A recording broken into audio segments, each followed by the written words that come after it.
1200, 1300, the year 1500, 1600. And then 1910, we figured it out. Oh, we figured out electricity. We figured out cars. This guy, based on what his research, is saying, dude, humans figured this shit out like in 150 years, and they keep doing it over and over again. And he's saying that he thinks that there was a great reset in the energy was already discovered. It was already free energy in the 1800s. In the 1800s, and they shut it down. Shut it down. The same linear. Okay, go watch it on your own, dude. It's fascinating. Fascinating. So real quick, let me end with the end. So he's saying, he's theorizing. He's saying that Nikola Tesla was a distraction. They already figured out all that Nikola Tesla shit. Nikola Tesla was like, oh, they got people to focus on the guy who really knew everything. He had 300 inventions and patents and all that, and he was battling with Thomas Edison, and then he stole all the shit, and then Westinghouse, boom. He's saying that's a distraction. They already had free energy. So he's saying horse and buggy, all that, like he's thinking like the Wild West and all that shit was rewritten history. Like we had to start over with the horse and buggy. They figured it all out, destroyed it. Well, there's a lot of things about civilization being reset. But the most interesting one is the Younger Dryas impact theory. That has a lot of evidence. And that's the one that Randall Carlson and Graham Hancock proposed, that somewhere around 12,000 years ago we were hit all over the world, asteroid impacts, and that's what ended the Ice Age and caused destruction that we couldn't even imagine. And then civilization was forced to relearn everything. Yeah, this guy's saying resets happen way more often. Like we were in horse and buggy for 2,000 years. You don't think so? That's what he's saying. And all this evidence of all this shit, it seems like the pyramids, they blow the pyramids up so much. Like, who built those? Did aliens build them? Or did the slaves build them? Like, they got everybody on the pyramids at 10,000 years. Is it 10,000? Is it 20,000? They got everybody on the boom, like the 10,000, 20,000. But really, it looks, there's a theory that that's just a distraction for the structures that are on in our cities. We got structures in our cities all over the United States that we can't build today. But wait a minute. That's because they don't understand the construction methods. Exactly. But it's not because they're physically incapable of building it. Like the pyramids, the problem with the pyramids is they're almost physically incapable of building. Yeah, exactly. That's what's so crazy about the pyramids. Like somehow or another, 5,000 plus years ago, they had the technology to make some stuff that blows your fucking mind today. Totally. I believe that. And I'm with you with that. But there's levels. It isn't just 10,000 years old. There's buildings. This guy's saying every city has got buildings that no one knows how they built them. They've been here. They were here before we got here. What? Yes. Crazy. But there's like Lewis and Clark don't have any fucking stories about finding cities. Who knows airs and shit. When it comes to history, man, all of mainstream history to me is sus. When you got writings and journals, anybody could have wrote that. There was no video or so I don't know. It's just fascinating. Of course, but here's the thing, though. Why is it so fascinating? Why is it so interesting to find like secrets? Because the people that are running shit, all they do is shove lies down our throats from the day we're born. So it's fascinating finding out what the truth is, and that's what it is. That's all. It just could be wrong, but we're trying to find the truth. And there's a lot of shit. When you get into a couple John Levi videos, dude, you're gonna be fucking stuck. He breaks it all, dude. He goes to the places. You look at these structures. His background. I don't think he's a scientist or anything. He's just a regular, a small business owner who sold his COVID fucked his business up, so he ends up living in parts of like a small town in Utah. So he's saying those things because like Utah, he knows a lot about Utah. He goes, dude, the mainstream story is Wild West. Everybody's coming. There's nobody here but Indians. And then they get to Utah, and the Mormons start up the religion or whatever. And he goes, and then you see all these old pictures, and he's thinking they're like it's all like cowboys and Indians, like everything wood structure. That's what you would think. Horse and buggy or in a wagon. All your buildings are going to be out of wood, right? But then all of a sudden, where did this fucking structure come from? You guys just got here and you built some shit, some like castles. castles. What are these? Like, show me these places. Show me. You go to. I've never heard of any structures in North America that people can't explain. They're everywhere, dude. Everywhere. So This is if you go to 1913. Is this a John Levi video? So this is a bunch of buildings. So you just gotta, you gotta listen to him talk, and he goes through a bunch of shit. So this is Like this, like shit like that. Like how did that happen? Like in San Francisco, there's structures in San Francisco. There was supposed to be nobody there. There's structures like there was supposed to be coal miners or gold miners, but there's structures in San Francisco that were already there. But they're like already there though. Like when? Don't they know when these fucking things were built? That's the question. Do they really? Well, what structures? Or are they rewriting history? That's the question. So you'd have to sit down and watch it. You can't you're not gonna. You have to sit down and watch it. But what he found is like there's all these old castles all over the United States that they turn into insane asylums. Yes, insane asylums. They turn old castles turn into insane asylums. So that was one that they built in 1893. Like they didn't know how to build these buildings. There's even photos of these people making these buildings back then. Like he thinks a lot of those photos are staged. He said they're. As you bring it up, I was going to ask something I heard recently. It's not a conspiracy, but like, do you know how fast the Empire State Building was made? No, how fast? 1 year and 45 days. 20 months it took them to make a 102-story building. Downtown Austin, you know. I mean, they're doing one at a time, but it's not that fast. Yeah, why do you think that is? Desire, honestly, is probably it. They probably paid people and they were breaking rules, and they probably didn't have rules. Like those dudes that were walking on those beams, eating lunch, just sitting up there. Yeah. You see those photos? Those photos freak me. Dudes fall all the time. Even with the safety shit they got going on now, my cousin builds skyscrapers in downtown LA. He's up. He loves it. He loves getting up at 5:30 in the morning and hanging out on welding skyscrapers. He says, "Oh, you hear someone fell off? Every now and then people fall.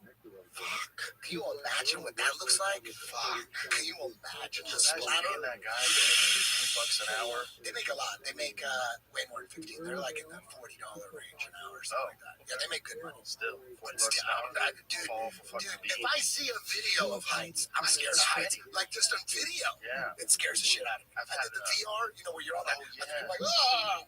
I had Alex Honnold on a couple of times. Who he is? He's that guy that free solo climbs. He climbs. Oh yeah. He's just digging his hand into cracks. They film him with drones, so they got like drones around him filming him, and he's literally. What if a drone hit him? It's this guy. Oh, that even like that fucks me up. Every day, 6 months, and earns $20,000 a time. Change a light bulb at the top of this tower. He has to change a light bulb. Oh, I'm already getting chills. Every 6 months he does this. Yeah. What? And he gets 20K? Yeah. That's pretty good. Each time he does it. That's not bad. But still, because nobody wants to do it. Right. Fuck that. Bro, fuck. That's hard to watch. Is that normal? It's hard to watch for some Of people. course it's hard to watch. It's fucking hard to watch, man. This is terrifying. Look how he keeps doing it. And look how they set it up for him. They didn't even set it up good.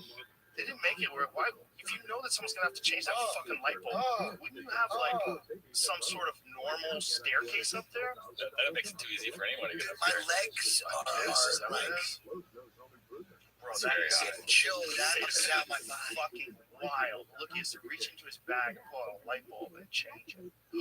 He's probably counting money right now. He's probably going to get one of them Starsky cars. Do you think the drone is fucking with them? Because they're filming it. Totally get right. He's taking a selfie. Being afraid of heights, is that like a natural thing in them? It's gotta be, right? It's survival. Yeah, stay away from that shit. Survival. It's a survival skill. It's like it's a natural mechanism to prevent you from fucking going near the edge of cliffs. Yeah, I wonder if it's programmed. Because, you know, like, for me, I'm programmed to be scared shitless of swimming in the, like, deep in the ocean. I would think that right away a shark's gonna eat me. You know what I mean? And that comes from Jaws. Yeah, Jaws did that to me. And all stories. Yeah, totally. Surfers get their legs bit off. So that's kind of like, you know, a mind fuck right there. I wonder if there was things we saw on TV that made us afraid of heights. No, it's just natural. Natural. You fall, you fucking die. Everybody knows it. It's like you're looking at possible. It's like watching a video of someone like staring into a gun. Like, don't fucking do it. Your finger's on the trigger. You're staring into the gun. Like, It's the same kind of thing. It's like you could fuck up. You know, it was a trip that you had Mark Zuckerberg on this pod trip. That was a crazy podcast.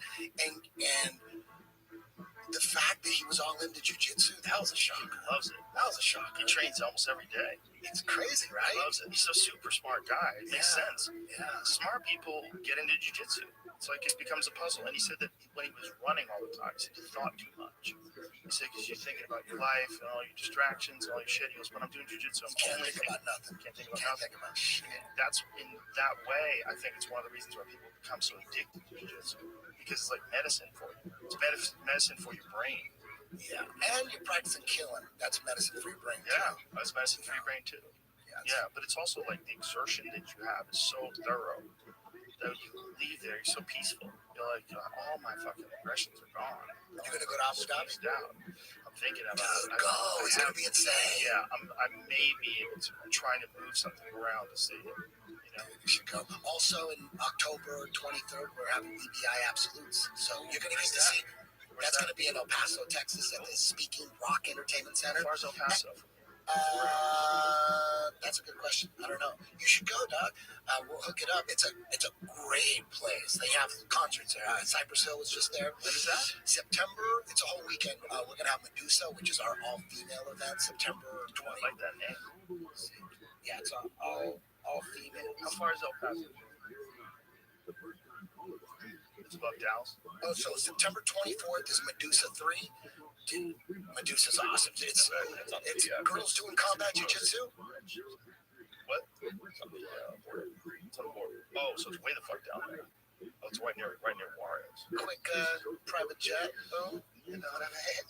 But the 23rd or the 24th. Climate, Eddie. You shouldn't fly private. It's terrible. Just take a bus. I saw people saying that Mark Wahlberg could have taken a bus. I literally saw them say that. They're complaining. They took his jet and he only flew for 19 minutes. Like he could have taken a bus. Yeah. Like, yeah. If you're on private jets all the time, you should be like giving speeches on climate change. You should probably shut the fuck up. Probably shut the fuck up. Yeah. Amazing. Those guys are all flying private, screwing around their yachts, and they're talking shit. You know, it'd be awesome to see fucking Greta Thunberg in a private jet, partying, boom. You know what I mean? You know she's on private jets. You know what I'm saying? Instagram picture. She wants to take us so bad. She wants to so bad. To save the world. Kissy face. Yeah, that is a wild thing because they do not ever want to give up those private jets. But yet they will fly private jets to a conference to talk about climate change. It's kind of crazy because it's the ultimate trap. Because the really rich people never want to give up private jets. Hell no. Why would you do that? Why would you become a billionaire if you didn't get your own jet and a yacht? Imagine if their guards had to give up their guns. Oh my God. They'd freak the fuck out. They would freak the fuck out. That's what's hilarious, right? Well, I was talking about this the other day about Hollywood. It's like, who is more anti-gun than Hollywood? Nobody. Who promotes guns more than Hollywood? Nobody. They're the greatest promoter of guns ever. In every fucking good movie, the guy uses a gun and kills the bad guy. Uses a gun and kills the monster. Yeah. If you're making movies, you need to shut the fuck up. Shut the fuck up. Control, please. Shut the fuck up. What the fuck are you talking You're about? causing people to want to go get guns. Yeah. Also, all the movies like The Purge and shit like that. Tell me those gun sales don't jack up every time. How about what would sports look like if sports were run in a socialist way? Like everybody got paid the same. Nobody gets cut. Like you could have as many people on the team as possible. Everybody paid the same.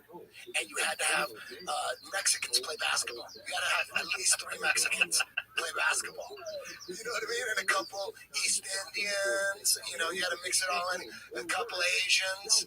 What do you think? What would happen to sports if it went socialist? it would fall apart. You think so? I think if you didn't let everybody that's really the best play the most. That's not what socialism is. I know, that's what's ridiculous. Everyone gets paid the same. Well, sports is like that's the fucking where the rubber meets the road with that shit. Yeah. Because it's a meritocracy. The best players play the best. Yeah. And they're the number one people. Like the best fighter wins. I want some Mexicans in football. We had like two. We had two. Anthony Munoz in 1978. He was a big Mexican offensive lineman for the Bengals.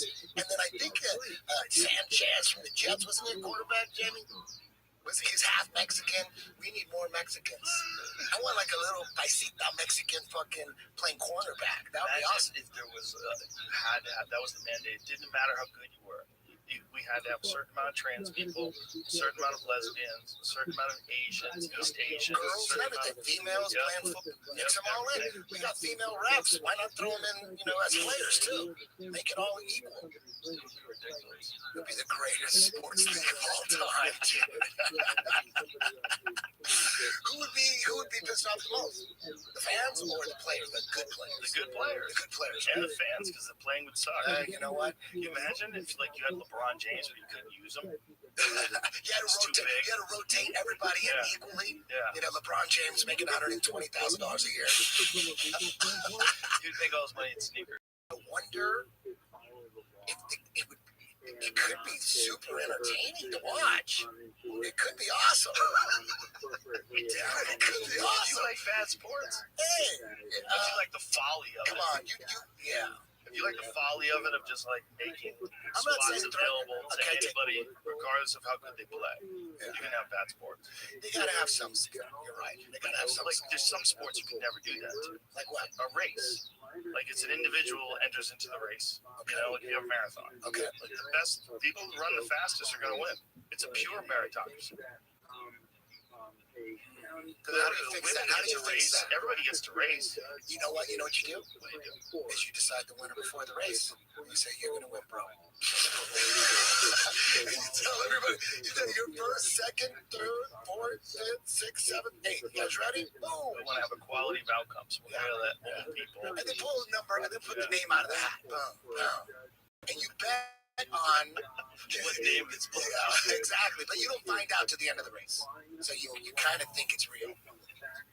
That's the only way to fix the world, dude. Equality of outcome. Yeah. The only way to enforce equality of outcome is violence. That's what's crazy. That's what people don't realize. If you want to enforce equality of outcome, you're going to have more profit. You're going to have someone enforce those laws. You're going to have one thing that I said that kind of scares me, if they really said that the way to fix America's problems is a total redistribution of all income, if they said we're going to vote on this, and the majority of people don't make much money, but the small percentage of people have most of the money. The small percentage of people have most of the money. So what we're going to do is we're going to evenly distribute that to everyone. We're going to cure all poverty in this country. You just have to vote on it. People would do that. People would vote on that. They would say that this is an unjust, unequal system. They didn't give a fuck if you started your business from the bottom, you ate ramen for fucking 6 years and figured out some invention and became a millionaire. They don't give a fuck. You have too much money. It's not fair. You should give it to the greater good of the world. And then they spread it equally amongst the people. That's something that some people believe in. And that would be terrifying. Because the only way to get those people to give up their money, so if you're a person that did, start some business and ate ramen for 5 years and did bust your ass and made a real working, sustainable business, someone comes along and says the only way you have this is because you've ripped somebody else off. That's what happened in Cuba. Yep. Oh, the people with money in Cuba, they wanted to kill Fidel Castro. They were trying to murder that dude. And then they were fleeing the country. Yeah, go to Florida and ask them Cubans how they feel about those are all Republicans. Yeah, ask them. Look at them. That's what we're talking about. And that's something that people in this country would say yes to. There's a lot of people that would say yes to this proposal. That is terrifying because the only way to enforce that is violence. That's how you get a dictator like Castro. That's the only way you can enforce it. It's the only way you can get it. It sounds good though. Yeah, it sounds good. That's Because dude, I was like, hey, what's Fidel? Like, look what he's saying. It sounds good. We're gonna give land to the poor. We're gonna redistribute the wealth. Free education, free medical. It sounds like, oh shit, okay. It's basically a trick. It's just a trick. Well, it sounds great on paper. You realize the only way to enforce it is to have a dictator that tells you that you can't have whatever you earn. That someone has to come along and take it. One of my students fled from Venezuela by himself. He's trained there every day. Trying to tell him what socialism is like. Socialism, rather. I did a seminar in Colombia, and a guy was living in Colombia. He was a doctor in Venezuela, and he said the guy sweeping up his office got the same pay as he did because he goes, no incentive. The problem with socialism, he said, and you hear this from many people who experience it, is the system sounds great. Everyone gets but the incentive is gone. Nobody works. Everyone just sits on their ass and they just rot. That's the problem. Nobody does shit. There's no incentive to do anything. That's the fucking problem with human nature, right? Yeah, totally. Human nature, there's like a competitive drive that some people have to succeed, and the reward they get for that success is they get extraordinary wealth, or they get fame, or they get recognition. They get something out of it. If you don't give them something, they don't want. Why are they working then? They're working just for the greater good of people. Some people want to do that. Some people want to work just for the greater good of people. Most people want some sort of compensation. And if they work extraordinary hours and they dedicate themselves to something, which we know people do, we know people throw themselves into their work and become very successful.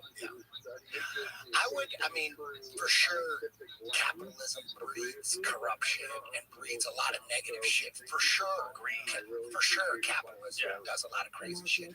But for sure, socialism it is fucking sucks. For sure, right? So, what would you rather live in? Both governments are corrupt, but in capitalism, if you work your ass off, you can make money, and you can. Isn't there a way to do like capitalism, but have an ethical form of capitalism, where a certain amount of tax dollars go to things that could actually help the community, and that's what comes out of making a certain amount of money, is that you know that you're going to be contributing to the community, you're going to be helping. So capitalism, you're still incentivized, you're still making a lot of money, but these companies decide on their own that they're going to generate income specific, like this Mr. Beast guy's doing. Makes all this money, generates a specific amount of it just for I think good causes. The big problem, or one of the biggest problems with government is there's nobody auditing where the tax money's going. There's nobody on it. People just stealing tax money. And why are they stealing the tax money? Because it's the only money you can steal where no one's going to come and kill you. Tax money, no one's going to come to get you. You steal someone's money, shit, he finds out where you live, he's going to come after your ass. You steal a corporation, they're going to fucking put you in prison. You steal tax money, that's everybody's money. So being a politician is all about pulling on heartstrings, trying to pass these bills, these humanitarian bills, where we're aid here, aid over there, and then they steal the money. So nobody's keeping track. So how are they stealing the money? Are they stealing the money by virtue of like they develop these charities and most of the money goes to bureaucracy and very little of it goes to the charity? Is that what you mean? I don't know how money laundering works exactly, but for sure there's loopholes. For sure they're stealing money. You know what I mean? Like people forget that the wall, they think that building a wall is like Trump's idea, and that it's racist to build a border wall. But there's plenty of video of Obama and the Clintons and every time we got to build a secure borders are very important. It's common sense shit. Secure borders are common sense. Yes, we want to let, if you're a mother, you have kids, and you're fleeing oppression, hell yeah, I want you here. Anybody like legit oppressed, trying to find a better life, hell yeah. My grandma and grandpa did the same thing. I'm all for that. But we just can't let everybody unvetted. We just got to make sure that we filter out the criminals and all the criminal activity that's going on with open borders. It's common sense. The Democrats were all for that. Plenty of video. Plenty of video. And they passed bills to build the wall, but they never finish it. There's a documentary called The Fence. Watch that shit. So do you think they do that on purpose? What they do is they say, hey, we need a wall. Common sense. Everybody's on it. We need a wall. We can't just have criminals coming through. Yes, we're going to let the people who are legit looking for a new life. Yes, of course. Who doesn't want that? But there's a documentary called The Fence, and it's all about, they passed the bill to build the wall, but they run out of money, and then they disappear, and they don't talk about it again, and then they bring it up again. But when Trump did it, they're like, damn, this motherfucker really wants to build a wall. Dude, we just say we're going to build one because it's common sense, and everyone agrees with common sense, but we don't actually do it. These motherfuckers are really going to do it. Damn, okay, walls are racist. Look at this racist. That's what we're doing. Isn't Biden still building the wall? I think Biden went back. Aren't they? They started construction on the wall. But how come, like all of us? It's just all of us. It's just a political. They were all against the wall this whole time. It's just a political talk. Yeah, exactly. It's wild. Exactly. It's money. You know what's really wild? Nobody talks about putting up a wall. There's a part. The border of Canada, the United States, is like a path. Yeah. It's like carved out of the forest. There's a line. Biden administration to close border wall gaps in Arizona. Look at that. Biden administration said Thursday it authorized U.S. Customs and Border Protection to close gaps in a border wall. Oh, look at that. Yeah. Trump administration authorized completion. The Biden administration authorized completion of the Trump-funded U.S.-Mexico border wall in an open area of southern Arizona near you. So Biden's racist now? It's just they just do it and they don't say anything about it. They just go, well, yeah, we were wrong. We need a wall. But the crazy thing is, like, go to the border of Canada. This is what's nuts. You go to the border of Canada and it's hilarious. It's like this field. It's like, really? Like, it's a good place to, know you're crossing the border. But when you cross in a car and you go through the little ports, yeah, they're hardcore. Oh, yeah. Oh, my God. Canadian Border Patrol agents? Dude. American Border Patrol agents at Canada are the same thing. Like, they want to check everything. Yeah, they're hardcore. And if you have a DUI, good luck. Oh, you can't? Yeah, it's hard. It's hard to get into Canada. Yeah. Canada's no joke. So look at the fucking pathway. Look on that one in the middle. Yeah, anyone. Let's be one of those reasons. So that's the coming in or leaving? No one's doing nothing. I mean, it's probably some criminal elements that are using it, that are using the woods. Where's that? In Washington or something? What state is that? Washington State, Canada. So it's like right where. So there's a trail that you can just walk into Canada. It's woods. Yeah, you just walk through the woods. Like there's like so much of it is just woods. But why don't they seal it off? No one wants to go to Canada. It's neither or. Like it's not that much different. The / 20-foot clearing stretches 5,525 miles across the world's longest border. So the thing is, it's like the quality of life in Canada is pretty high. It's a nice place to live. Like, some great places in Canada. Vancouver's amazing. Toronto, Montreal, great places. Mexico is right there, connected to the United States, and it's dire poverty at the border. The difference between the border of Canada in like Vancouver and the border of Mexico in Tijuana, or Juarez, that's a stark contrast. Why do you think that is? The Trump wall. That's a big part of it. Big part of it, they were the bad government, corrupt government, they're fucked. Yeah. When the cops are 100% corrupt, your country's fucked. And the problem with it is there's so much drug money.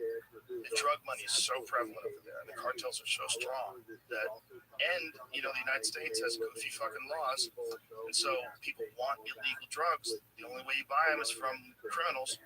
Criminals are making fucking billions of dollars. They don't pay a penny in taxes. And the same amount of drugs get used. What kind of work would the cartels get into if they decriminalize drugs? That's what question. What do you think it would be? They'll probably sell them legitimately. Open up pharmaceutical companies. They're in the drug business. Why wouldn't they stay in the drug business? So if opiates become legal, right? Say if heroin is legal, and you could just buy heroin anywhere at 7-Eleven, they would just start selling heroin. They'd make their own heroin. And they would sell it, but then they would have to, like, it would have to be tested, have to be legitimized. You'd have to get someone to make sure that it's some sort of government accredited agency that inspects the place. Apparently, you know, there's so many levels of criminals coming through the border. Of course, child smugglers, Of course. human trafficking, Of course. guns, Oh, yeah. drugs, a lot of shit, a lot of levels, right? And one is organ harvesting. I just saw this report. It was on. I don't know what news program it was, but they had People over to They had harvest their organs. this. It could be fake. I don't know. Like, you don't know, but it was a cartel whistleblower. His voice was totally distorted. He was all in black. You couldn't see him. And he was saying, they're asking him, like, what's up with all the kids? What do you guys do with the kids? He was saying that, yes, most of them are in human trafficking. Human traffickers, says cartels harvest children's organs and stuff drugs in their corpses. What the fuck? Yeah. And this is from the Daily Caller. Yeah, this is the one I So was they're just talking about. interviewing this guy. So the kids are mostly, they make more money off the organs than they do like selling them to stuff like that. Oh, Jesus Christ. Isn't that crazy? Oh my God. They're looking for, So they're using like these orphan children and getting black market organs from them. that's some real shit. Like Turista, that movie Turista, remember that? From Brazil? I didn't see that, but I heard about it. Yeah, you don't want to see it. It's nightmares. We were talking about that. I don't like absorbing bad feelings anymore. But isn't that crazy? Yeah, That's crazy. what's going on. That's crazy, and that's a real issue. And when you have a porous border, that kind of shit can take place. I wonder if politicians are getting paid by these criminal elements to not build shit. Don't build shit. You make sure he doesn't build shit. But it's also, You know what I mean? unpopular with their constituents. It's unpopular with a lot of liberals. Because they made it since Trump ran for office. They made it racist. The border's now racist. Yeah, it's racist. Yeah. So that's power. The media is powerful. They were all about it. They were all about secure borders, and everybody was with it. Everybody, Mexicans were with it. Everybody, Mexicans on the border on the American side, they want a wall. They're like, damn, yeah, put a wall up. You know what I mean? A lot of criminals are coming through. Not all of them. Again, the legit families coming through. Hell yeah, we got a spot for you for sure. But we gotta vet people, common sense, and everybody was with the common sense. But as soon as Trump says, I'm actually gonna build it, they go, no, you can't actually build it. You just gotta pretend like you are. But you don't actually do it. Like, I'm actually gonna do it. Fuck it, let's make it racist. And they did it. They made it racist. Everybody thinks Trump is a Russian agent. They got him right away, day one, Russian agent. Everybody believed that. People were losing their minds. Like, oh my God, Russia has infiltrated the White House. Trump is a Russian agent. All these intelligence officers are signing off on it. People believe that. They think, I have friends that think Trump is a psychopath. Like, he's a psychopath. Do you think Trump's a psychopath? A psychopath, a Russian agent psychopath. Like, damn, they did a really good job on him. Just a lot of people, they just buy narratives. They did a Whatever really good job. narrative They liked Trump she before. gives People were like fans of Trump before. No one hated him. Well, he wasn't trying to run for president. Yeah. And then he felt the full force of the machine after. Yeah. You know, people, there's people waking up now,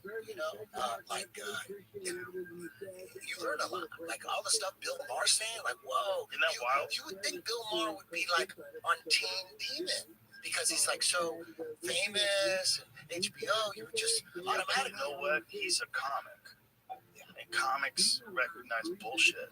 And he's a comic that's been, doing clubs and fucking arenas and shit for decades. The guy's been doing stand-up forever. He's been in the machine for so long. He knows how it works. You would think, exactly. You would think that even if he's smart enough to figure that out, maybe he had some kind of, he was, he can't say shit because they're going to fire him. Control. First of all, he's on HBO, which helps a lot because HBO is not going to censor him. Yeah. And he's got a long-standing reputation of being an inquisitive, interesting, funny, intelligent guy. Yeah, that's what he does. But he's also like an old school liberal. He's like, I'll stay out of your life, you stay out of mine. Yeah. That's like the old school. Live and let live. He's like, where the fuck did all that go? Yeah. So he's calling it out, and I really appreciate that he's doing it. I'm not liberal. I've never voted. I'm not liberal. I'm not a Republican. I'm a fucking common sensican. And that's, I grew up thinking if I had to choose one, gun to mind, I'm like, I'm a liberal because I want to party and have sex. And I was growing up, a wild motherfucker wanted to be a rock star. How could you, a Republican when I was growing up, or conservative, was like, oh my God, they wear suits. Like if you see like an 18-year-old Republican, what is he going to wear? A suit? And be a businessman? He's going to be a businessman and go to church? Fuck that, right? Yeah, you're like, and then also, George Bush Sr. and George Bush Jr. You're like, fuck Republicans. Are you out of your mind? Of course. Right. Of course. I'm like on that other side. But then you find out about the Clintons and you're like, damn, they're both fucked. In the 2000s, I'm like, dude, for sure, I was like, fuck Republicans. George Sr. and George W. Fuck that. There's no way I'm going to go to that side. I'm a Democrat. I like to party. Right? We like to go to Vegas. Democrats go to Vegas. Republicans go to fucking Mar-a-Lago. Now they do. And again, I never voted. I've never voted. But many people, they're starting to go, wait a minute, what has the left been infiltrated, or are they really that dumb? Like, what's going on? And Jimmy Dore is like, dude, he goes hard in the paint, dude. He calls it like he sees it with everything. Yes, he's a comedian too. He's a comedian. So he's another guy who is on the left side more than the right side. I mean, you could consider him like a Democratic comedian. No, he's definitely progressive. Yeah, for sure. He's like a legitimate. He's calling them all out now, and so is Bill Maher. Whoa. Well, Jimmy's always done that. Jimmy's always done that. But not like the last 2 years. Well, he's just getting better at it. Yeah, and it's easier because they keep doing the dumbest shit ever. At what point you're going to say, I've had enough too? He's actually well informed too. Yeah. Jimmy's very, very well informed about that. And then you hear like the shit Elon Musk is saying. He's saying vote Republican. And then you said that too. No, you said it. You're saying the only way we're going to fix this is, I think you said it with Aaron Rodgers. You're like, we got to vote Republican at this point. I was saying, if you don't want your state to get locked down COVID style, like the way they did in the blue states. That's hell yeah. Yeah. Same thing though. They were the only states that were willing. Like Ron DeSantis had the best policy about it, and people criticized the shit out of him. And they came up with all these statistics. One of the ones I got in this conversation with Billy Corbett about was talking about how many cops are dying in Miami. They're dying from COVID more than they're dying from crime. And who said that? Billy Corbett. Because I think at one point in time, Billy Corgan? Corbin. He's the guy who produced Cocaine Cowboys. Dude, I thought you were talking about Billy Corgan. I'm like, oh my God, that's one of my favorite bands. No. Dude, when these huge bands go super woke, it's hard to listen to the music. I go back, I'm like, I don't even want to listen to this shit. You're gonna make people fucking get shot up to go to your concert? To go to your, what happened? What's going on here? I thought it was, fight the machine. What happened to that? People lost their fucking minds, man. Yeah, but then every now and then, you got a fucking rock star like Kid Rock. I never had a Kid Rock CD. You know what I mean? I did play a couple of the songs at the strip club when I used to DJ. I ain't gonna lie. And that bong did it, bong da bang dang the boogie doogie dong. Okay. That's a good stripper song. There's a couple other ones. You know what I mean? He had some anthems. But dude, that guy's he's my hero. I'm a big fan of fucking Kid Rock and Pitbull coming out. Dude, damn, there's not all celebrities are captured. Not all of them. Some of them, they see it. Some of them are awake, you know. And I don't know a pit bull song. I don't know anything about pit bull, but I'm a huge fan of pit bull. That takes big balls, man. To come out. Humans don't want to have any part of that social bullshit. Yeah. So by the middle, we're in the middle. We're in the middle of some strange fucking shit because when they finally said, okay, you don't have to wear a fucking mask anymore at airports and planes. People were like, fuck, yeah, there's all these videos of the stewardess were happy as fuck. Everybody was just so happy about it. But then LA says, fuck that shit, not LAX, dog. We're gonna keep the mask going. And it's still going. And LAX, it's still going. You have to wear a mask at LAX? Let me finish. They got fucking big screens with gotta wear your mask. Please wear your mask. Every 5 minutes, someone say, please wear your mask. Really? And cover your face and nose. Still to this day. But the crazy thing is, you don't have to wear a mask if you don't want to. Half the people don't have masks. Half of them do. No. What we're finding out is nobody's enforcing shit. TSA, you go right up to a TSA guy, they still have to wear a mask, and they're all pissed off. TSA guys have their nose hanging out. TSA guys, they used to yell at us for having our nose out, and now they got some guys say fuck it, and they just pull it down and walk around with a bottle of water. Nobody says shit.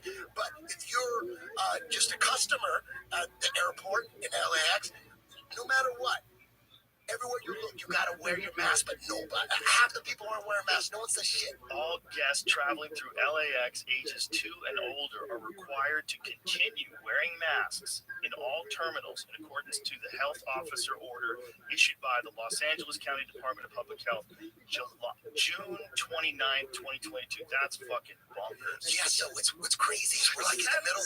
You know that? Remember that one documentary we saw on the Congo where they were showing how usually you think there was a jungle once, it was lush, and then slowly it turned into desert.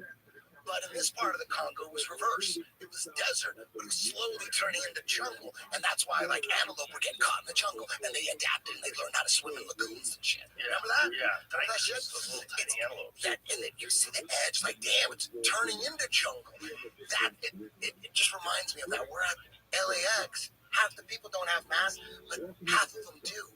And it's like, and as time goes on, So they don't enforce it at all? no, nobody enforces shit. Not one person. They don't say when you get on the plane? They don't say shit. No one says No shit. one says shit. So in LAX, you're supposed to wear the mask until you get on the plane. Then when you're on the plane, you don't have to wear a mask anymore. So it's only LA. It's only LA. But nobody wears masks. Not nobody. No one's enforcing not wearing masks. Cause still, you still. So it's half and half. With the mask, you get half and half. But as time goes on, you're gonna see less and less masks, and then you're gonna see the ones that just hold on. They just hold on to it. They're just Forcing people to wear those N95 masks. It's not like they're wearing those masks that are supposed to actually kind of be effective at stopping viral transmissions. yeah. You can wear a fucking bandana, Yeah. and people think that's a mask. People wear those face gaiters. You know wear what? face gaiters. You breathe right through those You know things. what? If you're wearing a mask because you're just too lazy to put on your fucking makeup for the day, or you just rather wear a mask, God bless you. Okay, I get it. You know what I mean? Or you're old, you look like shit. Put on a fucking N98, cover the whole fucking thing. Maybe you're better looking with the mask. Isn't it weird that wearing a mask in all these horror movies and in any scenario, if you're out at night, someone's wearing a mask, like you're gonna get robbed. Some terrible things can happen. Yeah. That's a bad person. Yeah. And then it became wearing a mask means you're a good person. Yeah. Which is really weird. Because no matter what, I know why they did it. I know they thought they were doing it to stop the spread of the virus. But you're doing this weird thing where you're covering your face up when you're going out. We've never had that before in our lifetime, where everybody's got their face covered up when you go out. And for kids that are developing, for little, that had to be really fucking weird. Because they're not going out and seeing all these people's faces. Yeah. They're not seeing people talking. They're not hearing their kids are like their speech patterns are delayed. Yeah. Like there's many more people that are taking their children's speech therapists. Yeah. That one Chinese CNN medical advisor.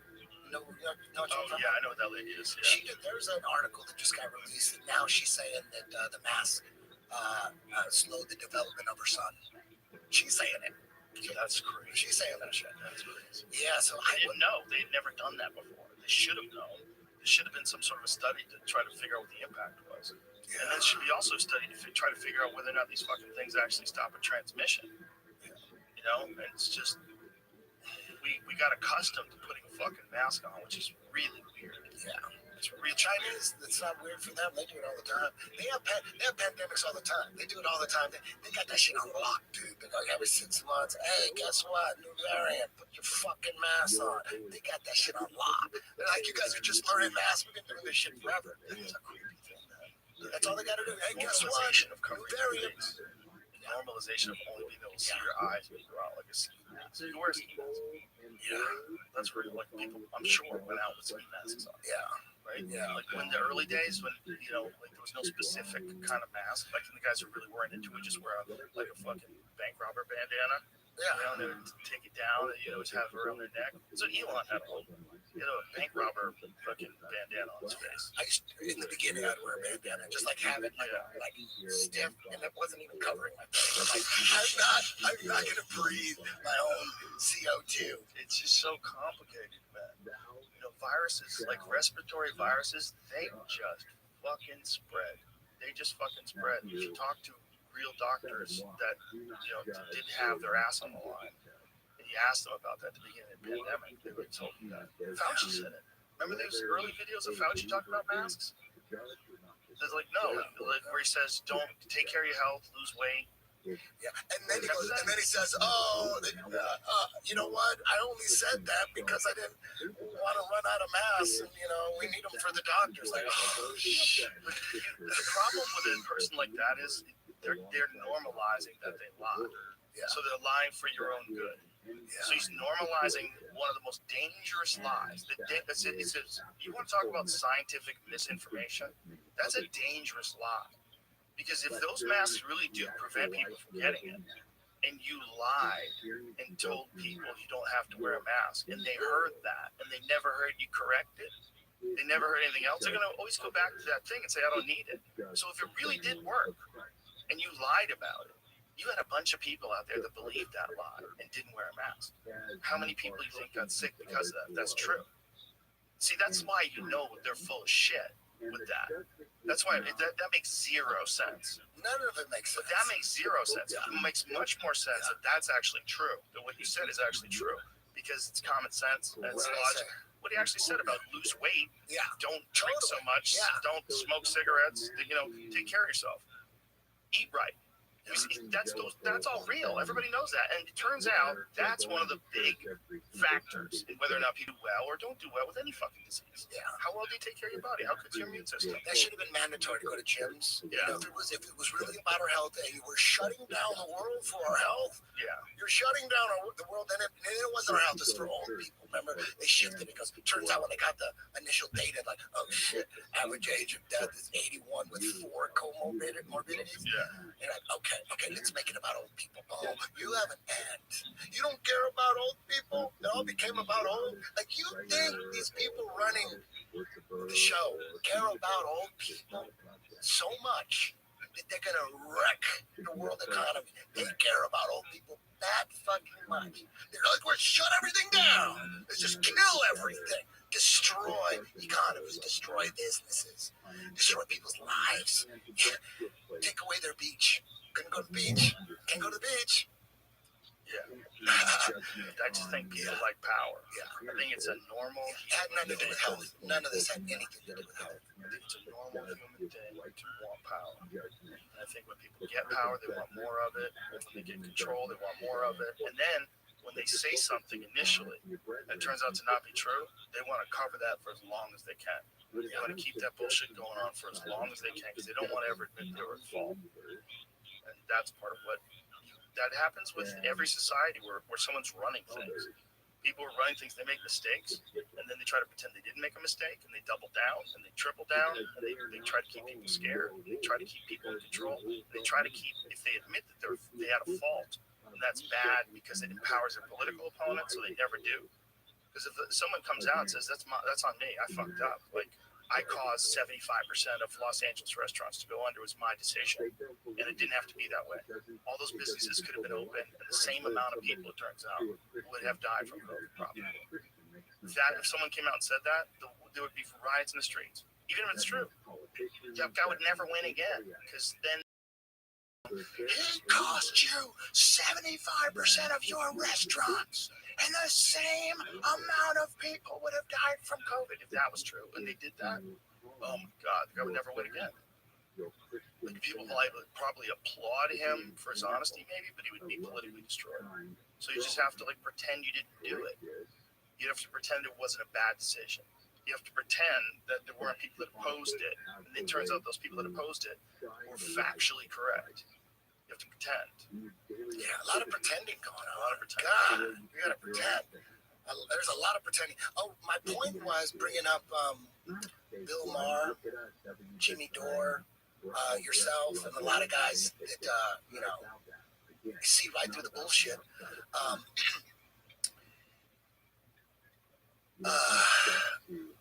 You'd have to think like you see how the media lies, right? Media lies like a motherfucker now than ever, right? Yeah. It's way more clear now than ever. And there's a lot of people, they're starting to see, they're like, damn, it's like a propaganda machine, the mainstream media. There's just nothing but, dude, they got like some agenda, dude. They don't care about us. They just care about one world government. That's all this shit is, right? It's obvious. You know they manipulate the information. It's so obvious. It's so obvious. I know they do it because they did it to me. You felt it. And you're like, damn. So now you probably trust the mainstream media way less than ever. Well, I understand what the motivation is. I understand where it's coming from. I know what they're doing. Yeah. It's like they are all funded by pharmaceutical companies. 75% of the television ads. So when you see them talking about stuff on TV, they're not talking about anything they want to talk about. They don't have opinions. They can say any opinion they want about anything in the economy or the world news or what we should do in Ukraine or anything. No. Like, these people are reading from teleprompters. Even the opinion people, they're getting rid of those. Yeah. There's certain things that happen in the mainstream media where you see every single news reporter repeat the same line. You've seen those videos? Yeah. Those videos are wild. Totally. Videos are wild. Yes. Because you realize, like, what is going on? They're all getting the Having script. people read the same script all over the country. All over the country. Crazy, right? It used to be like your local news was legit. Like you could kind of trust your local news. But now we're seeing like, damn, they got control of every news And outlet. a lot of those videos are about medical misinformation. Yes. Medical misinformation. Anytime someone labels something as misinformation, like for me, I'm like, oh, wait a minute. It's probably real information if they're labeling it, you know? So Orwellian. Dude, we're in the middle of some crazy shit. People don't even fucking see it. Look at all the shit that they're doing. Look at, but people still got Biden's back. They still got his back. Like, how many more dumb fucking things does that guy have to do before people go, okay, we were fooled? Bro, he's been saying word salad lately too. Yeah, he's always been saying word salad, but now it's worse than I've ever seen it before. Yeah. That poor guy, man, he shouldn't be doing that job. That poor guy. I'm not, no bullshit. Like, if that was my dad, I'd be like, Dad, this is not, you fucking, you need to relax. You can't be running the world. It's too hard on you. You know what I mean? Because if you're a fucking 40-year-old guy and you get into the White House, within 4 years, you got gray hair, bro. Yeah. You're exhausted. You're like, holy shit. And the weight of the world, the weight of the whole world on one person's riding around a fucking bulletproof truck and waving to people and fucking giving stump speeches and you got all these lights on you and cameras on you. You can't be real for 1 second of your life. Fuck that. Fuck that. So if you're doing that at 78, do you know how hard that must be on him? The guy's falling apart already. And you're putting his hull under extreme re-entry pressure. Are people not seeing? Even in those videos that, like his Instagram, for instance, like anything on his Instagram, man, when he gives speeches, they edit the shit out. They're constantly changing cameras. That's why they made him wear glasses. Remember, he was doing outdoor ones with sunglasses on. You seen those? Yeah. And they go from different camera angles so they can edit it. Dude, there's a video Left and right. when he got COVID like a month ago. There's a video where he's like standing like on the porch. You can see like the lawn at the White House, and right when it goes, he's got. As soon as they start the video, he wants to explain that he's so happy that he got jabbed and that he's feeling fine. Thank God that I got jabbed. 'Cause I'm feeling fine. Right when they start the video, he's got shades on. So they go, ready, go, and then he takes off his shades. He goes, hi, as most of you know, I got COVID, but I'm doing great, and I'm so happy I got vaccinated. Boom. Dude, right when it starts, he takes his shades off. It's fucking hysterical. It's so funny that he takes his shades off. That was like so staged. Yeah. It's like, no, you're taking them off. Just keep them on, and when I say go, ready, go. Boom. You know what the craziest stage thing was? When they made Chris Cuomo pretend that he never left his basement. Yeah. They filmed him coming up. They made, all right, Chris, now you're coming up for the first time. All right, so you're very excited, and let's go. Action. Like, how many takes did they make of that? The guy has to go upstairs and pretend this is his first time upstairs in the house. Meanwhile, he got in an argument with someone on a bike. Some guy, he was like overlooking his property he was building on. Some guy came by on a bike and he got in an argument with the guy. And the guy reported him, "You're not even fucking in quarantine." And so it was fake. Yeah. Like, that's the news. The news is willing to stage. I mean, as simple and trivial a thing as a guy coming out of his basement for the first time. Well, how about on CNN from like 91, where there's that guy saying, I'm here in Baghdad, and there's bombs going off, and he's like pretending he's in Baghdad, and there's like a blue screen. They got like the outtakes of it, it's on a blue screen, and he's pretending there's, Do you remember when they had the use of the holograms? Remember when Wolf Blitzer did the news, and he had like a hologram next to him? Yeah. We're like, oh shit, we're like getting a glimpse of what the future is going to be like. Yeah. Like, you could be in London, but you'd be standing there, and I'd be looking at you, like fucking Princess Leia coming out of art. You know what I mean? Remember the little hologram? That's what it's like. Like, they had. You remember those? Yeah, they did it. Obama and Oprah in the beginning of this pandemic. They did like a show where like it looks like we're doing an interview in the same room, but I'm actually That's pretty good problem. Obama. Dude, I have no impressions. I wasn't even trying to be Oprah. I wasn't even trying to do it. Bravo. It's not bad. What was I saying? This is the hologram. Hey, try to be really quick. Yeah, go. Look at this hologram. I'm gonna be shit. So, hell yeah. So let's see this hologram shit. So is that what it looked like? So she had like a glow around her. Stop the insanity. CNN's hologram was horrendous. CNN's decision to use a hologram during its election coverage ruined the broadcast. For one, green screens and overlay images aren't even real hologram technologies. So it's a fake hologram. Oh, I see. So they pretended they had a hologram. They used a green screen. Maybe it was probably the same thing. I thought they did something else. Like Will.i.am showed up too, but How exactly dare they bullshit? How dare they? Can't believe they lied again. Scroll down there when I see what it said, how they used it. It said, first off, let me say this wasn't even real hologram technology, which annoys me from the start. Don't say it's a hologram technology unless it really is. If CNN was truly using a hologram, it would not have employed a green screen and overlay images. Instead, it would have captured scattered light and then reconstructed it back in the studio. Oh, and it probably would have bankrupted CNN too. But I think, so it's probably super fucking expensive to make actual holograms.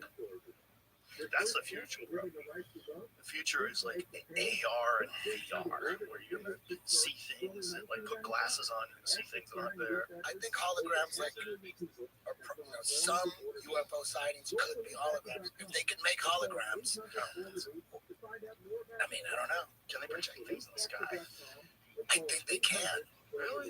A hologram? They can make Tupac and Michael Jackson a They hologram. have to have a stage and they have to have cameras that are Can pointing it be like a at light it, like that or something? projectors rather that are pointing at. I think it has to like project off of something. I don't know how it works. Like, how do they use it? Yeah, how do they use the Tupac hologram? Because we were talking about the other day how jacked he is. He's way more jacked than the real Tupac was. Are they shooting something, or is it like surrounded by That's something? a solid question that I don't have an answer to. What is it? as I'm looking it up, I believe it comes from the ground. It's coming up. So is there something above it, like that reflects and it goes? Would they also, like, I don't know, I'm gonna check. Is it a project? I know for a while they had like a screen. They could sort of project something on the screen and it gave it depth. But Were they calling it a hologram? the Tupac thing was called a hologram for sure. How much did the Tupac thing? Let's guess. How much did that shit cost? Let's guess. 6 million. I would say 2 million. You know, that's one of the things that I have to talk about in the story.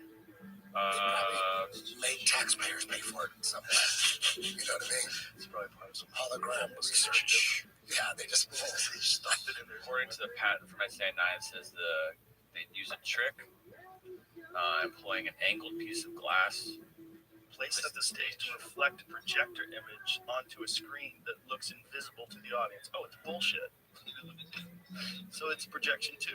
So it's not really a hologram. Interesting. So it's a screen that the audience can't see. It's something off the floor that projects that screen. That makes sense. I was watching an episode of Black Mirror, and Miley Cyrus is on it. It's an episode about a pop star, and she's got an evil aunt. Yes. Spoiler alert. Yes, I've It's seen a good that one. one. It's Yeah. a really good one. Oh yeah, Black Mirror. Yeah.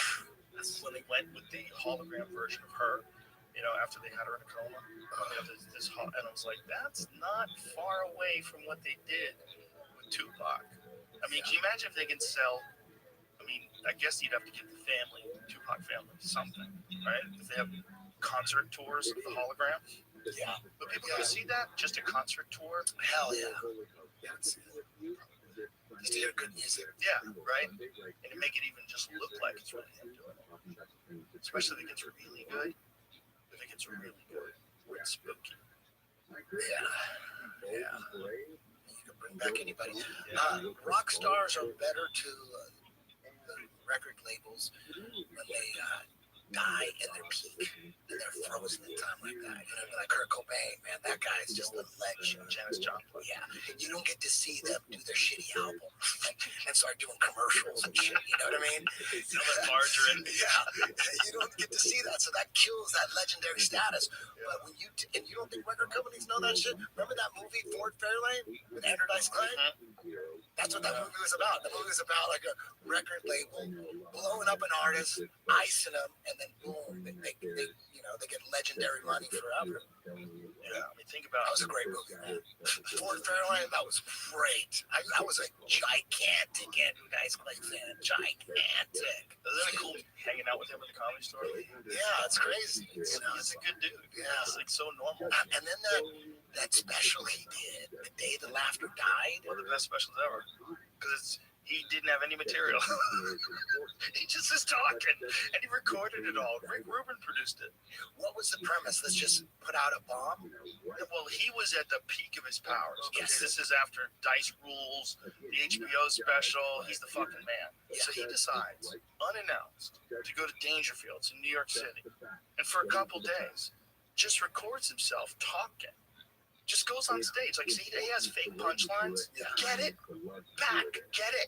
Like, it's like a punchline. And there's no punchline. He doesn't give a So he fuck. purposely Had no material. This guy Why put it out though? because he's crazy. Dice is funny. It had to be It's on a prank. purpose. Like, Yes. yeah, like I'm gonna put out a 100%. shitty special. No, he did it on purpose. It's called The Day the Laughter Died. Yeah. He put it out, like knowing what he was doing before he put it out. Yeah. He had no jokes in it.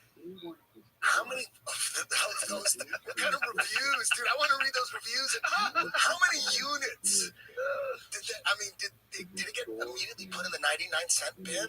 And No, because it was like a smash hit with comedians. I remember Mike Donovan from the Comic Connection in Boston told me about it. He was crying laughing. He was talking about how he goes, he's just fucking making things up. And he goes, there's one part he's talking about, he's doing a Nixon impression in a girl's ass. He goes, I would be like Nixon in that ass. I'm like, I'm not a crook. That's actually good.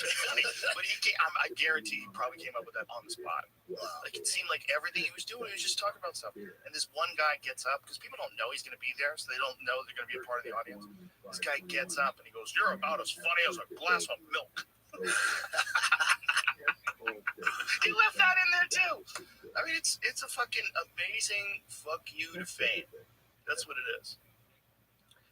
Sure, he's misogynistic and vulgar, but Andrew Dice Clay does have his humorous moments. However, he's not double CD funding. This release, produced by Rick Rubin, and produced this in quotes, was recorded over 2 nights at Dangerfields in New York City, and edited Day the Laughter Die would have probably been a great single CD. But alas, the listener has to suffer through unfunny filler, presumably for the sake of continuity. For example, all that is heard for the first 55 seconds of the opening track is Dice breathing and making other noises. As usual with most of his productions, Rick uses no reverb and unfortunately no editing. So he would go on stage for a minute, not saying nothing.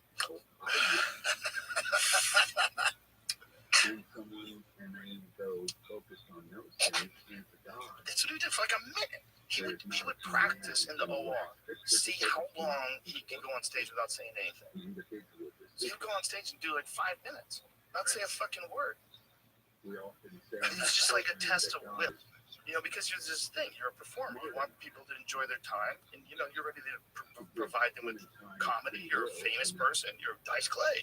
Everybody's coming, oh my God, Dice is here, this is going to be great. He's not great at all, he fucks with you. He's healed up now, right? I think he's better. Yeah, I think he's better.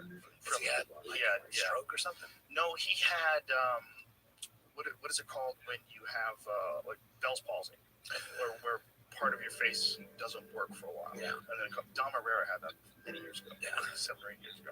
Where part of your face stops working and it comes back. And how did that happen? I don't know, man. I don't know. Many people who've been vaccinated have had that as a side effect. That's one of the side effects. Some people get it. But some people get it anyway. There's a certain amount of people that get it anyway. Like Dice. Dom. Dom had like, I want to say like 7 or 8 years ago. It lasted like a few months and then it came back.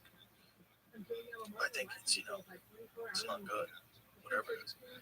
But he was touring even when he had Bell's palsy. Go on stage. Yeah, he's savage. Still do stand up and kill. We went to see him at the Riviera before the Riviera closed. It was me and Jim Norton and Anthony Cumia. In his prime? No, it was like recently. Oh, recently. Not recently, but within the last decade. Okay. You know, and it was like whenever they closed the Riviera, it was like one of the last times that I had been by there because they leveled the Riviera to turn it into something else. That was like the old school place where they filmed Casino. That was the first place I ever worked at when I worked in Vegas. I worked at the and so we went to see Dice there. It was fucking hilarious. It was hilarious. Me and Norton were crying laughing. It was like so fun to know this guy. Like, to meet him, like, when I was 19 years old, I was in my car listening to this cassette with this girl that I was dating at the time, and her and I were fucking crying laughing. Just crying laughing. Little Miss Muffin sat on her puffin. I loved all that, dude. I listened to that over and over. See, he was different than any other comedian because you wanted to hear the jokes over again. Yeah. And you would sing them along with it. Yeah. What's in the bowl, bitch? Yeah. Peanut money. Oh! I mean, it was different because it was different than any other kind of joke. Like, people wanted to hear the nursery rhymes. Like, he'd do all his other stuff. He'd do all his new material and shit. You better be there at the end of the show. Yeah. It was different. Yeah, I loved it, man. Yeah, I saw him live at the Universal Amphitheater before it closed down. Or was it the Pacific Amphitheater? I forget. It was probably in Orange County, Pacific Amphitheater. To get him confused. I saw him live. This was like in 1989 or something. Like when he was at his peak, and then on the, you know, I didn't see him in his peak. Like, it was still big. I mean, I love. He was the first guy to do arenas. I think it was maybe Steve Martin did some. Maybe it was maybe he was the first. But Dice was the first guy to like do like these giant tours of arenas as a comedy. First guy that I heard of. There's more than ever now, right? Yeah, In arenas, there's a lot. Like Gabriel Iglesias, Sebastian, Joe Coy, Tom Segura's doing arenas now. Bert Kreischer's doing arenas. I love Sebastian. He's one of those. So many guys from the Comedy Store 2000, 2001, 2002 when I used to go just to hang out with you. and I did a couple open mics and shit like that. But just to see those guys blow up, like Sebastian is a fucking superstar. He's got that style, man, that just sharp Italian style. And he's effortless. Like he's gotten to the point where he's so good at comedy, he's like effortlessly funny. Yeah, he's so good. He's such a good guy. And it's clean. He's super clean. Oh yeah. But it doesn't matter. Like you know, and he can go on after someone who talks about sucking cock for 20 minutes and still kill. You know, it doesn't matter. He's so funny. He's got just a way about him. And it was really interesting to watch him in the beginning because like he was like hit or miss. Like, he was trying to find his rhythm. He was trying to find that thing. Then one time I remember I was in a hotel room in Vegas and I flipped through the channels. His Showtime special was on. I sat there and watched it. I was like, oh shit, this is really good. It was really funny. I was like, damn, he's killing it. Killed me recently at the Comedy Store. Brent Ernst.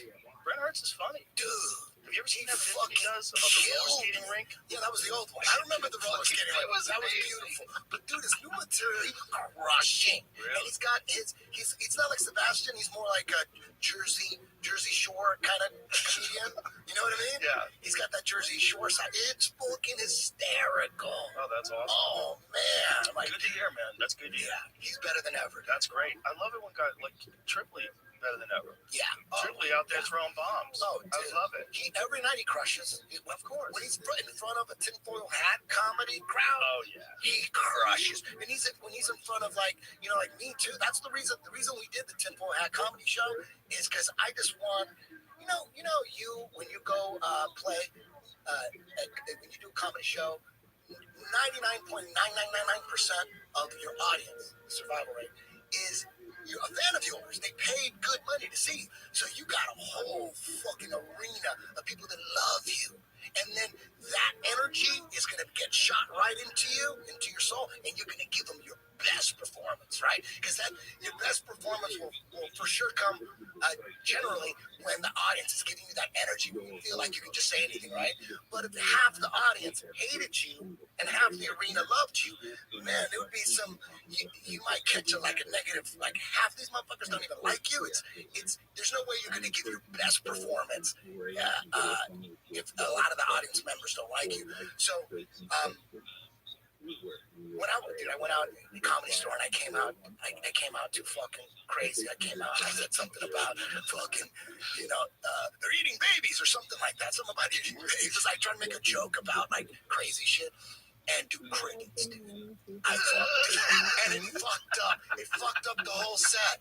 Because you can't get it back. And Joey was there. Yeah, I couldn't get him back. They were all like, shit. And then Joey in the back, he gave me the best advice ever. You gave me some of the best advice that I would never forget, and Joey did too. Joey said, listen, Eddie Bravo, you can't just go out there and put it in their ass. You gotta play with their pussy a little bit, nibble on their ear. You can't just stick it in their ass like that, Eddie Bravo. And then one of the best, and I'll never forget that. And I always remind myself, start slow now. Don't go out there too crazy. I think of Joe. You got to get to know them. Think about it like you're getting to know a person. Yes. Trying to tell a person how you feel about things. Yes. And one thing you told me that I'll never forget was edit your shit. I can hear your voice. Yeah. You gotta edit your shit. Oh man, that's so cool.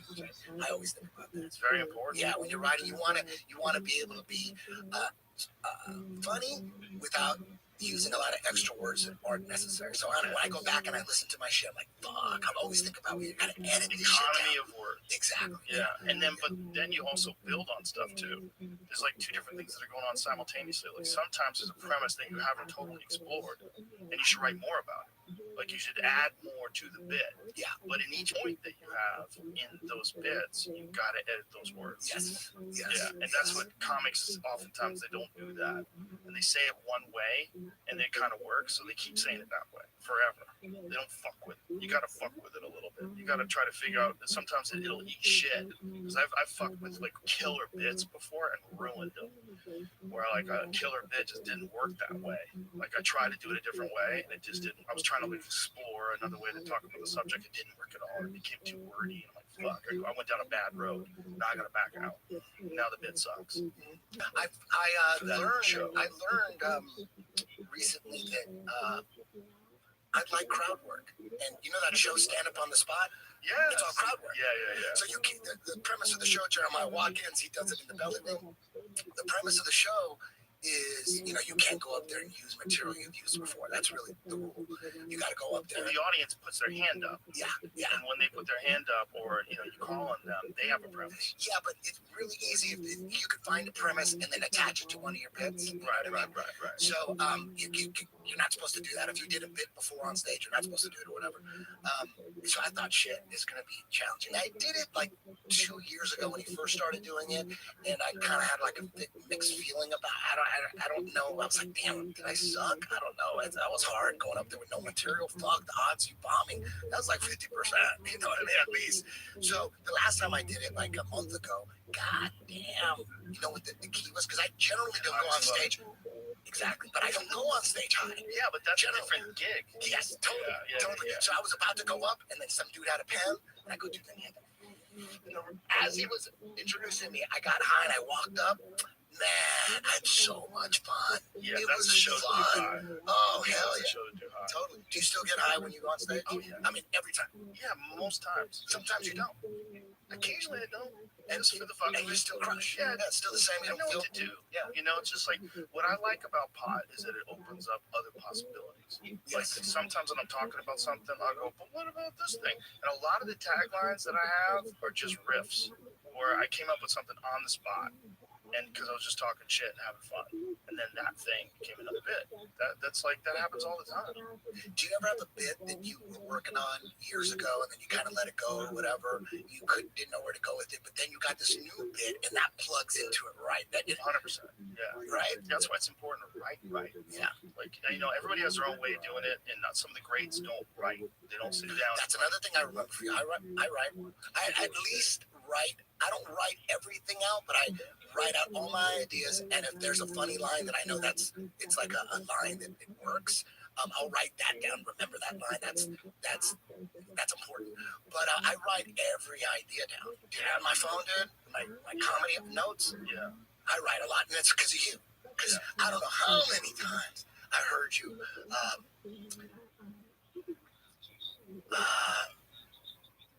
Tell other comedians, like, dude, you gotta write new shit, dog. You gotta write new shit. We would take guys on the road, and I would do a whole hour, right? And they would do 20 minutes, and then I'd come back to the town 2 years later because I had a new special out with a whole new hour, and these motherfuckers would have the same 20 minutes. And they'd be like, hey, man, you are never going to get out of this opening spot with the same 20 minutes for 5, 6, 7, 8, 9, 10 years. You can't do that. You got to fucking put out a special, and you got to abandon all this shit and start from scratch. You have to. Oh, yeah. I've heard you say that many times. I remember that shit. But that's just like the guys who they got stuck in this old way of doing things where you're just trying to get on television. There was a bunch of guys that came out to Hollywood, and all they really wanted to do was get on a TV show. So get a 20-minute, 30-minute set, and get yourself cast on a sitcom, and you'd be killing it. Got you too. Sitcoms are fucking over. I mean, they're totally over, right? Doesn't it seem like do they even exist? Netflix has some. I have a friend in. Miss Pat has a great one. I have a producer friend in Hollywood, and he's telling me like recently, he's like, movie production is at like 20%. He goes, nobody's making shit right now, dude. Nobody. And like movie theaters, you go to movie theaters, like. There's no movies. Like, where the new movies at? Every weekend. Remember there were like 3, 4, 5 new movies? Every weekend. There was like all these. Everyone would go to the movies. Dude, this guy, he's telling me that he thinks that like whatever's running, like whatever's pushing the one world government narrative, they at some point they figured out, okay, movie theaters are not good for the one world government. We got to stream everything, keep everybody in it, keeps people at home. We got to do everything we can to keep people at home. We just want to keep them at home. And he thinks that the movie business is fucking tanking. Yeah, but that's because of the pandemic. They shut down all the movies. That's over though. But that's over. But it took 2 fucking years, and the movies are just starting to go out in the movie theaters now. And I also like when things go to streaming, like the actors get pissed. Who was that one big actor? Was it Scarlett Johansson that sued because she put out a film and it was supposed to be released in the movie theaters. That was part of the contract, and they released it on streaming. And I guess when an actor, like, then you don't get the box office money. And then, no deals. Yeah, and like, who the fuck? I don't know what their account is like in terms of like how many streams, how much they have to pay you for streams. Yeah. Like, if you're on Apple TV, and they put a movie out that it costs $16 or whatever. How much does the actor get? Is it just like a box office? Is it like a ticket thing? Is it the same amount of money? Like, how much do they get? Because that's where the money comes. And, like, you see these big box office gains, right? Yeah. And you say, oh, my God, Terminator 3, look at all the numbers. And everybody sees the numbers like, whoa, the number one movie in the box office is Terminator 3. Whoa, and everybody hears about it. It's like the one piece of business that seems to be like everybody's public opinion. Everybody wants to know about it. It's everybody's public information. How much money did that movie? It's all about how much money did How much money did Sylvester Stallone get for that new movie? Isn't that crazy? The money's very important. Matt Damon praised for his perfect explanation of why movies aren't being made like they used to be. The DVD was a big part of our business. So that's part of it too. I'm sure, right? Because there's no DVD sales. So that's what he says. I want to hear what he says.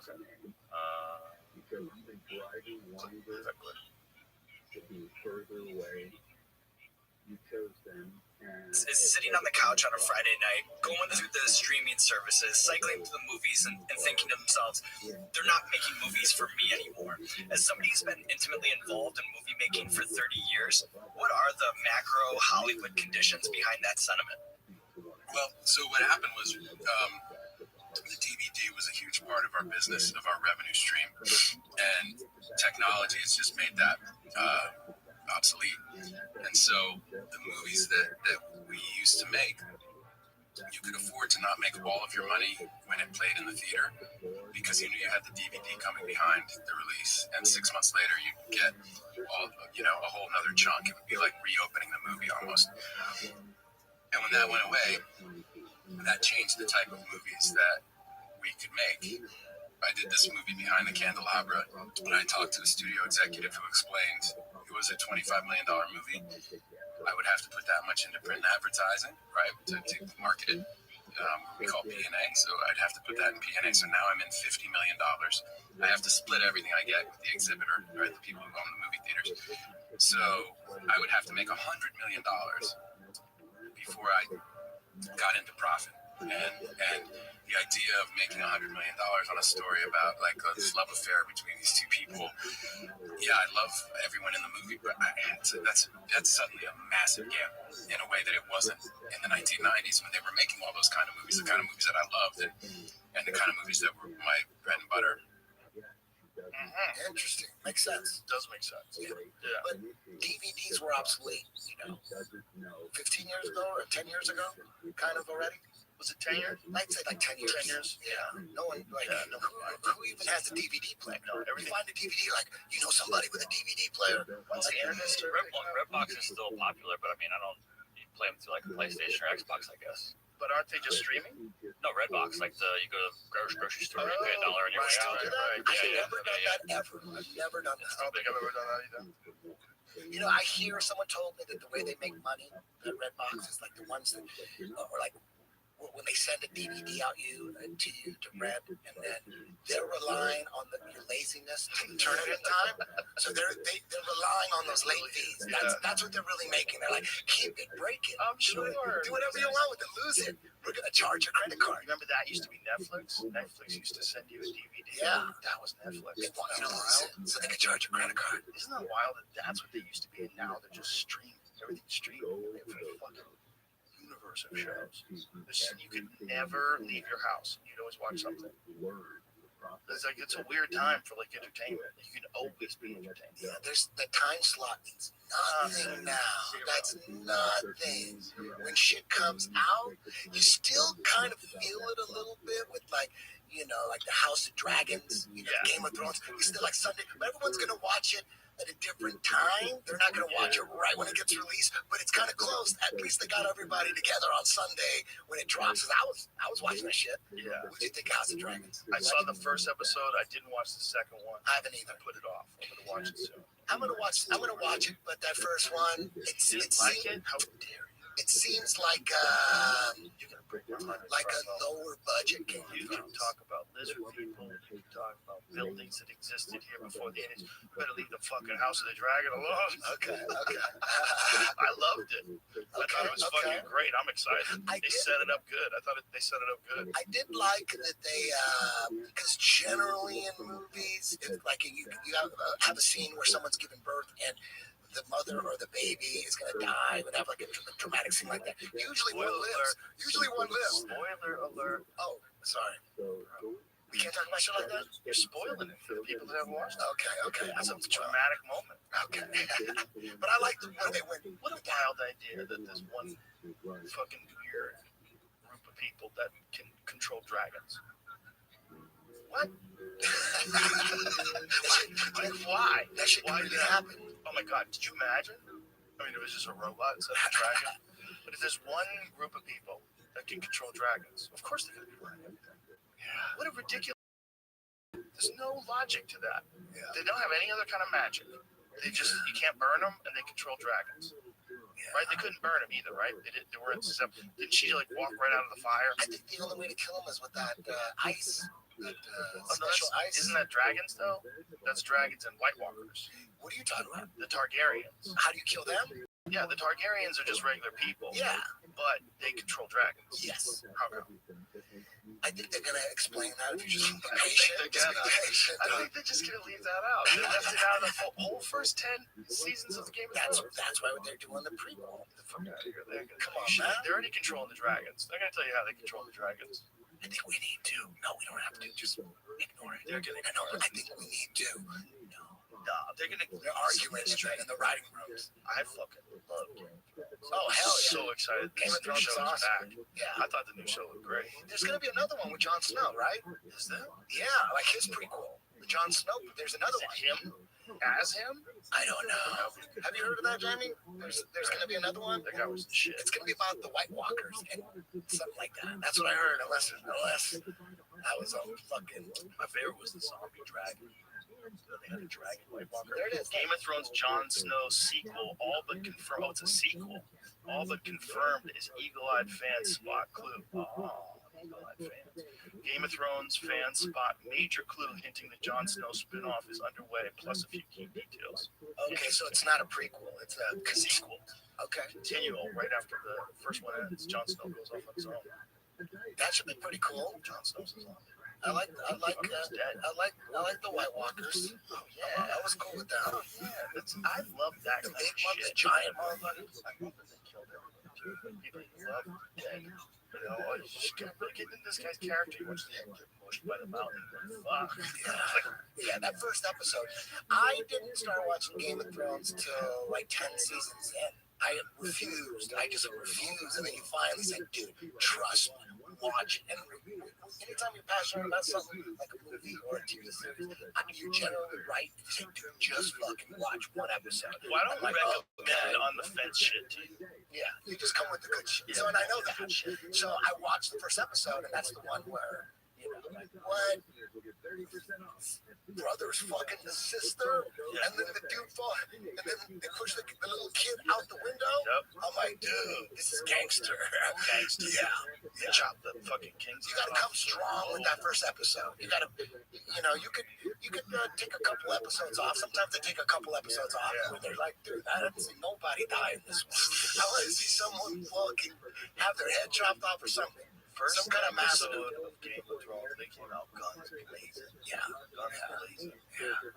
I love those kind of shows, man. I love those kind of shows. It's pure fantasy. Nice escape. I like a nice escape. Yeah. Ozark, Nice Escape. You know. Also like knowing that even though there's dragons and fucking magic, all kinds of crazy shit, it's not real. The savagery that you see was real. That's how people really did battle back then. They hacked each other to pieces. Yeah. They literally did ride at each other on horses with armor and a fucking stick and try to knock each other off. Yeah. Those people were fucking horrible. Like 300. Oh my god, dude. Could you imagine being alive during the Spartan days? Imagine going to war with bows and arrows and swords and shit. People just hack into giant They were swarms. fucking everybody up, right? And then the Spartans. Those are the Greeks, right? I mean, isn't there like didn't they say they took little boys with them and stuff like that? Isn't that part of like their I think there was a lot of that back then. or maybe they just bullshitted. Like people who hated the Spartans and haters, they were writing the history books like, yes, they always had little boys with them. No, because people wrote about it back then. They wrote about like lovers back then. There's a lot of documents, not just them, not just the Spartans, but you can fucking like Socrates, like a lot of those like ancient philosophers, like a lot of them boys. I think maybe they were lying. I think that until people realized it was bad, they were doing that a lot. I think pedophilia is look, as gross as it is. If you go and look at chimpanzees, they do it all the time. I think humans probably did it all the time too. I think it wasn't until like modern civilization when people realized how horrific it is to victimize someone as a child, and people who have it done to them oftentimes do it again to someone else. I think that was like a normal part of humans back in the early days.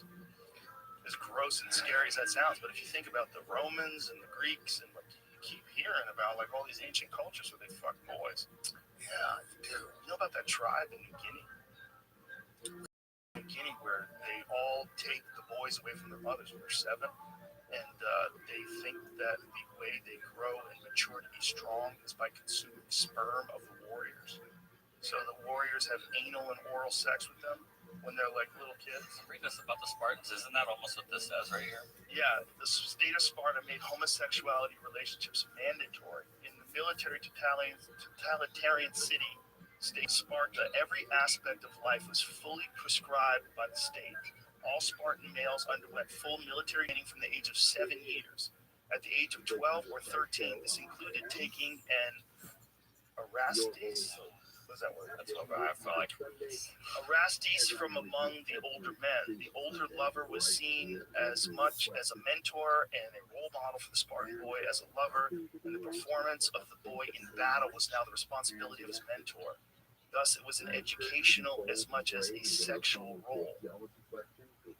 That's similar to that. Wow. There was no doubt that some of the relationships between Spartan men and their proteges in the army were sexual. They did not have to be. Two of the most well-known sources of our knowledge about Sparta, Plutarch and Xenophon, stressed, I hope they said those names right, stressed that the relationship should consist of ideal friendship and that to sexually consummate it would be an abomination.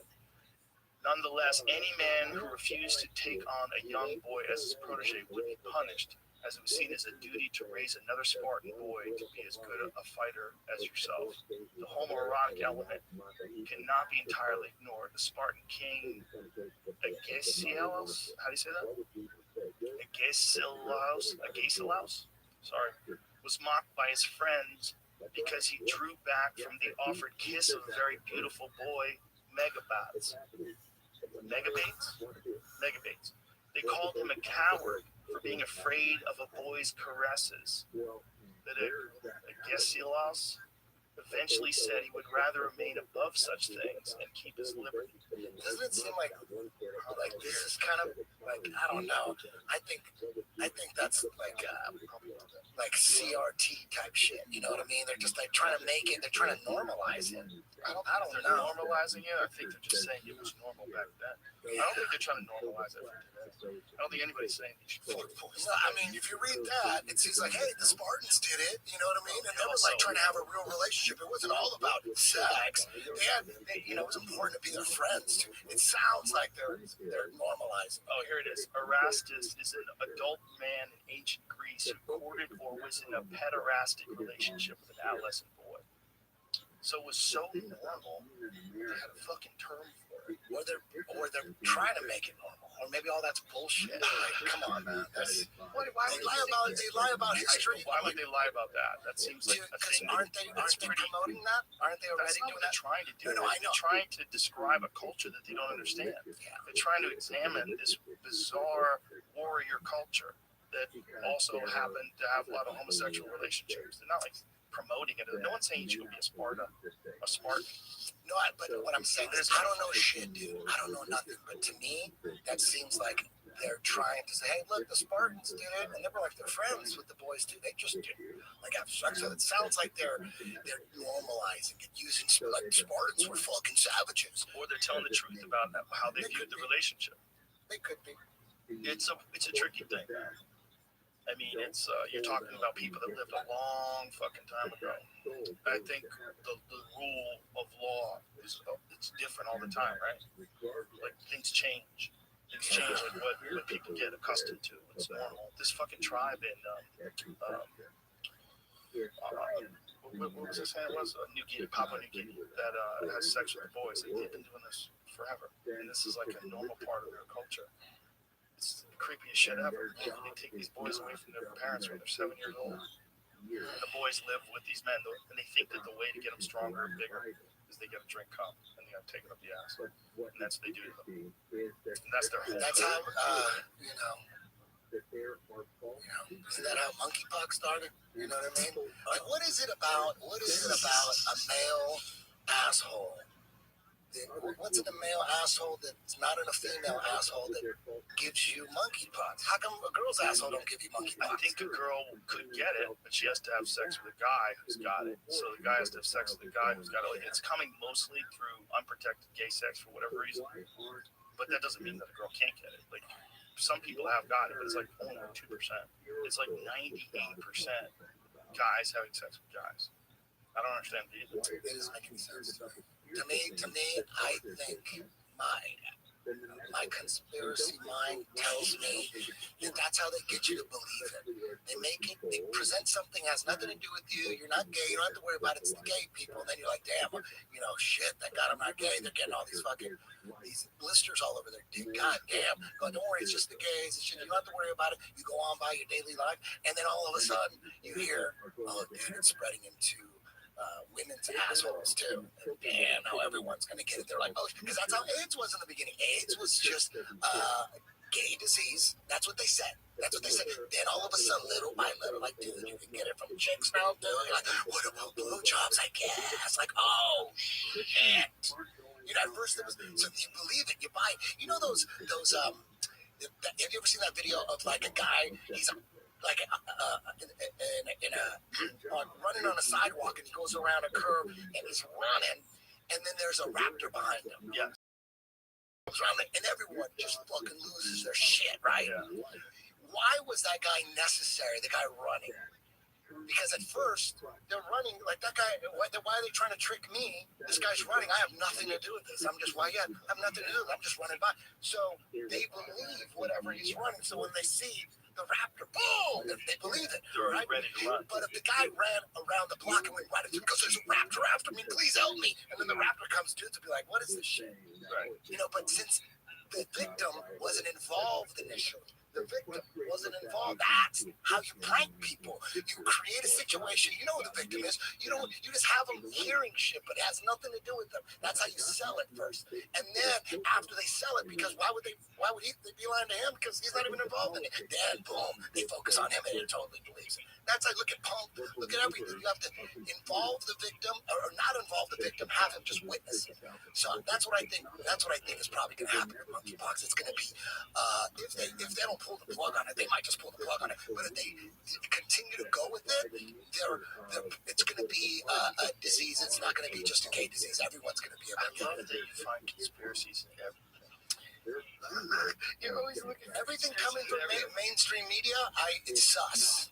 Big time. Anything coming through mainstream media, I'm like, let me dissect that. I'm not going to believe whatever they said. Like if you knew somebody and you were friends with them for a few years, and then you find out everything he told you was a lie. He's a big fraudster. Everything was a lie.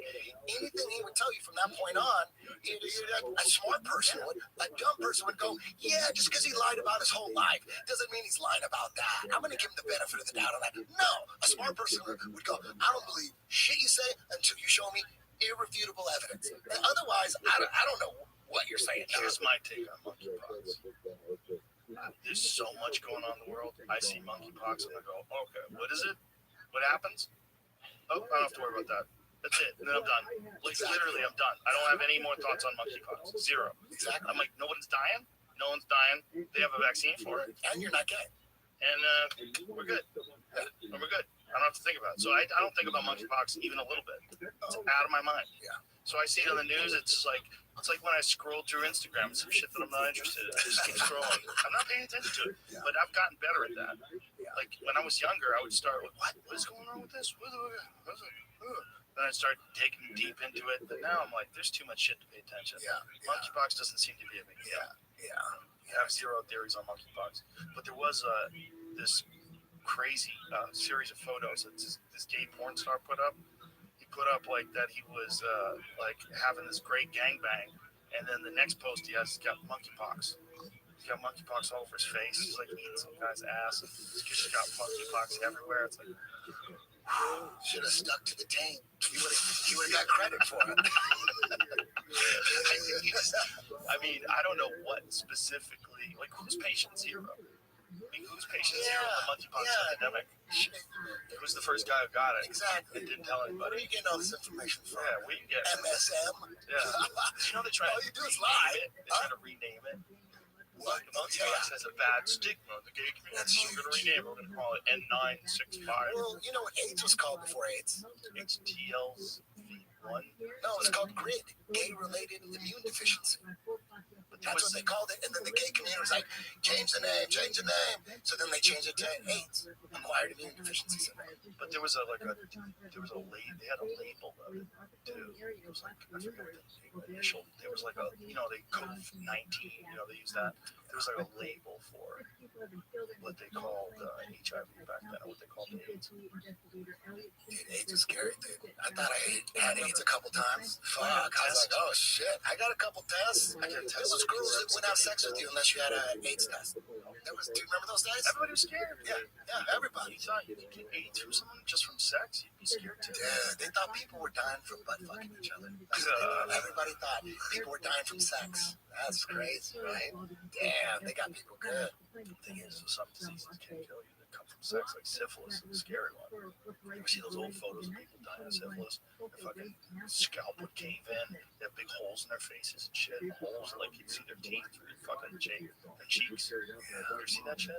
That's how Al Capone died. He died of syphilis. That's a bad way he died. Yeah. You can't get that from fucking. That's the evilest fucking disease.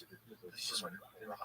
Like, you ever seen it? Are people still dying of syphilis? No. Penicillin now. Okay. Now they give So that was before penicillin cures. I think it's penicillin that cures syphilis. I'm pretty sure it does.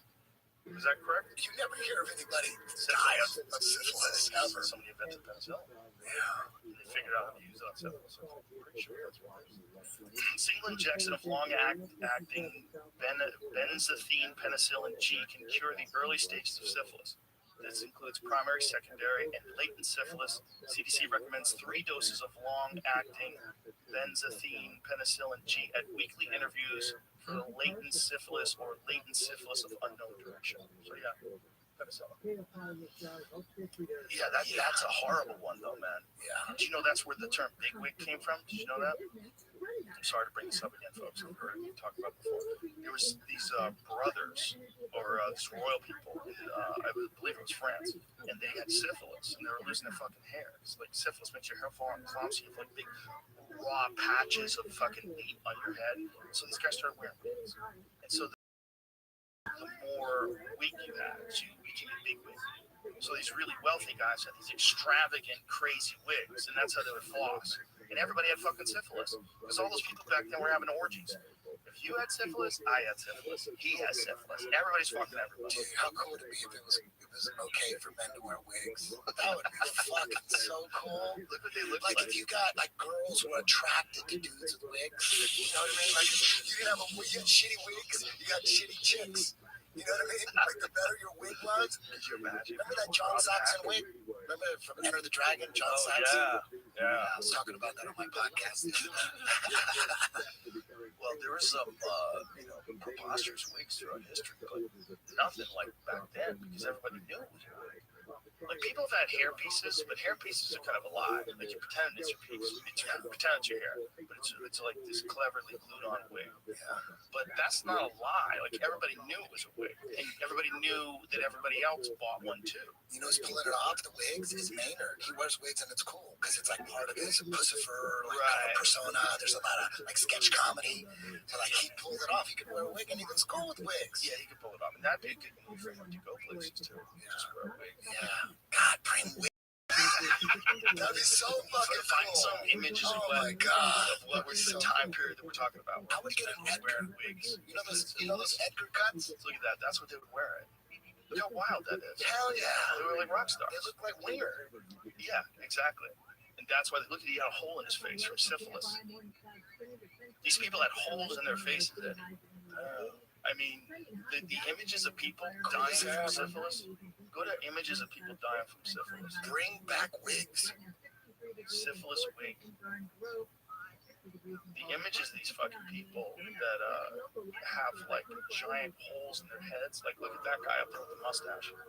That one right there. Look at his fucking head, dude. That's it's like eating his scalp apart, right down into his fucking brain. It looks fake though, doesn't it? Doesn't it look like one of those bald wigs? Like he's got a bald wig on? Right, it's real. That's what happened to people. Their faces would fall off. Their nose and shit. Look at that. Jesus Christ, that lady's rotting apart. Oh, Jesus Christ. That's in 1910. Oh my God, look at her face. That is a crazy photograph. Holy shit, man, you see her cheekbone. Look at her cheekbone. That is fucking wild. That's a scary ass disease. Oh, look at that kid's face. Oh my God. Jesus Christ. It's fake? What's the X through it? I'm trying to find that out. It almost because Hollywood makeup zombie photo and just got filtered out. Oh my God, but that child with his fucking teeth. Oh my God, that's horrific. Just his poor face is rotting off.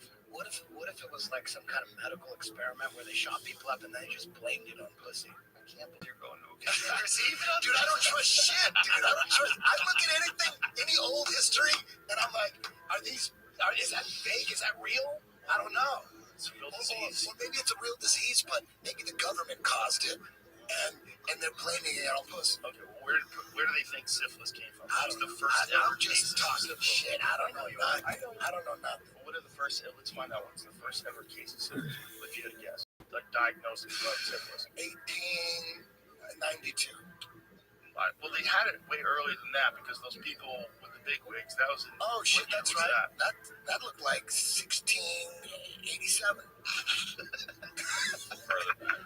Further back? Damn. 1500. Yeah, that article said that ravaged Europe worse. Or it was like the next worst thing after the Black Death in 1580. STD that's right around 1580. Everybody got killed. Fucking. That's real. That's terrifying, dude. What do you imagine? Because everyone's gonna keep fucking making horny. They're gross. Yeah. People are gross. You gotta find a way to fuck. Even if it's killing people. 1400, 1494. Maples. What a way to go, too. Your face just falls apart. Your nose falls off. Fuck. And you can't stand that shit no more. It still wasn't worth it. You're like, damn. I hate that shit. Interesting. Check this out. So this has a theory. You're like, what did I do? The theory that Columbus brought it back from America. Oh my God. Oh my God. Of course he did. And that's the first time they have like 2 years after he returned. No wonder they gave Just us a theory, smallpox. but Oh, it's a good theory. I like that theory. Let's run with it. The origin of syphilis is disputed. Syphilis was present in the Americas before European contact. Indians were getting it. Yup, may have been carried from the Americans to Europe by returning crewmen from Christopher Columbus's voyage to America. Of course. Or it may have existed in Europe previously but gone unrecognized until shortly after Columbus's return. that's why they took down all those buildings to hide it. It makes sense that it was here. You know, we've been having orgies in castles for millennia. They probably had all sorts of kind of different strains of syphilis. Crazy shit. We should wrap this up. Sorry, we've been doing it like 3 hours. Can I plug my book? Well, it's not my book. One of my students, Zach Moore, he's written other stuff too. He wrote a book about my musical journey and how it turned into jiu-jitsu. And a big part of that is James Watson, my best friend growing up. You know, the story of him moving from Arkansas to Hollywood or to LA in '86. He puts an ad out in the Recycler, guitar player into Slayer, Destruction, and Razor, looking for a band. I'm 16 years old. I answer the Recycler ad, and then that was it. We moved to Hollywood. We followed our rock star dreams, and he was the one who told me about the UFC. He's the one because UFC 1 came out, and we were big boxing fans. We watched every pay-per-view, every Mike Tyson, Tuesday Night Fights, every ABC, Wild World Sports, boxing fanatics. And then we see a commercial about UFC 1. It was the first one, so they didn't have any B-roll. And to me, I looked at that. I'm like, this is probably going to be like WWF. It's going to be like wrestling. This ain't going to be real. Like the first commercial of the UFC, dude. It's like a high school production. Yeah. And so we missed UFC 1, and then he comes up. We're living together. He shows up and says, "Dude, I was at Guitar Center, and someone said that Ultimate Challenge shit was real. It was real." I go, "It was real?" He goes, "Yeah, it was a bunch of different styles. They all fought each other." I'm like, "What?"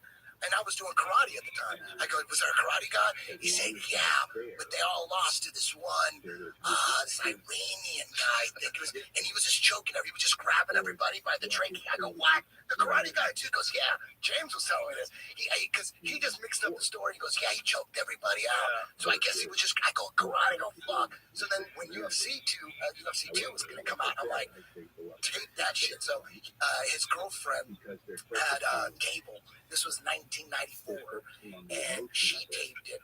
And then he left the tape by my door in our apartment. And man, UFC fucking 2. That was the only 16-man tournament at that point, because there were 8-man tournaments, but UFC 2 was 16-man tournaments. So Hoist fought 4 times. And I couldn't stand Hoist. He's beating my karate guys. Minoki Ichihara. Oh, damn. He beat Jason DeLucia. I'm like, I was like all about karate. And I hated him. But by the time he got to the finals and he went against Pat Smith, dude, I was sold. I go, "Dude, I got to do this shit. I got to do this shit." And then he beats him. It was amazing. Yeah, People don't appreciate how revolutionary that moment was for martial arts. Yeah. Because you and I had both practiced martial arts before that. Like, we did different stuff. We had both done some martial arts. Yeah. And we all knew how a fight would go down. Yeah. And then you see that, you're like, "Oh my God, I'm so wrong." I couldn't stand Hoist for those first 3 fights. You also realize that was the first time I ever saw a martial art that worked as advertised. Because every martial art was supposed to be a smaller, skilled man can beat a larger, more powerful attacker. But you never saw that. Big guys always beat the fuck out of small guys, in a fist fight. Yeah. But then all of a sudden there's this dude who's doing something with technique that's allowing a 175-pound man to kill everybody. Like, this is wild. It was wild to see, man. Revolutionary for us. Yeah, so James was a big part of, like, my evolution of the story of jiu-jitsu. So the book is called Mastering the Metal. It's available for pre-order now on Amazon, and it actually comes out probably February, but it's pretty much done. And I got a new podcast on Rockfin called Look Into It. Dude, on Rockfin, I go off, dude. We can say anything on Rockfin, dog. I don't say shit on YouTube. YouTube, I know if I say anything, if I say election fraud, they're gonna fucking give me a strike or something. So I keep YouTube clean. It's all business. It's all Planet Jiu-Jitsu. Let's just keep it all business. But Rockfin, you go hard with those. Dude, everybody at the top of Rockfin, fucking awesome people, fully red pilled, and not red pilled like Republican, red pilled like Matrix, Awake. All the guys at the top, I can say they've never told me not to say shit. They never censored me, so it's a beautiful thing. So that's on Rockfin, Yeah. and you're on Instagram, and that's what you use most of, right? Yeah, I cut my Twitter out. I cut my Facebook out. I'm just on Instagram at Eddie Bravo 10P10P. But I'm super shadow banned, so it's very hard to find me. And I can't add anybody. I had 750,000 followers a year ago. I have 630 now. They keep deleting my shit. Yeah, and now they make it so I can't. I usually, if I see a cool video, I'll go, let me take that link and make a video out of it. Now they won't give me the link now. Yeah, they got me in some chat. Oh, dude, everyone tells me all the time, dude, I can't find you. I never see your feed. They always say, I never see your feed. So I'll probably get deleted from Instagram pretty soon.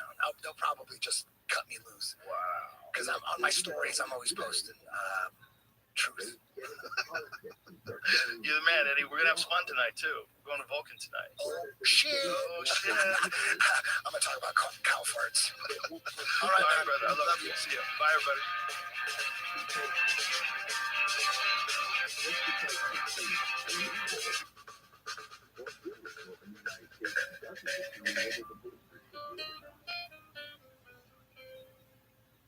Hello, I am esteemed documentary maker Louis Theroux. I have no shame, so I just said that. And I have a brand new podcast where every Tuesday I speak to a fascinating guest who's notable in their chosen field. I'll be exploring the Playboy life with Craig David. I realized that I had to pull back from all of this. What, you stopped having any kinds of romantic and sexual encounters? Bringing the whole thing back. Have you been in a celibate phase? Is that what you're saying? For quite a while now. For how long? Maybe a year or so. Really? And trying to impress country icon Shania Twain. I do swear a lot in real life. Prove it. Yeah, the biggest swear for me, my most satisfying one, Go on. if you really want to I know know, what it's going to be. I think I know. tell me. That's a good one. It's free and exclusively on Spotify, and it's called the Louis Theroux Podcast. The Joe Rogan Experience. Drink by day, Joe Rogan podcast by night, all day. What's happening, brother? We're up and rolling. Thanks for having me. Pleasure to meet you finally. I know, this is, I'm excited to be here. You're one of my favorite guys. Really? Thank Yeah, there's this group of guys that are coming up that are so good right now. I feel like this is a great time for like fresh up and coming comedy talent. It's like there's so many guys who've been doing comedy like 15 plus years who are just fucking starting to crack. Yeah, our group is like really, my closest friends, they work their ass off, so that makes me work my ass off. Yeah, I love it. Love it too. That's so important. We were talking about Shane Gillis.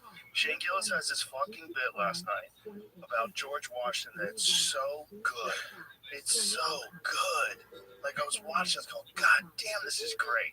Because it's like a perfect bit that combines his love of history with just like Shane, like the way he acts things out. It's just, I don't want to give up any of it up. It's so fucking funny.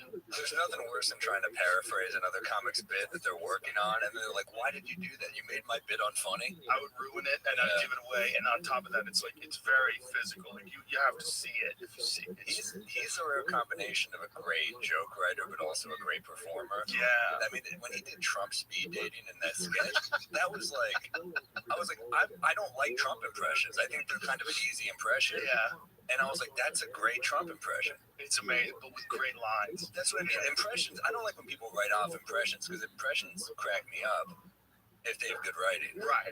That's the thing. It's like crowd work. Like you get like an extra bump off the fact that it's all happening live. Like, whoa, this is crazy. But if someone's good with it and they've got good lines, it's fun to watch. Yeah, nothing is. That's a mistake a lot of comics make, which is like, this is hack, or it's like nothing is inherently hack. Right. Things can be like, I love like Kyle Dunnigan's impressions. I love his Bill Maher impression. I love I think if you nail it in a unique way that hasn't been nailed, that's what Shane did with Trump. Yeah. To have Trump win was in the sketch is funny. Yeah. Because if you just have like women being like, you suck, that's not funny. Right. The fact that Trump in the sketch is like just calling them, like the way he turns on them, it's perfect. As soon as they don't like him anymore. But because it's Trump. That's what That's what he does. Yeah, that's what he does. And also, Shane actually likes Trump. Like, he gets a kick out of Trump, so it's like it makes it fun. Well, it's hard to impersonate people that you don't like, right? It's like kind of like roasting someone you don't like. It's just weird. Right. Yeah, the roasting thing is weird. I mean, when I first went back to the Comedy Store in 2014, it was the first time I ever saw a roast battle, and I was like, yikes. Like, these fucking people go hard in the paint at each other. It used to be like, you look weird. Now it's like, this guy got raped in 7th grade. Right. And you're like, that's the joke? Your wife and kids left you. You're like, whoa, hey. I saw one of the guys, like, his wife had a miscarriage. And I'm like, she's here. Jesus Christ. Can you imagine being that wife? She's like, I didn't sign up for this shit. Exactly. I had to tell this to a comic the other day. He brought this girl as a date, and he was talking about all the stuff they did. I go, you just started dating her, and you're talking about her blowing you on stage, and then she has to see all these people. Yeah. I'm like, don't do that. Not the best intro. It's not. You just started dating. Yeah. Like, this is terrible advice. There's some people that like want to be a part of your act, and there's other people that are like, can you not? Yeah. Can you give it a few months? Yeah, most people don't want to be a part of your act. There was a roast joke. My Dina Hashem, who's a really funny comic, great writer, and she opens for me a lot on the road, and she did a roast against this guy Dave Kinney, who's really funny, and they were roasting each other, and she had the most savage line I've ever heard in a roast. It's where his mom died in a car crash, in a motorcycle crash, and she goes, Dave lives the way his mom died, an unrecognizable road feature. You can't knock the structure, though. It's a great joke. It's a great joke, but I'm like, but that's fucking hard. That's harsh. That's what I mean. Like, I thought, like, I'm expecting people to tell me I have one eyebrow, not like, well, it's like everything else, right? Things just ramp up. Yeah. Like, they escalate. It's like every world. It just keeps getting more complex and harder and more biting, and cars get faster, phones work quicker, like everything. What you jerked off to as a kid is different than what I jerked off to, and then versus someone 10 years younger than me, what they jerked off to. Everything ramps up to a point where you're like, is this good? Probably not. Well, porn for kids is a real problem because they get access to it almost immediately. Like, 10-year-olds get phones. Yeah. So they're immediately watching people fuck. I know. Yeah. It's pretty intense. I don't even go through my kids' phones, like, to look at their history. Why would you want to? It's not going to be good. They ask me questions sometimes, Tom. I'm like, oh, Jesus Christ. What kind of questions? Well, they ask me questions about me, which is a problem because, like, kids from school, like, talk to them about stuff. So they ask me questions about drugs, which is interesting to talk to a 14-year-old about drugs. You're like a responsible drug user. Well, I say, first of all, don't do anything that's dangerous and addictive. Like, they're not worth it. I talk, like, there's all these different drugs that can literally ruin the rest of your life. And then there's stuff like pot. It's like, it's not good for you because you have a growing mind. Like, your mind is developing. Like, you shouldn't do anything until you're like 25, really. But that's unrealistic. Isn't that weird that renting a car is 25 and everything, like drinking alcohol? Like, people say lower the drinking age. Like, 21, first off, it's not hard to get drunk in this country. Right. If you're 18, you can figure it out. Does anybody ever really get drunk at 21? That's like, does anybody get married and they're virgins? Some people. But it's probably the same amount that get drunk for the first time at 21. Those people are really prioritizing other shit. To wait to get married to fuck is pretty bold. I know a guy who did it. Really? Yeah, he was like 26 or 27 too, and I'm pretty sure he's gay. Damn. That's pretty sure. Yeah, sure. Because you want to take it for a test drive. I just don't get it. He's not a bad looking guy either. It's like, I don't know. Maybe he's like fully religious, and that's really what it is. People like that who are fully religious, and the amount of guilt associated with it. I had a friend who was like had these insane fears where he would say things like, "I'm scared I'm going to get Me Too'd," and I was like, "You're a virgin. That's hilarious. You're not going to. No, how can you? You physically can't be Me Too'd. You've done nothing that's Me Too'able." You know what's funny to me is when someone else gets Me Too'd, you see the fear in the tweets of the people that are coming out against that person. Like what? You just see, there's certain people when they virtue signal, Sure. You're like, bro, let me look in your closet. You're going so hard against this person when you don't even know You'll see exactly your what virgin friend happened. in there. Just these kittens. Yeah, no, there's a lot of it's true. I mean, the people that are loudest. I mean, Cosby, right? Yeah. Oh yeah, he was the guy yelling at everybody for doing dirty material about filth. Yeah. Meanwhile, was raping everybody. Yeah. Yeah. It's like anytime a comics are like you judge a comics character based on the content of the material, it's like you're missing the big picture. Well, it's like the only time when the material is supposed to actually truly represent how that person feels about a subject. Right. Like you never see a Quentin Tarantino movie and go, oh, he supports murder. But he got shit. I mean, he definitely got shit for stuff. I mean, I don't think deservedly so, but he's definitely movies. There's always a slight difference because you're playing a character. Right. I do think it's hilarious that he cast himself to do the dead N-word storage character in the movie. Oh yeah, I mean, Fiction. that would have been weird as hell if you had people reading for that part. You know? I have one scene in a movie. What do? I just say the N-word 400 times. It didn't make sense. Yeah. Like, why he was saying it the way he was saying it. And to Samuel L. Jackson, I'm like, I wouldn't have the balls in any scenario. There's no world where I could pull this off. So, you know, but great movie. I mean, Tarantino's body of work is insane. It's as good as anybody. Jackie Brown is the most underrated one. I always said. I think it's such a great movie. It's a great movie. It's so a great soundtrack. He doesn't have a bad one. He doesn't have one movie where I didn't like it. Yeah, he's one of the best. It's like Tarantino, the Coen brothers. I mean, like who can top? Obviously, like there's Scorsese, a little older, but Yeah. I mean, I grew up loving Woody Allen, and that's a tough, as a Jew from New York, that's a tough one to swallow right there. You It know? is now. Try rewatching Manhattan, and if you're comfortable watching it, you're probably a pedophile. You know, I don't remember Manhattan. it's incredible, but it's fucking weird. What year was that? It's in the 70s. It's black and white. My friend Ronan Hirschberg has a great line about that movie where he said it's basically a romantic comedy for pedophiles because the end of the movie is not like I fucked up by dating a high school girl. It's that he's sad that it didn't work out. Really? Yeah, I might not have ever Mariel seen it. Hemingway. You know what? I definitely didn't see it. It's I mean it's So she's in high school. you get this. She's 18 at Dalton, which is where Jeffrey Epstein taught. And this is the 70s. That's when he taught there. Allen and Epstein are. This is my. I mean, it's a little weird, right? Yeah. I mean, here's the fucked up part, though. The opening is the most beautiful thing I've ever seen in a movie. It's just his like love letter to New York. It's gorgeous. And I grew up like worshiping Woody Allen. He's done some weird shit. He definitely has. Yeah. I mean, there's no doubt about it. He married a stepdaughter. I mean, that's enough. That That's alone enough. is not good. Yeah. No. I mean, that's And crazy. then there's allegations from the other kids. Yeah. Were they coach? Were they not? I don't know. I The mean, one kid. Yeah. Right? Yeah. I don't know. But it's enough to go. It's enough to be Yeah. bummed. Yeah. It really bummed. Yeah.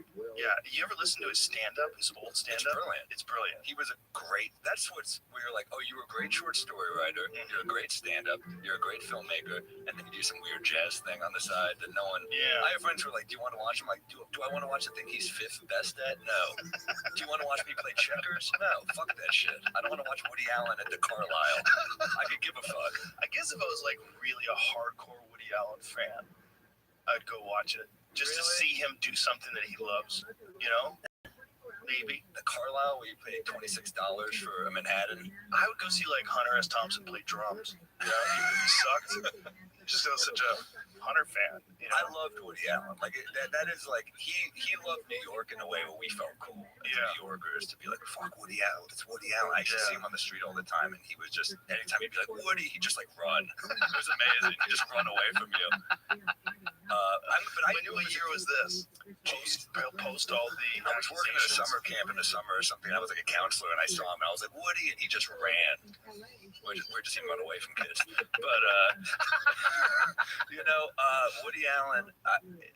Annie Hall is like the. I mean, as comics, that's like the prototype right there. Where you're like, well, you made. It's also the perfect rom-com because they don't end up together. Like there's so many. Right. It's such an un-Hollywood at that time, especially rom-com. Yeah, And Diane yeah. Keaton fucking rules. Yeah, Diane Keaton. What was the film that he made with what was the guy with the fucked up nose?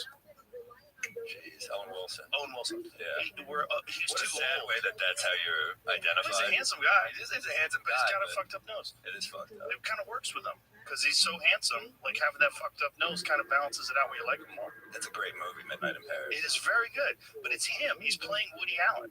Like Everyone. John Cusack and Brothers yeah. Broadway. Yep. Another great movie. Another great movie. Woody Allen. Oh, you playing Woody? They all just feel real bad about working with him now, though. It's so strange. Yeah. They try to kind of defend him a little bit. And the only one who's ever defended him, like, I mean, they all kind of avoid it when they can, but it's one of those things. It's like, what do you do? Yeah, I mean, it's tough. He's one of the greatest. I mean, Polanski's another one, right? You think of like the greatest movie. Chinatown's one of the greatest movies ever Fantastic made. movie. It's impossible to watch that and not see. I'm not enough of a film guy to like notice, great cinematography. When you watch that movie, you're like, every frame looks beautiful. Yeah. It's insane. Yeah, sometimes creeps are really good at a thing. Isn't that? Creeps are good too. That's the problem is throughout history. When we were talking about this the other day, that like Socrates and Plato, a lot of these guys that we associate with some of the most brilliant things that anybody ever wrote were pedophiles. Yeah. Like there was a lot of that going on back then, and maybe that's where they got their powers or something. Fucking kids just makes you really good at your art. I don't know. I don't think so. No, I don't think so. but what's his face? Baldwin, Alec Baldwin. Yeah. He's the only guy that like defends him now. Yeah. Pretty openly. That guy needs some allies. Yeah, he needs somebody on his team. Did you see Tim Dillon did Alec Baldwin's podcast? I thought that was like the most on-brand perfect thing. I saw that, I was like, good.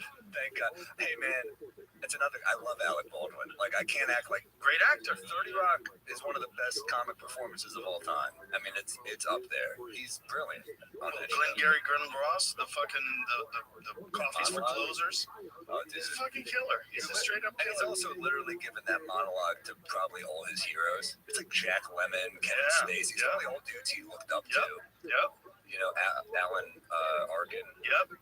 All heavyweight actors, and he's just like, you've put that fucking coffee down.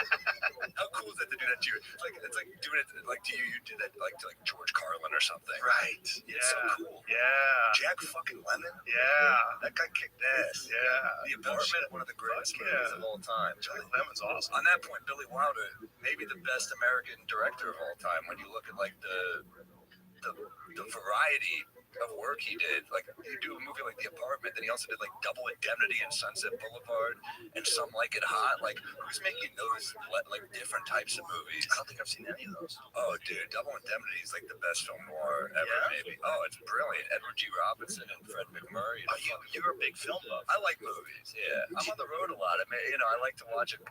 You feel better if you watch something good on the road than if I just watch some like Beat Bobby Flay horse shit. Right. Yeah.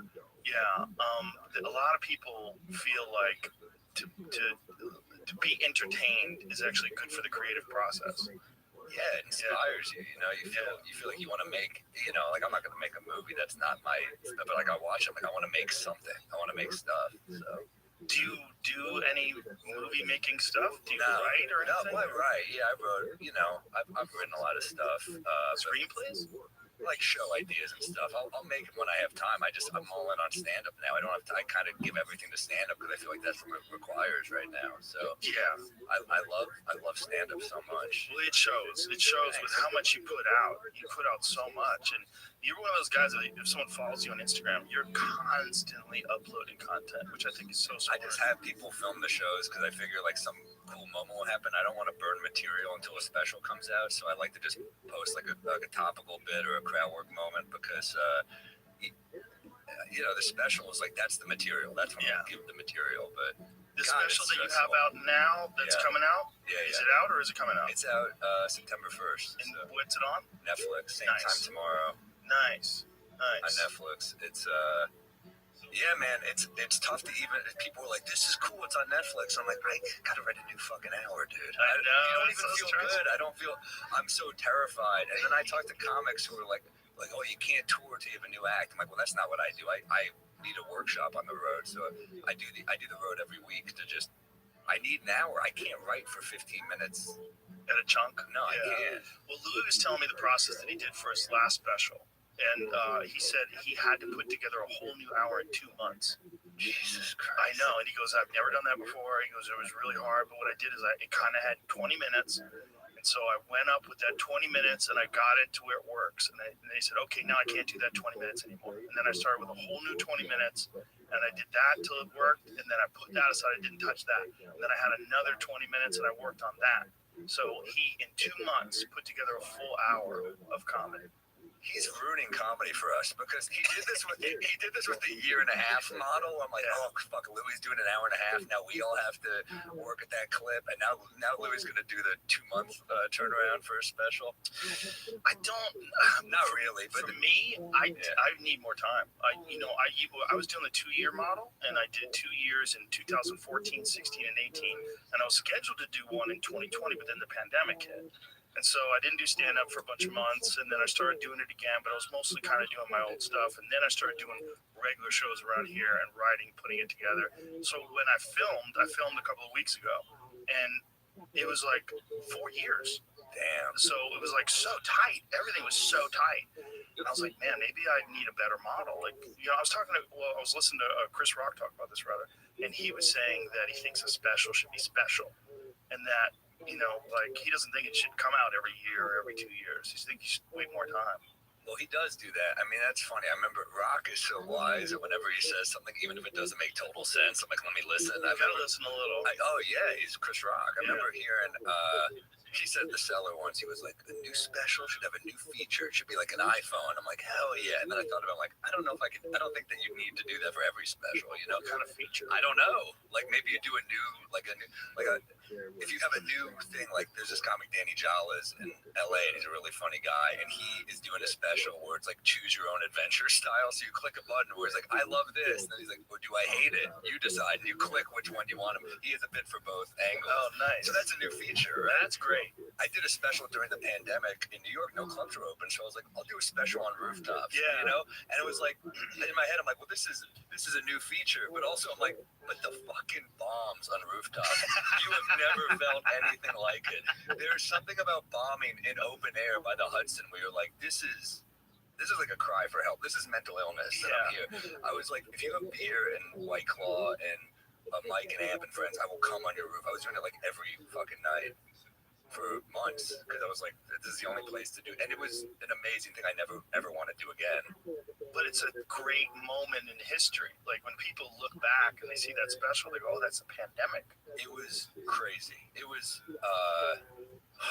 my cameraman, the guy who directed that special, Matt Salakis, nearly fell off a roof trying to get a cool shot. And I'm like, you die while I'm doing a jack-off joke. It's the saddest. What am I going to say at your funeral? You know what I mean? He died doing what he loved. He was, he did such a cool job with that. I literally just showed him on a stranger's rooftop. And his friend Dominic Mole shows up with a drone camera. I'm like, are we really doing this? This is insane. You have to address it.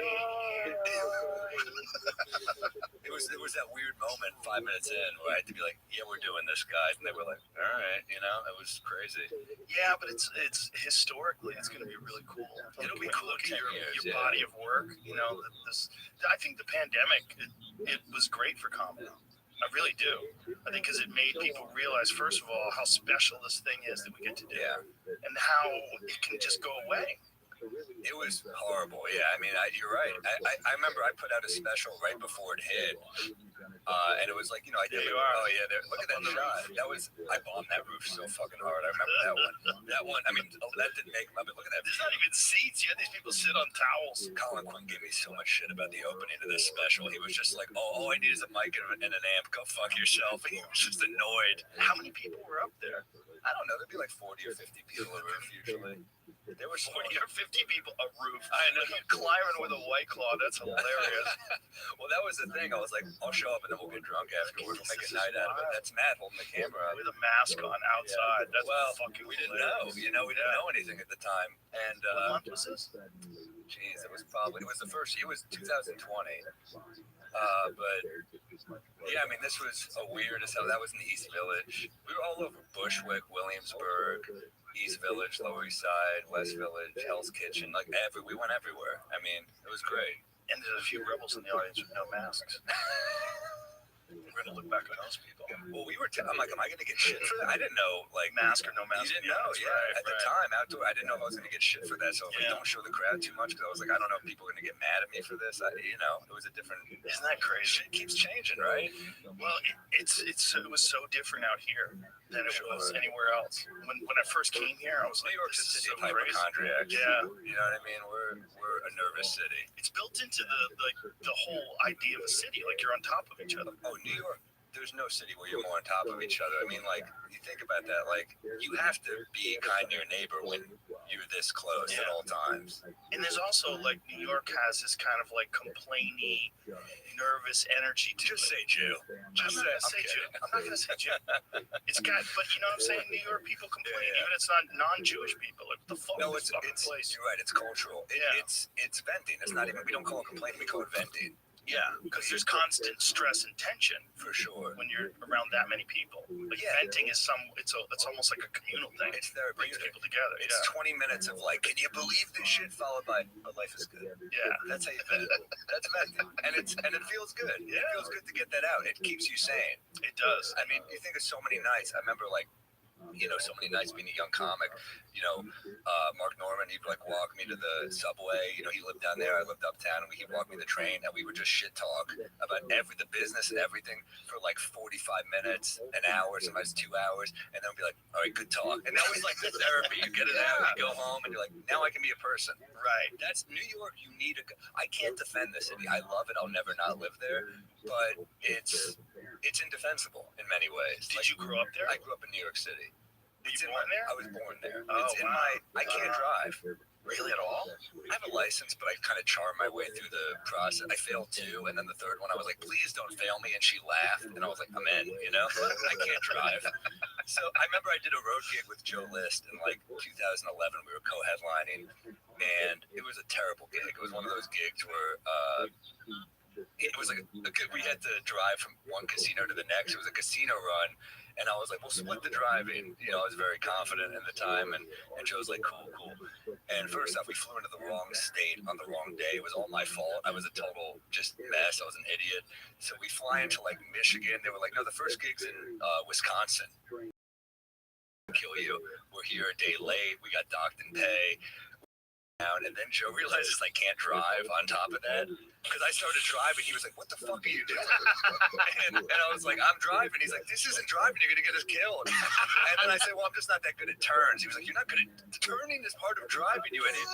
So we're complete idiots. We're bombing these fucking horrible gigs. I remember we show up to one casino in Milwaukee, and this is like such a comedy moment where you're like, first off, Bliss had been doing comedy longer than I had, and we were co-headlining. For some reason, my picture was giant, and it was like a little tiny Joe List picture, so he was furious when we got there. We're in this casino. The band Cheap Trick, I guess they're the music room was under construction, so they put Cheap Trick in the comedy club. Which means, I'm sure they're not thrilled. They're in the Rock and Roll Hall of Fame. They're playing like a shitty-ass comedy club because of this, which moves us to the bar. So Joe and I are doing jokes during the Milwaukee Brewers playoffs in a bar. We're like, can you at least put the game off the TV? And they're like, no, it's the playoffs. So we have to do a show while the Cardinals are kicking their fucking ass. And Liz is on stage bombing, and he's one of the funniest dudes to watch bomb, because he's so self-deprecating already, but he just turns to them. He goes, fuck the Brewers, go Cardinals, and they're booing him. And then he goes, all right guys, Sam Morril. I'm like, dude, what the fuck? So I have to go into that. We would swap who would close, and then we both bombed, horrible gig. And I remember Joe the next day was like, how the fuck did we get home last night? And I was like, you drove us. What do you mean, how did we get home? He's like, dude, I blacked out. And I was like, you seem fine. I didn't know he was sneaking drinks all night. He was an alcoholic. And then he was like, but in my defense, I'm a better blackout driver than you are a sober driver. And I was like, I can't argue with that. That is true. That was one of those gigs where you're like, wow, that was a painful week, but fuck, I'm like in love with the road for some reason. It's something about it, like I romanticize the road. It is romantic. Yeah. Some of my best moments have been on the road. There's something about the road. It's like you're doing it. The thing that we always wanted to do when we were open micers is be a professional. Be a professional comic on the road. Here I am. I'm in Tampa. Here I am. I'm in Wichita. Here I am. Tampa's an underrated comedy Tampa's city. a great fucking city. Tampa crowds. My friends always say, like, you know, the best crowds are a blue city and a red state because you get a good mix. So, and there's something true about that. That's Austin. That's Same thing. Great crowds. Yeah. But, you know, Tampa, man, I used to play a club there. Side Splitters, you ever play there?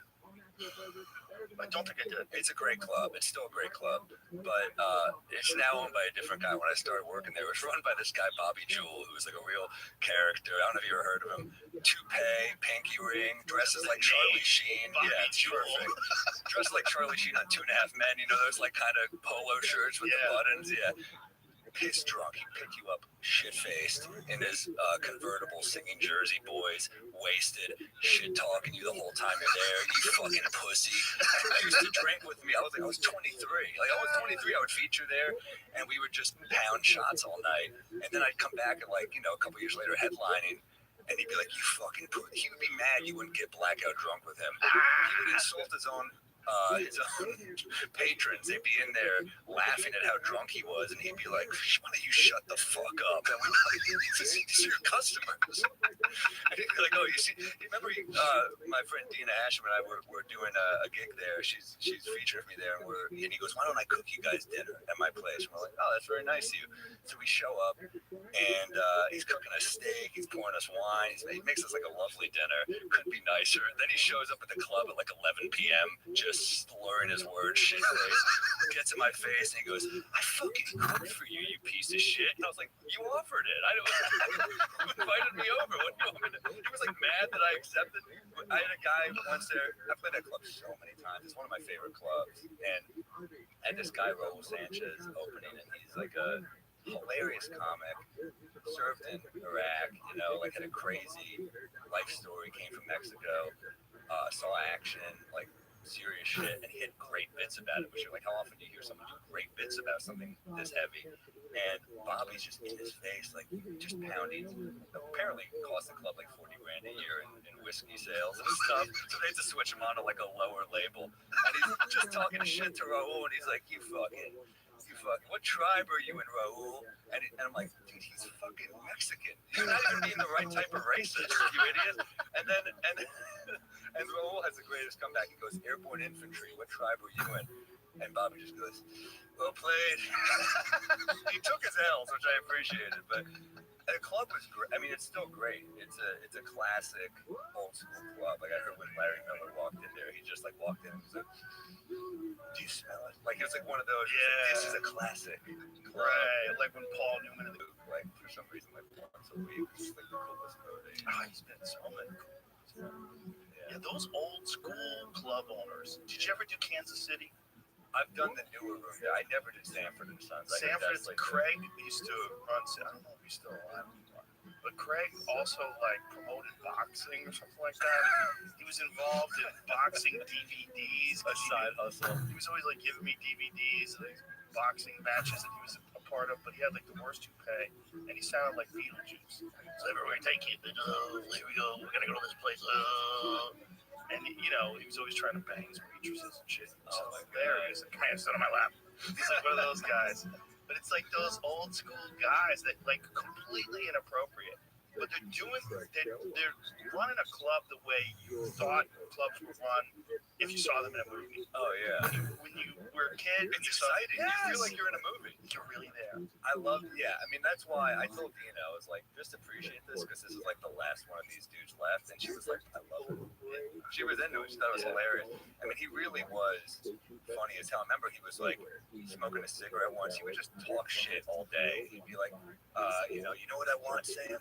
I want you, Joe List, and Nick DiPaolo in a room tearing each other to shreds. And I was like, why? And he goes, just cause.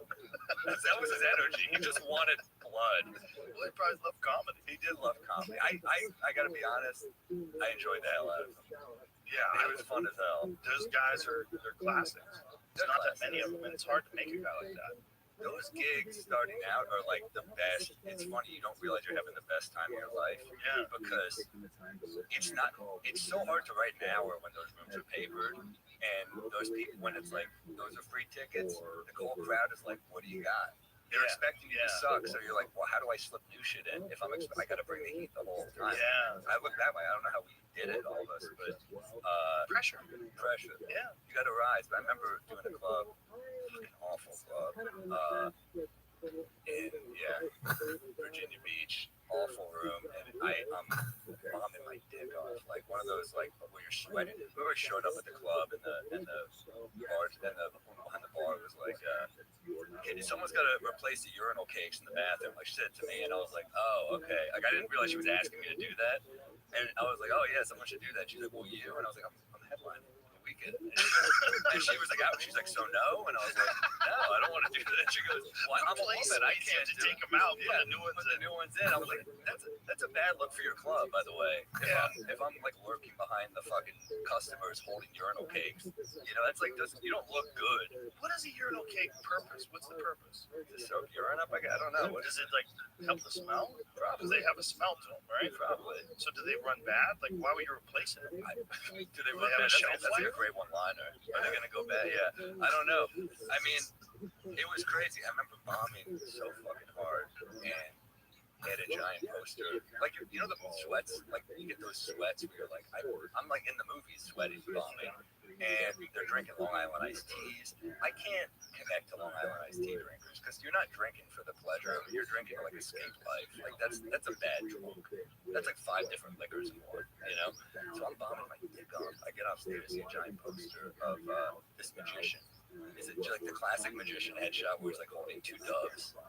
And I was like, all right, this is crazy. And I looked to my right, he's at the bar. He was at the show. So it felt like magic. I was like, all right, let me talk to this guy. And he's like, man, you fucking suck. Like, that was terrible. That was so bad. And I was like, he's like, I mean, you're funny, but like, that was not a good show. And I was like, oh, yeah. And he's like, I saw you on Conan once. Like, we should go out. I'll show you the real Virginia Beach. And I was like, the real Virginia Beach. Like, all right, he's going to show you the Virginia Beach. No one talks about it. And he just takes me to a bar next door. And I was like, all right, we're in a bar. It's like a long, by the way, it's like, I'm like, I could have found this fucking bar. This is not entertaining to me. Long line. I was like, I don't wait online. He's like, we're not waiting online. So we just start cutting the line. He's giving everyone the finger. And I'm like, who the fuck is this guy? You know? And we end up in, the bouncer is like, he just says to the guy's name is Stu. And he goes, not tonight, Stu. First thing the bouncer says to him is, this guy's a problem.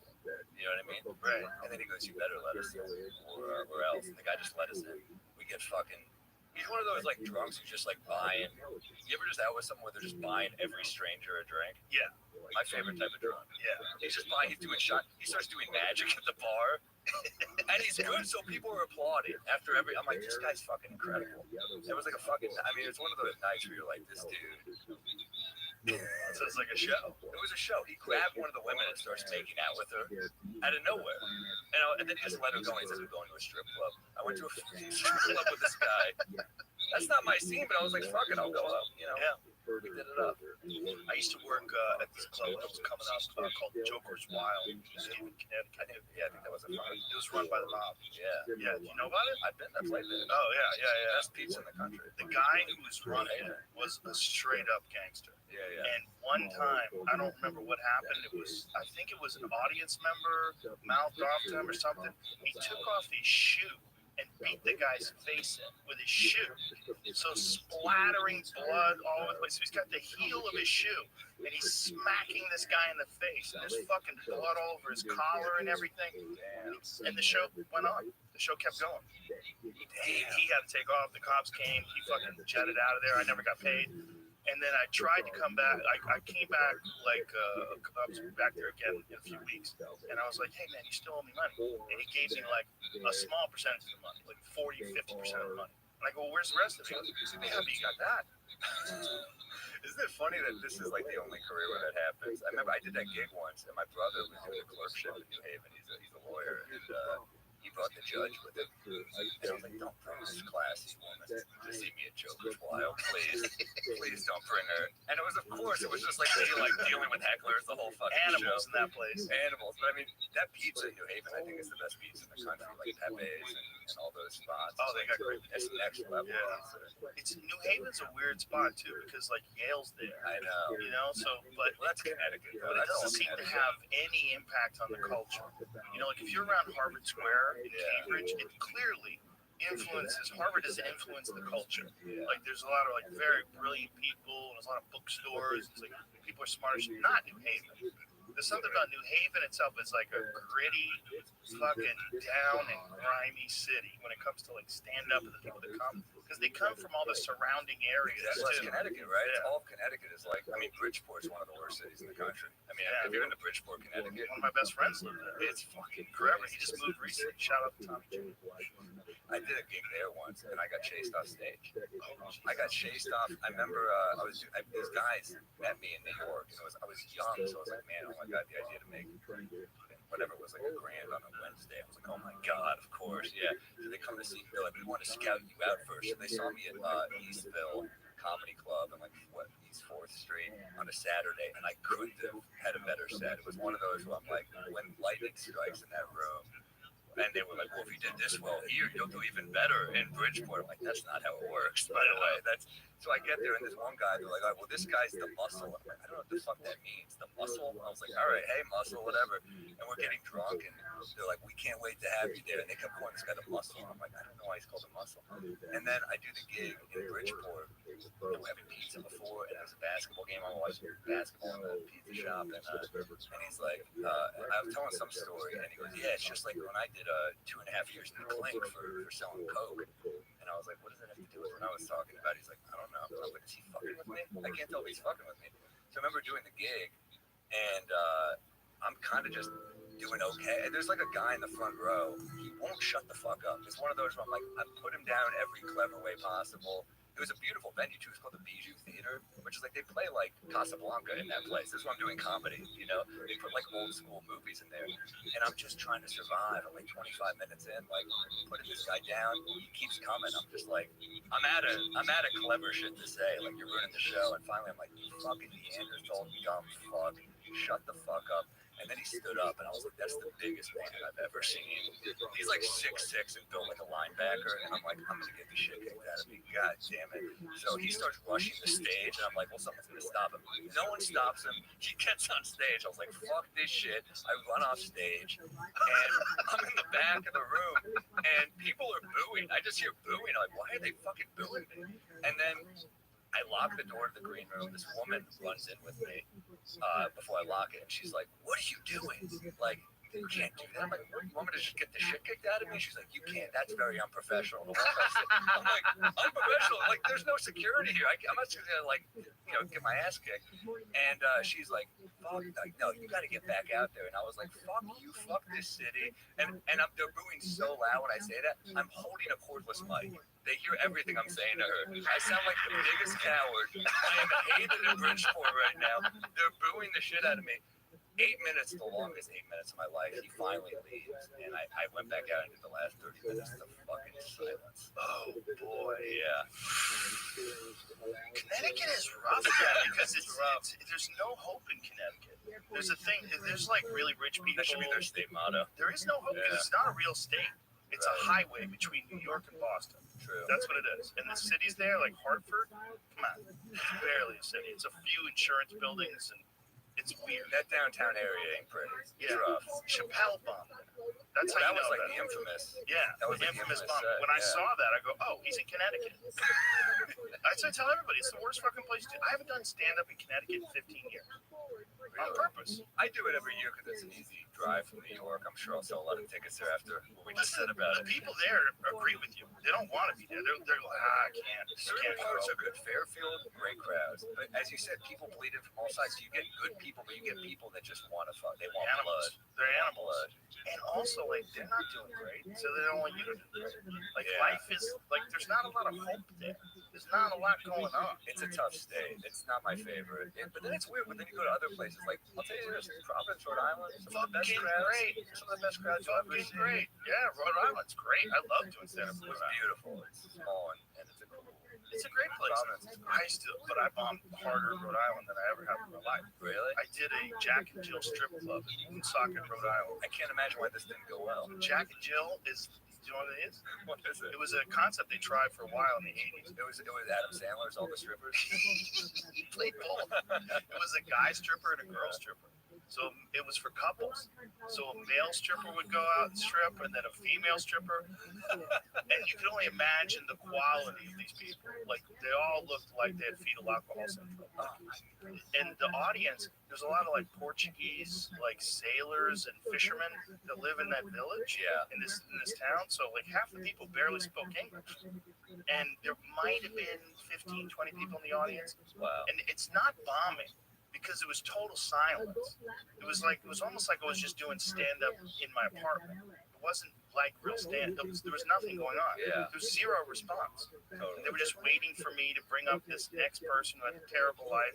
I think I had like really bad tattoos that he had covered. So he had like, and you can see the like shitty tattoo like hanging out under the band. And I'll never forget, the girl had a tattoo on her ass of a snake that looked like it was like tattooed like in prison, you know, like one of them like ... tattoos. It was fucking horrible. Wow. Yeah, that's the worst bombing I've ever.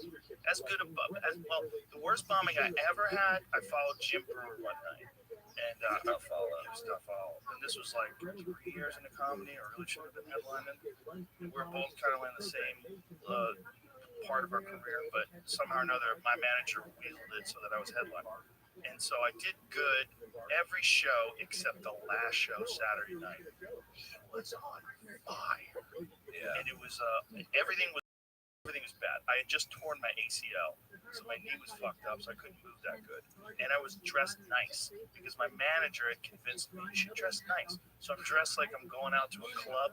So I had like Cavaricci pants on and a nice shirt. And I looked like such a douchebag, and I was terrified because I knew I was going to bomb. Because I didn't know how to handle going on after someone who was really good back then.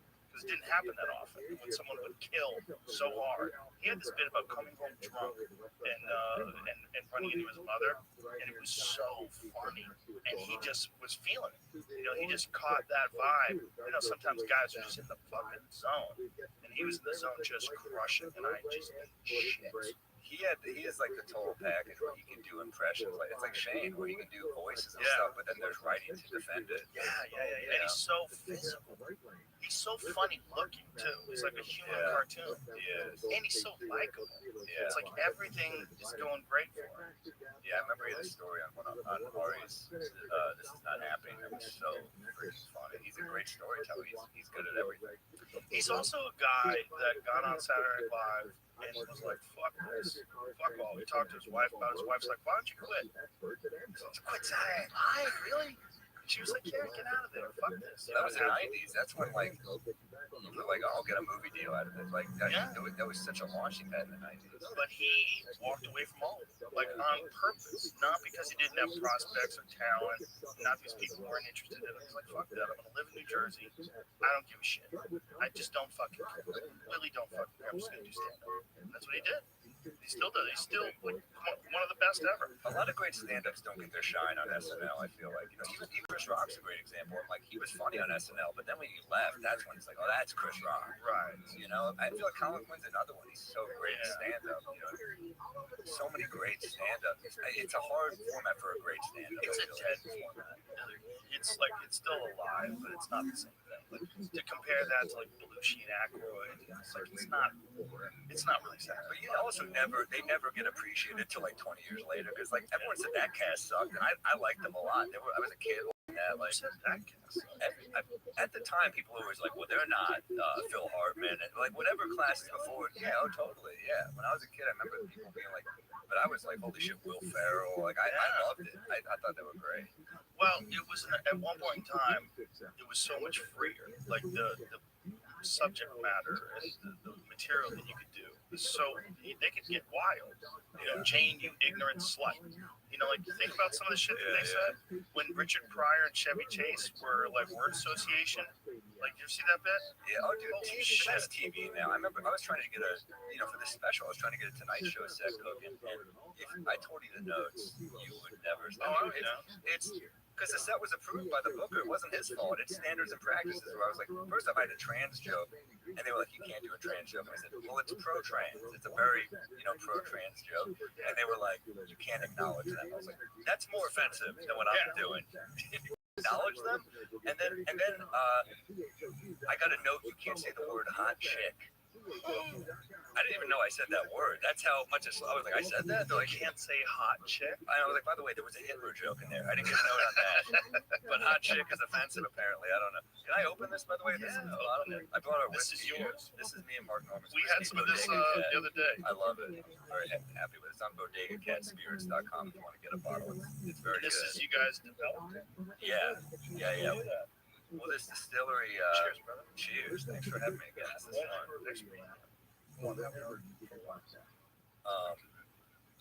I love it. Well, it was basically a whiskey. It's rye. They make it in Indianapolis. He's based out of Houston, Chris Hart, and it's just a really good rye. We sampled like 9 different ryes, and this was far and away our favorite. But I'll tell you, sampling 9 ryes, like we don't know. You're not supposed to swallow it. We're just getting fucked up trying it. We're not classy enough to be like, oh, you spit it out. That's how you sample it. Mark and I are just wasted, But this is the one we liked, and Bodega Cat just felt very New York to us. Yeah. We tried to do Fat Cat originally because of the double meaning. You're like, oh, it's like upscale, classy, but also it's a fat kid. Like Fat Cat, they're fun. I like Bodega Cat. It's a good name. It's a good name, and people are liking it. I'm pumped. I can't wait to get it served at the Comedy Cellar. That's to me is like, oh my god. See it on the shelf. Yeah, Liz, the manager of the cellar, who just gives me endless shit, is like, we're gonna serve it here. I was like, wow, you're gonna serve it? She's like, it'll be our like Manhattan old fashioned. Oh, I was like, that's nice. Yeah, Sampling the alcohol. You ever see how they do wine tasting? They have like a spittoon. Yeah. Just spit it out. It's so fucking weird. It feels wasteful. Yeah. It doesn't feel right to do. No, it's kind of strange. Like you're just swishing around your mouth and spitting it out. Yeah, I like getting wine drunk. I feel like Dave will give wine a bad name. Sometimes I'm like, wine is fun to get fucked up on. You're like silly and It's a different drunk. Whiskey drunk. Tequila's a different drunk. Is that your drink? Well, I've been drinking it lately because you don't feel as bad the next day. Yeah. There's something about tequila that doesn't give you the same hangover. For sure. And Bert Kreischer, who's a notorious drunk, he's been wearing his whoop strap and he switched over to tequila and he sends me his like recovery from his whoop strap. That's like fucking 95%. I'm like, how are you? What? He goes, I tied one on too. And I'm like, He says that it's bad. Cause I remember actually I opened for him in Hartford, Connecticut, probably a decade ago or so, maybe more.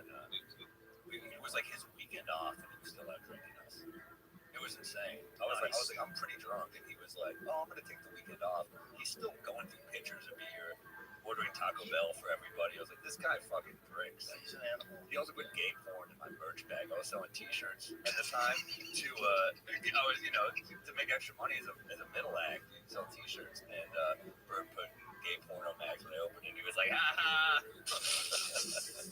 And I was like, I like this guy. That was all it took. I was at the car store once, and I called Bird up. He answers the phone, and he's on a motorcycle in Vietnam. And I go, what are you doing? And he goes, I'm doing my Travel Channel show. I'm on a motorcycle in Vietnam. And I said, dude, you need to quit that fucking show.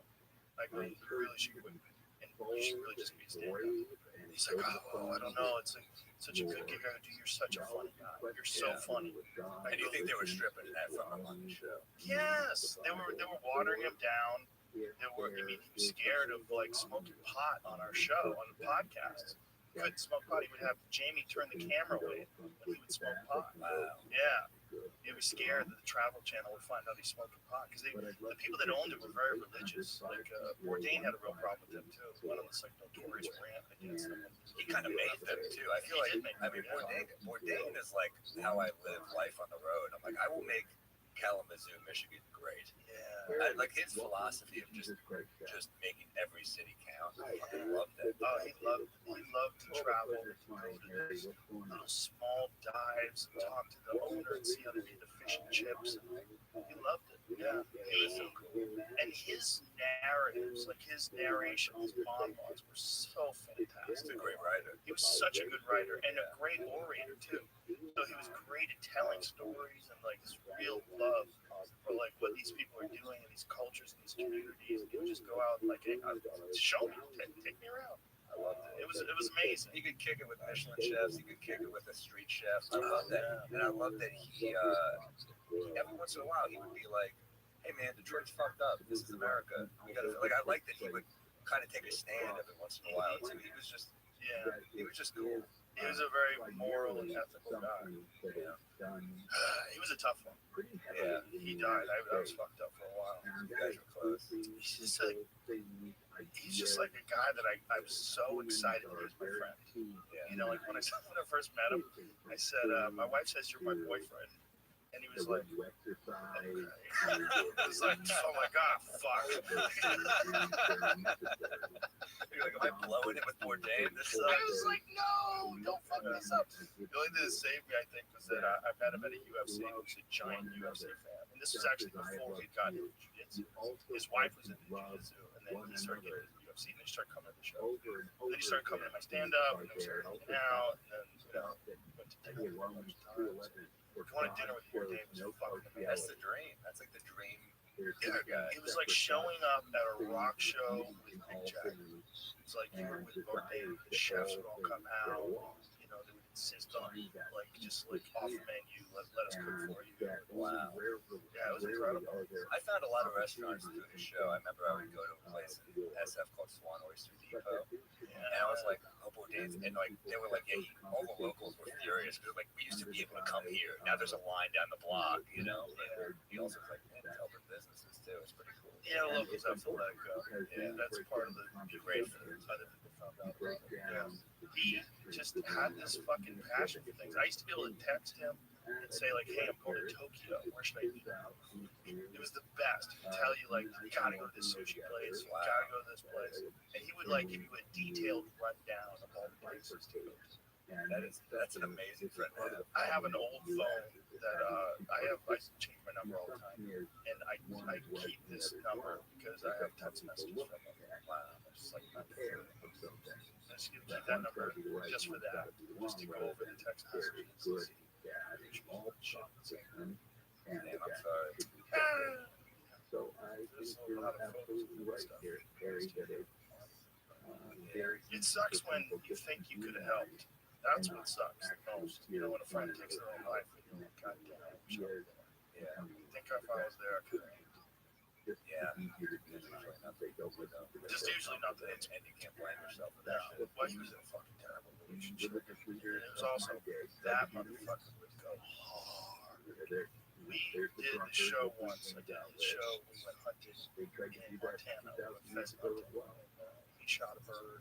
And we cooked it and cooked a bunch of other birds. These guys had cooked it. We all just got drunk around the campfire. It was fucking legendary. But we were vaping and, you know, he kept hitting off the vape pen. It was like pretty obvious. He wasn't trying to get fucked up. He was trying to get obliterated. Yeah. And he was like, bottles of whiskey. Let's keep going. What the fuck? Where's the whiskey? What we got? He just wanted to keep going. Like everybody else was like obliterated. He's still throwing them down. Like he went harder than anybody that I've ever seen. Once you're not enjoying the drug you're consuming and you're just trying to get fucking out of the world, There was angst. There was a fucking fire burning that he couldn't put out. How much he poured on it, it was always there. You don't get to know. You get to know like little pieces of the tapestry. You don't get to see the overall dream. With a guy like that, you don't know like how much trouble really is in that mind. Does he seem like an old school guy in a sense? You didn't like share either. No, I mean, he talked about stuff. But it just was. It's hard. It's also hard for him to open up around people because he was the man, and everybody loved him.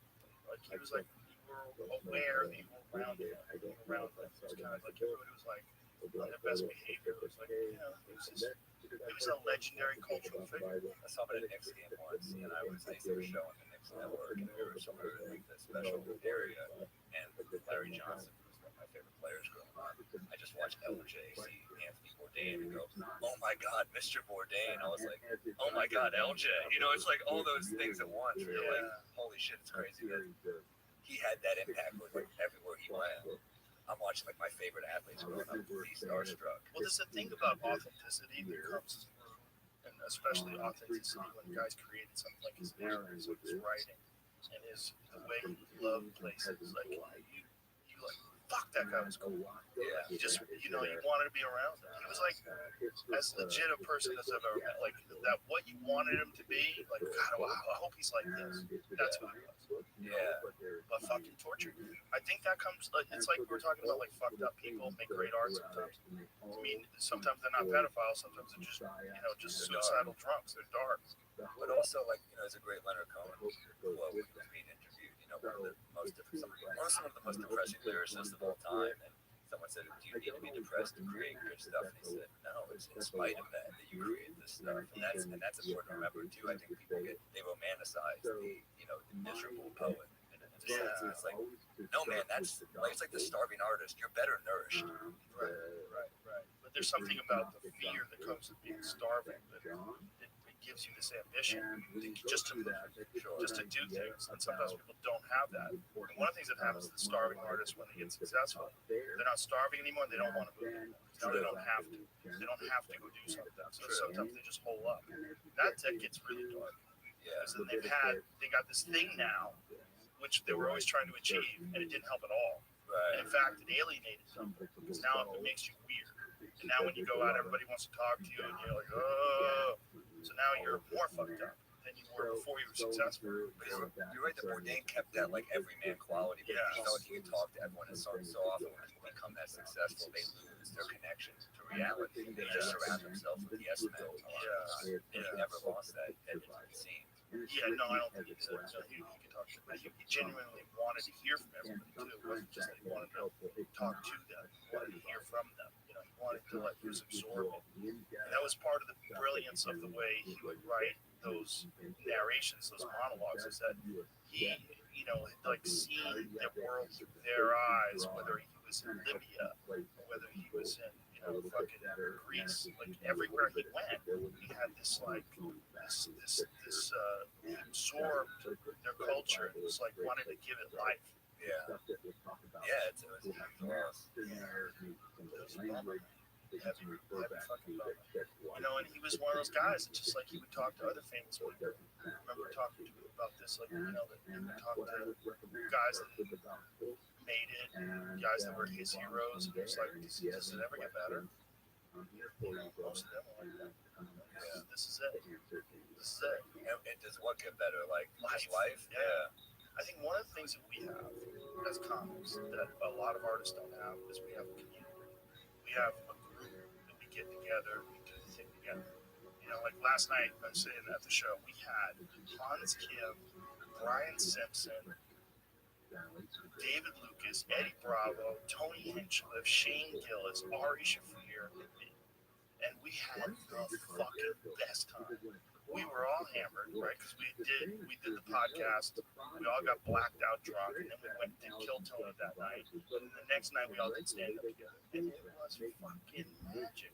And I was like, that is everything, because it's so hard sometimes to relate to other people, like what you do. You know, like, so how do you come up with your jokes? Like, you know, right? Stuff, I think of things. But there's just like an instant connection with comics. I mean, like, I've never met you. You're easy to talk to, and it's, you know, it's the comic thing. Yes. I know you're also, you know, you've done a lot of interviews in your day. You know how to do this, but also there's a thing past that where you're like, there is a comic connection where, like, you're in the green room, you don't know the guy opening for you. He sits down. It's not weird usually. Right. It's like, hey, what's up? Yeah. It's like people know how to be. Yeah. Where'd you start? Where are you from? You know, what's your opening club? I mean, the Comedy Cellar, I remember, like, at first I was so nervous to work there because I had so much reverence for that club as a young comic. I wouldn't go there before I worked there. there. I was too nervous. I had too much respect for the club. And then when I started working there, you know, she books me on these like 11:30 shows every night, and then going on at 1 a.m. every night, and you're like, oh shit, my lifestyle's really changed. And then I look around, I'm like, oh, I get to watch Dave Attell every night because I'm on the Late Show. So you're like, holy shit. And then you kind of become, you know, friendly with those guys. You kind of start to. I mean, I learned more from watching Dave Attell than anything in comedy. Like you can't learn more than to me, he's the best comic I've ever seen. He's one of the greatest of all time. Yeah, unquestionably. And he's so fucking funny. Like it's like the shortest swing you'll ever see. It's like when you're watching Ichiro and you're like, he's always on. Right. I mean, he was so funny, and he would like.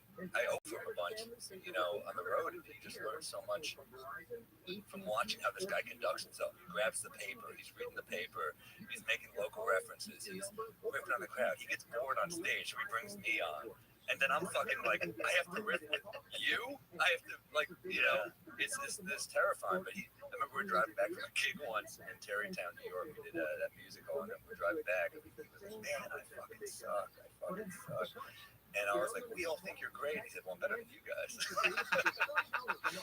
And I mean, he just never did make me laugh. And he was so, he's such a great comedian that I was just, I was always like, I'm not wasting a moment soaking this up. I know how lucky I am to be you, David Tell. Yeah, he's also one of those guys that is the worst self-promoter of all time. He doesn't promote at all. Like he's just, as far as like as good as he is as a comic, like he's so self-deprecating and so like not interested in promoting himself. He's so focused on just doing stand-up, and quietly is the best comic alive. He's funny concentrated. Yeah. It's like, unfortunately, a lot of the wrong people have self-esteem in this world. And Dave is proof of that. Because I'll see the worst comic I've ever fucking seen come off stage and be like, follow that. And I'm like, that was bad. And then you see Dave come off after murdering, and it's all new shit. Yeah. And he's like, oh, I'm a fucking hack. And I'm like, dude, you're the best I've ever seen. But don't you think like that is important? That disdain for your work?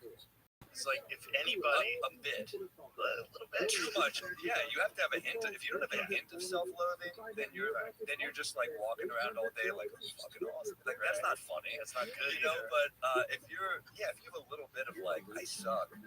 And here's the thing: if you're doing new material all the time, you're gonna feel that way. Yeah. Because if you're going up and killing all the time, you're just playing the hits. If you're going up and kind of having up and down sets, that means you're taking some risks, and then you're gonna get off and be like, this isn't as good as my old stuff. I fucking suck. Right, which is really great about producing a special, is because once that special's done, you start from scratch. Oh, don't I know it? Now you're a person who's people coming to see, and you have zero weapons. Shit, that's what it feels like. Weapons. It feels like you're going in a battle and you're like, I have a twig right now for battle, and the crowd, they all have like machetes and shit, and you're like, fuck, I'm gonna get killed. And then as time goes on, you're like sharpening this twig, and now it's like all of a sudden it's like a bow and arrow. You're like, it's getting better and better. And by the time you shoot a special, hopefully it's like a fucking Uzi or something. You know? What is your writing process like? Do you sit in front of a computer? Yeah. I take walks. I take notes all day. Sometimes I do voice memos. I take notes on my phone. I have Word documents that are like every week that are like, you know, jokes from this month, this year. And when I'm writing a new hour, I revisit those documents, and they're in my email because I back up and I'm still scared I'm gonna lose them. And then I have like, you know, I have the classic comedy like little notebooks like in the back pocket. This shit. I used to do that, but now I put everything on my phone. I still have notebooks, but in my notebooks it's never new stuff. It just rewrite the things so that I know what I'm gonna say exactly. Yeah, it's just I look like a crazy person. It's like all work, no play. It makes Johnny a dull boy. Like that's like all day. I just write out all the stuff. So the joke books are useless. If anybody like you're looking for good ideas, they're not. Those are just. It's just shit. They're notes. It's just I'm just writing out my stuff, and then also I'll take index cards.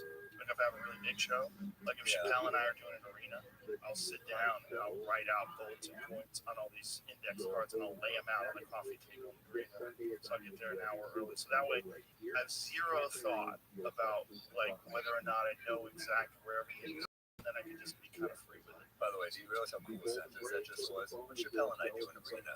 That's one of the coolest sentences ever said. You know, we just rolling at the fucking arenas, dude. Arenas are weird. They're really weird. They're weird, but they're fun as shit, man. Especially when you do them in the round. They're really wild. Damn. Because when you do them in a round, you're surrounded by people, so it's like a really good seat for everyone in the house. You know, it kind of sucks if you're up at the top, but then there's these giant fucking screens everywhere. You get to see it. Do you like arenas? I love them. Do you prefer it to like big No. theaters? No, I don't prefer anything. I like clubs more than anything. I like doing the Vulcan. Like, what are you going to do tonight? 270 people. That's the perfect amount of people. It's perfect, and it's fucking dirty. It's on 6th Street, and everyone's hammered, and we sell that place out just word of mouth. No, there's no advertising. It's every Tuesday and Wednesday we're there, so it's always packed. And that's where you workshop. Yeah, that's where we fuck around. And that's where Shane was there last night. You know, Norman's done it a bunch of times. Ari, it's like Brian Simpson, David Lucas, and those guys just moved here to Austin too. And we got a great crew that lives here in Austin. I mean, Tim Dillon's here, Tom Segura. Does Tim live here full time now? Tim has a house here, and he has a house in Beverly Hills. He shits all over Austin every time he's here. It's the worst city. Joe Rogan, I'm thinking of suing him. You know, it's like he came early on, and I was supposed to have this one club. I bought a club, and in the process of going through all the stuff with the architect was like, "Hey, do you know that these guys are non-compliant on a serious environmental order?" And I'm like, "What?" And so it turned out that this road that led up to the club, there's a driveway to get down to the parking lot, and the driveway was above a creek. And they were like, all the water that rushes down here is going to catch all the stuff that leaks off of people's cars, like all the oil and shit, and it's going to go right in the creek. So you have to build a 1.2 million biocontainment pond at the base of this parking lot. And even that doesn't guarantee you're not going to get some seepage into the creek. And I was like, there's not a fucking chance in hell. Joe Rogan's killing fish in the river with his shitty jokes. I'm like, oh no. I could see, because I would be mad. Like, I care about lakes and creeks and rivers. And I like fishing. I'm like, fuck this. I'm not doing this. So we had to bail out of that spot. And then we got this other spot. This other spot is a way better space. What's it called? It's called the Comedy Mothership. Nice. That's cool. It's fucking dope. When's it gonna open? Probably somewhere around January, it looks like. We were supposed to get the keys in December, but we changed a few things that we're going to tack on some time. But most of the hard work is already. You get to see the bones of the club, you get to see the structure, what it's going to look like. I'll take you over. It's fucking wild. It's beautiful. It's really cool. We're excited. And it's also exciting to be able to do something where you're like, you know, there's no executives and upper management, there's no corporate. It's just me. Yeah. So it's just like fun, and it's just like I want it to be like a haven for stand-up. Like all your phones go in the bags. Everyone has a yonder bag. Like, oh wow, you're doing it up right. Yeah, we're just letting everybody know like this is for fun. Like this is where we're gonna develop comedy, and this is gonna be a place that it's in the middle of the country. It's a nice hub. You can go to anywhere you want to go from there. So if you got gigs somewhere on a Friday and Saturday night, you want to come into Austin Wednesday, Thursday, bam, we got you. That's pretty cool. Yeah, we're excited. That's exciting, man. Yeah, there's like a lot of clubs just don't do it right. I mean, there's the classics, obviously, like in New York, thank God for the Cellar, but there's a lot of clubs where you're like, man, it's just so basic. Just get us a fucking mic, amp, low ceilings. Yep. And when you do the clubs that the food is too good, I'm always a little annoyed. Right. Well, I don't like food during the show. I don't want to smell a fucking ribeye when I'm mid punchline. I don't want to. I'm like, is that a chimichurri sauce? Cool. I can't focus on my act. Yeah. Any club that doesn't put the comic first is like, it's bound to fail. I played so many fucking bad clubs. I'm sure you did too. I mean, it's like some of those clubs. You know, it's always got a Z in the title or something, like a strip club. You know. Yeah. I mean, or comedy with a K. It's the comedy corner. We did Bonkers with a Z. That was fucking rough. That was a bad one. So many. Oh God, I remember I did one club in Toledo that's no longer here. It was called Laughs Inc. with 2 F's. And I remember getting to the airport and my manager at the time texted me, "Did you cash your check yet?" I said, "Of course not. I'm at the airport." And he goes, "Cash it immediately." And I was like, "What do you mean?" He goes, "The club just closed." I'm like, 2 hours ago? He goes, "Yeah, it went under." I was literally the last comic to sit on stage there, and I text the driver. at the airport. I was like, hey man, I'm so sorry about the club. He goes, what are you talking about? I'm not fucking breaking this to this dude. So I was like, shit, all right, that's gone. You know, all those comics on the calendar ain't coming. It happened a lot. A lot of those. I remember it's in Club in AC, and not a good weekend to begin with. I'm in Atlantic City. It's a fucking horrible place. It's fun for like a night because of that boardwalk. It's like it can be okay, but it's sad Vegas. And Vegas ain't that upbeat to begin with after a couple nights, but you know, a couple nights in Vegas is fun. Yeah, at least Vegas people think they're going to have a good time when they get there. Atlantic City, they're like, okay, let's just go. The way people leave Vegas is the way they enter Atlantic City. Yeah. But yeah, I mean, Reno is pretty sad too. I mean, whatever. But AC was like fucking, you know. I'm doing a gig. It's like three headliner show. We keep switching. It was early on in my career. And one of the guys is like a degenerate gambler. One of the comics, he keeps losing money on baseball. He's like, can't catch a fucking break. That's all day in the green room. It's making me laugh my ass up. But then on top of that, we all get stiffed in the bill. It's like, oh man, it wasn't like a good weekend to begin with. I remember walking to the hotel and like stomping a cockroach. It's gonna be a long fucking week, you know. But those are the great ones when you look back. Yeah. You look back, those are the ones that give you the great feelings. And when you're in a nice place, you appreciate it then. For sure. Yeah, I remember my friend Adam showed up. He's a degenerate gambler. You ever have that friend who's like such a degenerate gambler? He's just at the casino when you're there. Yeah. Where he's like, I'm like, I didn't tell him I was here. He's just like, hey man. I was like, you're here? He's like, yeah, I thought we'd make a weekend out of it. I'm like, fuck, you know. And he's just, I remember rolling out of the show and just passing him at a poker table, shit face, just poking at people, going, "You fucking fish!" He's winning a lot of money. He's just trolling people. He's a drunk. I got at him all week, and I got stiff. When I first came to New York in like '92, I played pool a lot, and so I hung out mostly in pool halls. So I would go to the pool hall during the day. I'd work out, go to the pool hall, go to the comedy club at night, and then go back to the pool hall, stay at the pool hall till 4 o'clock. Wow. That was my everyday thing. And I was hanging out with all degenerate gamblers. So it was the first time in my life that I was around like these kind of people that would bet on rainwater coming down a window pane. I'm not lying. I saw that. Sure, yeah. They bet on everything. They play cards, they play dice, they play everything. And pool, of course, everybody was gambling on pool. And I've never been around people that their whole life revolved around chance. Yeah. And it was so important to them. It was like to get that little rush, the fucking 9-ball goes in, yes! It was like they lived for that. They developed this sort of like community where everybody fed off of the thrills of like making or losing all your money. I remember Artie Lang used to have that line where he'd say, you want to feel a real rush, bet $1,000 in the Giants when you have $500 in your bank account. It's like, fuck, that sums it up right there.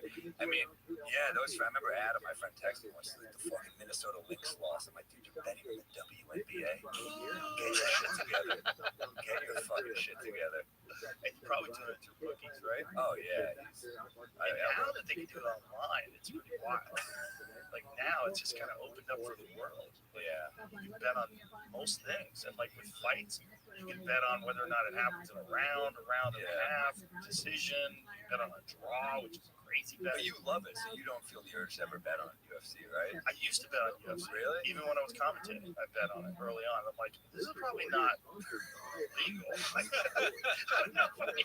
You're giving it away. You're like, fuck, he's losing. There was some lines that were so bad that I had to gamble on them. So one of my business partner for Aubrey, he would come to a lot of the fights, and I would give him, he would gamble. So when I stopped gambling, I would just say bet, and we were at like 84% success rate. It was so crazy because I was talking, there was these guys that were coming from Japan, and the matchmakers might have known about it, but the bookmakers didn't. Wow. So they had lines like totally off. Like they had guys who were like even money that were a fucking steal.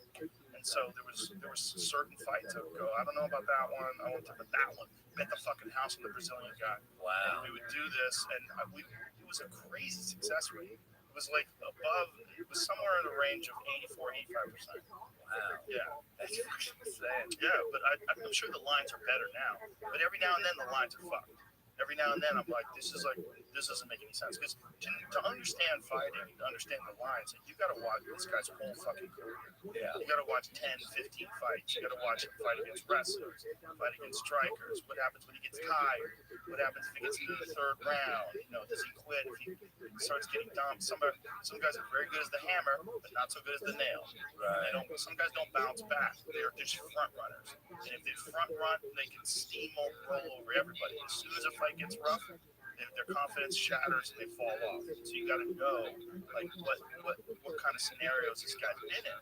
And so it takes a lot of information. And you have that information. Yeah, I've got that You're a information. student of it. That's interesting. I mean, yeah, I never thought of it. I mean, I don't know fighting in detail like you do, obviously. I know the sport I really follow heavily is basketball, a little bit of football, baseball, but basketball, if friends ask me to gamble, I'm like, I don't want to be told what to do with your money. I can enjoy it without that. I can watch two random teams. Like, I love the game, so I can enjoy it, but I have those friends who are like, just help me out. I'm like, I'm nervous taking your money and telling you what to do, but I do have a decent success rate of it. What's your success rate? I mean, I'd say like 70, 60, 70%, which is not not bad. Yeah, That's if you're a gambler. but I don't want to give my money to chance. Right? I'll do like $5 or $10 on FanDuel every once in a while because it's just fun. But I don't do it for money. I don't like the idea of like taking money that I work for and then being like, maybe. I don't like that. No, it's for it to be something that really affects you, it's got to be a lot. Yeah. So once you start making like $5-10 grand a weekend, and then you put $1 grand on a game, and then you're like, well, that's exciting. Well, what about 2,500? Then you lose a couple. Now you're down 5, and you're only making 5 this weekend. You're like, oh Jesus Christ, what am I doing? Yeah, I'll do like go to a casino. I'll do like low stakes, blackjack. And I'm like, I just tell myself, I'm okay losing this amount of money. I just go in with that mentality. Yeah, but you just lose it. Yeah, Unless you're good at it. I'm not good at it. I'm terrible. I went to Vegas. I was with Whitney Cummings. I went with my wife, and Whitney was doing a gig. So I went to a private gig with that's right, Dana Carvey and Whitney Cummings. Yeah. They were doing a gig in this lady's house. Yeah, they did a gig in this woman's house. This lady, you, Dana, and Whitney. I was just there with Whitney, so I went on just to introduce Whitney. I go, Whitney up. She's like, so I just brought her up in this lady's house. Like, it wasn't supposed to be her. Wow. So I introduce her, and then she goes and does, and it was such a fucked up situation. Like, she wanted to fuck around with us. She was just like fucking around with people. And then when That's probably what they wanted, though. That's probably the show they were just happy to see Whitney. They were happy to see Dana Carvey in their house, in the living room with all their friends at this weird party. I did a gig like that once with my friend Rachel Feinstein, where I am in an Orthodox Jewish home in Montclair, New Jersey. The guy was like worth $1 billion, 30-something-year-old guy. Holy shit, man. Like, one of the worst gigs of my life. Horrible.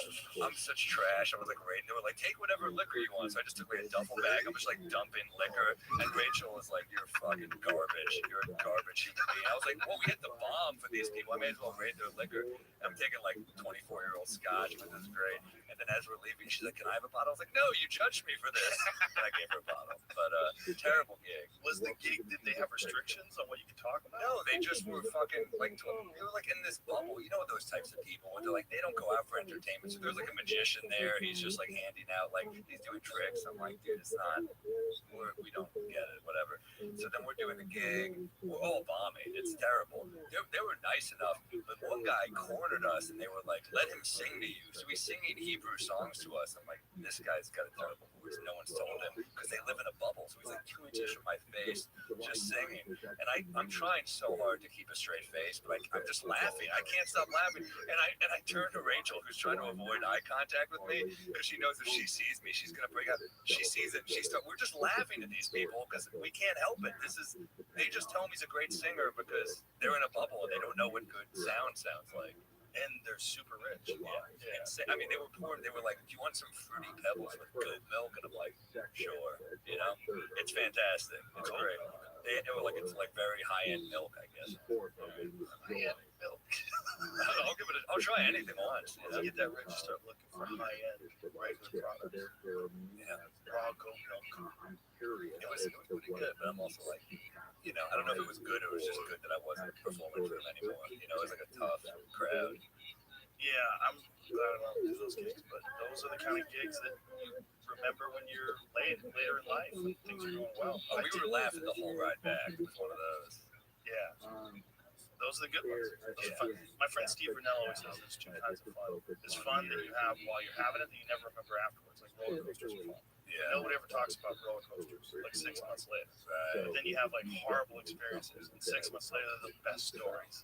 And you can sit around That's and comedy. laugh. Yeah. That's the jokes. The jokes come from the bad things. Yeah. The bad things that are now. No one wants to hear, like, I did a great thing this time. It's a shit. Yeah. I want to hear about you falling flat on your face. Exactly. Losing 2 teeth. That's funny. Stories that come from bad experiences. Yeah. And I'm just doing bad habits. I'm like, it's going to be a bit. And that's like comfort. I mean, it really is like nice where like something bad happens. Like, I'll guess 5 minutes out of this. Yeah. That's why you, like, sometimes when I need around, I'm like, I'll live recklessly for a few months, My friend Stavros said the whole thing about, he's like, my therapist is on vacation for all of August. I'm about to do some toxic fucking life choices.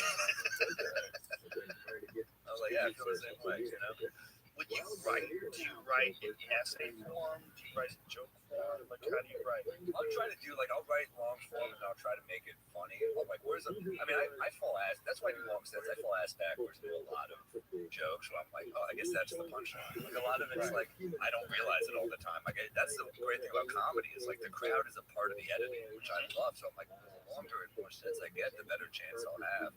I always felt like, well, I'm not the funniest guy, so I got to work my fucking ass off if I want to have a career at this, And I do a lot of jokes, so it's like you gotta just throw shit at the wall and see what sticks. It's the only way.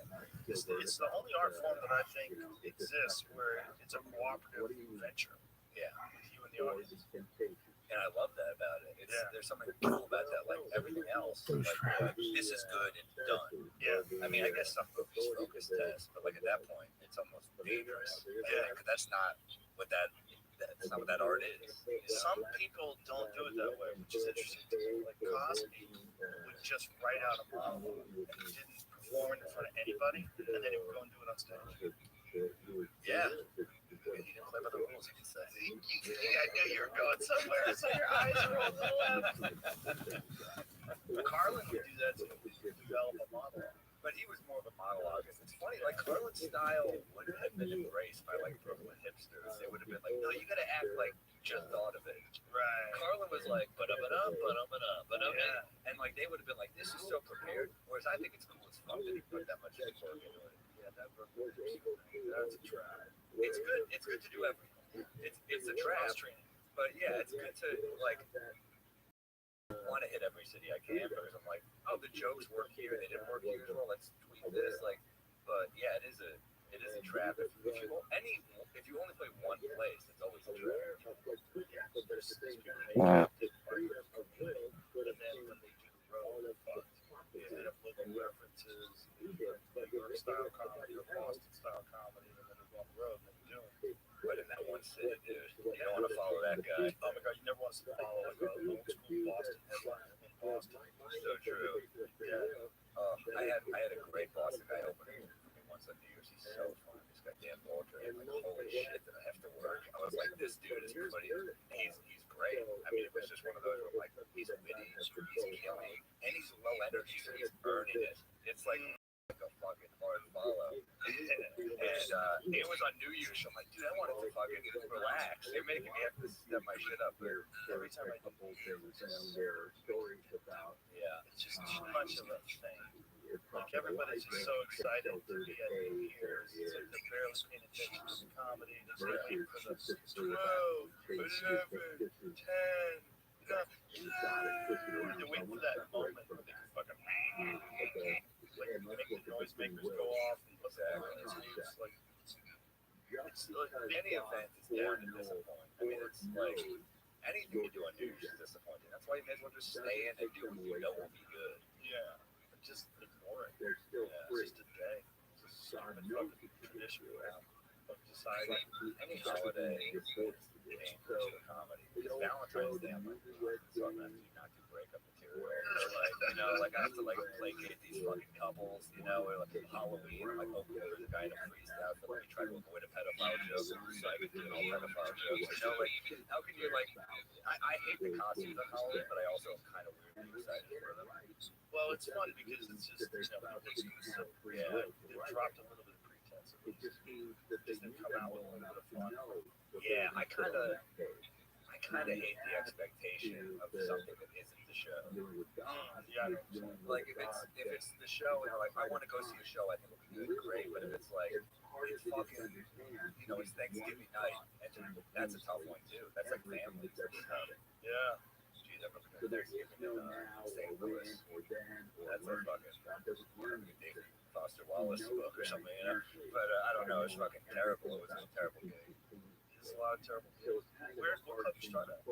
I started at the comic strip in New York City. What year?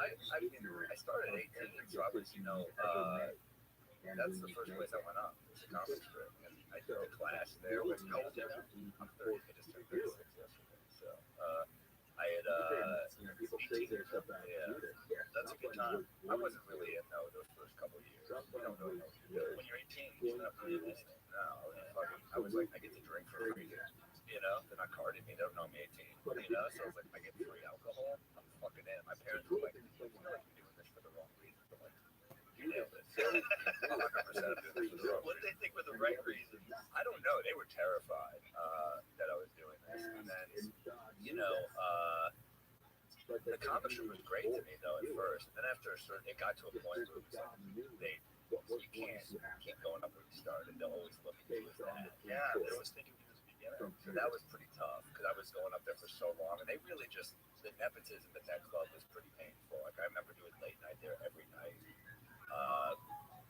and they would just let like we'd be hanging out for 3 hours to go on, and they would let some dude with a famous person's last name cut you, and I'm like, we just walked in 5 minutes ago, and they weren't good.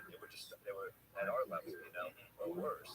But like that was so then that was the tough part is every person that would go on before you would walk people because it was like 3 hours from the show.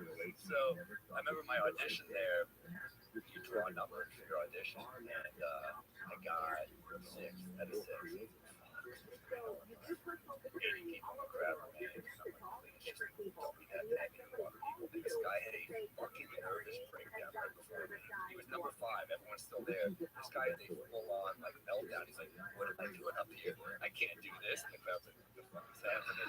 So he just starts having like a full-on panic attack. And I shit not like 60 out of the 70 people walk down. And I'm like, I've been waiting for this shot for like a year. God damn it, dude. And I'm like, dude, just there's one table left. Play to that one table. And I went up and they passed me. They were like, oh, the owner at the time, Richie, who just passed away, was like, you didn't book him, so I'll give it to you. And I was like, all right. And then I was at the club for fucking years, and they just didn't. They liked to haze you, which I kind of look back and I respect. Like they like to fuck with you a little bit. Which is like, yeah, maybe a little bit of that's lost in today's comedy. Where like it does build a little character to a degree, but they would do it to a point where I was like, there's no reason to this. You're just fucking with me at this point, you know? Like I remember I did the audition. That was the audition to do like the late night there. I did the audition to do the regular show, and they just fucking they do an audition. I killed, and they were like, yeah, I've seen some of those jokes. I don't want to pass it over. And the crowd was like booing. They would do like an American Idol setup, so they would just like trash you. Like they had the one guy's like, I'm gonna sign that dude's the booker at the time, and he just trashed me. The crowd like, you're an asshole. He killed. And they were like, you can come back next week and do new next week. I'm like, all right, new material. All right. So I come back the next week and I get a new set, and they finally passed me. But it was one of those things I'm like, man, fuck it. I gotta get out of here. So that's when I started doing like Caroline. You can't work where you started. No, they don't. I didn't get any respect for us until I came back. Yeah, but it's normal. They remember when you were fucking terrible. I know. They remember you bombing, being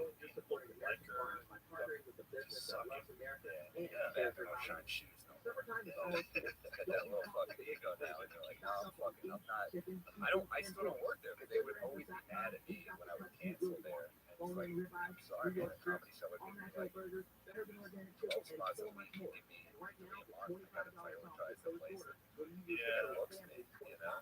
Well, that's how it always is. Places where you start out, they remember. So when you were 18, you started, and when did you get serious?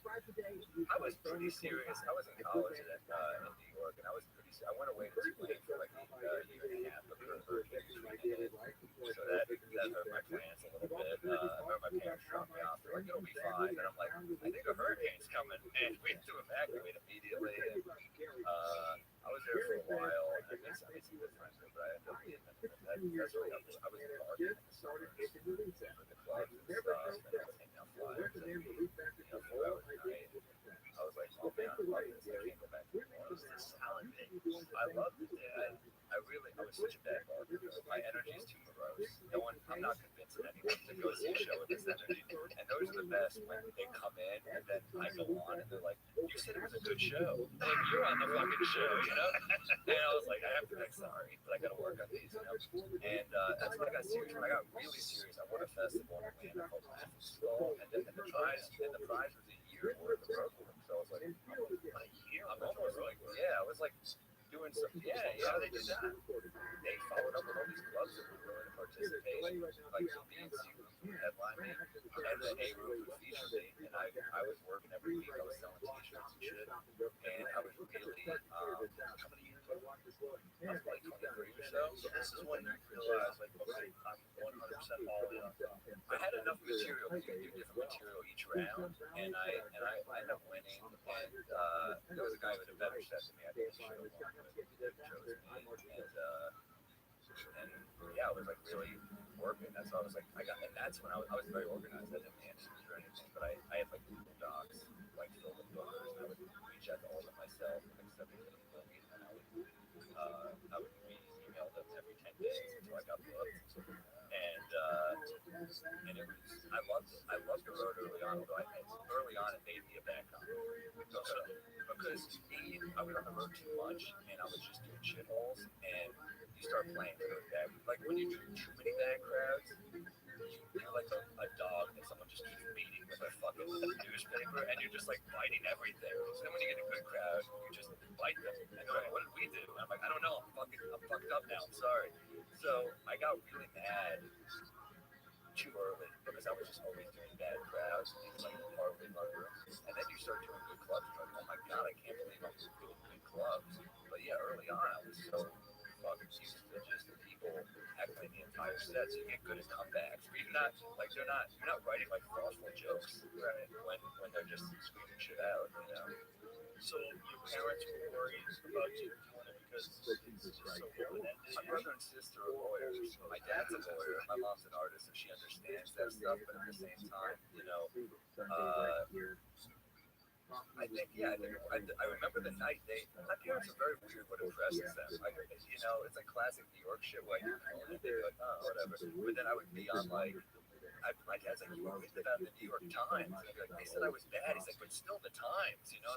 Like, all right, whatever. And then my mom was terrified, I think, just because she just worried. My mom's a worrier. She's like, she just worries. And I remember the night they were like, oh, we get it now. And it was, I opened for Jim Jeffries, and it was called the Best Buy Theater. I think it's a different theater around New York. But it was like a pretty big theater, and it was when Jim was doing that gun material. It was like such a good special, and my parents were like, this funny guy wanted to stand up. I think that was the moment where they were like, oh, okay, that's great. That was really cool. Like, I was give Jim a lot of credit for getting my parents on board, I think my mom was like, he's very shocking, but he's very smart. Wow. For a parent to hear your kid wants to be a stand-up comic, think about the guys who started out with an open mic. How many of them are actually good comics? Not a lot. I mean, it's weird. thing is, you start out and you don't realize what it takes, and now I'm like, wow, I didn't realize how hard you had to work at stand up, but luckily I love it. Like my ADD is so bad, it's really hard for me to focus in anything except for stand up. You know, like I'm very disciplined and organized with stand up, but literally everything else I'm fucking idiot. Yeah, because you care about it, though. Yeah. You know, that whole ADD thing, I have a real problem with that. I have a real problem with what it means.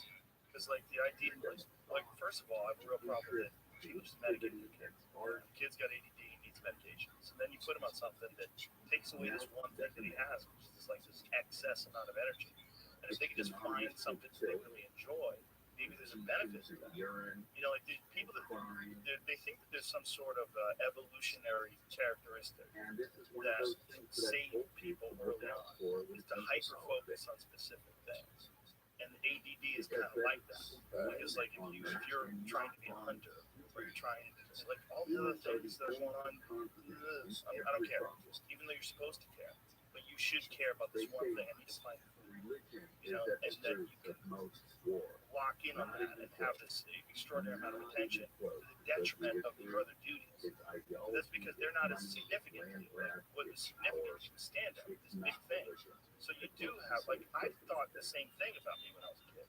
I was like, I cannot pay attention in class. I must be a moron. I'm not interested in things. And then I realized, oh, no. I'm very interested in some things, but I'm only interested in what I'm interested in. But I'm like, well, now I'm fucked because I'll never have a job because I'm not interested in jobs. Like, what am I going to do? I'm going to be a loser. And until stand-up came along, I really didn't think that there was a thing that I could focus on that could be a living. Right. You know, like everything else that I was interested in was just, it didn't matter. It was pointless. But you become almost, because of that, you become obsessed with the thing you're into. Yeah. That's a good thing. Yeah. I was like, oh yeah, maybe I'm not meant to know a shitload about pre-algebra or something, you know? But I will say those pills, holy shit. Like if I don't abuse them, but if I need like a kickstart and I need a new hour, I pop like a pill or something, and I'm like, boom, off to the races, performance enhanced. What is it considered? It's like Adderall, Yeah. like time release. I've never done that. I mean, shit, dude. That's where I'm like, wow, I can. It's like I'm like, oh, this is how I'm supposed to be paying attention to this shit. I think, but I don't think that is. I don't think that's normal. I don't abuse it, but sometimes you need a fucking. You know, I've tried to do a lot of topical jokes. I'm like, I'm not reading the paper. You know what I mean? Not a ton. Like, you know, maybe even less. I don't want to ever. You know, Speech is prescribed. yeah, I have it. They're probably too much. I used to have a doctor who was really cool, and then he moved to the Philippines. I'm like, damn it, guys, I hooked up. He's probably got a 18-year-old wife now. Yeah, that's fucking cool. That's what Art Bell did. Sweat died when it was still Yeah. That's a normal thing. I know my friend Jay, he's in his 60s. That's a real cardiophobic. Yeah. Sounds like a lot. Now I get anxiety just hearing that. Yeah, right. You have a child in a third world country. That's there, somebody, and be careful. yeah, That's good. Yeah, it should be a fortune cookie. yeah, that's what Just don't nut it. or if you do, really don't know. Know them. Yeah. That's where the ultra rich middle class is just careful. Let's just yeah.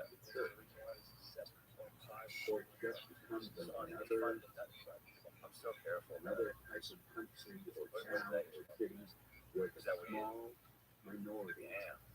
You're like a man who no, I can't handle it. I panic. of crime, You're amazing because you can do like everything. minority person. I mean, you got the gym here, you got the whiskey, you have your coffee, you have the weed. I mean, you're like a guy who can kind of handle everything. Yeah, but I don't do stimulants. Yeah, that makes Yeah, sense. I don't think I need them. I don't need anything to give me confidence. I'm looking for something that destroys my confidence. Things that make me nervous. Like legitimately, I'll get high before my stage. I want to feel nervous. Really? Yeah. I would never smoke weed before I do this. I can have a couple of drinks. A couple drinks is good. 3 drinks not so good. Yeah. 4 drinks not so good. No. After the show. Yeah, after the show. Yeah, a drink or so before the show. I like a little bit of weed. Late show, I like a drink. Let me get in the middle on no level. That's fun. Yeah, fuck fucked up. Yeah, I like that. you don't want to be a sober guy. Full of drugs. You feel like a substitute teacher. I'm like having fucking Michelle Pfeiffer and Dangerous Minds all of a sudden on this late show. This stinks. You want to be like the fun substitute teacher. You don't want to be the, like, come on, Yeah, the amphetamines thing scares the shit out of me. Yeah, it seems like people, they can't stop doing it. Once they start doing that stuff, they want to do it all the time. I just don't wait to be people that run that alone. Yeah, well, I would never get addicted. I think also like the coke stuff. Now it's like I never done coke. It shocks people, but now it's like you do coke. You're like, man, that's some Russian roulette you're playing. That you're really playing a dangerous game. How many people die from this shit? 100,000 every year. It's the number one cause of death. Fucking wild, yeah. Since the pill manufacturers, we started selling big lots, buying from some people, lying to people that are out there again. And people got addicted. Florida had this thing we used to call the OxyContin Express. They did this Vanguard show, Ariana Benzella, who's this lady who's really wild. She does this undercover boots on the ground investigative journalism. She goes to like cocaine manufacturers in Colombia. She's like with them in the jungle. Hangs out with them. Yeah. Yeah, what to see how they See how they do it all. Yeah. Wow. The show's called Traffic. It's a wild fucking show. And she started, she works with her husband, and she went to Florida. And Florida, they have these pill mills. And what it is you go to a doctor, and the doctor's in a pain management center. So the doctor says you need pain pills, and you go right next door to the pharmacy, which only sells pain pills. And they don't have a database. So you would go to this pain management center, send it back to and they give it to you, go next door, and they give you a fucking big fat bottle of pills, and then you go a mile away to another pain management center. You say, my back hurts. They go, oh, Sam, we're on something for you. Right next to them. And they had no fucking regulation on it. And so people were stockpiling. They would go to all these different places and sell it. And they put it in bags and drive it up through Kentucky. And drive it out of Florida and call it the OxyContin Express. And they since have put some sort of regulation in place because that was a blight of their state. Documentaries where the pictures. At one point in time, Florida had no database. It was the number one. There was more pills prescribed in Florida per year than the entire country. Damn. Yeah. Florida, they really are fucking, that's a hell of a state. It really is the cock of the country. It really, it's also interesting. Doctors in Florida prescribe 10 times more oxycodone pills than every other state in the country. Wow. 10 times more. You ever see People that come from all over the documentary? southeastern is the state's main. Is that still there? So this was like right around the time where that documentary came out. You know that doctor pharmacist?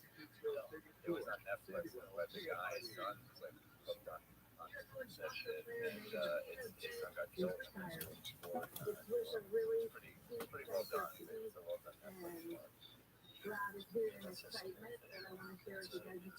It's also scary that that's the because it's like, what is the solution? The solution is to get more on drugs, legalize everything. Yeah. Okay, but what about that? I know. Because that's legal. Like these people are getting it legally, and it's ruining everyone's lives. Kids are doing it. Kids don't know how to fucking handle this shit. Yeah, adults don't. So why would kids? I know a guy who's a ship construction worker, guy, hurts his back. To get him up there. Now it's fine. He's fucked. He's still fucked. All these years later, 2 decades later, his life's a mess. He has a job. His couches. That's all he wants to do. But if you ask him about it, it's like, life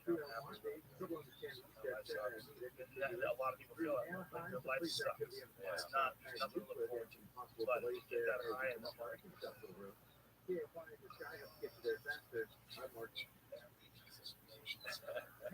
live for everything that's amazing. And then when you come down off that, then your suck is even sucking. And now you feel like shit, and you're Jones, and you're sick. You need to get more heroin.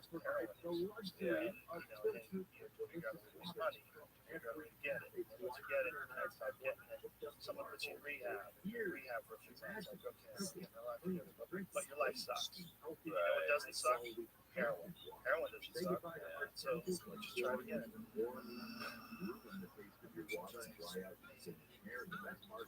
keep going to that. That's your new source of happiness in life. And you never develop the skills to figure out how to not do too much. The skills to figure out how to make regular moments in life, which are actually better to be connected with everything. I mean, that's really, I love alcohol, I love drinking, but like those moments where sometimes I'll talk to my therapist, and I'll be like, well, why do you have to drink on a date?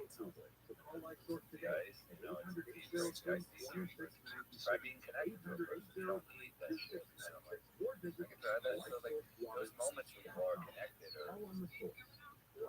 they're human moments. You can work on that shit. I think all drugs are tools. And the way I look at marijuana is the same way I look at alcohol, it's the same way I look at tools. Like I have a joke about that. If you had a hammer, you can use that hammer and build a house. Or you can get yourself a dip and fucking crazy. So like, it's up to you. Like, what are you gonna do with the tool? Like, you're telling me that I can't have a glass of whiskey and have a lot of laughs with my friends and not ruin my life? But you're incorrect, because I've done that a lot. So you're wrong. Yeah, it's not true. But you're telling me that some people don't have self-control, that they have one or two drinks and then they get gerbil eyes and they're gone. You've seen people, their eyes look like shark eyes. Oh yeah, there's no one there. I spent time downtown. There's no one there. Fucking a lot. The eyeballs are gone. Yeah. Out. And they're blacked out drunk. Yeah. That's some people. Some people get that. I'm fortunate that I don't have that in my family. It's not my genes, and that I have discipline. But I don't buy the argument that life is better without drugs. How would we even know? Most people are drunk. Someone's smoking cigarettes. They don't talk to you about doing this. Someone's drinking coffee every day. They can't function without their coffee. They've been telling you should drink. Someone's smoking pot. But they think it's wrong to do other things. Oh, and I see also TikTok videos of guys like coffee is poison. You're taking like natural, like it's not natural energy. I'm like, like you got problems too. Though. Like I like coffee. I'm gonna stick with coffee. Yeah, coffee's not bad. It's bad as not drinking pot. If you drink so much coffee that you're ruining your body, take some time off and try to figure out how much is too much. I don't know. How much do you out of ordinary house? Ordinary home. On the local broadcast right here in Southern Dave Foley, for so much coffee and stuff with cream in it. You realize he's drinking this quart of cream a day.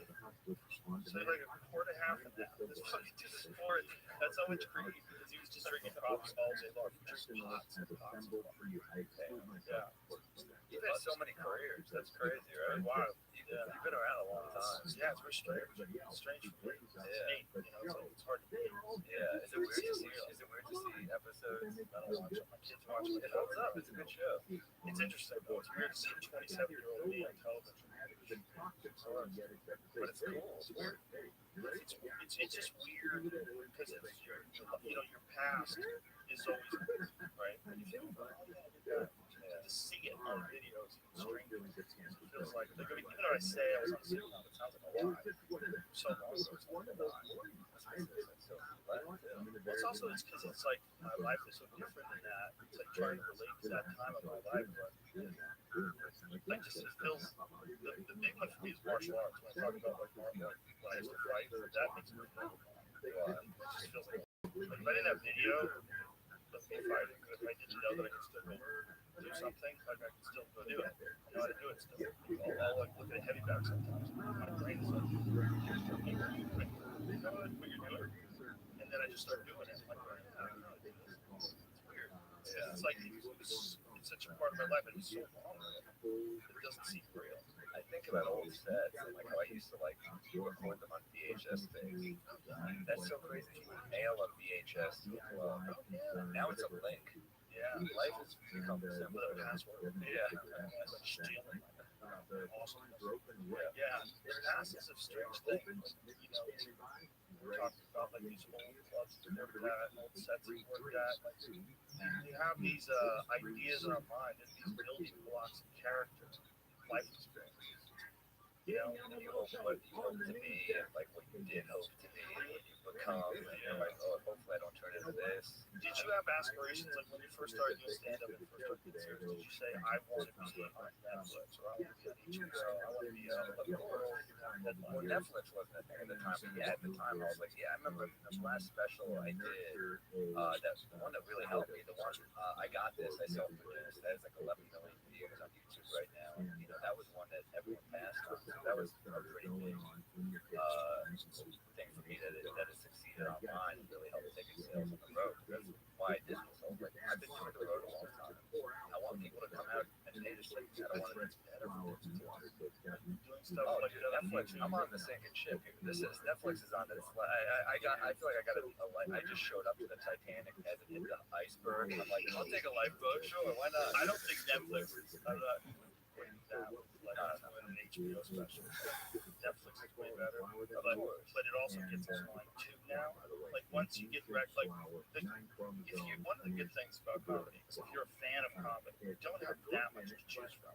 Right. Like if you like hip hop, do you know how many hip hop artists there are? They're keeping track. Sure. There's so many of them. There's so many of them. The barrier to entry is not as difficult. You know, it's like there's a lot involved in becoming a comic book university book. Yeah. And so once that happens, then you get locked into the people who love stand up. They know about you. They know about Tim Dillon. They know about Mark Norman. They know about you. And that's the beautiful thing about putting out a special today. It's like you're already in this network, like an organic network of comedy. So it's like what it used to be is you were hoping and praying that someone would like shine a light. And that light would be Carson said, you know, finally I get my shot. This is my shot. But now you get your shot all the time. Like every time you put up an Instagram thing and it gets shared by 1 million people, that's a shot. You're getting your shot with those people. And they find out, oh, Sam's coming to Chicago. Let's go see him. That's the beautiful thing about today. And it's unprecedented. There's never been a time like this. It used to be you got morning radio shows where nobody gave a shit. Interviews with newspapers that take your words out of context. And fucking morning TV, which was hot death. And not fun. I'd always try to run them off the rails because that's the only way anyone's I gonna saw watch you it. do that. You said Uncle molested you. And Yeah, funny. Which, by the way, people were like, "You're so brave." I'm like, "Well, it's not true. I was just trying to upset them. I didn't. Yeah, but I was just. They asked me, "Have you always been funny?" And I said, "No, but when you're as I was young enough to touch me, he was funny with Spider-Man origin story. And they were just like, I did it to derail the interview. I'm like, this is the only way anyone's ever going to see this. Yes. And it did sell tickets. That was the only, and they were, you know, I'll give credit to the improv people at the time. They were like, that was, you know, they weren't mad at me, although they don't have comics on that show anymore. So if you play Pittsburgh, you're welcome. Yeah, you're welcome. You don't have to wake up early anymore. It's not going to help. You might go 1 or 2 people come see you. It's not worth me putting on a worse show because I got 2 hours of sleep. Exactly. That's the problem with morning radio. It's at the worst time for a comic to get ready. It's 6 a.m. And they always act like we're being deep. I'm like, dude, we did a show at night. That's our 9 to 5. That means I got off stage at like, what, 10? 6 hours ago. Just it's pretty tough. And you still have to go right to sleep. You're hung up on energy. So that's a tough thing. But, you know, it's a different time. And you said about Carson, it's like, yeah, there's no one thing. That's why, like, you do a late night set now. It's kind of like, are you nervous? You know, because if I bomb, it doesn't really matter. And if I kill, it's a fun little set they have out there. And I know, like, they don't do it anymore, but I'm old school. I love late night sets. I got into this because of, like, Dangerfield and shit. And those old school sets where he's just dude, there's no one fucking allowed to do it. No. I mean, I think, you ever see Wally Sparks? I think of that scene when he walks up to the, you know, he's like the loud guy disrupting the high society party. He walks in, he goes, there's a couple making out. He goes, you two should get a room. And he walks past the fat couple making out. You two should get a warehouse. That's fucking gold. Like, it's the simplest. Rodney was the funniest. He's got a great origin story. Jacob Cohen, yeah. Well, you know the story about the Floridian song. Yeah. And then he popped at like 50 or something. When you like Back to School and watch those, he's in his 50s. Back to School is probably my favorite time. Phenomenal movie. That's the best. The whole scene with his wife, Evie. You're impossible. Oh yeah, and you're easy. You know, like it's simple comedy. Yeah. Oh, dude, he's the wife's the painting. He was just showing us your clip. You too? It's like, that's perfect. My manager was a manager of Bob Nelson. He was on one of the early. I remember. Yeah, and he got to hang out with Rodney a lot. He said Rodney would like go to watch comedy. He still loved comedy and really wanted to help comedians. Like the Dangerfield specials were the best specials for a comic. Because you got Rodney seal of approval, and then you're also sharing the stage with Bill Hicks, Don Herrera, Dice Clay, Lenny Clark, Robert Schimmel. Yeah, he was Seinfeld, Kinnison. That's right. Heavyweights. Yeah, Carol Leifer said on there. Carol Leifer. So many great got launched from the Dangerfield specials. Dude, I remember those specials. I watched them so much. The Hicks set was legendary. Oh my God. But I remember Robert Schimmel opened. This is the opening joke. He goes, I saw a guy get arrested for animal necrophilia. I didn't plead for that. Your Honor, I thought the cat was alive while I was fucking it. That's your opener. What a fucking balls open. Like, whoa. He didn't start saying that until he was 36. And he was great. He was like a high art dirty comic. Yeah. I hate saying dirty, but it was like the best dirty joke. Like Supremely well crafted jokes. oh man, he had some jokes that I was like, this is like brilliant. He had a joke about having a heart attack, and his wife's in the car with him, and she goes, please don't die. And he goes, don't say that, I'm scared to smell the same infections don't come. That's a fucking insane joke. Something that bad happened to you, and you turned it into like, damn, no, I was a big Robert Schimmel fan. He was a great guy. I never met him. I was a big fan.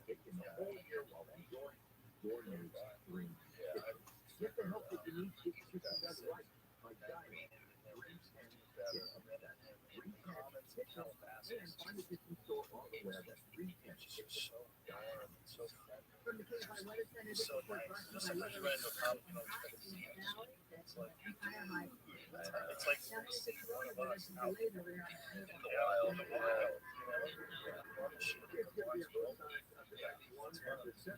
That's my last memory.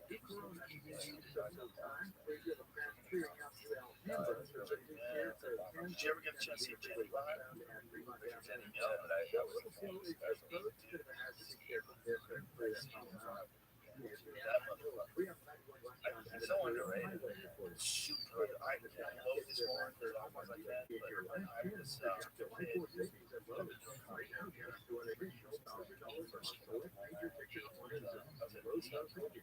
guys were there. Jenny had been there all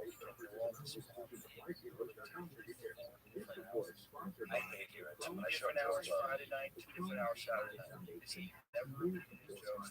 He fucking murdered every show. I hate it. But he also that. said he was very sweet. He hated it. It's like a Billy Joel song. Yeah, I mean that's the tough thing is that when you're not, you can't get your happiness from this. You need other. I mean, look, I get it. You get the film as your work, and we're very fortunate to have this. And you can get something from this, but you can get all your happiness from this. That's poison. He just wanted to be a different thing. Like back then, the goal was to have a sitcom or to have a movie. Yeah. Movie career was number one. Jim Carrey, that's number one. If you couldn't do that, you wanted to be Jerry Seinfeld, and that's what everybody wanted to do. That was the golden ring that everybody went for. So when we were club comics, we were coming up. Jenny was doing clubs. So you had this guy who was like one of the best comics ever. Yeah. And he hated the fact that he had to like work in Houston. And he was doing like the last stop. Yeah, he was in the mask with Jim Carrey. Yes, And he's great. that's what he wanted. Yes, that's what he wanted. But it's not really. What you want is it to be better. You want to not feel this thing, this constant state of greed, this constant desire to have adulation and attention, the constant confirmation. And you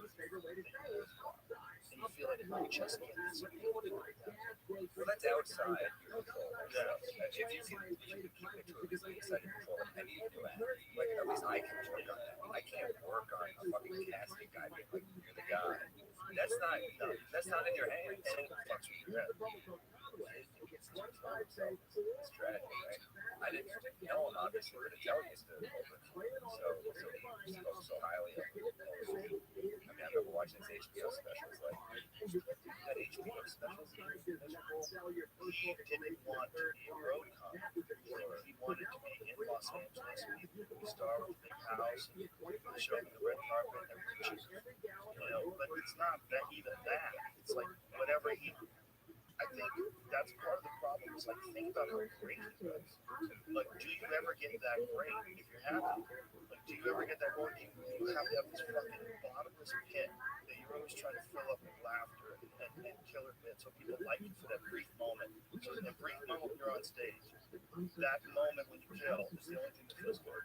It's also such a comic moment to crush in a room, and then you walk off and you're like, like literally, you probably get standing ovations, and he goes to the green room like, fuck. And we're all like, God damn, he's just doing something. He had a whole bit that he did about buying. If that's a premise that people don't want to hear, like buy, you're telling me about your Corvette that you buy, like, yeah, kind of an idiot nerd. I remember thinking, this motherfucker can extract money from anything. I was at the Comedy Works in Montreal.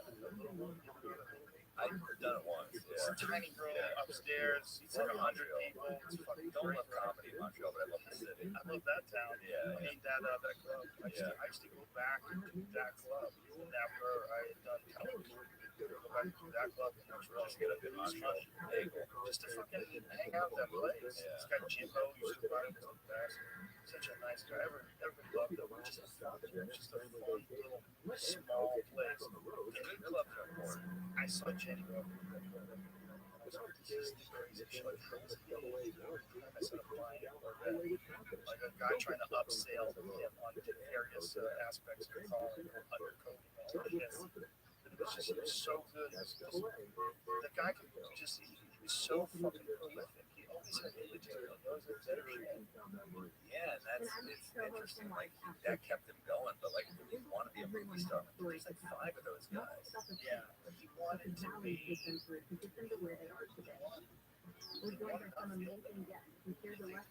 that's gonna make him nothing. And it's not like life is a fantastic natural experience. Yeah. But it's hard to keep that in perspective because everybody wants their life to be this thing that's going viral and show the world, look what I did, which is really kind of crazy because it's temporary. Like, it's not like you get to a spot and then it lasts forever. Like, it doesn't last forever for anybody. It's like you're supposed to. There's no checklist. There's nothing that's you're gonna hit that's gonna quench that thirst. You're on your deathbed. It doesn't matter. Oh my God, I'm about to go into blackness. I'm about to go into the next dimension. I'm about to escape the light of life and go into the great beyond. Yeah. And maybe nothing. Maybe this is just. Yeah. Maybe it's just like close my eyes and that's It's not bad. Everybody loves to go to sleep. Everybody wants me to die. Yeah, what's permanent sleep? Yeah, but that's what you go to sleep. The comfort, the fact that you can get up in 8 hours is what keeps you going. Is that really what it is? That's why you look forward to it? I hate going to sleep. I hate the moment where I have to go to sleep. It's horrible. I hate it. It's weird for me because everybody in my house goes to bed early. I have kids and I have a wife, and she goes to bed early, and I write all the best stuff at night. So, like, while they're asleep, sometimes I'm high as Jesus on the space shuttle, and I wander around the house till like 2, 3 in the morning, and I feel guilty. I feel guilty. Why? Because I'm high as fuck watching movies and trees. I'm going to my house. Whatever. Yeah. I watch bad. I love watching the bad movies. I like bad horror. Really? I like a bad program. I was watching Werewolf Hunter the other night. It's so dumb. Yeah. It's like with a bunch of people, like semi-famous people from like the 90s that are now doing these awful, great horror movies. Yeah. You know, there's those actors who like kind of character actors and maybe had a like pretty good co-starring role in one movie a long time ago, but never really panned out. Yeah. These fucking horrible horror movies. And that's a tough one. I always feel for actors because it's like you gotta wait for someone to be like you're in. Yeah. Whereas we get to be like I'm working this weekend, I'm working this weekend, I'm working this weekend, I'm doing podcast. Like it is tough to be. Same with musicians. It's tough to wait for someone to kind of give you the green light. Look, musicians at least can tour. They can go to clubs. They have a network of like comics do, where musicians work for each other and they open for each other and they work together on the road. That all makes sense. But the actor thing is crazy when someone has to choose you. You could be the best actor ever, but they don't like you at the audition. You never get the part. And then you never get this part. And then now you're 40. They don't want you anymore because you're 40. They're looking for a 30-year-old guy. We're not looking for 40. We have our 40-year-old guys. 40-year-old guys have millions of dollars if they sell in the box office. And a track record. I mean, that's the thing. It's like that's why I love seeing a career like JK's, where you're like, oh hell yeah, that could still happen. You know, that guy kind of pops like his career, and he fucking rules in every movie he's in.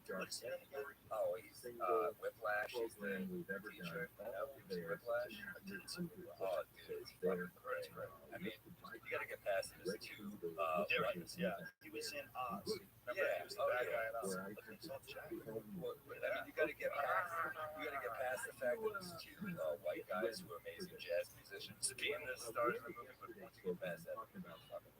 And then he's Jonah Jameson with Spider-Man. He's on Law and Order.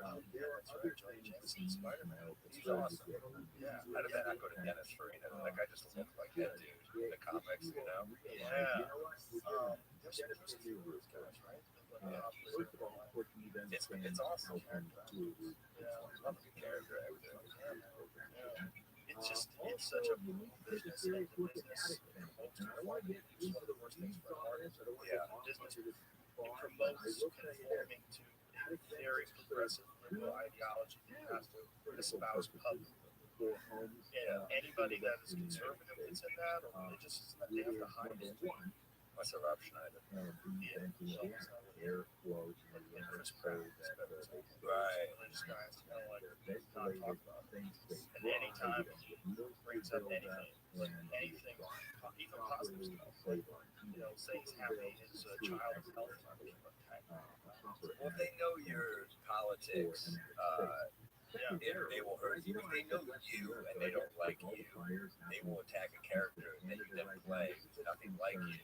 In the reviews, I mean that's kind of critics. There was a time when critics had like a lot of sway, and now the audience I think has gotten too smart, where they become more sophisticated. But there was a time where you looked at those movies like The Sweet Smell of Success, where they're like, "I'll destroy you in my column," and I'm like, "That's fucking over. That's over. It doesn't work. It's just one person's opinion. Even if you're writing in the New York Post, the New York Times, it's just a human.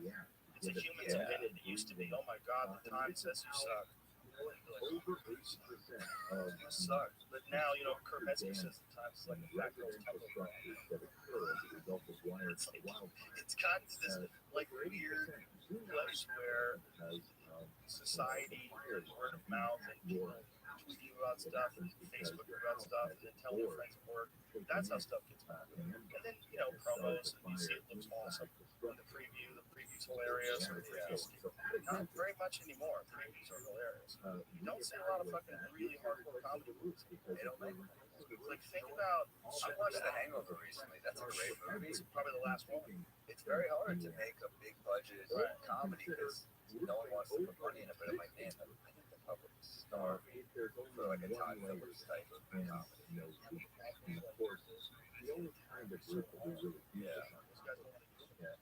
If Superbad came out today, you think so? Why? What about it? There's so much about it. It's I think of funny shit. They're like ridiculous characters. But that's the beauty of that movie is that it's like kids making insane decisions. Like that's why South Park is great. They're fucking kids. It's funny. Like I don't understand why you can't make that. Like I don't know what happened. You could, but you would have to have the right people with the right amount of ass, and then it would be hugely successful. I think the movies that were like big comedy movies, it's been a minute. Do you know what would have to happen? You would have to do one right in the street platform, Daily Wire. Oh, that God. That they're probably the only ones that would let you be uncensored. Would they make a funny movie though on the Daily Wire? I bet they'd let you make a funny movie. See, if people have to take chances, they have to show that they're for freedom of speech. We're for the First Amendment. So let you get away with some wild shit now. Certain places that are trying to make a point, whereas in other places, back off and they're scared. Like we just want family friendly stuff. We just want this, we just want that. You know, there's a lot of like weirdness in that. They get pushed back from shit. People work in organizations, right? So you get kids that come right out of college, fully indoctrinated in the world of work. They start entering into these technologies, and they're fully indoctrinated, and they're the majority of people. And so a lot of them feel like they're not doing this. So they have to have their voice. And so they speak up. And this is what happened in Asian California and Netflix. People wanted to they weren't just unemployed, now they were actors. There is a self-esteem movement that's interesting, where it's kind of, where it's like, I don't understand that entirely. I do, I do think they have to adapt or they'll die. Like companies like Netflix, Amazon, other irons in the fire. But I mean, like Netflix, HBO, all these streamers need to make shit that people want to see. And I think you're right that comedy is with stand-up. I guess it's weird. We talked about like Tarantino earlier. It's weird you can get away with it as a stand-up as yourself, but in a movie with characters for some reason that doesn't find that because everything else is the opposite, right? Stand-up is only one person. It's hard to like find people to do Right. one person. If it's a movie, like a comedy movie, all the actors in it are But to me, that's why it should be not as bad. There's so many people on board with this. Like when people are like, you know, Kevin Spacey's canceled. Like, who wants to watch LA Confidential? A shitload of people were involved in that movie. You don't get to take away a fucking movie. You can't take away House of Cards. He's a great actor. He's fucking great. Like crazy as fuck. I do feel like he is the dude that's from Sharks. Right? He is that dude. Sounds like he's a dick grabber. You know, probably works a lot. That's probably part of the problem. You know, it's like I kept Spacey during the day, and then all of a sudden it's on and popping. You know, You need to make get people on board with like a great. I think once each because these companies at the end of the day stand for nothing. So except for money. So when you do show that it's profitable, I think they're all going to be back on board. You just need one back on board. I mean, you can tell that's all what's good for business when you see HBO, Netflix, whatever group is most marginalized that market. They'll do like, oh, please enjoy our selection of hashtag end Asian hate, and it's like we have Heroin Kumar 2. I'm like, that's it? You got one fucking movie, and I'm supposed to be impressed. So I mean, I do think it's all like what's good for business, and they think it's good for business. So they want good comedy that is a success, and it's bad. well, I bet Netflix is a place to do it. Because Netflix did release that memo saying like, look, don't enjoy the content that put out. Work with us, make our network, and you're not working. Yeah. They were like, we offer a severance package, we take off, Which is a pretty, I think, fair statement. very reasonable. If you don't like this, then you know, I think it's good when people side with the artist. I also think, like, you know, with stand-up, I think we're all right. I do think like enough comics will support you. Hey, look, it's good. We've circumvented the industry enough of us as comics to be like, we don't really need them. Like, if I wasn't expecting Netflix to buy this special, and I was totally fine with it. I was kind of like, yeah, I'll put it on YouTube, great. And then my agent was like, Netflix wants your special. And I was like, all right, it'll be a different audience that will see it. That'll be great. They'll see it too. Everyone will see it. That's the thing of today. So people see it, they'll tell them what's great, and then other people see it. It almost doesn't matter where it goes now. You know, look what Lucy did. It's the best website. I know it's a different thing because he asked for money. I remember when I put out my YouTube special, I told Louis, he said that's a terrible idea. Because Louis is from a different school where it was like, you pay for it. And I was like, we had like multiple HBO specials before you. So you had a huge audience. For me, this is to get the audience. That was a difference. I had done multiple Comedy Central specials. No one fucking watched them. Here's the thing, no one knows it's a terrible idea. That's not true. It's like to say it's a terrible idea is to say I don't do that. I would do that. But it doesn't mean it's not a good idea. Objectively, it's great. But in his defense, he was like, I don't get why people get paid for it. And it's understandable, like for a guy in his way. It's an understandable. Yeah, but he's got to recognize that wasn't a available option for him at that stage. And if it was, he would be wise to take it. If something goes viral on YouTube, that's valuable. Whatever they give you, Netflix gives you X amount of dollars, but only 100,000 views versus you put it on YouTube and 400 views. You'll make way more with children. That's what I think is interesting. I think Letterman show on Netflix, he was kind of like, he's of that generation where he was like, I don't understand how you make money. I was like, well, there's money. Because he came up when it was like sitcom or bust. Right. And now, like, live touring is kind of where you make the money. Yeah. So that's kind of it's this is a different time now. It really is. It's a way better time for us. Way better. And if he was coming up and stuff on YouTube, He's sitting there with David Letterman on YouTube. He was fucking awesome. That was the same argument about podcasts. Like Howard Stern seems to shit all over podcasts. Right? We see time with that. I think He got paid $500 by Sirius, so it was kind of like, I'm right. So it's like, you go with kind of, like, a lot of people bestow wisdom, but it's like, this is my life. That's what they're saying. it's right for him. Exactly. But he's not even right for him. Because if he, look, he's still Howard Stern, if he decided to just go do a show somewhere else and just put it online and sell ads for it, he'd be fucking mad. So Have you had him on there? Yeah. Would you ever? Would you great interview? Yeah. You could be back and forth and be like tennis, you guys trying to interview each other. Just talk to him. Yeah. I want to talk to him. Yeah. We didn't want to have to listen. He never talked to me about touchdown. Yeah. It's a thing though where he's a part of this. He's the greatest radio broadcaster of all time. That's what I believe. I believe that all of us are walking in his footsteps. Everybody who does podcasts, they're doing like wild, uncensored conversations. Because there was no wild, uncensored conversations. That's patient zero in the podcast world. It's how it's going. 100%. Then all the other people came from, like, I know there was Don Hynes. He's controversial. It's how it's going. Then there was Opie and Anthony, because Opie and Anthony were at the door for just a hand. They're the real scene of podcasts. Because the Howard Stern show was, you were being interviewed by the great Howard Stern.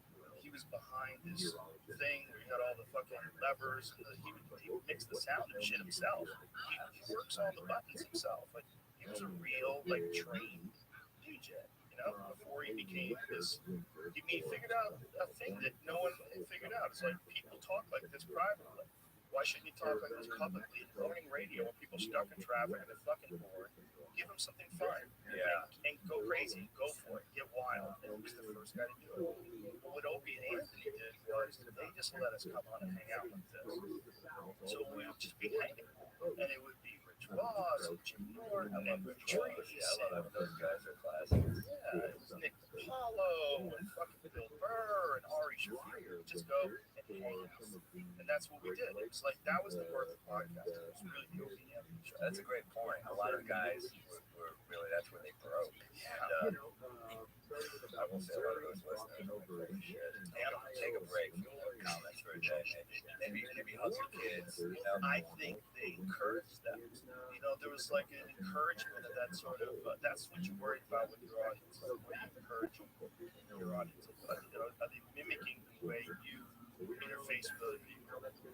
Open Anthony loved the way how they trashed everything. I know, but Norton, when he trashes, he was with love. Right, but that's you while you're there. But if there was someone else that they're trashing that wasn't there, they would be fucking ruthless. Yeah. And so they put that energy, that attacking energy out there. And those fans are like, that's what I was looking for. They're savage. You find this out. It's interesting. I mean, Voss is not like when he trashes, it feels good. It's great. I love Rich. I remember I did the Jokers, the Impressive Jokers, with huge fan of Rich, and like, dude, Hank was like Rich, Ari, Tim Dillon. It was a great group. Yamanino, three group of people. And I remember after one show, one came up to me in front of Rich and goes, "You were our favorite," and Rich overhears it, and I just see him walk over, and he goes, "Oh yeah? Well, your friend is prettier than you." Oh, God. He's right. He didn't miss a moment. And this isn't even like during the show. It's after the show. We're in the fucking, like, we're like a deck, and I'm like, I couldn't stop laughing. I was like, I cannot believe 35 plus years of that shit locked and loaded, just counter punching, just Rich Voss, a fucking classic. Yeah, I got Rich Voss back in the church. Gold chain Solo. That was crazy. So He's a classic. Yeah, but that whole environment will be there for your hands. I missed it. I was at the cellar later when I was there. The only like remnants of that were like Keith Robinson, and Colin, and all these like classics. I remember when I auditioned at the Comedy Cellar, I was so nervous. Keith is just torturing me. He's just fucking with me, and it's making me laugh. But he's in front of everyone. He's like, look how nervous this guy is. Look at him, and everyone's just laughing at me. And that was my intro to the cellar. I did a gig in Miami, and it was at a theater, and before me, I had like a 10 o'clock show. It was Wanda Sykes, and they both left. They both waved to me as I was coming in. They were like, hey, what's up, what's up? And they both left me notes.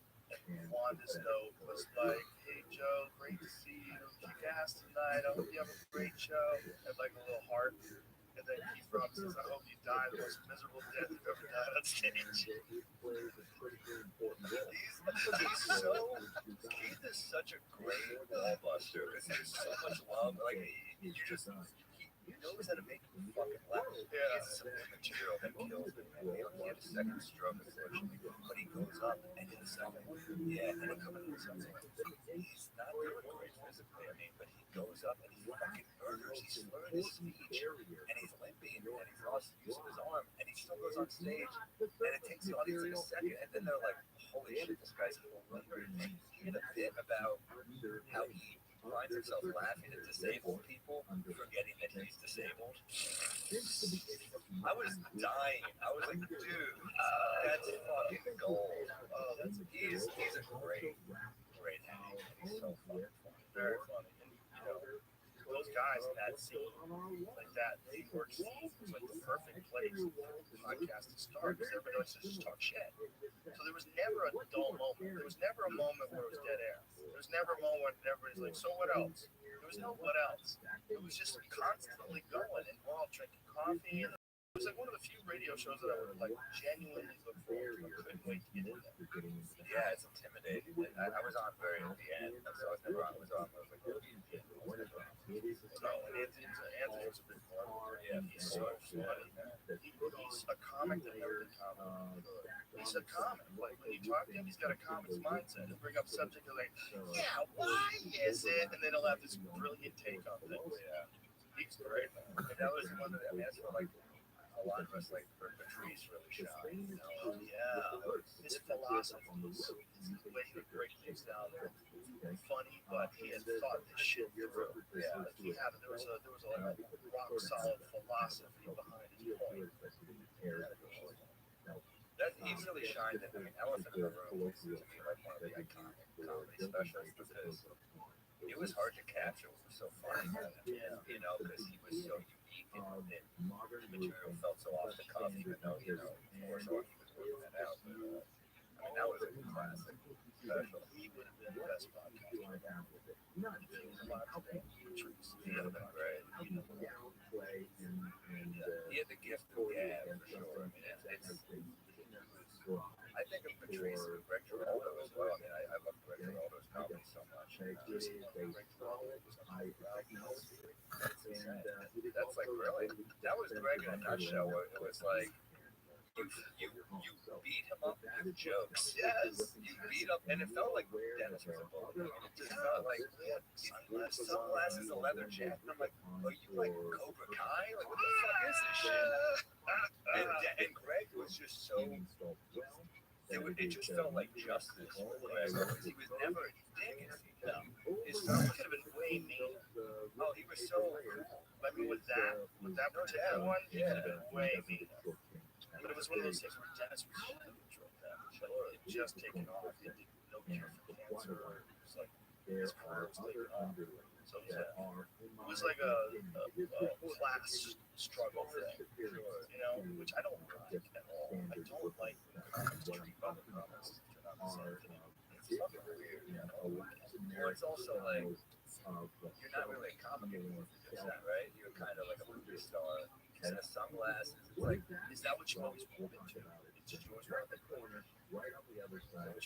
It's like you think you're being an alpha because you're just sitting at a touch. You know, it's like the type of thing that if you showed up, like I think any fashion risk ever on the comedy cellar, somebody get my ass kicked. Like if I roll in, I remember I had a mustache once in college. I was like, you know what pisses me off is I think you like that fucking mustache. I just got tortured for it for like a whole night, and I was like, I just went home and. You know, it's like there's something about you that keeps you on your shit. Yeah. And I'm like, that's a dude that like showing up in sunglasses. That dude's So I was not keeping that dude honest. You know, So showing up in sunglasses, unless you're a rapper. Yeah, and belittling your peers. Like, guess what, man? You're maybe bigger than Greg. Greg's fucking 10 times funnier than you, dude. I mean, like, Greg was a great comic. Yeah, real comic. It's one of those things, man. It's like that era of those people. They wanted to all be a star. Man, What does that even fucking mean? And also, like, the guy who bumps everyone, comics don't fucking like you. You know who doesn't do that shit? Like, Ray Romano shows the seller, and he's like, we'll go on after you. I'm like, Ray Romano, you can fucking bump us, but we don't give a shit. But, like, it's always like the guy like that. We're like, that's like the nice, cool guy. And then you get the comic who shows up and it's like doing 45 in the middle of the show, and now like you're not letting the young comics go up. And I will always say, Louis always cool about that shit. Like, always, even when he was like at the height of, And Attell, like, look, Attell can do whatever he wants to the seller. He's going on at like 1:15 a.m. Yeah, that's also so good. He gets the people with the least amount of attention to them. It's like he's running. You know, it's crazy. He is like, it's like that scene in Star Wars where Yoda just takes out the lightsaber and goes, oh shit, Yoda fuck shit up, you know? He's happy to love the fucking shitty crowd, which is amazing. He wants a small crowd sometimes when he shows, don't know he's there, the show's out. He has a real process. He romanticizes the struggle. Like, he's saying, like, I wish I was like a constant pushing right now. Like, that's hilarious to hear. I'm like, you do maybe for like 5 minutes a day, and for the rest of your life, you're happier and fucking massive. You can create plenty of fucking struggle. The bad gigs will come out at every level. You don't need to create bad gigs. They're going to come unexpected, like a surprise party. They'll be there. I think it's just people have a certain amount of angst inside. A certain amount of desire for struggle. Because they realize that the human mind is wired to overcome resistance and struggles and problems. If you don't have any problems at all, you create them. You're going to make your own problems. Like, just find stuff to do. Find stuff to do that's difficult. And while you do that, should be your struggle. And then, you don't have to worry about your rent anymore. Now you're well, but don't wish you were fucking. Don't wish things are bad, because bad things are going to happen regardless. Like, be grateful for health, be grateful for things in your life not being hard. But I get the sentiment behind it. The sentiment behind it is that there's something going on in that fucking humility struggle that the artist wants to succeed and achieve. And that's a magic thing that when you see a comic that's it's just and you see months later, you find out that 6 months ago they delivered the car, or they get by waiting tables, or delivering food, DoorDash, or go wow, or something about that. There's something badass. Knowing that person's going to crack. They have the skills. They're already really funny. They've got great points. All they need to do is just put in the time. That's a real fucking killer. It's exciting to see people break through. And it's like, and when they have like a great special, and they're like, the world's going to see that, and now they have to post it back and shit, and ready to act. You can see this guy on stage. This kid, even 6 months ago, was living in his van. Now he opens up the he was living in his van. He was basically homeless. Started doing kill tone. It's like Kill Tony does 1 minute every 1 minute every week. Wow. And kills. The guy writes constantly. And What kind of stand of it? I don't want to say. I mean, very offensive, but very funny. Like just real stand-up, real comedy, jokes, but really funny. And I was watching this guy like navigate through this thing. It's so exciting for me to see. see this kid who was like basically homeless 6 months ago. He worked so fucking hard. He's got fucking great chance for all the jokes on him. He's writing shit out. He's like always got his laptop. He's always writing. He's always got new premise love like this. He's out There's there. some of my favorite people, the ones who are like obsessively weird joke people. Yeah, that's it. But it's also, he's at that romantic moment, where the career is just starting to pop. Everything's coming alive. Yeah. There's Brian Simpson now. Yeah, he got murdered for like, He's on the show tonight too. I just went. And you're just, everyone just followed you. well, it's a good spot. Yeah, it's a good spot. It's not like they're following me to the fucking best. I'm telling you, this is the most fucking place. And they go there and they go, holy shit, this is the best place. I'm like, it's the best place. What do you love about Austin? First of all, it's only building, which is really good. Like, you think it's like, wow, it's just really small. So, yeah, everyone's nice. They're nice. They're friendly. You get like a small town way of people interacting with each other. People wave when you drive by. There's a guy in my neighborhood who's old. And he's always looking at me. So every time I drive by, he's there with each other. And I look forward to it. I can go to work another way. There's other ways to go, but I go that way every time, hoping that I'm going to see my neighbors so I can wave at them. I have fucking neighbors in California. I was living for 10 years. I didn't know their names. We didn't even talk to each other. There's something nice about about like a neighbor, and also like Texas. It's like there's something sort of like near small town.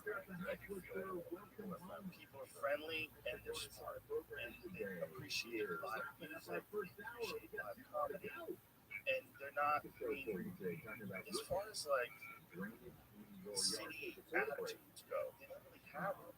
They have like it's like a small town, and everyone's kind of happy that they're in a school place.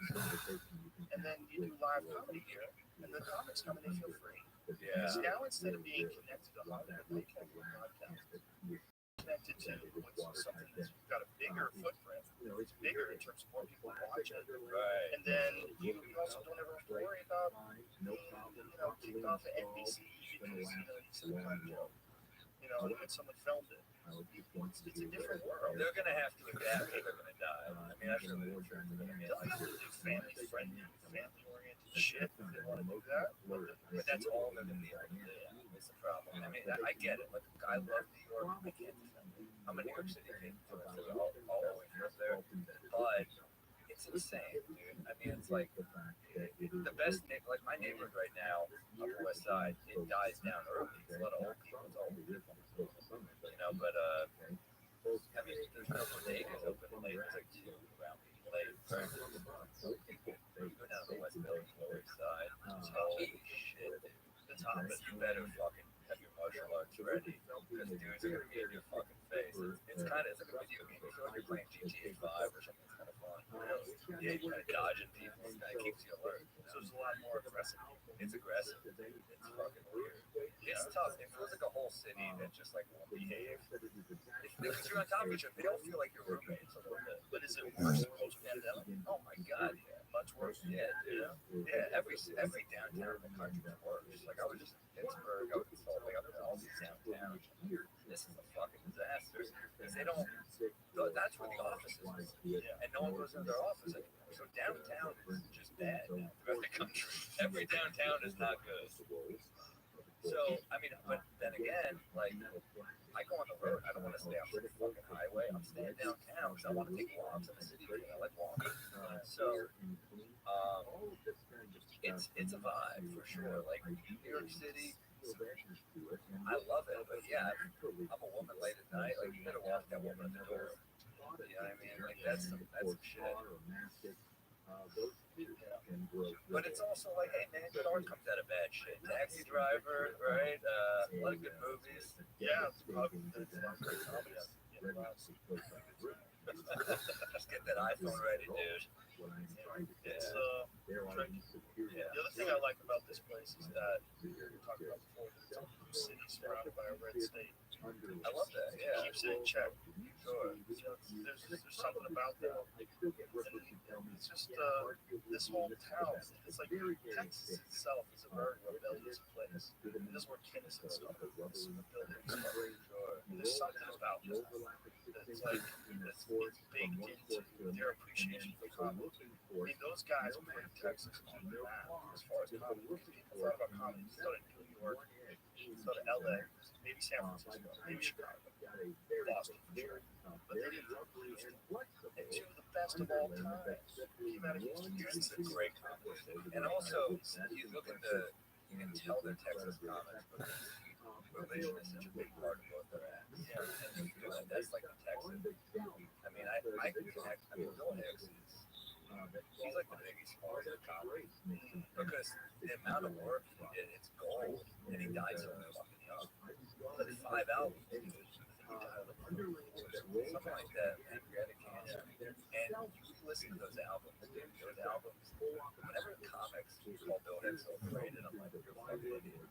Yeah, right? And you know what's great about Bill Hicks? So many comics now with his ideology would only perform like SF and Portland, Vermont. That dude's, he's taking that act to Alabama. That's fucking cool. That's why he's bombing. So, oh, dude, the flying saucer tour. When you're like, those albums are dying laughing. You listen to one of the greatest comics of all time, bombing, and he released this for us. He's fucking bombing. He's calling the crowd dumb. Yeah. And it's not like just some comic. It's a great comic calling crowds dumb. There's something beautiful about that. He's so fucking angry on stage, but it was like beautiful anger. It was earned anger. Well, everything was interesting. Even if he was bombing, what he was saying was interesting.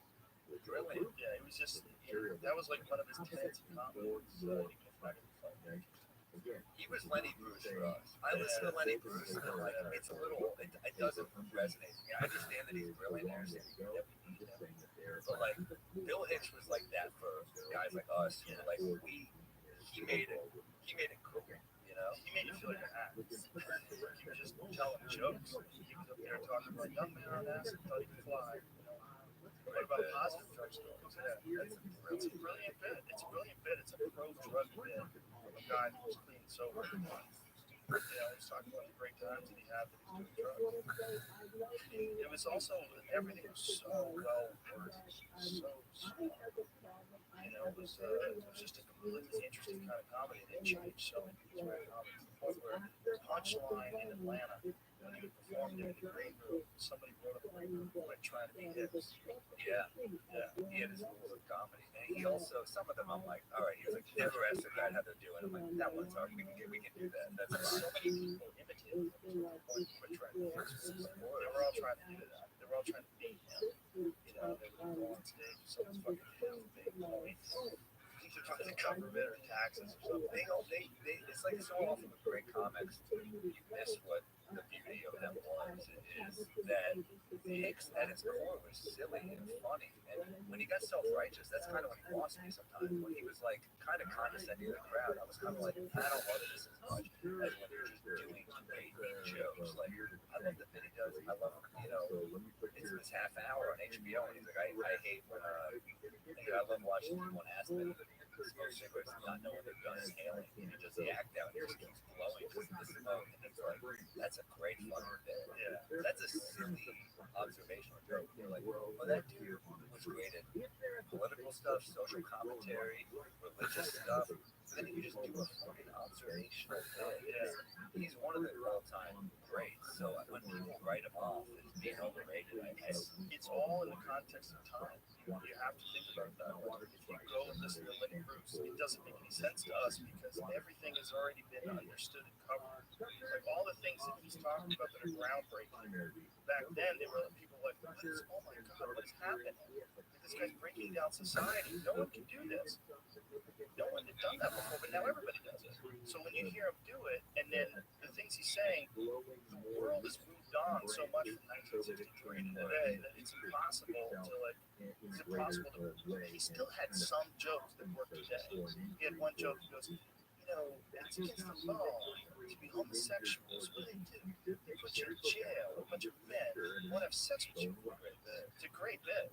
And that's a bit from like what 65 or something. That's the thing. It's like watching basketball in the '60s, and you're like seeing Chamberlain, and you're like, oh, there's no Jordan without this shit. Saying, you know, who's Jordan, Carlin, Pryor, right? Yeah. So you got to take Pryor. Also, I love that he was like a cool Jew. Like so often, like Jews are like, oh boy, I'm fucking nerd. I love when how often cool Jews pop up and show up. Like he's not cool. One of the coolest. Ellie, I was like grateful for Ellie. I'm like guys like that. And I'm like, well, you're not just doing the oh shucks, my fucking, I'm so nervous and I have allergies. I'm like, no, you like be yourself, be cool. Is Jeff Goldblum Jewish? I don't know. His name is Jewish as fuck. That's a Jewish name. He's a cool guy. He's a very cool guy. That's what I was going to do. Great fucking He's a smart science guy. I've been rewatching Larry Sanders. He's so fucking cool. He's great. That's a great show. He's great as the scientist in Jurassic Park. Yes, he's Jewish. There you go. Jewish guy. Yeah, like Lenny Bruce was like, he was a real pioneer. Like, there was no other, I mean, there was more songs, but he doesn't get his shine. No, he just passed away. Like, yeah, more tall like that. Because he was so of his time, like the guy holding the newspaper. Right. Like Lenny Bruce broke through more Saul. I guess the problem is sometimes you live too long. You ain't Che Guevara if you live till fucking 78. Right. You're Che Guevara when you die in your prime, right? And your young picture is shown everywhere. Right. When you live too long, sometimes it ain't as cool. Yes. Right. So a guy like Lenny Bruce died in the most romantic way possible. Heroin overdose in 2004. That's what you want. You want to go out like Hendrix or Janis Joplin. That's when you become a fucking this. I mean, Bill Hicks too. Like, who knows? Maybe he would have had a shitty podcast. Maybe he would have been great. Because the fuck knows how people age, right? I think he would have been great. You never know. I don't think. I mean, Imagine if he had like a HBO show where he just did like almost like Bill Maher style, where he just did that. You're like, whoa, that'd be fun. Really? Because Bill used to make fun of the Carrot Top guy. Right now, Bill Hicks is actually making fun of Carrot Top. This bit about, he had Carrot Tops for people who think. He goes, Gallagher's too heavy. It's just a prop joke. Yeah. And Carrot Top is a fucking sweetheart of a guy. I heard he's a man. He's so good. And I always felt like he got fucked with for no reason. Like his act is funny. It's funny shit. But he was always like a punchline comedian. It's like he was not one of us, not a real comic, fuck him. And it was always like people would shit all over Carrot Top. I don't think Norm did him any favors in that interview when he just kept trashing him. Because Norm was so cool that I think, like, when you see a guy as cool as Norm doing that shit, I think it hurts. Well, it hurts if you're sensitive, right? Like, if you're a comic and someone's trashing you, it should be funny. Yeah. There should be some humor to it. You know what I mean? Yeah. But sometimes guys get isolated. Scott's very isolated. You know, he's out there in the world on his own, not really connected to comics the same way. So Hicks, before he died, was really sick. And he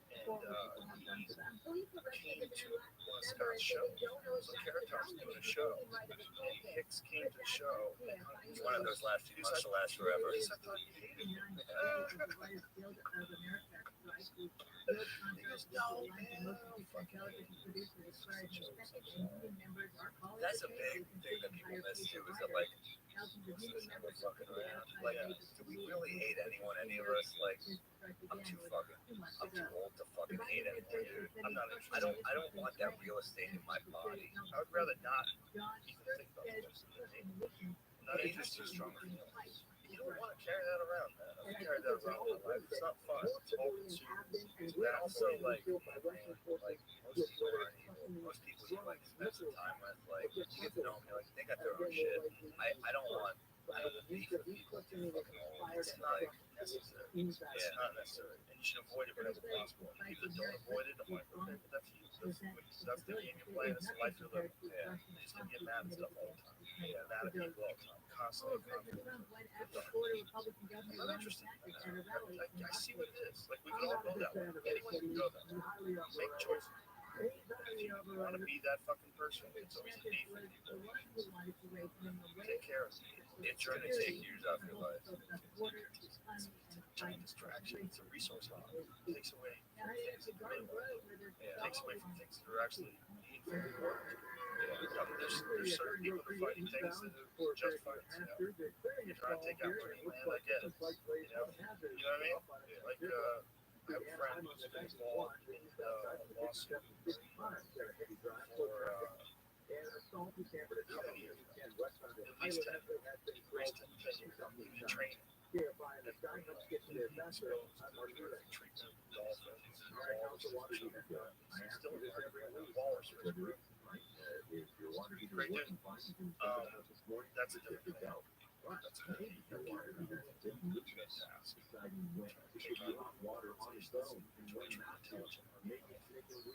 Yes, not good. That's different. That's what you're doing. If you ever fucking kill a whale in the swimming pool, you're torturing them. Yeah, it's probably smarter than you. Although it's kind of the equivalent of like a studio apartment in New York. Let's be real. You gotta get out. I guess.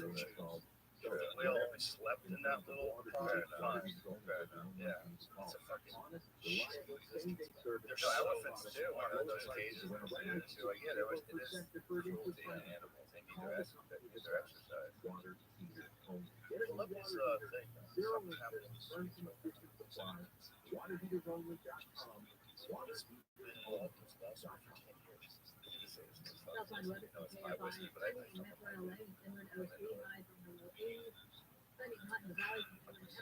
got the scotch. What's your scotch? I don't know how a kind I like, but I like the old stuff. So Phil Demers has the owner, and it says I can confirm that my trial, it's Walrus Whisperer on Twitter and also on Instagram. I can confirm my trial versus Marine Man open to the public. It's been a long decade, but I have known exactly where I want them. I'm the captain. Yeah, see, that's some hate. I think it's bad. It's a hate for the greater good. I think people know now because of Blackfish. And Sea Cove. Yeah, Cove is actually wild dolphin slaughter in Taiji. Yeah, that's a different situation. Also, but it's still horrific. But yeah, it's not captive. The captive whale and dolphin industry is fucked. Those things are goddamn smart.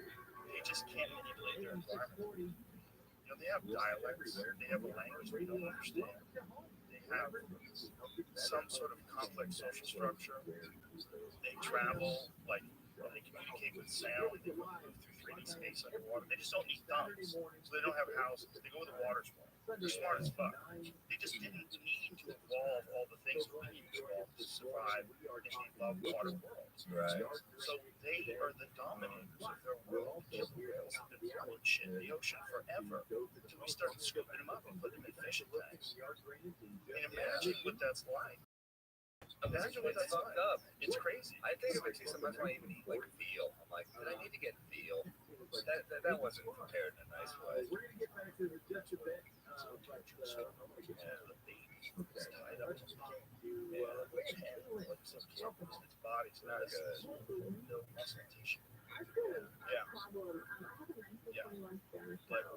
then again,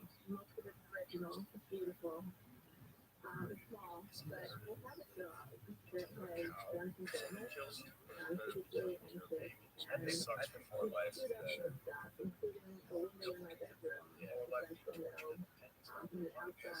It's just the food industry is what's fucked. You know, if you buy sustainable meat from a grass-fed rancher who takes care of his cows and treats them well, one bad moment their whole life. This is the sort of yeah, they go like actually Goodfellas quick. They barely see it coming. Well, they don't even see it coming at all. There's that monster with that instantly brain them. So the one that's in the country full of them. Oh my god, that great monster. He's the best.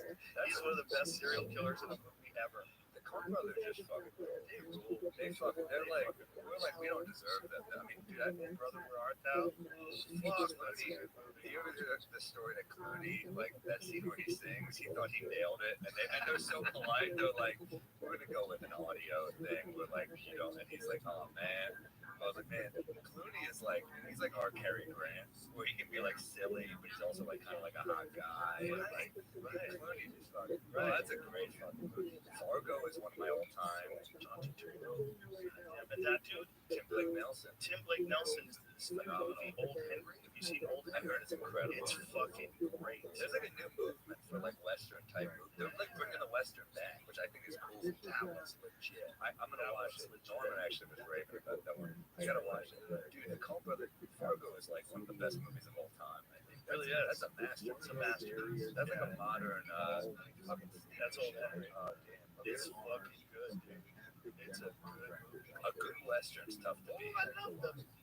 American. Yeah, it's so American. It's such a brief moment in history too. If you think about the time people like travels to the West and all that lawlessness was going on, dealing with more than 100 years. I know, but that was like their Marvel movies. Yeah. From like the 60s and 70s, or like I guess 40s through whatever. Like my darling Clementine through like fucking Unforgiven, I guess. You know, So like if you want to read about it, this state is a fucking amazing called Empire of Sunrise. It's all about I've heard of this. Yeah, the Comanches were that was the big border to penetrating to the rest of the West. Just getting through the Comanches in Texas. Nobody wanted to do. So when they started Take scalp your ass, right? giving people land, Yeah. they give people land in like Oklahoma, like, hey, how about this land? And what they were basically doing was like fade down. The Comanches would attack those people and kill them, and then they would get the soldiers to come in and attack the Comanches. And they would make war, and they were trying to like control this one tribe that they couldn't control. And for fucking 200 years, they dominated all of the Southwest. Damn. They were just the first ones to really figure out horseback riding. And horseback riding and raising horses. They knew how to geld their stallions. They knew how to like raise horses correctly and ride them. And so they figured out how to do archery from horseback.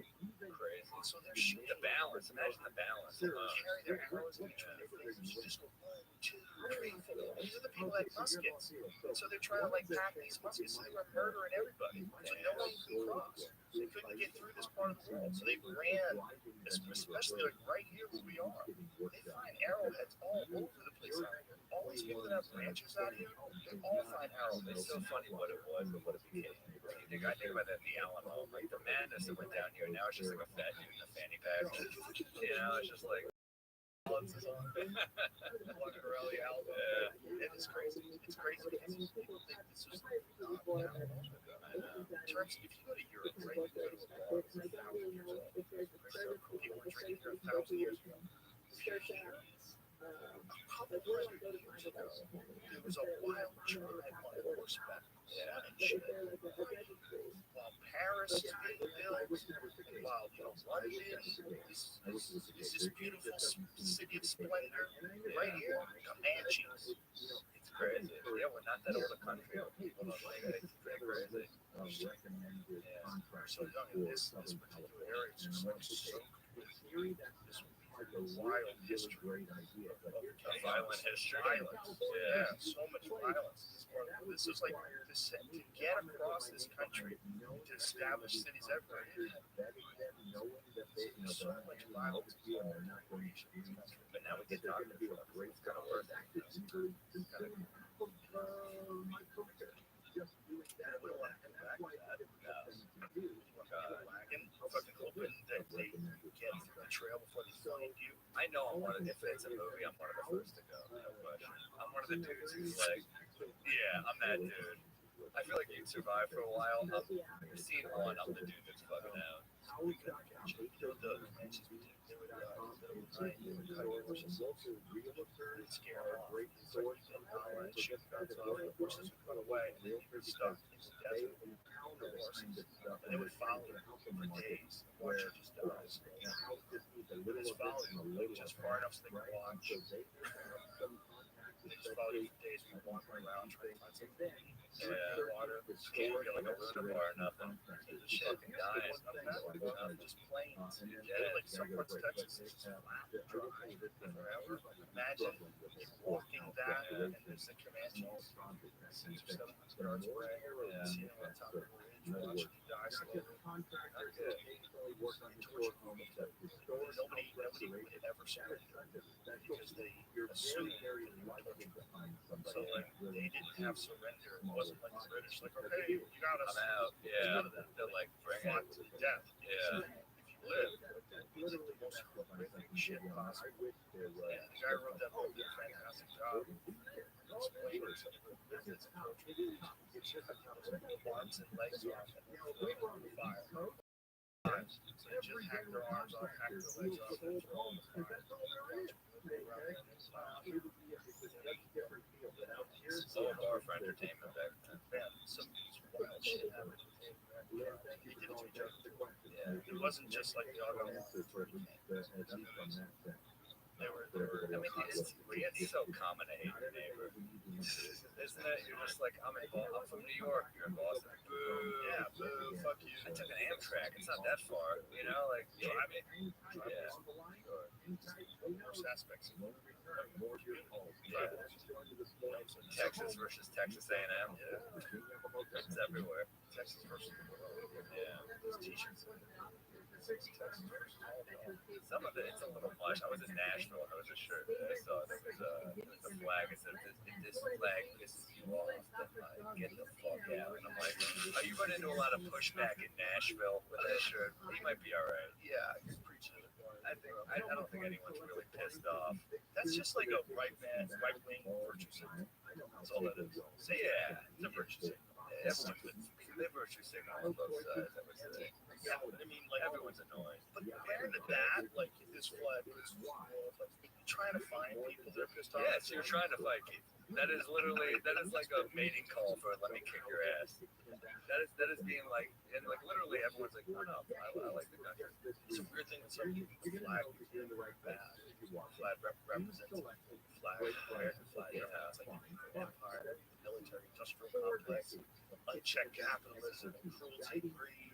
Fuck you. Yeah. Fuck you if you support America. Like, that's so crazy. I support America, but it does feel aggressive when someone just texts me an American flag emoji. I'm like, what is that? That's what you get from me. No. I I do. do fucking text I sent you from now on. I'm excited. I'm excited to get it.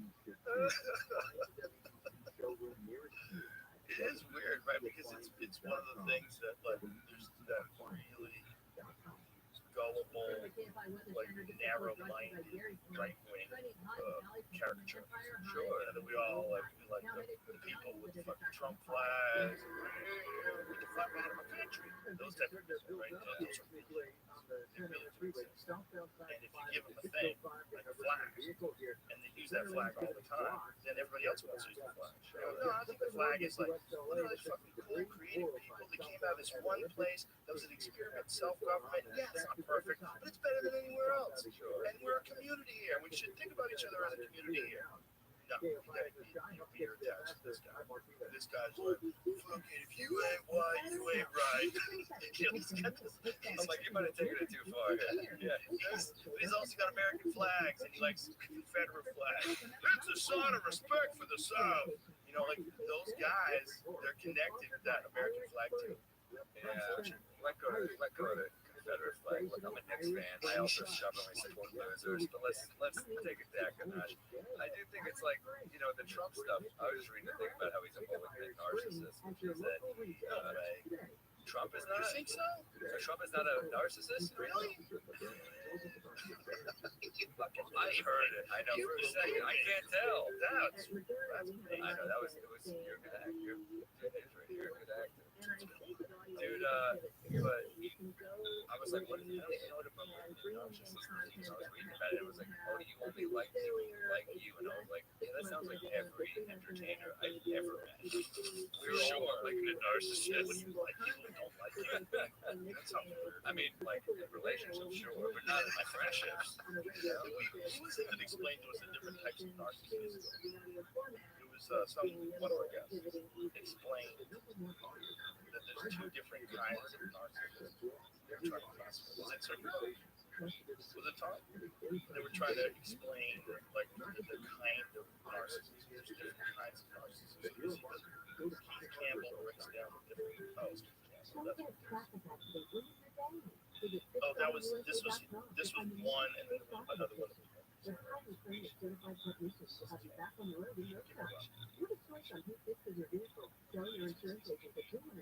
Stop. People don't like that.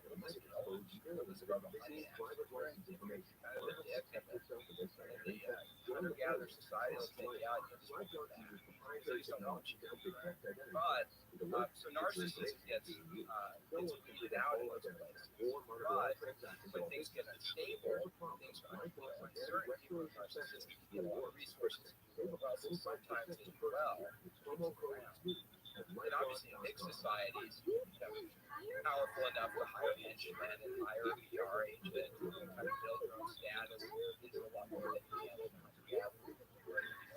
What is narcissism? What is the definition of So it gets a little more complicated. When we're talking like this, I'm talking about grandiose narcissism. That's a basic one. Yes, yeah, it's. Let's step back. So when we talk about narcissism in the psychological literature, we're talking about the first of these is narcissistic personality. This is a trait, and meaning that people go from high level to a low level. And then this trait, when it's grandiose, this grandiose narcissism, it's this combination of sense of entitlement, sense of superiority, but also extroversion, drive, and ambition. There's genetic extroversion. So somebody who's driven and extroverted, but also a little bit self-centered and antagonistic and entitled. So that combination of traits, Donna, overconfident, cocky, whatever you want to call it, that's what we're talking about.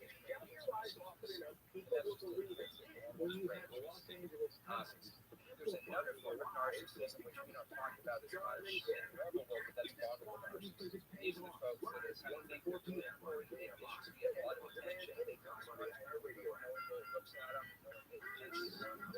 so they get insecure, they get depressed, their self-esteem drops, they just don't find that attention is deserved. It's a legend in their own minds, so that's a basement narcissist, living in their own basement, they are fantasizing shopping. And those more vulnerable folks, they don't see the bars as much as in the basement, but you see them in the clinics because they're depressed, because they're so those are the two normal forms of narcissism traits. And then there's this medical program or psychiatric form of narcissistic personality disorder. And that personality form of personality disorder form of narcissism is an extreme form of narcissism. We have a high level of it. Academics. But also to make it a clinical disorder, you have to have that environment. That's the clinical.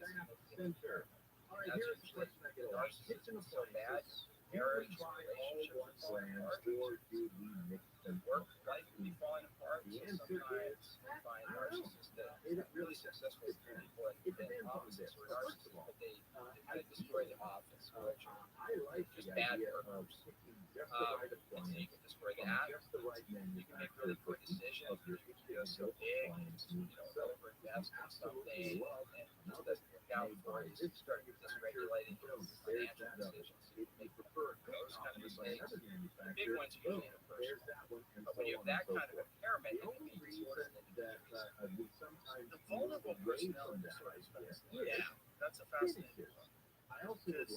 This is weird. I'm hearing Nate doing Yeah, well, that was very well spoken. I mean, that's like most people.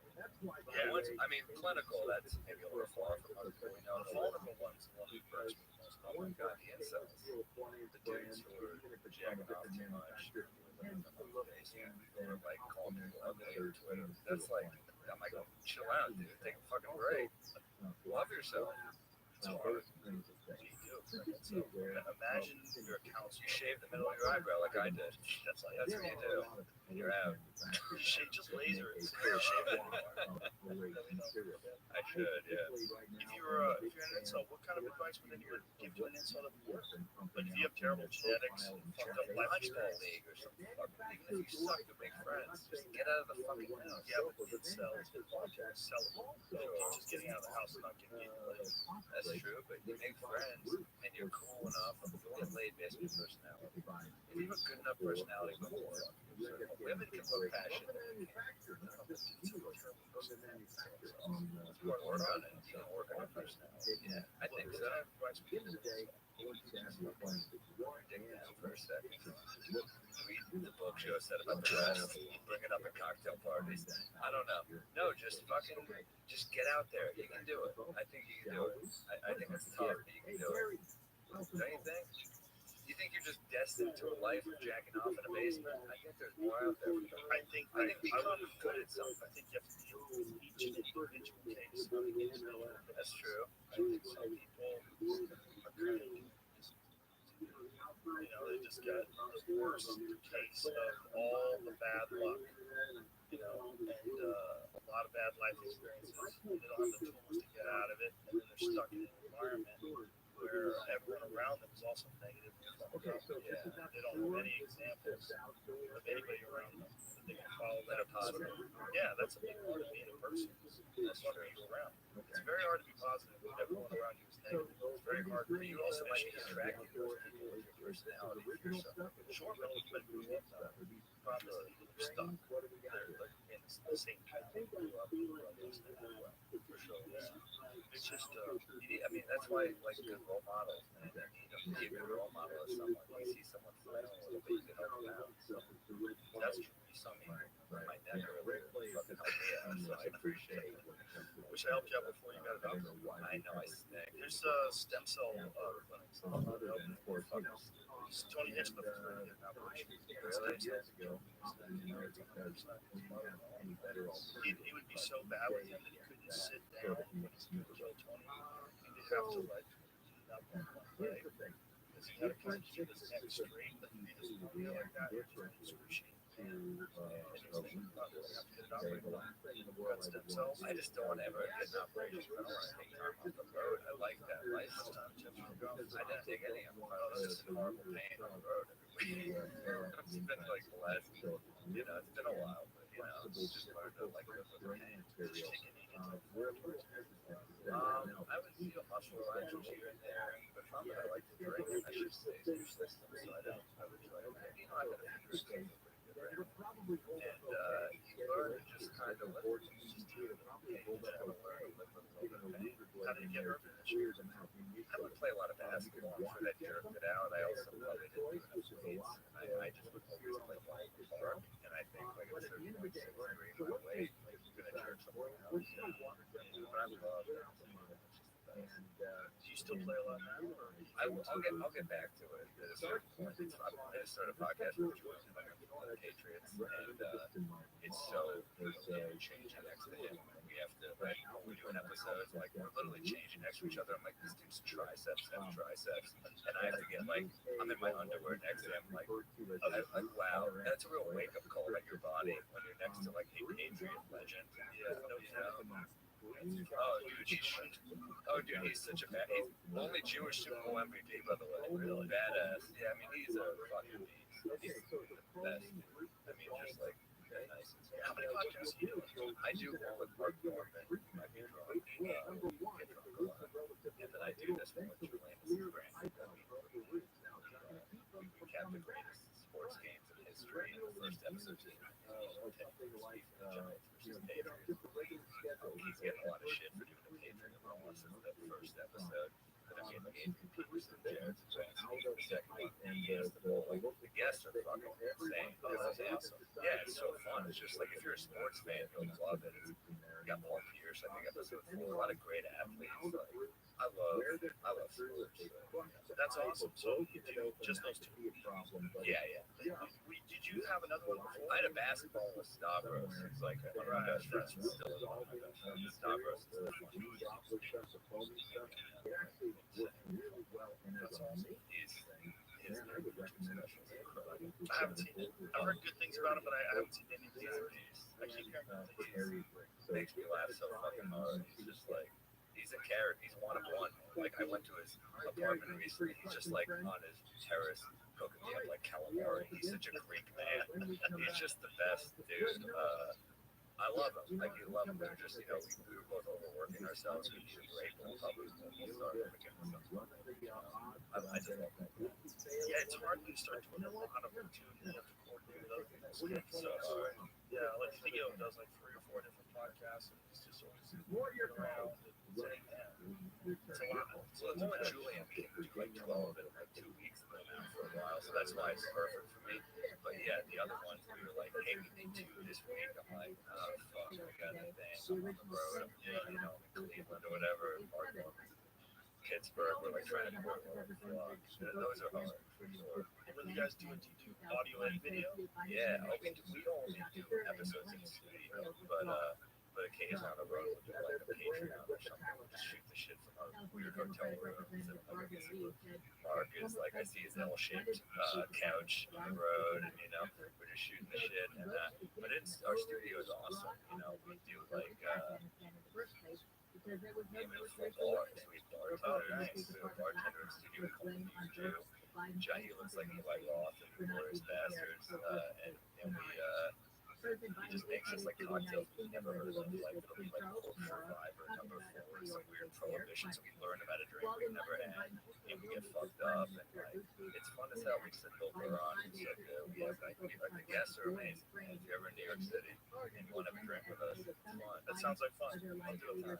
All right, man. Well, thanks for being here. It was a lot of fucking fun. It was really Great talking. Yeah, great talking to you too. And I love what you do. I love how much content you put out there. I love that you're so in stand up. It's just great. I love it. Funny motherfucker. I appreciate you. And tell everybody what's your Instagram handle.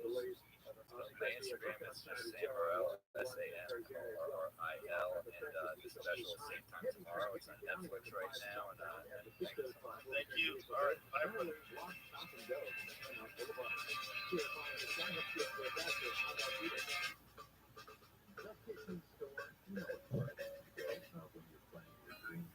Why? One place where, with an expert kitchen designer, you're going to find every cafe style, every Experience. Train by day, Joe Rogan podcast by night, all day. All right. What's happening? Good to see you. Good to see you. Mo, introduce yourself. My name is Bo Jasso. I'm the head organizer of ADCC 219. And for people who don't know what ADCC is, Abu Dhabi Combat Club. When was it founded? In 2098. That was the first one. That's pretty wild when you think about like the UFC starting in '93, and that's where everybody really got excited about jiu-jitsu. And then Abu Dhabi only five years later. Yeah, Pull this sucker right. Sorry. Yeah. What's my? Oh. Start again. Recorded it all. What's the recording for? I have it on different computers. Oh, okay. All right. So 1998 it started, and why did no-gi back then was very unpopular. 100%. It's sort of an interesting story how it started. So, the owner and creator of ADCC, was going to college in the 90s in San Diego. UFC comes out in 1990. He gets hooked on it. And he just starts training. He wants to jiu-jitsu school in San Diego and starts training. He hides his identity. No one knows who he is. Not even his instructor. Just go by the name of Ben. And then That's pretty gangster. yeah, like literally no one knows who he is except a few people. So he graduates in 1995, goes back, and tells everybody actually who he is. And he starts creating this cool set. Right, back then it was pretty much non-existent. So when it gets the grain, he did something interesting, sort of like the UFC thing. The original UFC's wasn't mixed martial arts. It was art versus art. That was the concept of the ADCC. Judo guys versus jiu-jitsu guys versus sambo, etc. So he created this whole set in 1998, and then he first ADCC It was really interesting because back in the day, it was frowned upon to have no-gi competitions. Like Brazilian jiu-jitsu guys wanted you to train and compete.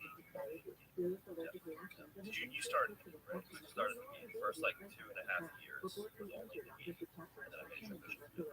When year did you make the transition? So I started in 2011, so 2012, 2014 is when I really started to make the transition.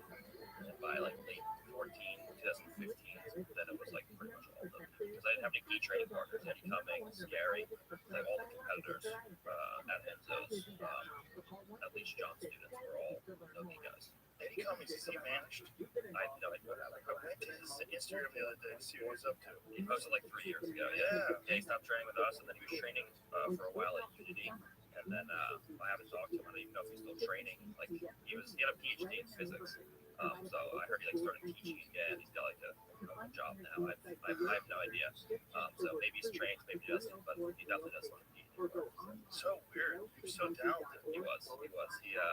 He went in and crushing EBIs and had really good tough ADCC matches. He had that super close match against Dave. Yeah. And then they just after the EBI with Gio, very well with Gio, he just like made so many of them. But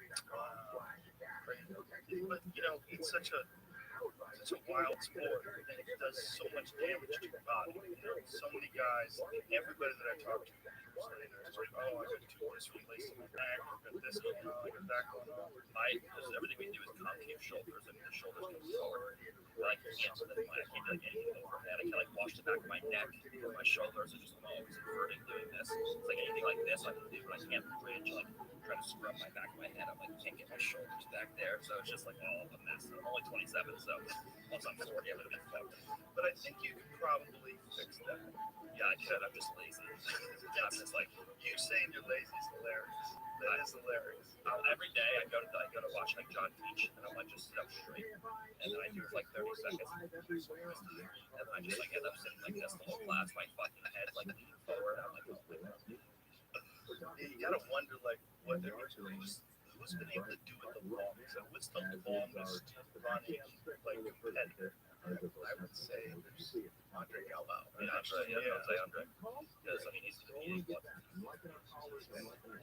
At the highest levels for 20 years. I saw him in the early 2000s. There was a documentary called Arte Suave. He was a brown belt back then. Hi, thank you. I have a 100-year-old Spanish house, and I got a How new old's Andre now? years ago on the detail. close to 40, right? I think he's 40, maybe 40 for this ADCC. Was that his last one? Last year was supposed to be his last one, and then he came back for this one. So I'm gonna plan to make sure that it's his last one. When you do these matches, since you've been doing these no time limit matches, like the Felipe match, which I think you really shine in those matches, but that's really for the condescending. You know, that's really for the hardcore people that want to see. It's not spectator friendly. Right. It's just to determine who's better at jiu-jitsu. But no time limit matches for spectators are just atrocious because who the fuck wants to watch 4 hours of jiu-jitsu? Like most people don't want to watch 10 minutes of jiu-jitsu. Right. So who wants to watch like a 2-hour match? But they're important to have sometimes just to show who's the best because to know how to do submissions. Well, not that the match gets submission, but you have to be better at jiu-jitsu than the other guy. There's no stalling and playing tactics for 10 minutes and then by advantage or 2 points. So they have their place, but to build the sport to a spectator sport is not. No time limit is not the way. Well, it's not the way for spectators, but it is the way, as you said, to determine who's the best. I think that's supposed to be what jiu-jitsu is all about. Really, the early days in the UFC, there was it's just like who wins. That's the purest form of any martial art. It's like, as soon as you have rounds, then you have people gaming the system, trying to win the round, like sprinting the last 30 seconds, really going hard, or trying to figure out a way to manage your time. You can't really do that. Which I think that has a place too, like points and rounds and stuff. And then you have the whole tactical element, which comes into play. Yeah. But I think there's a place for both for sure. But spectators definitely do. They want to know like when this is going to show. It's fucking wild though. All the UFC fights have no time limit in this day and age. Like an hour and something match.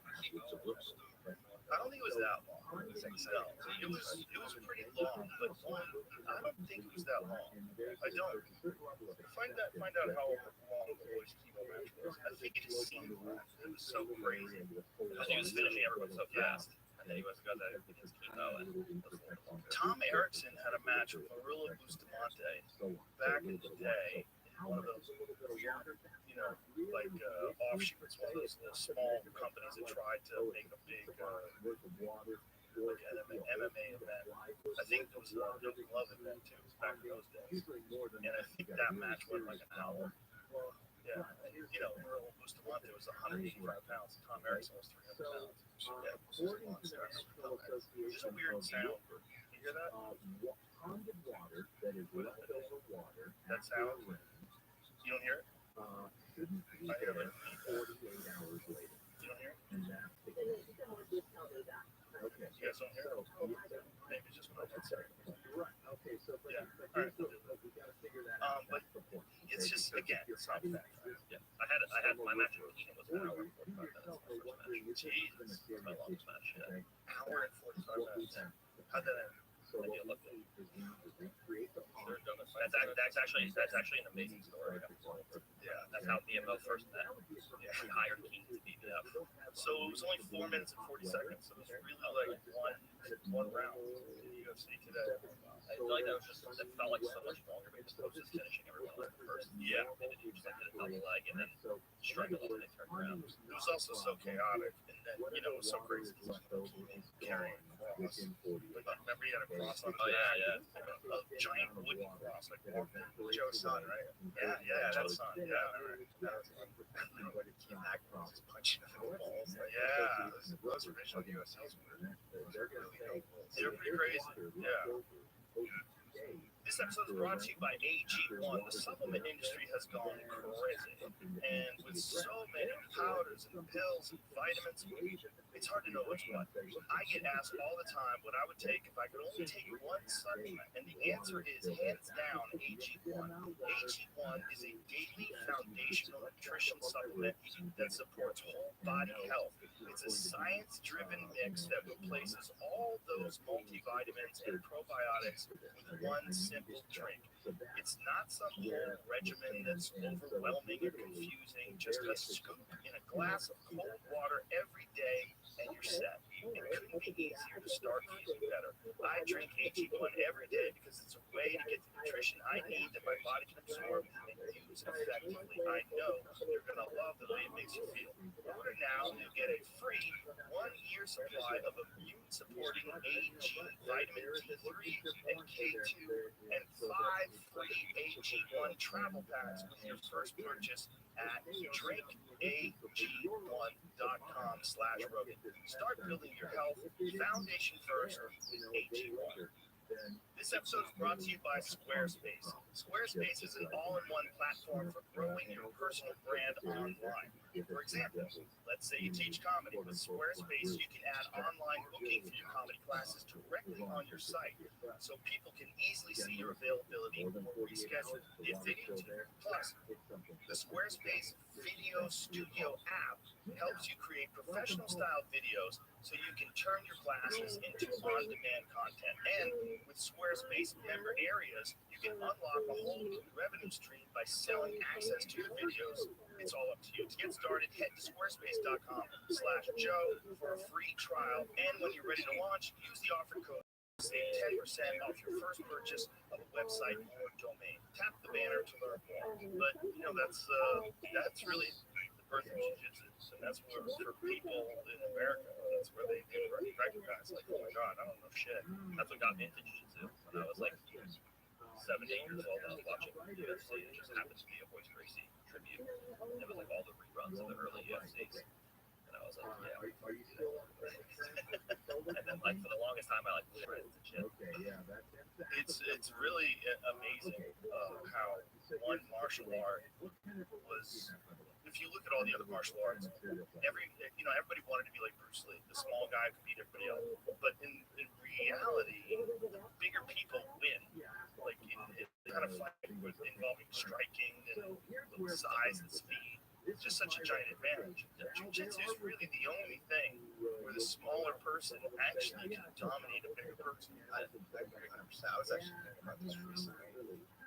Any other combat sport where you can have 2 elite level athletes in a 60-second weight advantage and the smaller guy wins consistently. Right, in absolutes. Yeah. Look at what's in. We actually, so we're doing the Hall of Fame for this ABCC inaugural one.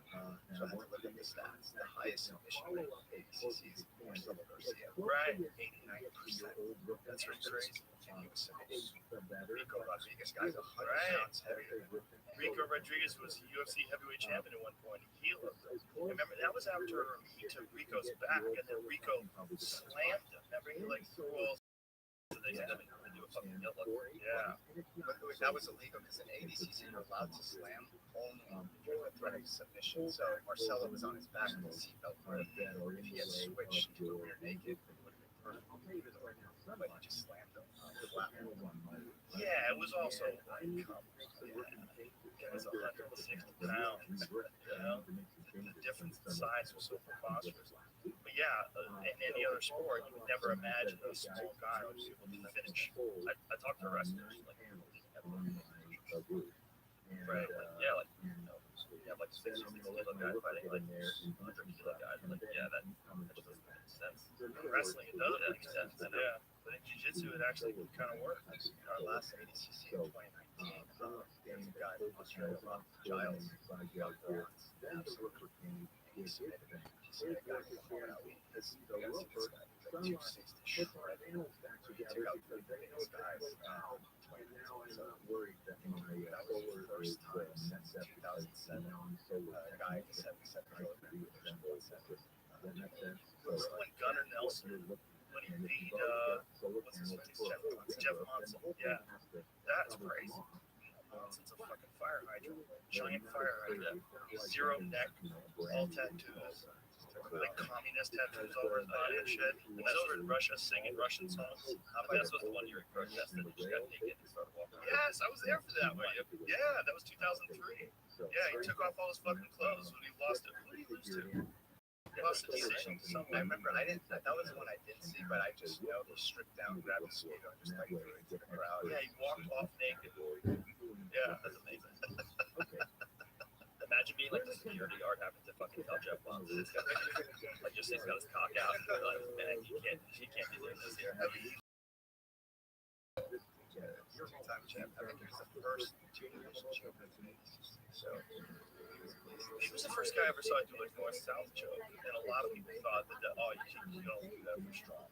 Like, that's like a cool.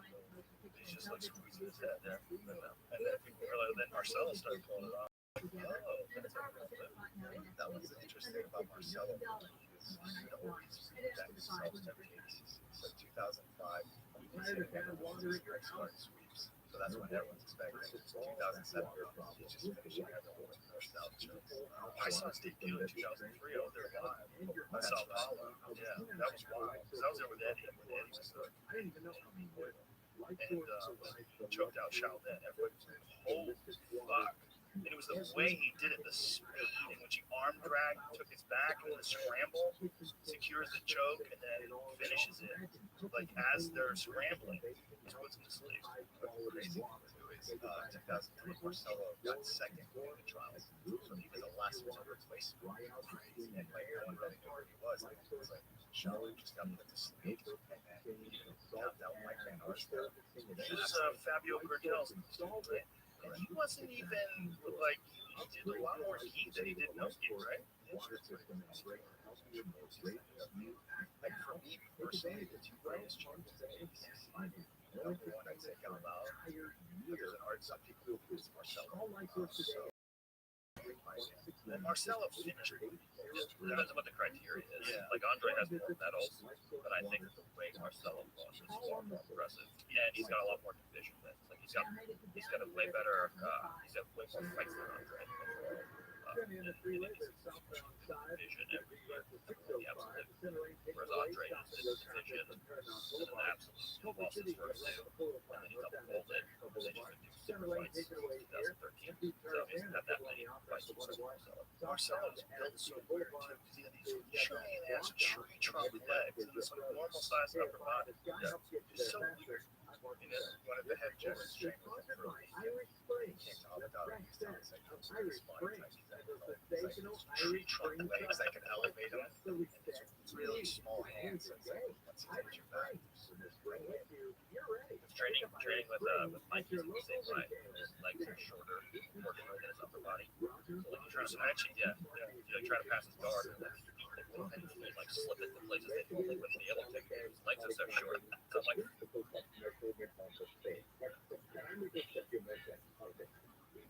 And what you find is on this point is things that are so important.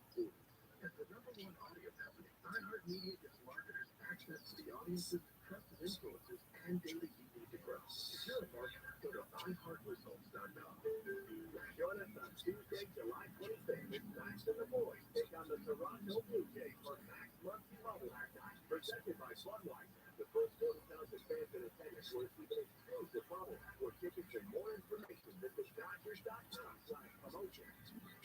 The California coast is so beautiful, they write songs about it. I ought to write one called Always Wear Your Life Jacket. It might not be a hit, but it could save your life or the lives of the people you care about.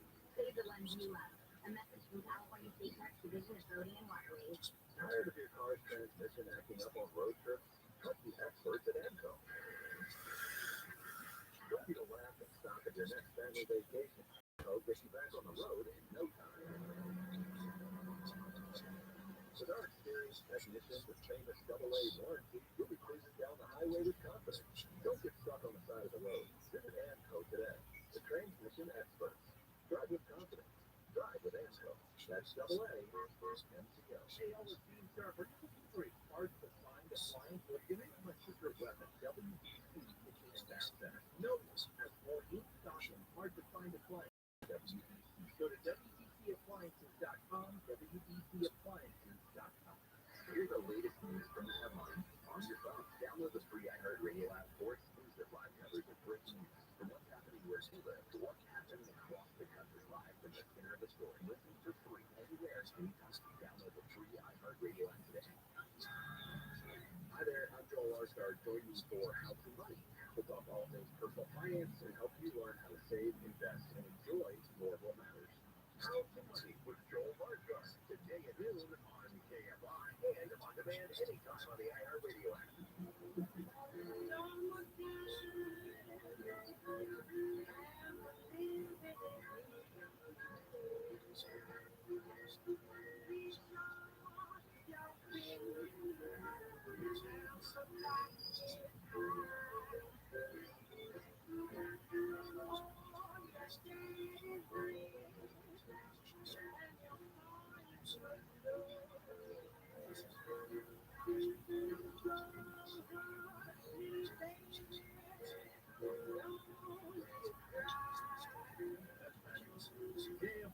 Dean Sharp, the house whisperer. Your daddy's rich, your mom's good looking. It's got it going on. Like that. All right. Hey, thanks for joining us on the program today. We're talking roofs, yard trim. A couple more things for your roof. I'm going to jump off the roof. Well, not literally. But a couple more things to think about when you know you need a new roof. Let's go like that. Where did I leave off here in my list? School rooms, attic fencing, underlay. Oh, underlay. Yeah. If you are doing a new roof, let's think about combining those re-roof or taking advantage of the re-roof with things like attic cleaning, roof roofing, and some re-installation. That's just it's a non-direct roofing area, but two things often work really, really well hand in hand. Okay? If we're doing a tear-off on a roof, that if you happen to be one of those people that still have slats up on your roof, in other words, you look in your attic and you just see 1x6 skin boards with spaces in between, and in between the spaces you can see roofing felt, hard paper, black hard paper.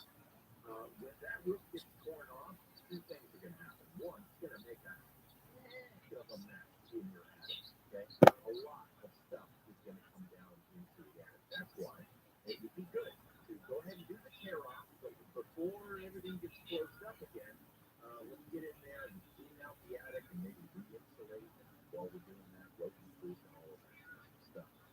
And just know that once that tear off happens, the roofer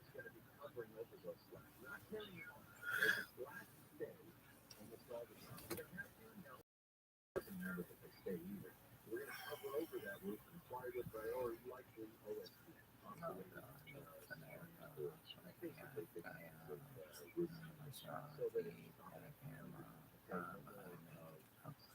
had a dream that I was at Home Depot with David Fetterman. But yeah, let's tell me about the top 10 list and all that. I like it.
Experience. Drink my name, Joe Rogan podcast my name all day. So your new Oculus is awesome. It's very impressive. Yeah, it's very cool. Coming out in October. We're going to be talking about it at our Connect conference that's coming up. Yeah, pretty excited about it. It's so interesting that when you put it on. So I'll just describe it to people. When I put it on, there was an avatar in front of me, and it was an alien woman. And the alien woman, when I moved my mouth, she moved her mouth. When I moved my eyes left and right, she was tracking my eyes. When I made like an angry face, like it makes an angry face. When you go like, oh, it's incredible. Like you can see the evolution, the progress of this stuff, where it's getting to the point where it's mimicking human patterns in a kind of a creepy way. But it's very cool. Yeah, so for me, this stuff is all about like helping people connect, right? I mean, the way that I got into this is I don't know. I just started thinking about like what would be the ultimate expression of basically people using technology to feel present with each other, right? It's not phones, it's not computers. Like, how do you get this sensation of actually being present, like you're right there with another person? And that's to me what virtual and eventually augmented reality are all about. And there's just this whole technology roadmap that we basically just need to go run down over the next decade to unlock that. So for the next device that's coming out in October, there are a few big features. I mean, the one that you're talking about, basically social presence, and the ability to now have kind of eye contact in virtual reality, have your face be tracked, so that way your avatar, it's not just like this still thing, but if you smile or if you frown or if you pout, whatever your expression is, have that actually just in real time translate to your avatar. I mean, that's obviously like our facial expressions are just a huge, that's like and there's more nonverbal communication when people are with each other than verbal communication. You had a really good point too about face tracking, and like if you're doing like a FaceTime call, that you don't look at each other in the eye. Yes, you're looking at the camera to look in the eye, and then you don't see the person. So if you look at the camera, you're looking up, and if you look at look down at the actual screen, you're not making eye contact with the person. But this is able to recreate actual eye contact. Yeah, the avatar. Yeah, no, this will be the first time really to do that. I mean, when we're using technology today, I mean, it's great to be able to make phone calls and video calls and all that. I mean, if you can't be with someone today, it's nice to be able to see their face. But when you're on a video call, you don't actually feel like you're there with the person, right? I mean, you get some signals, some information, you can see their face, but the whole time you're kind of trying to convince your brain that you're actually there with them. But your brain knows, right? It's like at kind of like a deep level. Yeah. That's you're not actually there with them. You're just getting some information about what they look like. And to me, what virtual reality unlocks is it basically really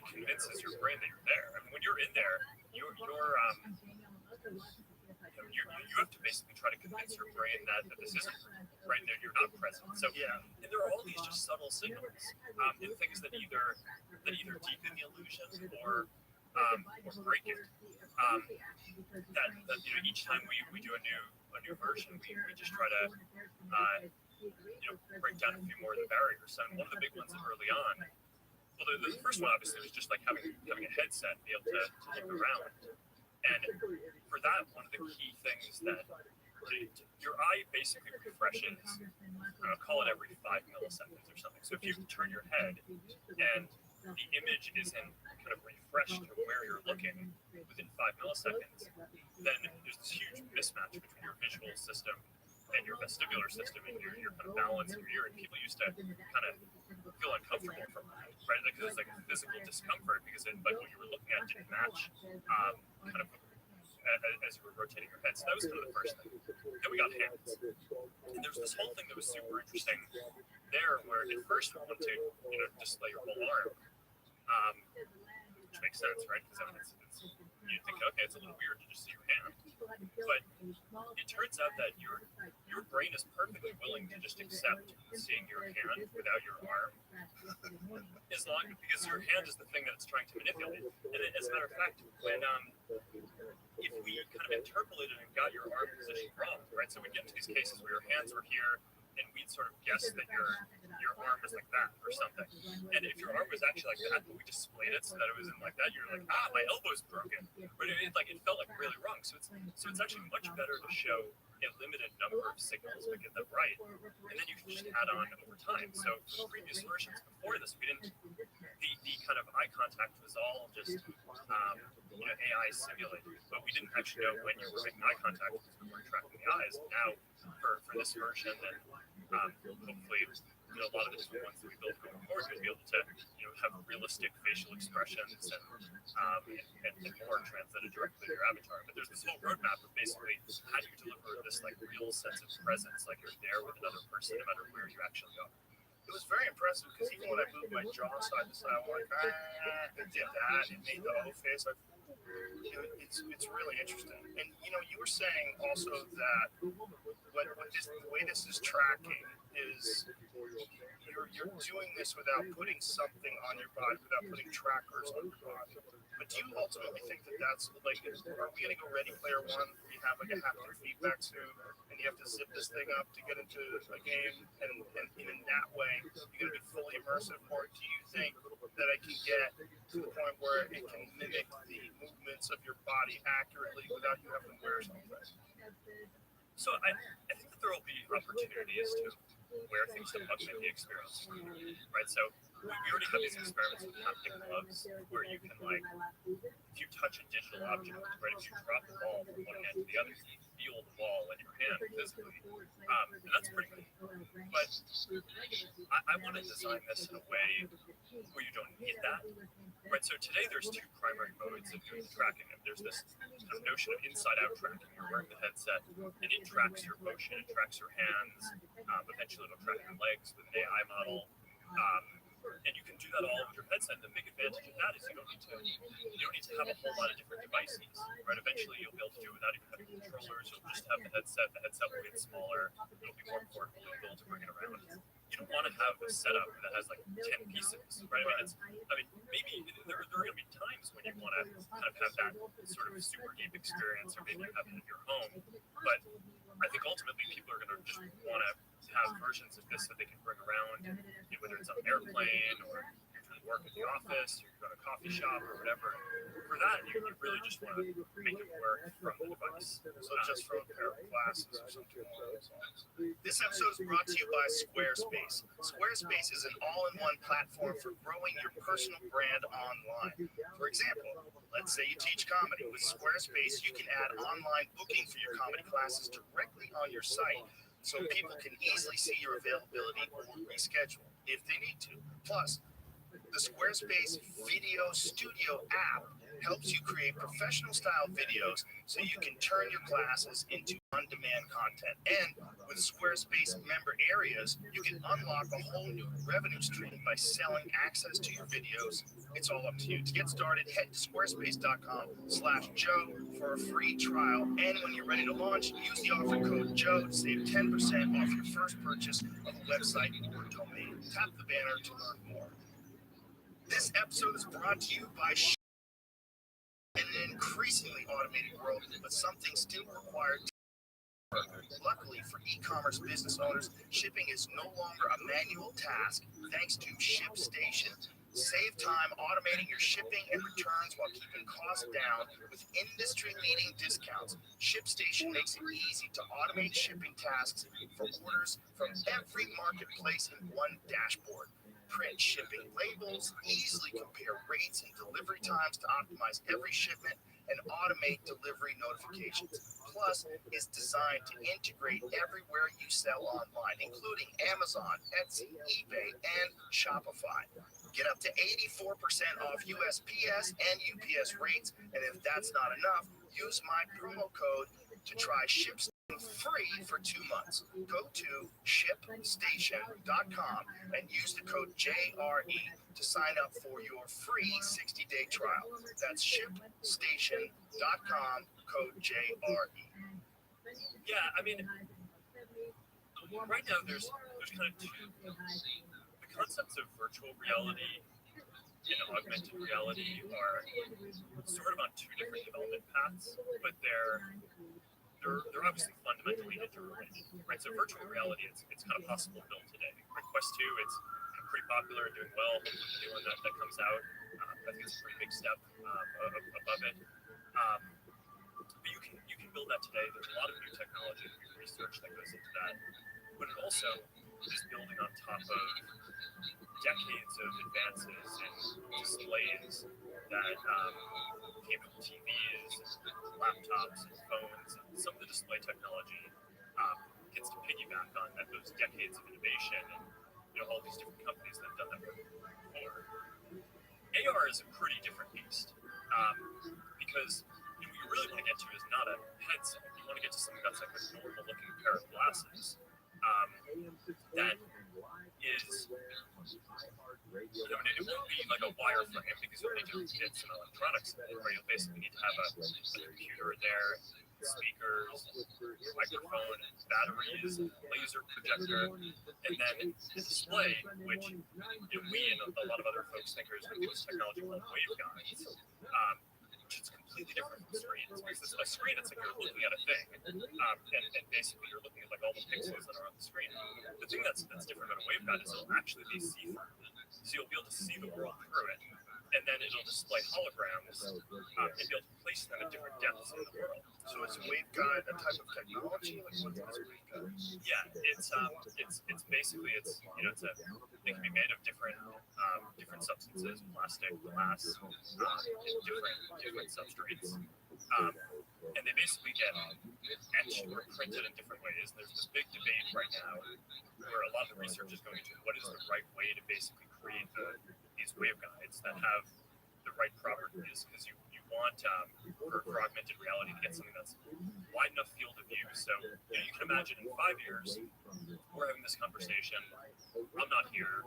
You're wearing AR glasses. Hologram Mark is here, and like it's not only just is it kind of working as a hologram, but there's all these different dimensions beyond just being like a better video chat. If you want to play poker, it's like I could like deal a deck of cards, and we could play hologram.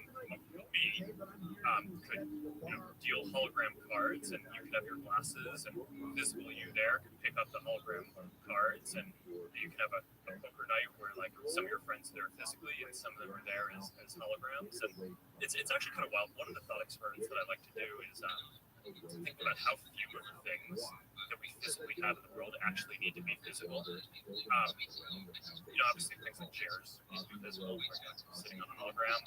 needs to be physical. But most entertainment type stuff, I mean, not just cards, but games, social media, TVs in the future probably won't need to actually be physical things. It'll just be like an app, just have an app there on your wall, and it's like snap your fingers, get the hologram there on TV, and we can have our glasses and watch whatever you want there. And I don't know, they're sort of limited to being rectangular now because a bunch of limits in terms of the physics of how they get produced. But in the future, you'll just have like some high school students or college students developing apps.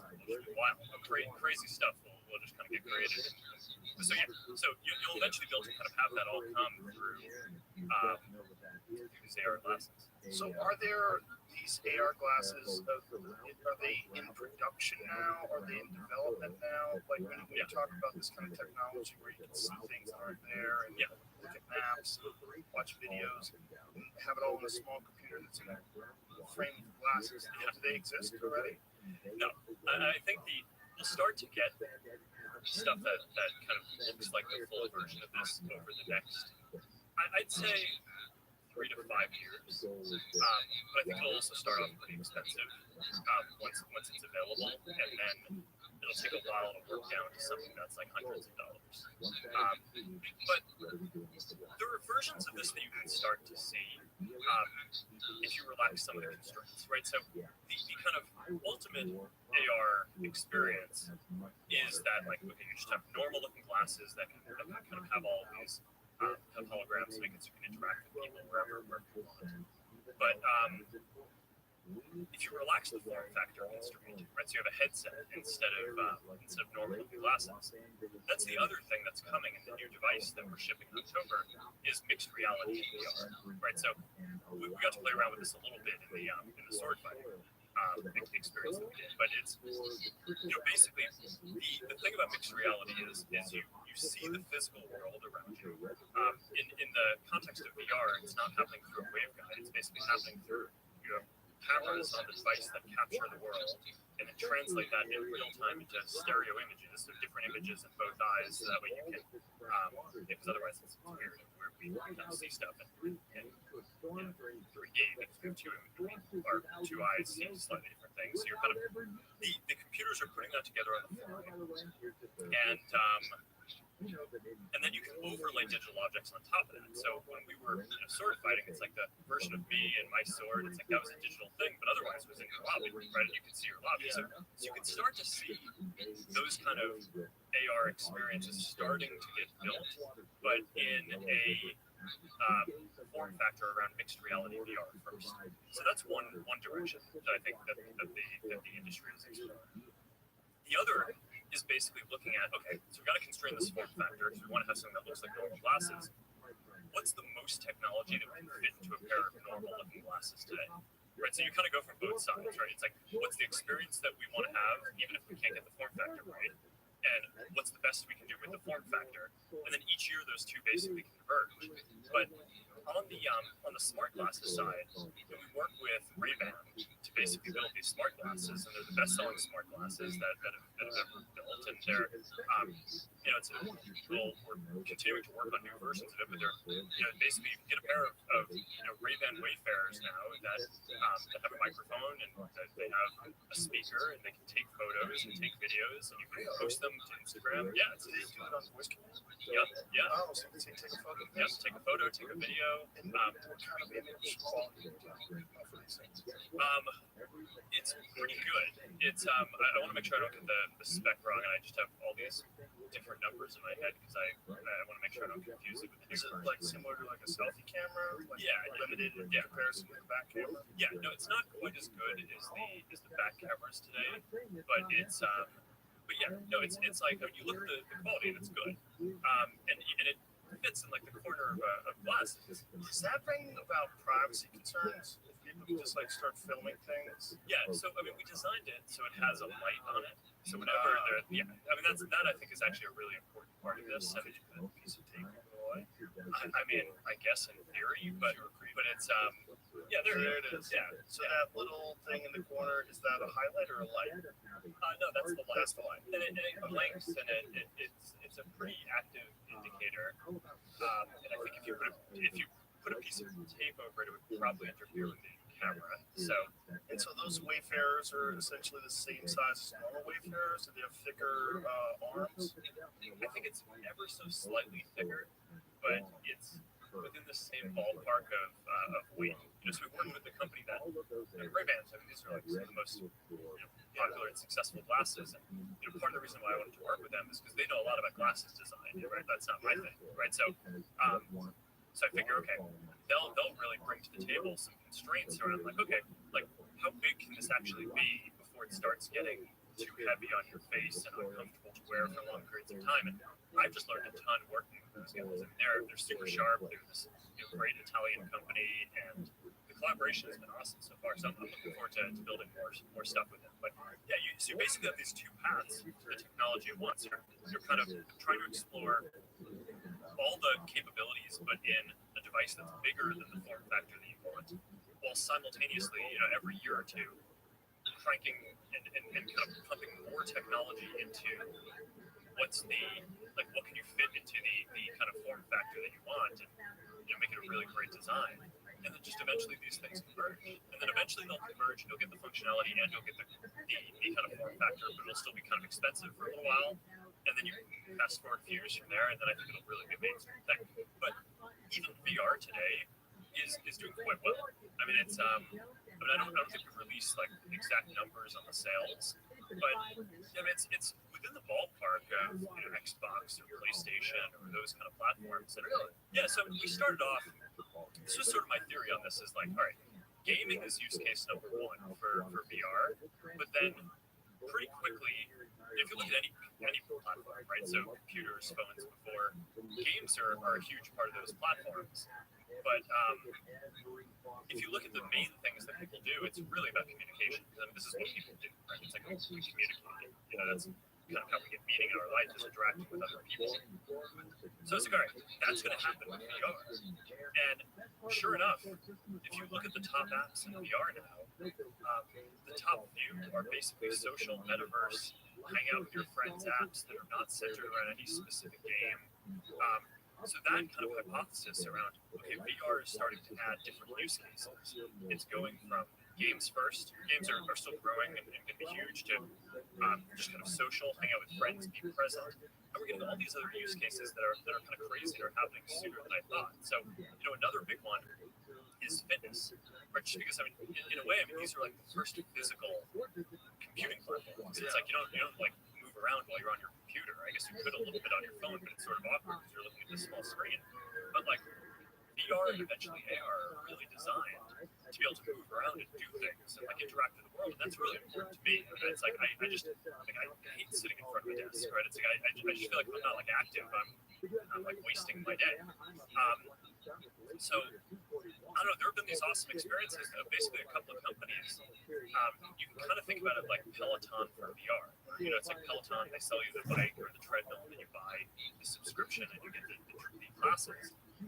There's a couple of companies that basically they do cardio, they do dancing, they do boxing, but instead of having a bike, you just have your Quest headset, and once you have that, you buy a subscription to these companies, and you can just take lessons and do different things with fitness. And it's I thought that was pretty wild. I thought that like in the long term, something like that would start to happen, but it happened way sooner than I thought.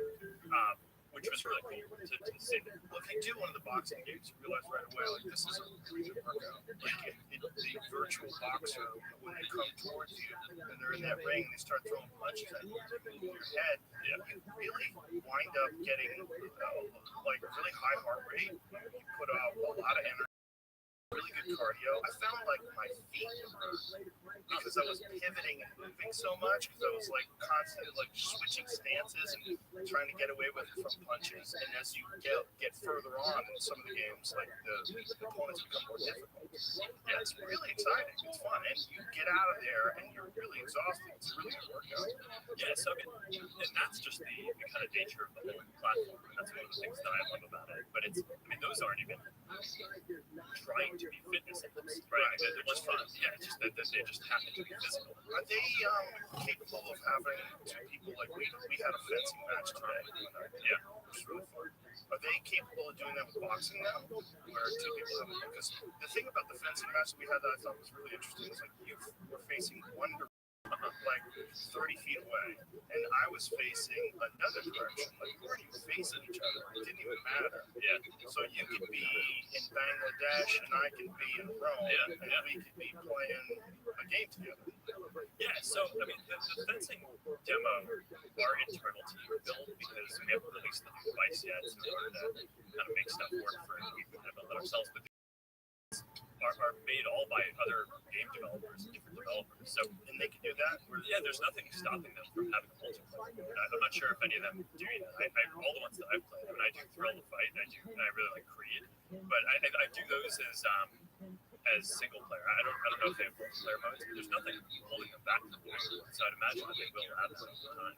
It seems like a smart move. I mean, we're talking about martial arts, like in terms like Muay Thai and other. I think Jiu-Jitsu could be your robot, but because you'd have to physically have something to resist against. But if you could figure out how to do a Muay Thai mode where the only problem would be things change when you make contact with stuff. Yeah, things change in terms of like positioning, what you're able to get away with and not get away with. Whereas with boxing's pretty good for that. Like it's probably like the best combat sport in VR because you don't even have to hit anything to feel like you kind of are. And when you get hit with a jab, your screen lights up. You feel like yeah, I mean, for kicking, with punching, it's a little easier to throw a punch and then just pull it back. With kicking, if you're not hitting a pad or something, you want to like continue rotating, or else it's tough to really put your wind into it. It's do you envision a world where one day the physical experience of the game is going to be inconsequential because everything's going to be taking place online? Like it'll be so good, whether it's with haptic feedback or some other kind of input, where you'll be able to actually experience very Matrix-like something that's not there. I mean, is that ultimately where all this is going? I don't know. I mean, I just think that so much of our experience is our body and not just our mind. I mean, there's a strain of kind of philosophical thought that's like, okay, what is a human? It's really just your mind, right? And I don't subscribe to that at all because I mean, I don't know what how you feel that stuff, but like I just feel like my whole energy level and mood and kind of how I kind of interact with the world is all just based on it's like it's so physical, right? It's not just so I mean, I guess maybe over time it would be possible to just simulate that through your brain, but I don't believe that we're just brains and tanks. Or just brains in a body. I kind of think our kind of physical being actions that we take there are as much, or I don't know, that's like just as much of kind of the experience of being human. I would agree with that, but I would also say that a lot of people just like to sit down and watch movies, and that's a very alien experience in the human body, and it's something we become very accustomed to. So what I'm thinking is, if technology advances and keeps going further in the direction it's headed now, more immersive and more convincing, that uncanny valley gets bridged, and all of a sudden you have a real life experience. Now, whether this is through some sort of neural link type deal or some new technology that tricks the mind into actual experiences, I mean, ultimately, isn't that where this is all going to go? Where you're going to be able to have experiences without having them? And that's not to negate the beauty of real experiences, not to say we won't have real experiences anymore. But if you wanted to have a real experience, we talked about like economic restrictions, you can fly to another part of the world, but you could go there with your Oculus. You could have a very realistic 3D representation of those molecules took me to Rome today. So that's very cool. But do you think that ultimately that is going to get to a time where the technology is so advanced that it's indiscernible, that you could have a podcast experience?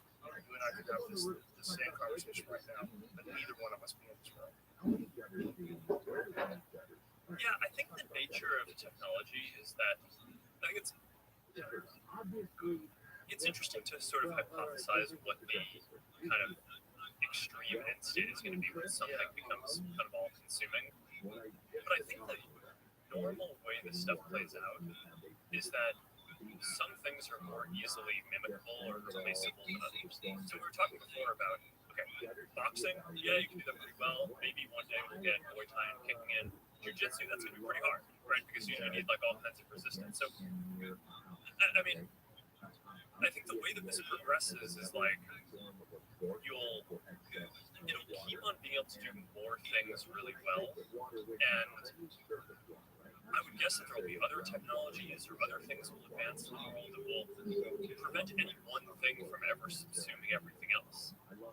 So I don't know. I mean, I also, maybe just because I'm in the position of like working on building this stuff every day, so maybe it's like I'm just trying to make it useful for a lot of things, right? So to jump to like it's so useful that it's better than everything is sort of I'm just not. I mean, that's so far ahead of where we actually are because I'm like in the trenches every day trying to get this to work. Maybe too close to it. Yeah, but from a bird's eye view, like if you look at where this is going, it's going to become more immersive, right? It's going to get better, it's going to be more convincing. And this is the real argument for simulation, right? The argument for simulation theory is if there's so many civilizations out there in the universe that are so advanced, ultimately one has to create some emotion. It seems like that's going to happen. The human race can survive another 100,000 years. The odds that we wouldn't create a really realistic simulation. This episode is brought to you by AG1. The supplement industry has gone crazy. And with so many powders and pills and vitamins, it's hard to know what's what. I get asked all the time what I would take if I could only take one supplement, and the answer is hands down AG1. AG1 is a daily foundational nutrition supplement that supports whole body health. It's a science-driven mix that replaces all those multivitamins and probiotics with one simple drink. It's not some whole regimen that's overwhelming or confusing, just a scoop in a glass of cold water every day and you're set. It couldn't be easier to start feeling better. I drink AG1 every day because it's a way to get the nutrition I need that my body can absorb and use effectively. I know you're going to love the way it makes you feel.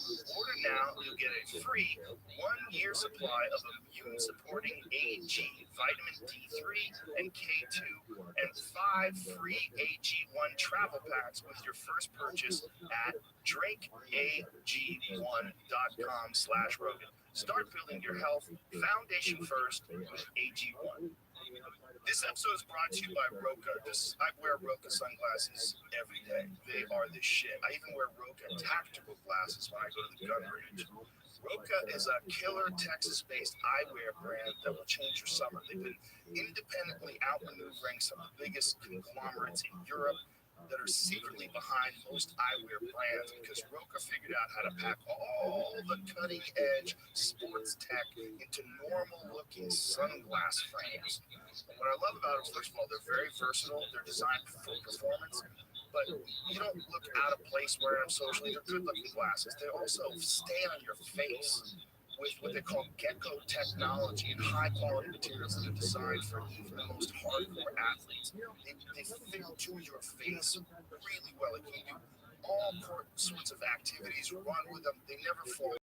I take them with me anywhere I go. And instead of cheap glass that scratches and fogs, Roka lenses have protective coatings and best-in-class polarization, which is dope for water because you can actually see through the glare and see fish in the water.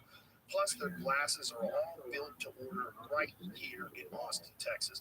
Get 20% off your order with the code Rogan at roka.com. That's ROKA.com. Tap the banner or click on this episode's page to shop now.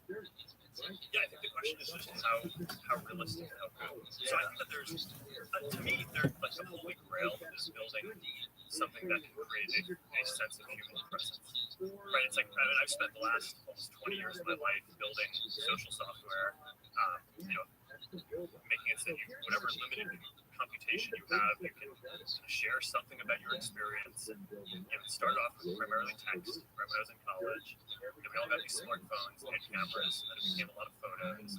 Now the mobile networks are good enough that it's starting to be a lot more video. And to me, this kind of like immersive experience is clearly going to be the next step. But there's this question about, okay, so being able to feel like you're present with someone will unlock so many different types of value for a lot of people. There's like social and entertainment, there's professional. I mean, one of I follow this economist who basically studies that economic opportunity and upward mobility is sort of limited or varies based on like what zip code you grow up in, right? Because there's different opportunities in different places. But imagine if you didn't have to move to some city that didn't have your values in order to be able to get all the economic opportunities. That would be awesome. So in the future, where you can just use AR, VR, and teleport in the morning to the office and show up as a hologram, and that's going to be pretty sweet. Right? It'll unlock a lot of economic opportunity for a lot of people.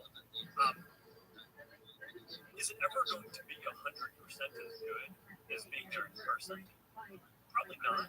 But like, I mean, I don't know. When we were talking about doing this conversation, we talked on the phone, right? It's like I didn't fly down to Austin to talk about whether to have this conversation. Sometimes it's like whatever amount of simulation you have is you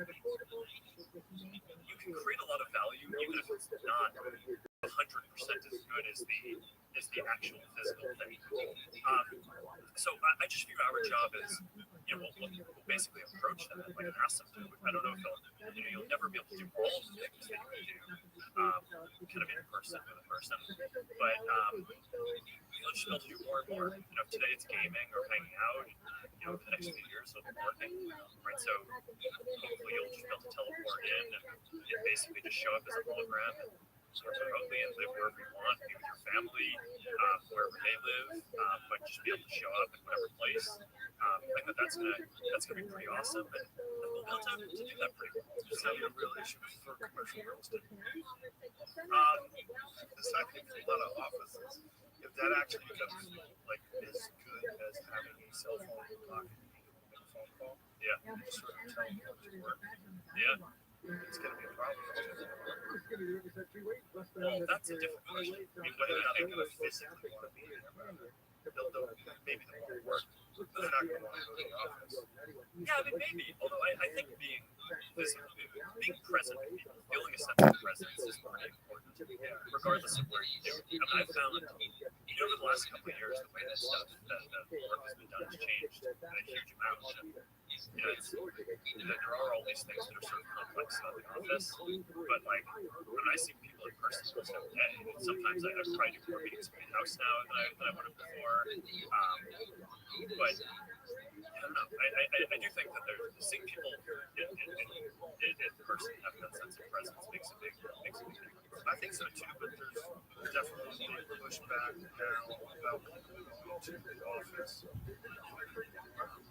rather than working from home. Like, people would rather just work from home and they're like looking at connections as they are. Oh yeah. And the ability to video conference, like why do I have to be physically in the building in order to get my work done?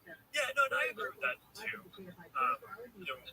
Our company's actually pretty forward leaning on remote work. I mean, just especially some types of work, especially software engineering, you can do pretty well in a lot of different places. And if you're an engineer, sometimes it's actually better to not be in the office because then people aren't bugging you. You kind of want like a block of like 5 hours just work on a problem. And I don't know, it's like I have this thing where I'll be like in zone, kind of flow concentration, working on something, and my wife will like ask me some like basic question. It's like I just like lost my flow, and it's like and like from her perspective, it's like, oh, not a big deal. It was a quick question. Just go back to what you're doing. It's like, no, that's not how it works. But it's so I do think to some degree having people be able to work remotely is actually pretty useful for a lot of things. But I think we'll need to find this. I've physically run away from my wife when she's talking and I have an idea, and I'll just run away. I just go, look at an idea. I just have to, like, she gets it, so it's okay. But yeah, if I'm doing right,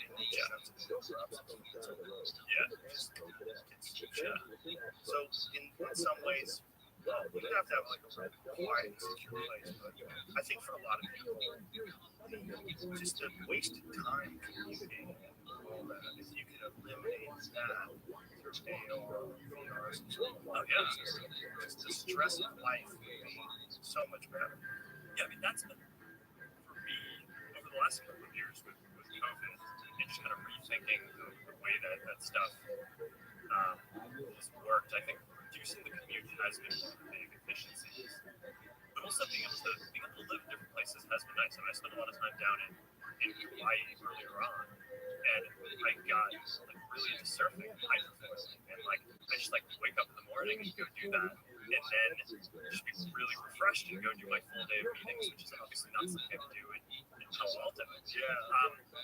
So I don't know. I'm pretty positive about all this. I think if you can give people the ability to get their kind of fluid state, like flow state work remotely, but then also just be able to kind of in a second teleport to a place and show up as a hologram and be present, I think that's pretty valuable. Now, that doesn't replace everything, right? I mean, one of the things that I found is for larger meetings, one of the most useful things is not actually the meeting itself; it's just getting a chance to catch up with people before and after, right? And when you're in the hallway or something. So there's a downside to being so efficient about being able to teleport in and out too, because you can kind of miss some of those casual downtime moments. But overall, yeah, I mean, I think it's going to create this kind of crazy amount of efficiency there. Yeah, I think people are still going to crave real world experiences. But I used to do comedy, so obviously that experience must be there.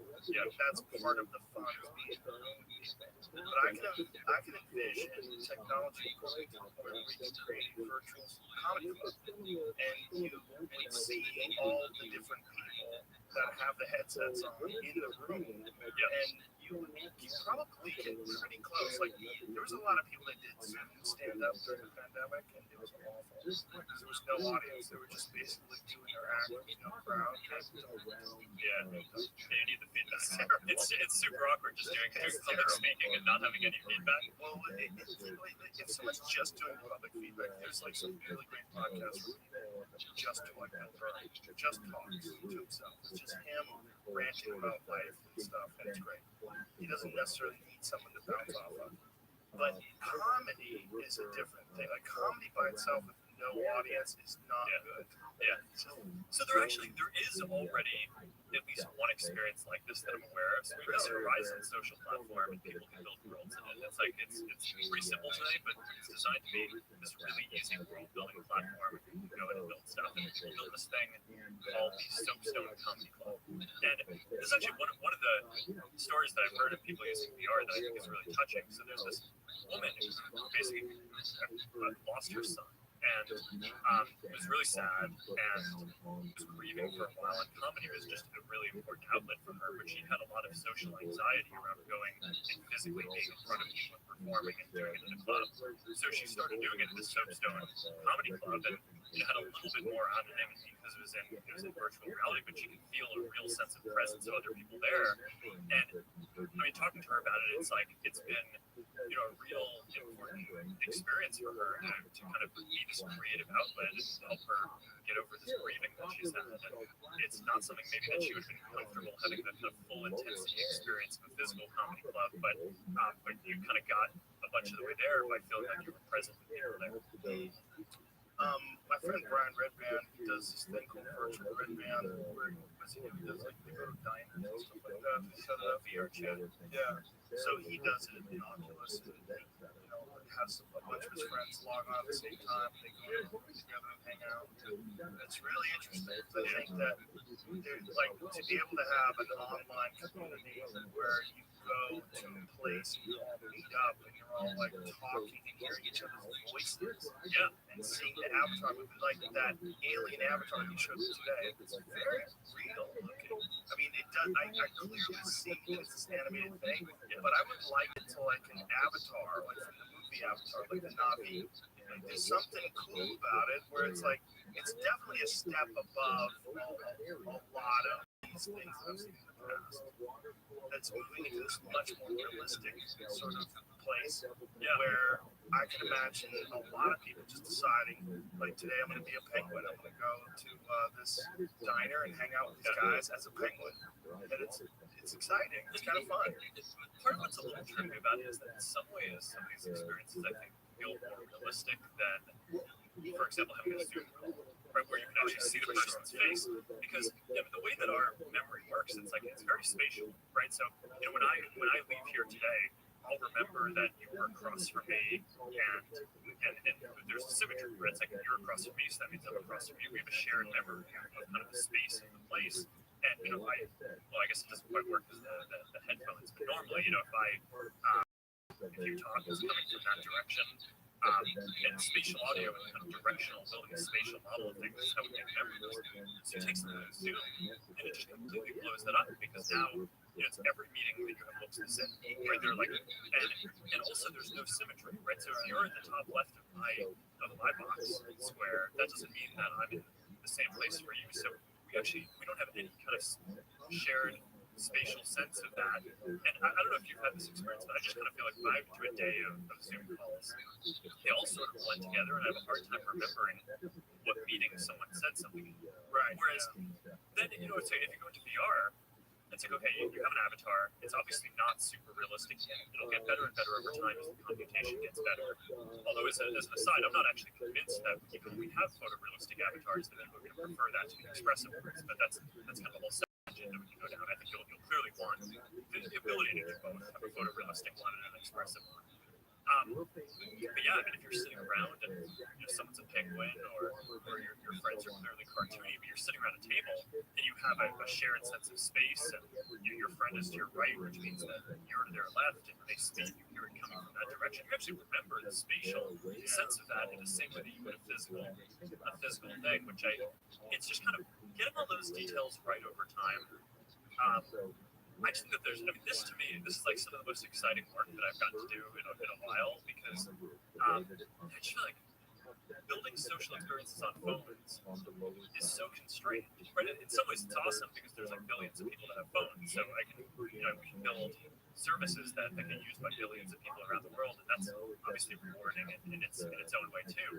But like having the ability to define what these next platforms are going to be, and have them break out of these boxes that have been really weirdly defined, right? In terms of like these things, phones and computers, they were not designed for basic communication and interaction. They were designed for kind of work and certain computational workloads. And so a lot of what I'm trying to do is like, okay, well, what does it look like to design the next computing platform in a way that's like really people-centric? So if you were doing it in the way that like our brains work and how we actually process the world and how we think about stuff and what matters to us, I don't think you can build a platform that was designed for apps. You build it where the fundamental unit of how you interact with it is around kind of people and how you express yourself. And you want to be able to like have an avatar, an expression of your identity, and be able to just jump between a bunch of different experiences rather than have everything be so siloed. So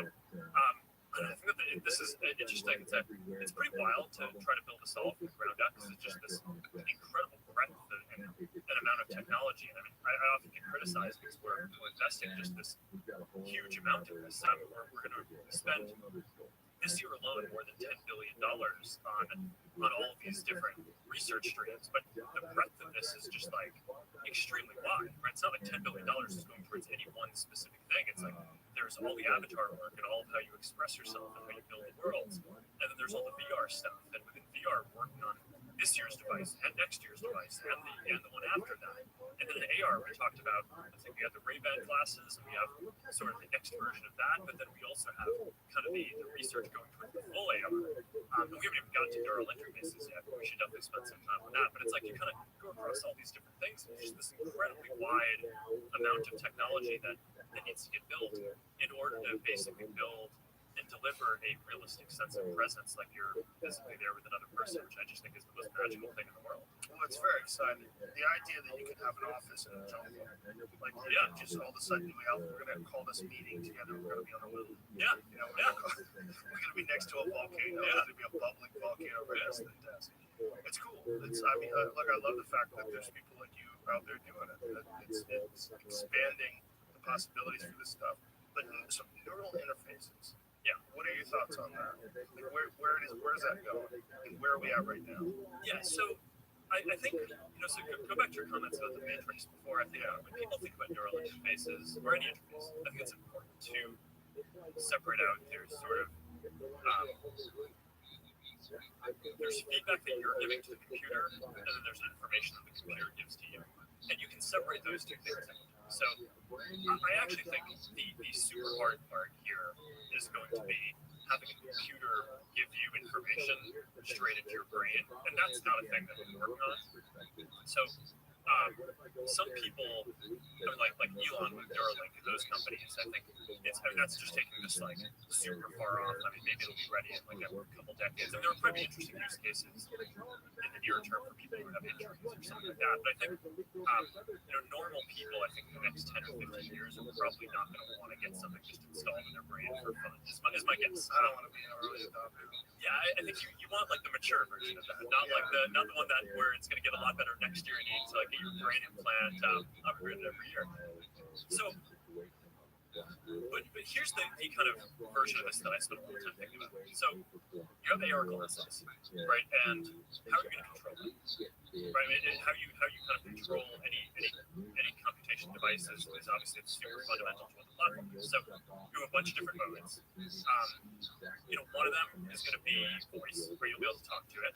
But that doesn't always work, right? If you're in a public place or you want to be discreet or you're just not annoy the people around you, you're not going to dictate everything out loud. A second way is going to be using your hands. So let's say, okay, so I can snap my fingers with a chess game, right, or a poker game.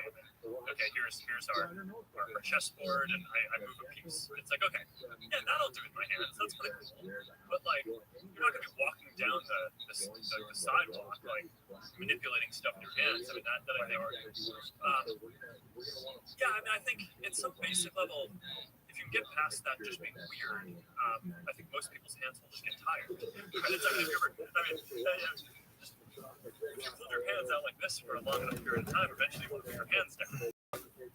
So the question is, how do you make it so that you can basically go and have your mind give commands to the computer, in this case the glasses, without having to speak out loud, without having to wave your hands around. Even though those things would be great for some use cases, you're not going to want them all the time. So the research that we're doing, it's based on it's basically input only, and it's focused on, so it's not trying to send signals to your brain, it's trying to make it so that your brain can communicate with the computer. And the path that we have is based on the fact that we have all these extra motor neurons in our body, right? And part of the reason for that is like in case you get hurt, you have neuroplasticity, you can rewire, do stuff, like find a different pathway to kind of send a signal to move your finger or something. There's all these different ways that it turns out our brain could tell this finger to move, but we've sort of optimized individually, we kind of force certain pathways and end up using one kind of motor neuron pathway to do a specific thing, and you have all these others that are not that used. So it turns out you can have a device on your wrist that basically your brain can communicate with your hand, tell your hand to move in like a pattern that it isn't used to, and then the wristband can sort of pick up those signals and translate them into completely different things, like having a virtual hand in front of you while your physical hand is just kind of sitting there at your side. So you'll be able to have this experience in the future where, like, you're sitting in a meeting and your wife texts you, it pops up in the corner of your glasses, and you want to respond, but you don't want to, like, pull out your phone because that's going to look right? So you just kind of, like, twitch your wrist a little bit, maybe like this, like some super discreet motion that no one even knows you're doing it, and you just, like, send a message. And that seems like a massive distraction. I mean, people are already distracted by the phones. Like when you get a text message and they're like, hang on a second, I just answer this real quick. You're like, okay, you're sitting there having lunch with someone, they're not talking to you anymore because they're looking at their phone. And now they're going to be looking at these AR glasses and just thinking out text messages. And you won't even know that they're distracted. They're just going to be not connecting with you. I don't know. I actually think, one experience that I think has been interesting since I've been doing more Zoom calls, especially earlier in COVID. One thing that I think actually was quite good, or is quite good, is the ability to both kind of have everyone who you're meeting with on video chat, but then also have a chat thread going with some of those people. So that way, like, let's say there's something that you don't want to say to everyone who's in the room, but you want to ask one person. It's like, hey, can you clarify this thing that you said? Or you like don't want to say something in front of someone. It's like, I have this issue a lot because there's like a lot of confidential information that I have around the company. I don't want to share it with everyone, but I want to, like, get certain people's opinion on stuff. And if I'm doing a meeting and it's purely physical, like everyone is there, I found that sometimes I, like, have to wait until the meeting is over to go get the answer to the question that I want. Whereas when I was, if I'm kind of having a virtual meeting over Zoom or in VR in workrooms, you just kind of text people while you're doing it. So I actually think that it will unlock a massive amount of efficiency in communication and expression between people to make it so that people don't have to wait until they're done doing one thing to send a message to someone else. But yeah, I mean, I do think that there's a separate question about if you have glasses and you're kind of going about, it's one thing to have VR and you put it on when you want to go, play a game or do a meeting. In the kind of fullness of augmented reality, when you kind of have the glasses and you're, like, going about that through your life, having some kind of really smart do not disturb mode that has the sense of, like, okay, this thing really shouldn't distract you when you're doing something important. That's going to be a really too. I think to be able to kind of simulate and understand. I don't think it's going to be as black and white as, like, do not disturb on or off, right? I think you want some intelligence there about, routing and kind of understanding which things you're going to want to get and which things not. And maybe have certain people have priority, like if your wife and your family is trying to get a hold of you, they can get through, but this people can't get through.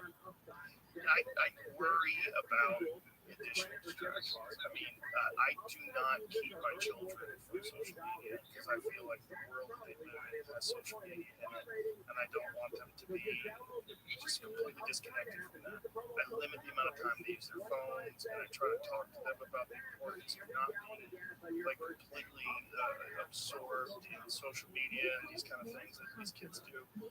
But I think it's a part of life. I think it's new and it's weird and it's confusing and it can be very addictive. But I also think it's a part of life. But going out to dinner with them is so hard. They just want to check their, like, hey, put your phone down. Stop snapping with your friend. Throw a Snapchat. I'm like, stop doing that. It's like, well, we got to stop that. Yeah, it's like you just gotta put it aside. Just put it aside. But if you have glasses on, that's gonna be very difficult. It's gonna be very difficult to get people to, especially if glasses have social media applications and also offer some sort of a benefit, like a net benefit to, like, the way you view life, like maybe give you information on the amount of calories that are if you pick up a food item, like, what's that? Oh, calories. Oh my God, it's got that oil in it. That's not good for you. Or other benefits, but also has social media. You're gonna come into this, like, sort of weird place where you have to figure out whether or not this is positive, whether or not it's overcoming, overwhelmed by it. Yeah, and I think that's something that it's going to end up being this balance, and hopefully our computers and platforms will help us find the reasonable balance on that. I mean, one of the things that you've said a few times is, okay, like, I'm not sure if I'd want to do this digitally. I think about, like, it's like I want to have this experience in the real world. I mean, here's one kind of philosophical way that I think about this is, I actually think when you say the real world, I call that the physical world.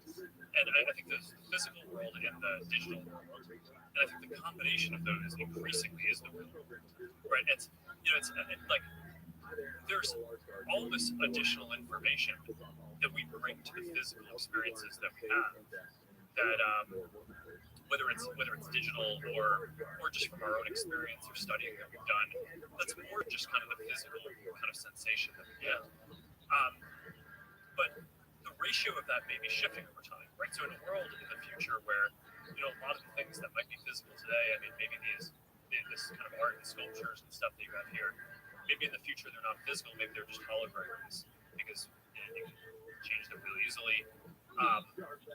Maybe over time the sort of ratio of the amount of physical stuff that we interact with to digital stuff shifts and becomes more balanced or something like that. Whereas, historically it was all physical and there was very little kind of information or digital overlay on top of it. And now I think it's just steadily been increasing. But I mean, I think it's probably going to be a lot healthier for us, rather than consuming kind of all this additional context through this tiny little portal that we carry around on a phone, and you're just kind of like looking at this and you're missing the whole context. I think to have it be able to be overlaid and have kind of people be able to pop in and interact with them through it, I think that's going to be powerful. We'll obviously take the balance of this right, but it's I don't know, that's sort of how I think about it. I think like probably the right way to think about the real world is at this point is not actually just the physical world, but the physical world. I'm probably more kind of optimistic or believe that the physical world is probably more important to our being and essence and soul than a lot of other people in the industry. So I mean, I really care about getting that balance right. I think the balance is important, but I think you're correct. I think there is an ever increasing landscape of digital world that's undeniable. It's a part of life now, and as the technology improves, it's going to be a bigger and bigger part of life. I wouldn't say my fear is, but my thoughts are that we're going to live to a time someday where people become fully immersed 24/7 in a non-physical world. And I think that's the matrix, and that's what people are worried about. It that as this technology advances, especially with some sort of neural interface, that we're going to get to a place where we're not really hearing. We're there always. This episode is brought to you by MeUndies. MeUndies knows you don't want to be feeling your underwear. You want to be feeling yourself in your underwear. It's not just about comfortable fabric, which they have in spades. It's about confidence when you wear them. Personally, I feel my best when I'm taking care of my health by eating right and working out. And MeUndies also digs that you're working on your fitness, so they wanted to provide you with super soft activewear with their new Move Me collection. It's moisture wicking, quick drying, and breathable with medium compression to provide support. Everything you want when you're sweating down there. And as always, you can find the cut and fit that are most comfortable for you. They've got tons of options for every preference. And if you're not satisfied, your purchase is on MeUndies. Buy one, get 50% off your first order at MeUndies.com/Rogan. That's buy one item and get 50% off your next item on your first order, plus free standard shipping by visiting MeUndies.com/Rogan. This episode is brought to you by AG1. The supplement industry has gone crazy. And with so many powders and pills and vitamins, it's hard to know what's what. I get asked all the time what I would take if I could only take one supplement, and the answer is hands down AG1. AG1 is a daily foundational nutrition supplement that supports whole body health. It's a science-driven mix that replaces all those multivitamins and probiotics with one simple drink. It's not some whole regimen that's overwhelming or confusing, just a scoop in a day and you're set. It couldn't be easier to start I drink AG1 every day because it's a way to get the nutrition I need that my body can absorb and use effectively. I know you're going to love the way it makes you feel. Order now, you'll get a free 1-year supply of immune-supporting AG, vitamin D3, and K2, and 5 free AG1 travel packs with your first purchase at drinkag1.com/Rogan. Start building your health foundation first with AG1. Like, how many people are on? How do you limit your social media use? How do you do it? Me personally, I mean, I'm just doing so many things that practice the word as many hours in the day.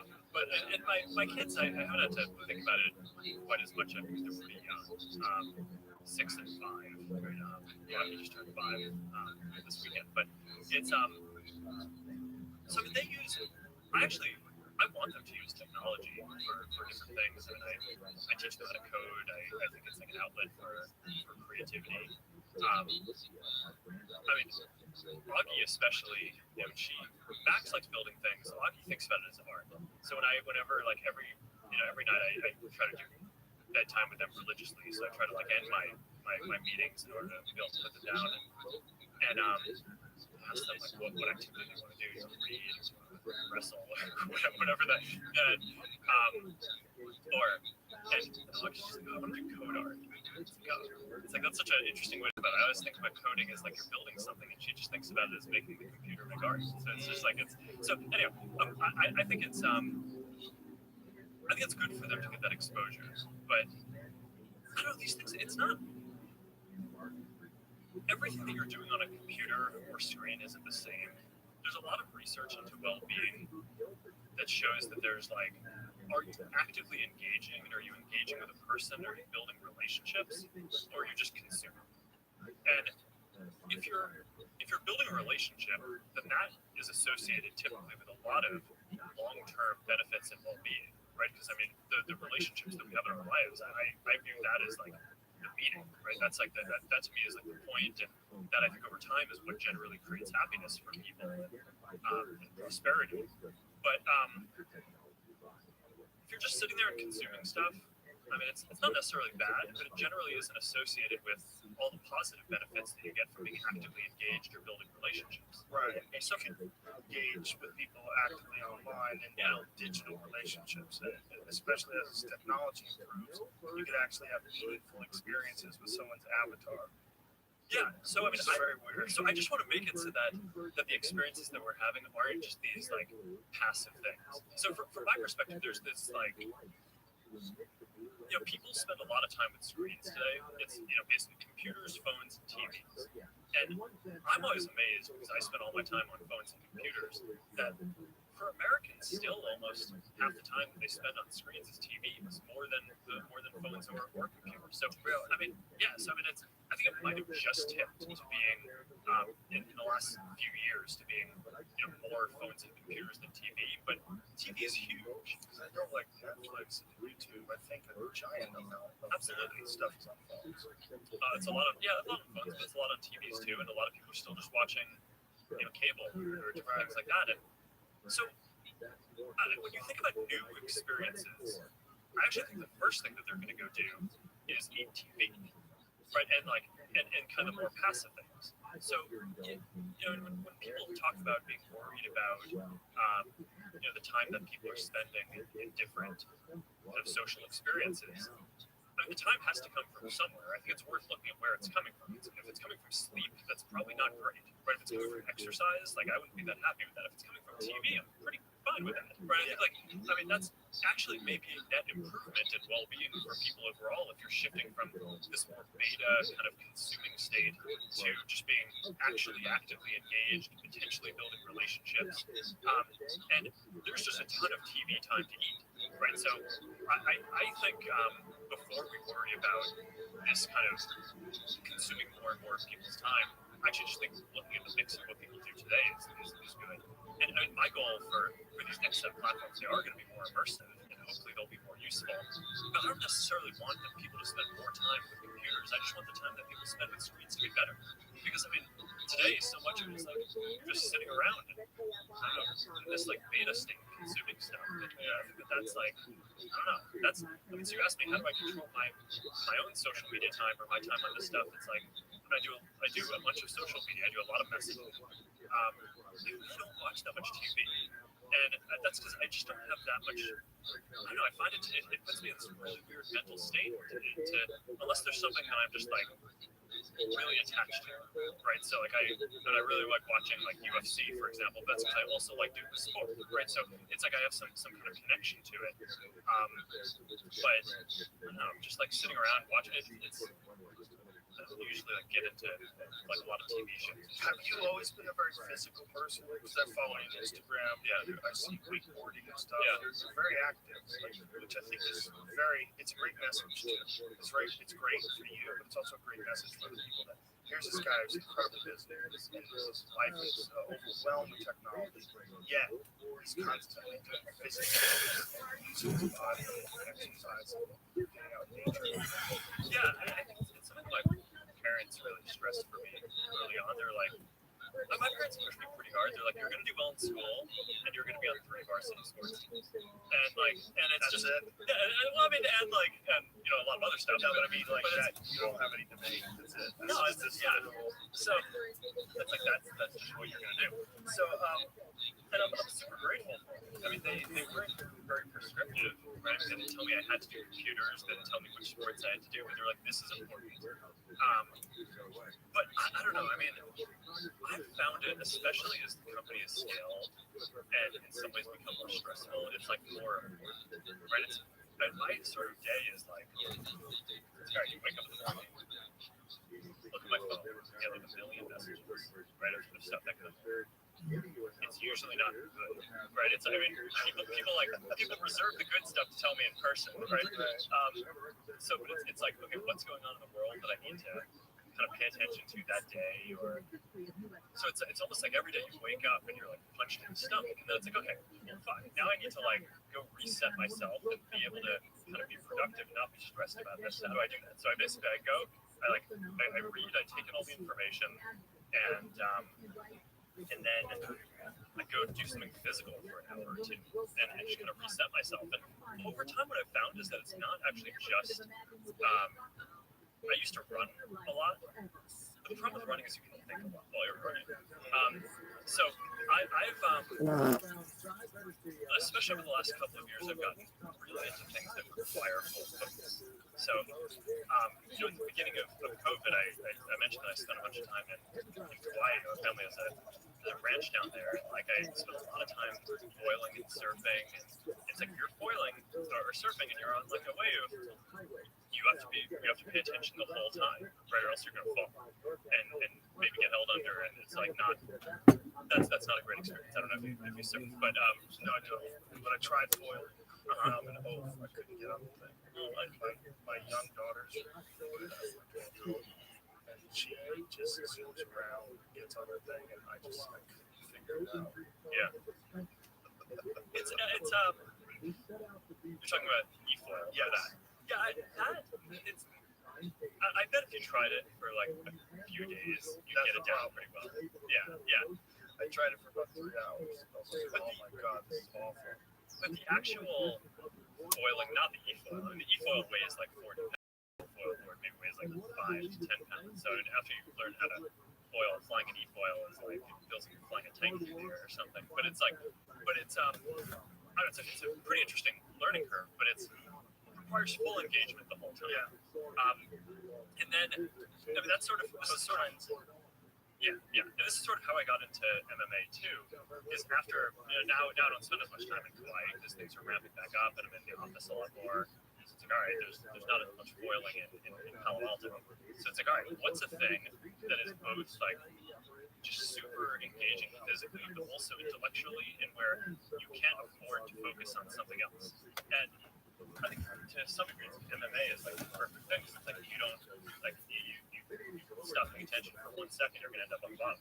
Yeah. Right. So I just found that is really important for me in terms of like what I do, being able to just kind of maintain my energy level, maintain my focus. Because then, like, after an hour or two of working out, or rolling, or wrestling with friends, or training with different folks, it's like now I'm ready to go solve whatever problem at work for the day, and like I've fully processed all the different news for the day that's come in, and we're just ready to go. How did you get introduced to martial arts? How long ago was this? It was in the last 12 months, actually. Really? Yeah, so it was basically I used to just run a lot and just do that, and then basically since COVID, it's like got super into surfing and foiling, then got really into MMA. So how did you initially approach it? How did you get a trainer? I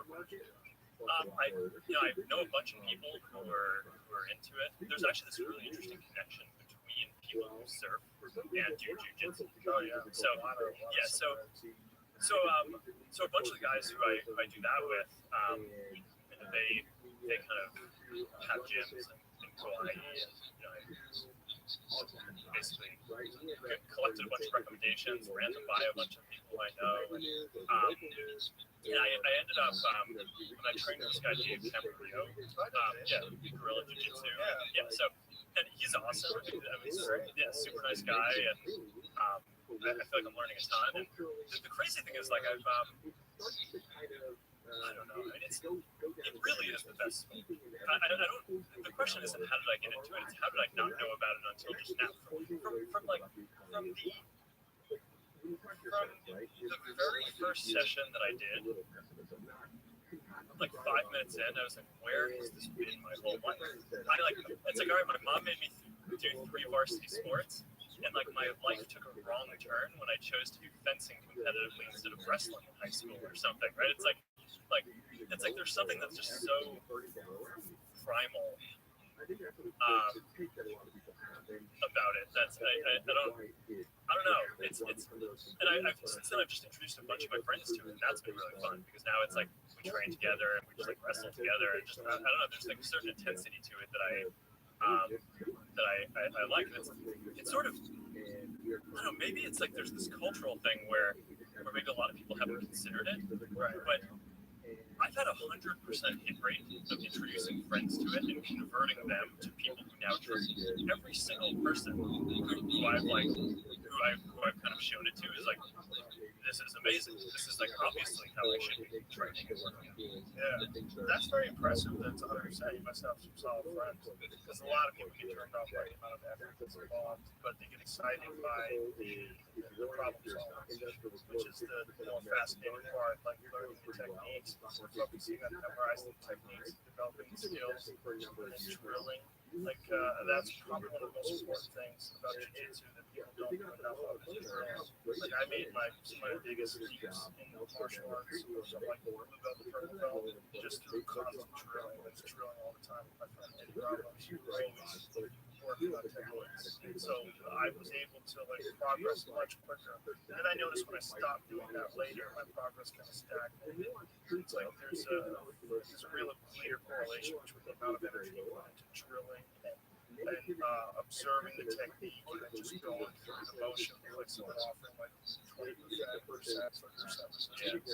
It's not as fun. Like sparring is the most fun. It's easy one just slap hands and start rolling. It's fun. Yeah, I don't know. I mean, I really trust Dave, and I think it's also different. Yeah, and I'm also just depending on what's going on in my life and work that day. Like some days I have the energy to go spar, and some days it's good to just go drill. And it's like, all right, there's a lot going on. There's it's better to just go do something multiple times in a row. Both things are important. If you just force yourself to drill more than you spar, you'll get better. Yeah, it's really important. It's like the most important thing. It's the thing that people do is how it's like to really like carve those pathways in your mind. Like when someone is in this position, and then you get your knee in position, you shift your hips. It's just it driven into your programming so that in the flow of an actual rolling session, it just happens. Yeah. See, Tom Hardy just won a bunch of I did.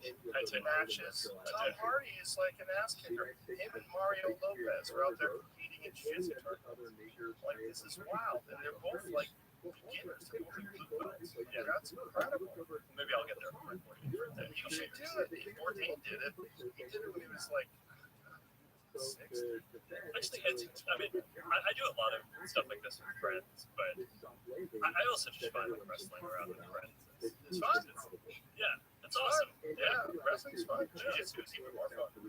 It's like wrestling. It's like finishes. Yeah. I'm excited that you're into it. It's really cool. And I think, it really enhances your enjoyment of watching it on television. So yeah, You know what's happening. but there's also like a lot of good parallels, I think, in philosophy for life and work and all that. I mean, I think that both surfing and foiling and jiu-jitsu, MMA, it's like, I think it sort of teaches you about the flow and momentum of things. And I think business is like this in a similar way, where it's like, the hardest thing is knowing when you're in a position where you need to push through versus sort of developing the intuition for when, like, all right, like, the momentum is just going in the other direction. It's like, all right, you're not built to pump over this swell. It's just, keep your weight in this direction, you're going to get swept, right? I do think of it, it's a super concrete thing. I think one of the things that's sort of frustrating running a company is like the feedback loops are so long, right? It's like, all right, so I showed you the pre-release version of the new VR headset that we're building. It's like, we've been working on that for years, and now it's like, so basically the ideas that went into that, and there's obviously a lot of problem solving even up until now to kind of get it to work well, but the basic principles of what like big features we're going to prioritize. We made those decisions years ago, and we're not going to know if that's right until maybe a year from now, until we see how that goes. So there's something that I think is sort of, it's difficult in running an enterprise of that scale to like try to learn from things at such a long, such a long interval. And it's something that I just find super rewarding, is having these parts of what I get to do on a day-to-day basis, where you're learning about, like, you get to push on the world or push on other people and get to kind of see how that goes, like, a second later instead of 4 years later. Right. It's like, all right, am I going to be able to, like, go turn that direction on that wave, or am I just going to get swallowed? Right. So it's, I don't know. I think that having that mix in your life is, it feels really important and healthy to me. And I try to get my friends into it. My kids do jiu-jitsu too. I just think it's like really important that they kind of develop all these skills and appreciation for this sort of things, just like my parents taught me. But I don't know. I guess overall it's like a big part of, it's a big part of what I am. I mean, going back to the other conversation, like, are we just brains and tanks? It's like, no, because this is like a part of my life that I think is, it's like, this is super fun. Like the building things, that's super engaging too. It's just a very different type of intellectual exercise. It's also the one-on-one physical connection with a person. I would imagine that your life has got to be very bizarre because you are the head of this enormous platform, and you're dealing with so many things and so much negativity and positivity and all kinds of fires that you have to put out and all sorts of chaos, and to just have one thing, one person right in front of you is probably good to sort of read the pipes out. Yeah. Just like clear your mind and have your ability to focus on things and sort of like put it in perspective. Yeah, it's got to be very undemanding. I don't know how, I've talked to people before, whenever people talk about like social media sites and they're doing this and they're doing that. I'm like, you're trying to manage at scale, whatever this. How many people are on Facebook is almost 3 million, but across our different properties, it's like billions. that's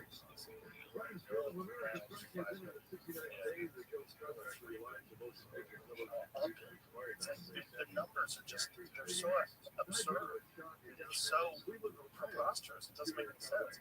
So, like, I would imagine that for your mind, the amount of pressure that's involved in just maintaining, it's like, it has to be like at all times in the background. It's probably very difficult for you to find things that filter that out. Yeah, I mean, there's always stuff to work on, right? So I think a big part of trying to push forward is maintaining enough control of my time to push on the things that I believe need to be advanced for the future rather than like if my day is primarily consumed with just reacting to things that people are throwing at me. I mean, I can spend all of my time 1,000 times over just reacting to all the things that people throw at me, and I still don't get which, by the way, I mean, I think that's probably a somewhat extreme version of this company, but I actually think this is quite true. Pretty much every person, I think, has a lot that gets thrown at them. All of your time just reacting to that. And I think a lot of what kind of creates the ability to be successful long term and to build things and change your life and build products that change other people's lives is carving out the time to do stuff that's proactive.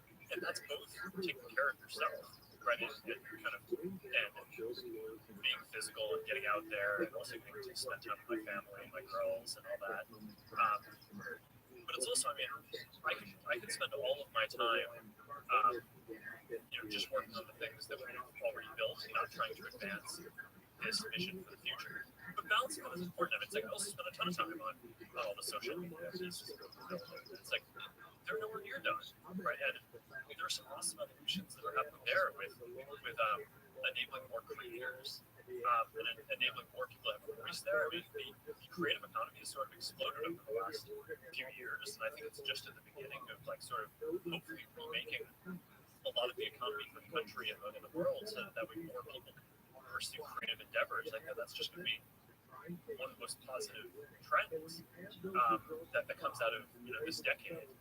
So I agree. Yeah. Really an amazing time for people to be able to carve out an alternative living. Yeah. Do so through social media platforms. There's so many people using all the platforms that have developed these followings and started businesses, whether it's fitness or just chefs that like they cook online and share and sell recipes. Yeah. It's amazing. Yeah, I mean, and one of the things that I really admire about what you do is it seems like you have a real commitment to giving a voice to a lot of different types of people. Right? It feels like a big part of your theme is you have a lot of people on the show just nowhere, like no chance that they get the exposure that they get from talking to you elsewhere. And part of the question that I wonder about is in Instagram and in Facebook, you have your follow graph, right? You have your the people you choose to follow and you have your friends. But can we build AI systems that can also just help recommend better content that you didn't know to follow yet because it's kind of it's up your alley. It's like aligned with the type of things that you care about, your values, your interests. And I just view that kind of confluence of building. It's a very specific AI problem. It's not like this kind of general intelligence AI problem, but I tend to think about things in terms of more specific problems that you break down and try to deliver value for people. But I think I just love it if in a couple of years a significant, not the majority, but a significant part of the Instagram or Facebook experiences basically highlighting different creators who you might be interested in but might have not otherwise seen. And I think that would both be good for people who are used to those experiences to like discover new people, get get more diversity of input into their lives, but also I think help push that creative economy forward. I don't know. That's one of the things that I'm super passionate about. Having an algorithm like that can really help. Like one of the things that Spotify does really well is suggest music. Yeah. So if you like a certain, I love how they do that. When you like a certain kind of music, they'll start recommending you music. I found out about so many different bands that I would never know about before. I think it's really, the thing that gets people with algorithms is that algorithms today have this negative connotation. There's a lot of argument that algorithms cause dissent and cause arguments and cause strife, and that people are focusing only on the things that upset them. But the real problem with that is that they're not taught how to focus on things. Because what the algorithms pick up on is essentially what you're spending the most time on. If you're spending the most time on carpentry and parasailing and deep sea fishing, that's what the algorithm's going to recommend. Like my friend Ari, he went to this experiment where only cool puppies, and he only YouTube puppies, and that's all they were recommended him. Like YouTube videos was all just puppies. And it's like, see, like all this stuff that people are saying, like, oh, the algorithms are tearing us apart. Like, we're tearing us apart. The algorithms just highlight the things that you're interested in. It's not like the algorithms are a tricky program designed by the communist government trying to get you to argue with each other. No, you're arguing. You like to argue. Yeah, I mean, I think that the algorithms can also obviously be designed better or worse. So, one of the things that I'm pushing on a lot right now is there's this idea in designing recommendation systems of explore versus exploit, and that it's like, okay, if someone has spent a bunch of time, searching for puppies, they like puppies, so if you show them a puppy video, they'll probably engage with it. But if you only show them puppy videos, over the long term, you're missing an opportunity to understand what other things that they're interested in. So even though it might not be kind of ideal for the experience today, carving off 5%, 10% of basically the experience to just try to expose people to different things to see if they're interested in that too, ends up paying long-term dividends. So I do think that these systems done well, if you design them with a long-term perspective, you're not just trying to maximize engagement today, but you're really trying to understand what people care about, who people want to become, and what their values are. I think you can build some stuff that gets really good over time, but I do think that the design of the system and the values that go into it matters quite a bit. I think so too. I'm not neither pro nor con algorithms or recommendations. I think it's a fascinating aspect of social media. I do think that there are certain people that, unfortunately, when they get excited about a thing or when they start going online, they gravitate towards things that irritate them. And that's the big concern that people have with algorithms and with the use of social media, Twitter in particular, is that people are using it and getting upset, and it's creating more tension and more of a divide. Yeah, I mean, I think it's interesting to think about these services not just in terms of the information that is conveyed, but as a product designer, a big part of what you're designing is the emotional experience that people have using it. So, I just don't want to build something that makes people super angry, right? And I think that these things have different charges to them, right? I mean, Twitter, I agree, it's like you're on it, it's the plus side of it is that you get all these people who are super witty and are saying super insightful things, but a lot of them are very cutting, right? And I find that it's hard to spend a lot of time on Twitter without getting too upset.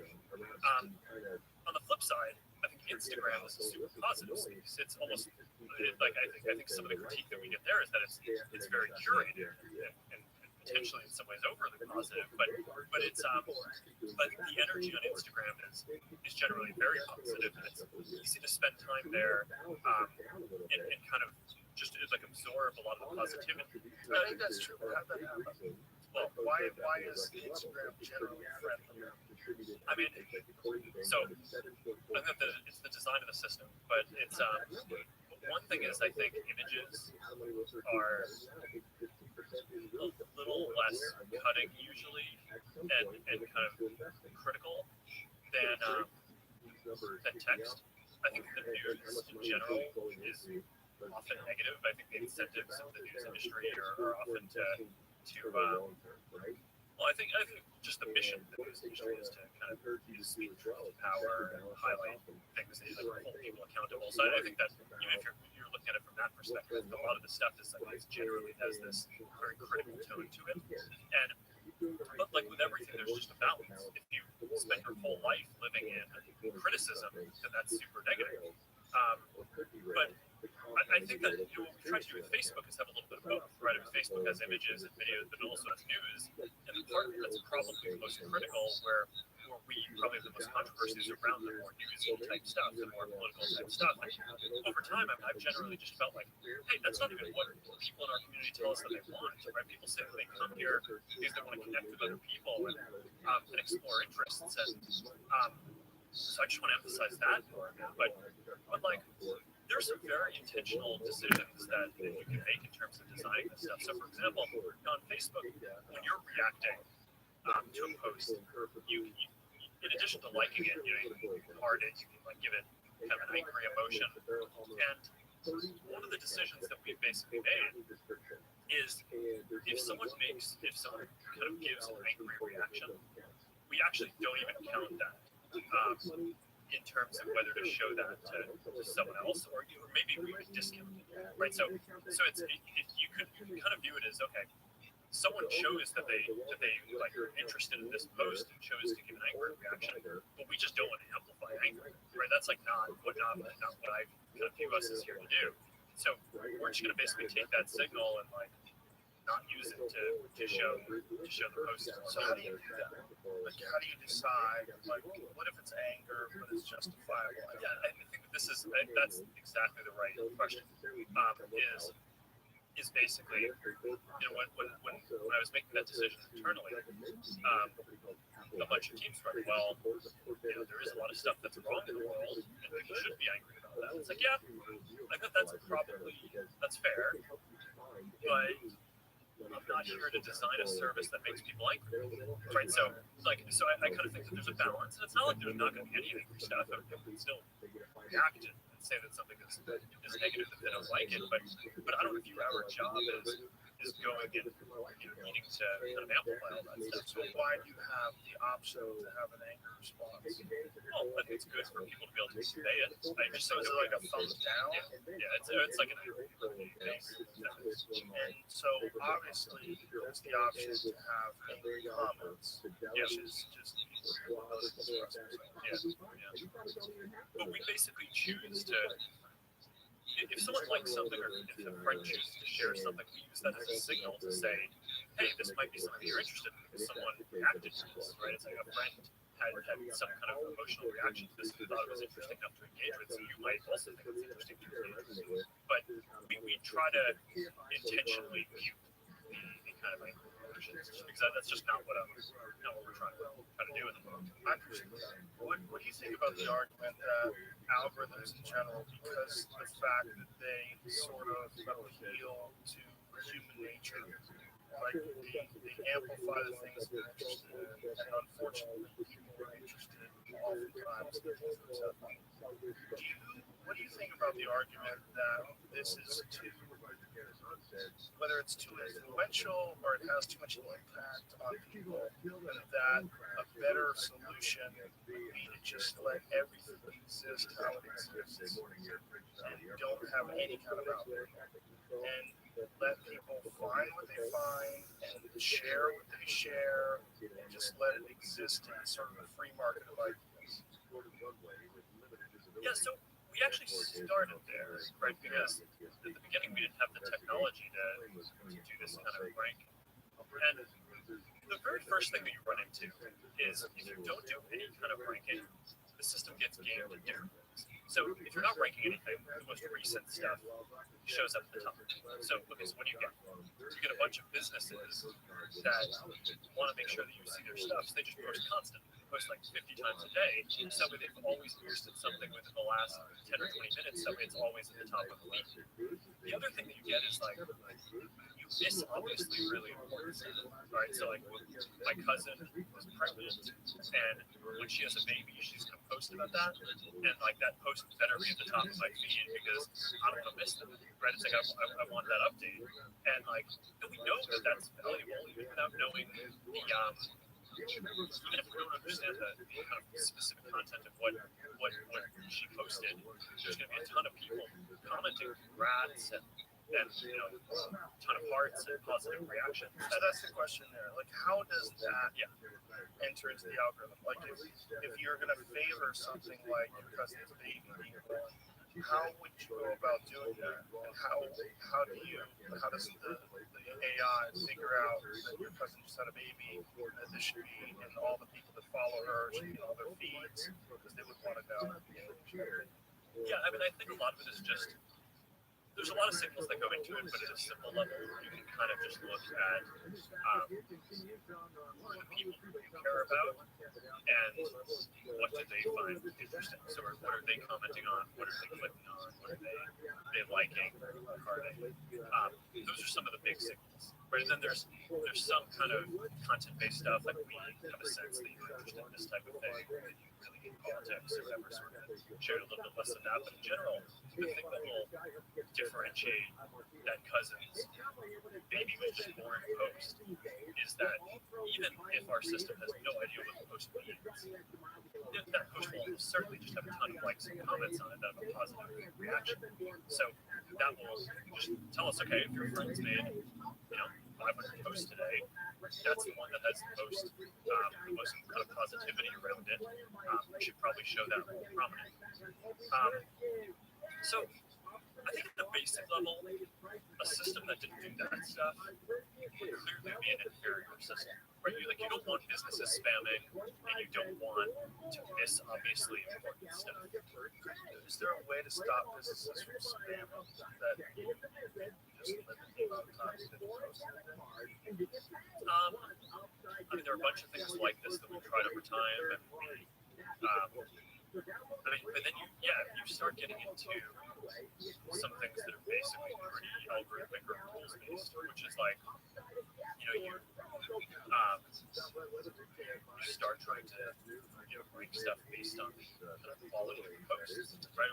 Or sort of how much engagement they make. And I guess you could tell people they can't share more than. But I don't know. It kind of feels to me like you want to create a system. There are certain creators who do pump out a large amount of content, and I'm not sure that you want to stop that. Right. I think you just want a system that can basically titrate it and show people the amount of it that they're interested in.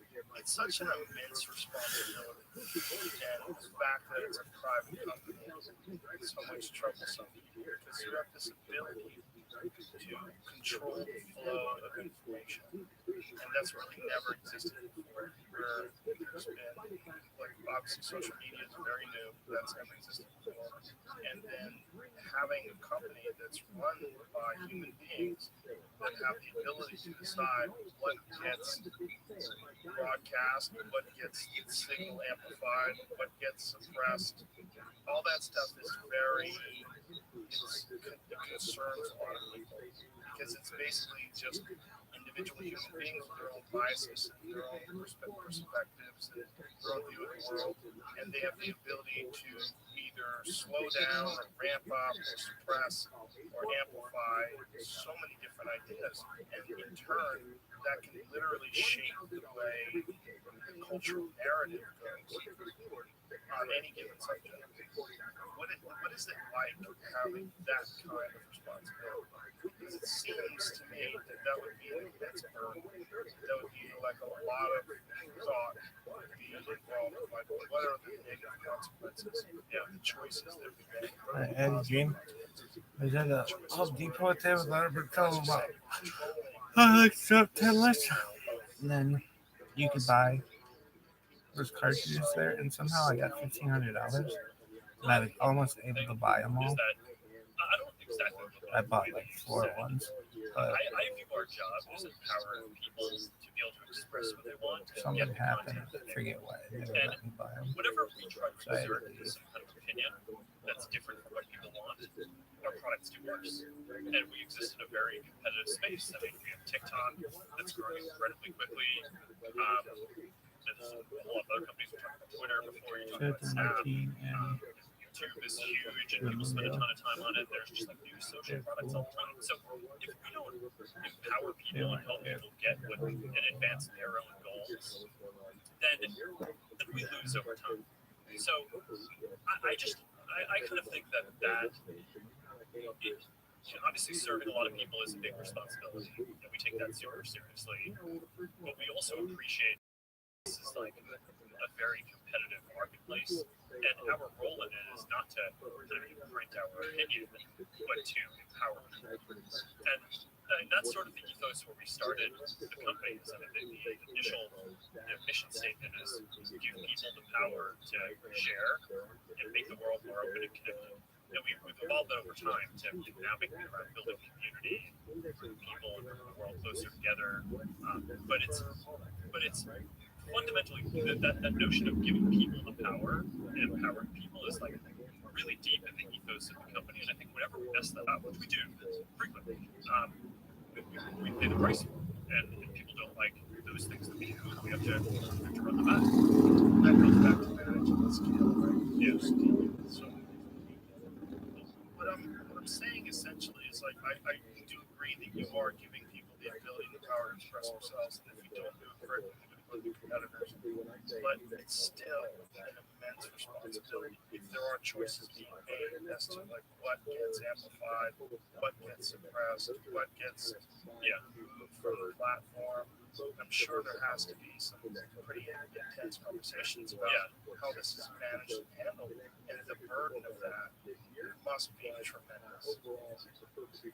Yeah, I mean, there are a lot of different parts of what you just said, and I think in terms of kind of helping people discover the things that they want, I think that's a pretty different wing of what we do than the policy setting of what is not allowed, which I think is in a lot of ways, I think a more controversial piece, because in what's not allowed, you have to get into the nuances of specific types of content, whereas in terms of the recommendation systems, you kind of want to build those to be agnostic of the type of content, right? It's like, I don't, like if I see that a team is trying to promote some type of content over another, they're almost certainly doing something wrong that is going to make us worse than a competitor in terms of effectiveness of our product, because we should just build this technology in a way that is agnostic and lets people express the interests and things that they want, and it gives them that. And then every once in a while, I think there are some editorial decisions that often they're important enough that I have to make them, right? Like that thing that we talked about before, which is like, I just don't want there to be as much anger, so we're going to like not take into account the angry reaction. You know, it's probably the case that there would be more engagement on the platform if we didn't, right? It's like people are expressing something and we're choosing to not listen to that thing. So at some level, it probably makes the product somewhat less engaging, but that's an example of an editorial decision that's like, at some level, you know, we're here not just to focus on what content people see, but the kind of emotional sense. But I try to make those very few, just because the technology can enable a vast breadth of interests that different people have. And I think part of how you build something that can serve millions of people is by not telling people what to think, right? And basically having humility and basically, I don't know, just valuing humanity and valuing that people can believe different things, and that those beliefs are probably grounded in real lived experiences that they had and aren't the result of them being tricked or something like that. It's like they believe what they believe for a reason, and it's kind of good to generally let people express that. I don't know. That's a pretty deeply held belief that I have. One of the things that's got me bizarre about having a platform like Facebook is that there are foreign actors that are utilizing the platform to either spread propaganda or to start arguments. We read once that I think it was 19 of the top 20 Christian sites on Facebook were run by a troll farm. I didn't see that one. It's pretty crazy. The amount of resources that are put into creating fake pages or pages that don't really represent the people, but hold certain ideologies or certain political agendas, and then they'll use these to start arguments with people. And you don't even realize the people think they're arguing with real people. They're reading the opinions of real people. Yeah. Meanwhile, this guy with bank phones. Yeah, no, so we call this 19 of 20 Christian Facebook pages are fake. Yeah, so we call what you're talking about coordinated inauthentic behavior. So basically these like inauthentic behaviors, it's basically coordinated, right? It's like, and some of these policy acronyms that we come up with, they have to be very specific, right? But basically we have a team of hundreds of counterterrorism and counterintelligence people who basically try to look for these different signals to find. And like you said, a lot of this is like that one that you were just mentioning. I don't know if those fake pages, but the Macedonian troll farms were basically a bunch of spammers who created fake pages. They want people to click on them so they can make money from the ads. So that one's actually pretty easy to disrupt because you just make it so that they can't use the ads to monetize anymore, and their whole economic incentive goes away and they sort of dry up. Dealing with nation states is a lot harder because they're more kind of ideological or sovereignty motivated. So there, I think you just kind of need to be very vigilant, and it's more of an arms race, and you're just kind of building up better technology for defense, and you assume that they're going to keep on getting more sophisticated, and you keep on things get better. But I mean, at this point, we have like tens of thousands of people working on this in the company, and spend like $1 billion a year was the last stat on sort of all this community integrity work. I mean, it's like our kind of defense budget. It's like, I mean, just to put the numbers in perspective, I mean, that's, you call it defense budget. I mean, it's basically, it's like, I mean, it's to defend the integrity of the community, but it's like, I mean, it is bigger than the defense budgets in most countries, but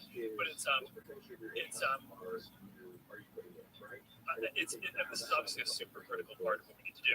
But then, there's also this important set of philosophical discussions, which is like, all right, so then almost everyone will agree that like that's bad, right? Like you don't want, countries basically creating networks of bots trying to convince people of stuff. You don't want terrorism, or you don't want child pornography. Like you don't want people inciting literal violence. But then the question is, okay, so you build these capabilities to try to find this stuff, and it's a combination of basically humans, really expert humans, and really powerful AI systems working together. But like sometimes they get it wrong, and then we end up taking down accounts that we weren't supposed to take down, and that sucks, right? Because then we're kind of getting in the way of people expressing legitimate things. And there's no system is ever going to be perfect. So the question is, do you want more false positives or false negatives? Do you want there to be more kind of fake Christian pages, or do you want to accidentally take down? I don't know, what was the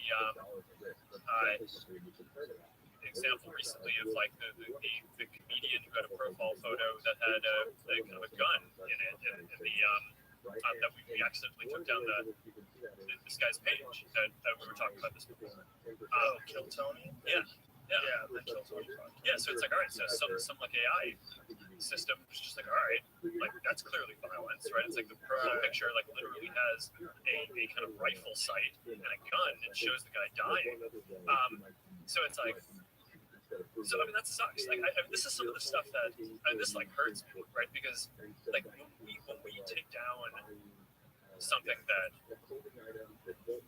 we're not supposed to, I mean that is like, that's the worst. I mean, that's like, like how, like say like these Christian Facebook pages. I don't know how they found out that 19% fake. But if someone just says, I am Bob Smith, and they post as Bob Smith, and they have a photograph, and then but really what they're doing is trying to talk shit about Joe Biden and get people to vote Republican in midterms. Like, how do you know whether someone's real or not? Like, this is the big argument with Elon and Twitter. Because Elon asked Twitter, like, what percentage of your website is filled with bots? And they say 5%. And he says, I don't believe you. I think it's higher. And let's find out how you come to this conclusion. And you know, I believe they said that they just took 100 random Twitter pages and looked at the interaction, and there's some sort of algorithm they applied to it. But how do you discern? Yeah, so I mean, I think estimating the overall prevalence is one thing, but I think that the question of looking at a page, is this page authentic? There's a bunch of signals around that. One of the things that we try to do is for large pages, we try to make sure that we know who the admin of that page is. We don't necessarily, you should be able to run an anonymous page. You don't necessarily need to out yourself and say who you are running it, but we want to make sure that we sort of have like an identity for that person on file, so that way we know, like at least behind the scenes, that person is real. For certain political things, I think having a sense of what country they're originating from. I mean, some of that you can do just by looking where their server traffic comes from, like is the IP address coming from Romania, or because if it's like an ad in some other country's election, then make sure that ad is especially countries that have laws around that are coming from someone who's a valid citizen or like at least in that place. So there's a bunch of, I think, one theme in my worldview around this stuff, when it gets into some of the stuff we talked about before, is like, I don't think that this stuff is black and white or that you're ever going to have like a perfect AI system. I think it's all trade-offs all the way down, right? And you can build a system, and you can either be overly aggressive and capture 100% of the bad guys, but then also by accident take out some number of good guys, or you can be a little more lenient and say, okay, no, the cost of taking out any number of good guys is too high, so we're going to tolerate having just a little bit more bad guys on the system. These are values questions, right around what do you value more, and those are super tricky questions. And part of what I've struggled with around this is I didn't get into this to basically judge those things. I got into this to design technology that helps people connect, right? It's like, and like, I mean, you could probably tell we spent the first hour talking about the metaverse and the future of basically building this whole technology roadmap to basically give people this realistic sense of presence. It's like, that's what I'm here to do, right? It's this whole thing that's like arbitrating what is okay and what is not. I obviously have to be involved. I run the company, and I can't just abdicate that. But I also don't think that as a matter of governance, you want all of that decision making vested in one individual. So I think one of the things that our country and our government gets right is the separation of powers. So one of the things that I tried to create is we create this oversight board. It's an independent board with that basically we appointed people whose kind of paramount value is free expression, but they also balance that with things like when is there going to be real harm to others in terms of safety, privacy, or other human rights issues. And basically that board, people in our community can appeal cases to when they think that we got it wrong, and that board actually gets to make the final binding decision, not us. So in a way, I actually think that is a more legitimate form of governance than having just a team internally that makes these decisions, or maybe some of them go up to me, although I don't spend a ton of my time on this on a day-to-day basis. But like, it's generally good to have some kind of separation of powers where you're architecting the governance, so that way you have different stakeholders and different people who make these decisions, and it's not just like one private company that's making decisions about what just happens on the platform. How do you guys handle things when they're big news item that's controversial? like there was a lot of attention on Twitter during the election because of the Hunter Biden laptops. Yeah, we understand. Yeah, so you guys censored that as well? So we took a different path than Twitter. Basically, the background here is the FBI basically came to us, and some folks on our team was like, hey, just so you know, like you should be on high alert. We thought there was a lot of Russian propaganda in the 2016 election. We have noticed that basically there's about to be some kind of dump of that's similar to that. So just be vigilant. So our protocol is different from Twitter's. What Twitter did is they said you can't share this at all. We didn't do that. What we do is we have if something's reported to us as potentially misinformation or misinformation, we also use third-party fact-checking firms. We don't want to be deciding what's true or false. And for the, I think it was 5 or 7 days where it was basically being determined whether it was false. The distribution on Facebook was decreased, but people are still allowed to share it. So you can still share it, you can still consume it. The distribution is decreased. It got shared on it basically the ranking in newsfeed. So fewer people saw it than would have otherwise. So it definitely, I don't know off the top of my head, but it's meaningful. But I mean, we're basically a lot of people are still able to share it. A lot of complaints that was the case. Obviously this is a hyper-political issue, so depending on what side of the political spectrum, we didn't censor enough or censor it way too much. But we weren't sort of as black and white about it as Twitter. We just kind of thought, hey, look, if the FBI, which I still view as a legitimate institution in this country, it's a very professional law enforcement, if they come to us and tell us that we need to be on guard about something, then I want to take that seriously. Did they specifically say you need to be on guard about that story? I don't remember if it was that specifically, but it basically fit the pattern. When something like that turns out to be real, is there regret for not having it evenly distributed and for throttling the distribution of that story? What do you mean evenly distributed? I mean evenly in that it's not suppressed. It's not. Yeah. I mean, it sucks. Yeah. I mean, because it turned out after the fact, when the fact checkers looked into it, no one was able to say it was false, right? So basically, it had this period where it was getting less distribution.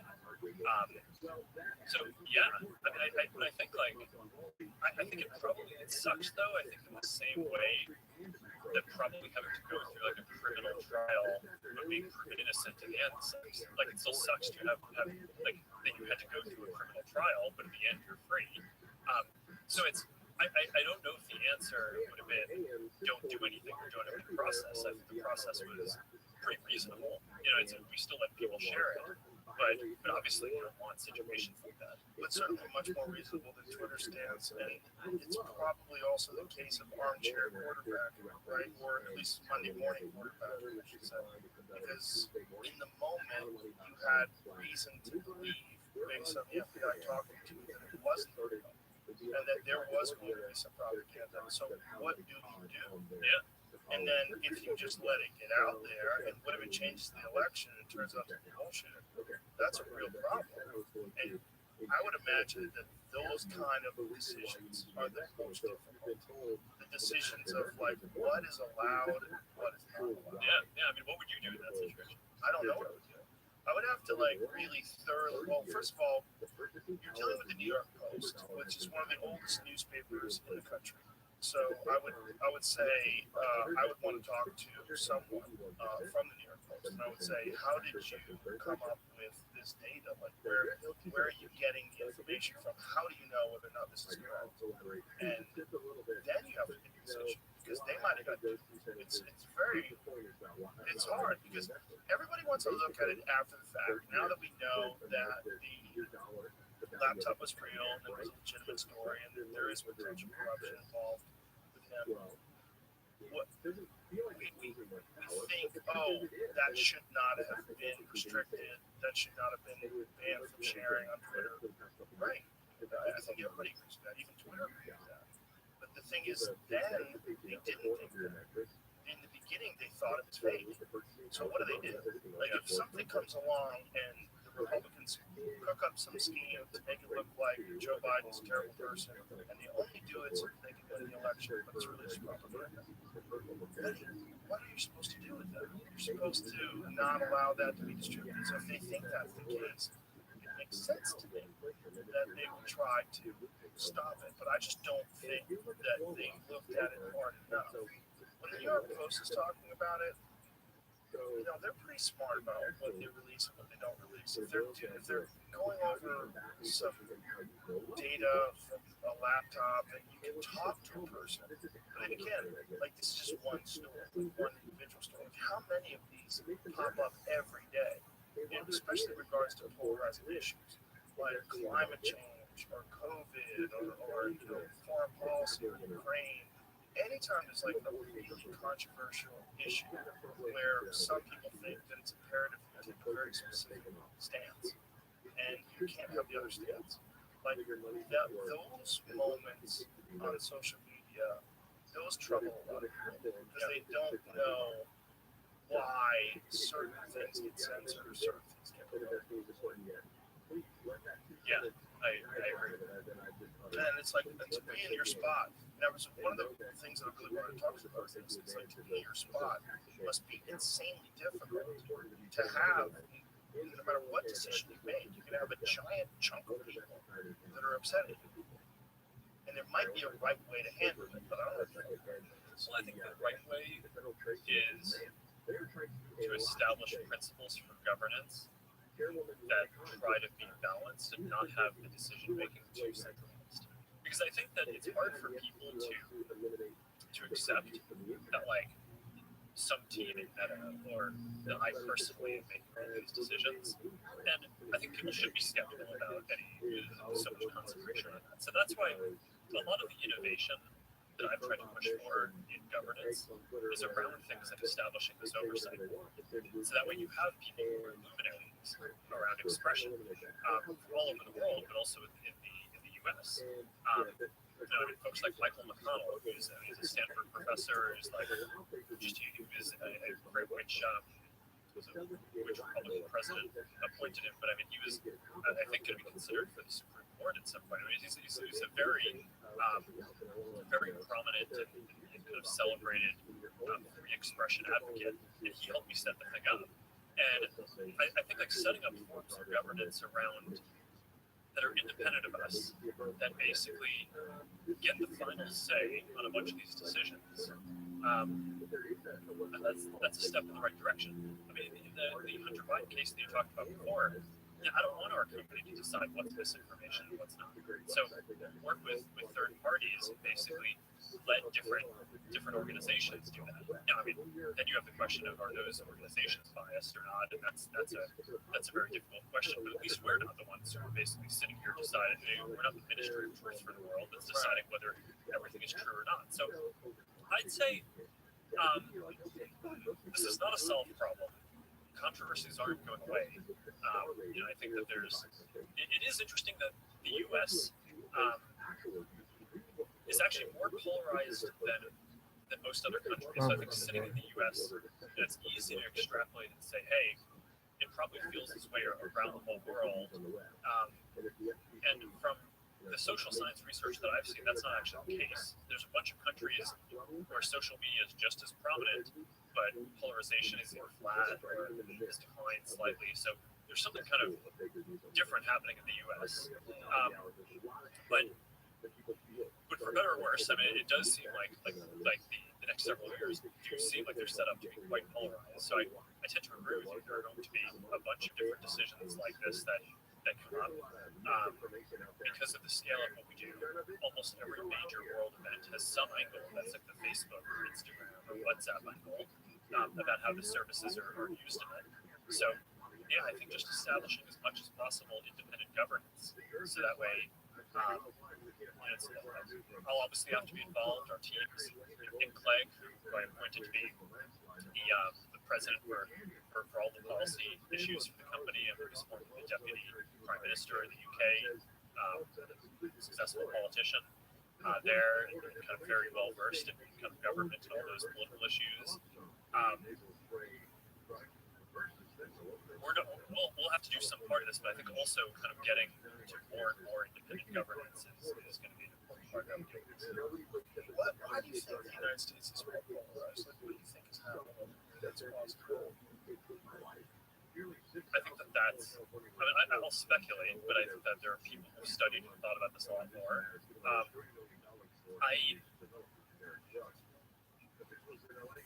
think there's probably a media environment issue that predates the internet, right? So I think we have sort of, it seems like, I don't want to say uniquely because it's probably, we're not the only country that has this, but in terms of having like some of the news is so far left, some of it is so far right.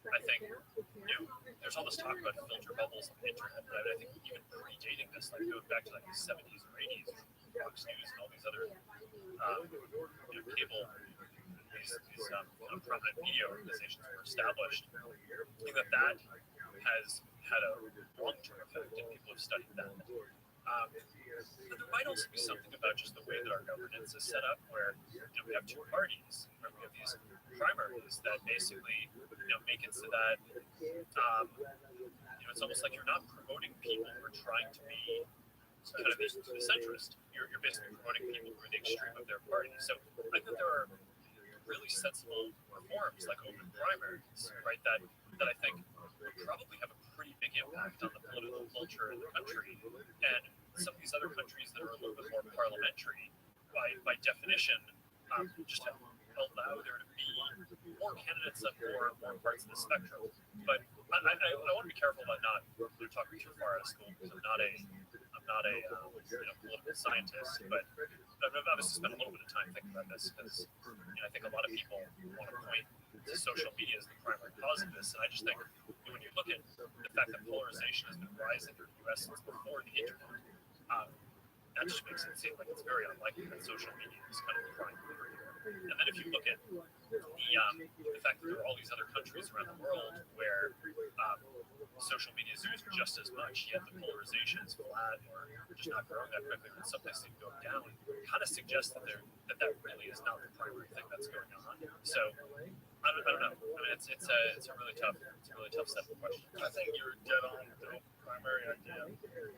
This idea that it's only party loyalists to vote on your side. You're promoting this ideological adherence instead of reasonable ideas that people can enjoy or not enjoy. I think I don't think social media is to blame, but I think social media for a lot of people, it accentuates the divide because it gives them more time to immerse themselves in it. And I think it's an unfortunate aspect of some people that they spend a lot of time distracted on things that don't immediately affect them. Yeah, those things become their main focus in life. Yeah, and I think that's a distraction. It's like almost like a form of procrastination that people get involved with. And it just seems like a natural thing with people. And I think it's a time management issue, and I think it's a discipline issue. And I think some people have not really been taught time management or discipline, especially in regards to the type of information that you take in. They just like see something that upsets them. What is that? What's going on? Why are they doing that? And then they just get upset, and then that's their whole day. And I see things as in terms of like I'm very careful with time management. Because like anything that's going to take up too much time, that's not net benefit, it's not, I'm not enjoying, or it's going to wind up being a negative thing, I'm not interested. But I've developed this over time to recognize that that's a trap, get out of there. Like you can't put out all the fires. Yeah, you will be firemen all day long. There is no way. If you just want to be upset at things and engage with things that will upset you, there is no shortage of news stories. There's no shortage of political issues. There's no shortage of everything. And you have to figure out time management and discipline. And some people never do. And I think that's more of the problem than social media and algorithms and all these different things that people are blaming for our woes.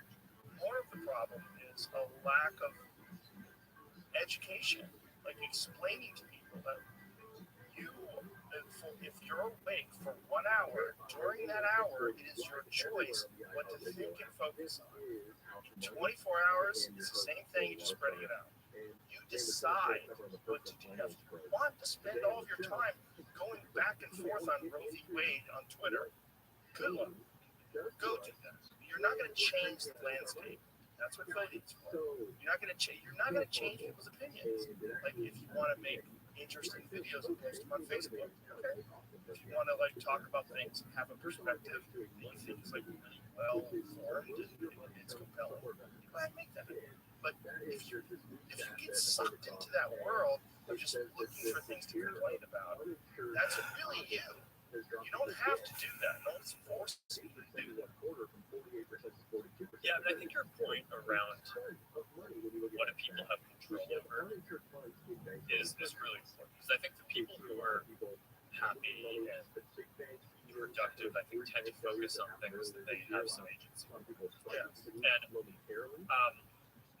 it's not that the other issues aren't important, right? National civic issues, I mean, they matter, but there probably is a healthy balance where, yeah, I mean, this just goes back to the time management conversation before, which you can spend all your day and more 1,000 times over just reacting to things that are going on in the world. But there's really a thing around kind of narrowing the aperture to in your life to like what's around you, the people you care about. And that does drive a lot of happiness. And I think it's one of the interesting questions is how to balance now having access to just a historically unprecedented amount of information about issues that are going on in other places, which on the one hand drives, in theory, it should drive more transparency and accountability and energy towards those things. But I mean, maybe that just needs to that energy needs to come over balanced over a longer period of time or something. Like I tend to think that all the transparency that we've gotten from social media will lead to good progress on a lot of things, but I do think it can, if you just focus on kind of broader issues and not if you don't focus. I do think there's a certain thing about people's happiness that has to come from what's right around you. Most definitely. And that's not to say that you shouldn't get upset about important issues, and express yourselves. It's just a matter of like how much time you spend on it. Yeah, unless you are really disciplined and really careful with your time, you get sucked into these things. And you waste your life like just arguing with people online. I don't think it's healthy for folks.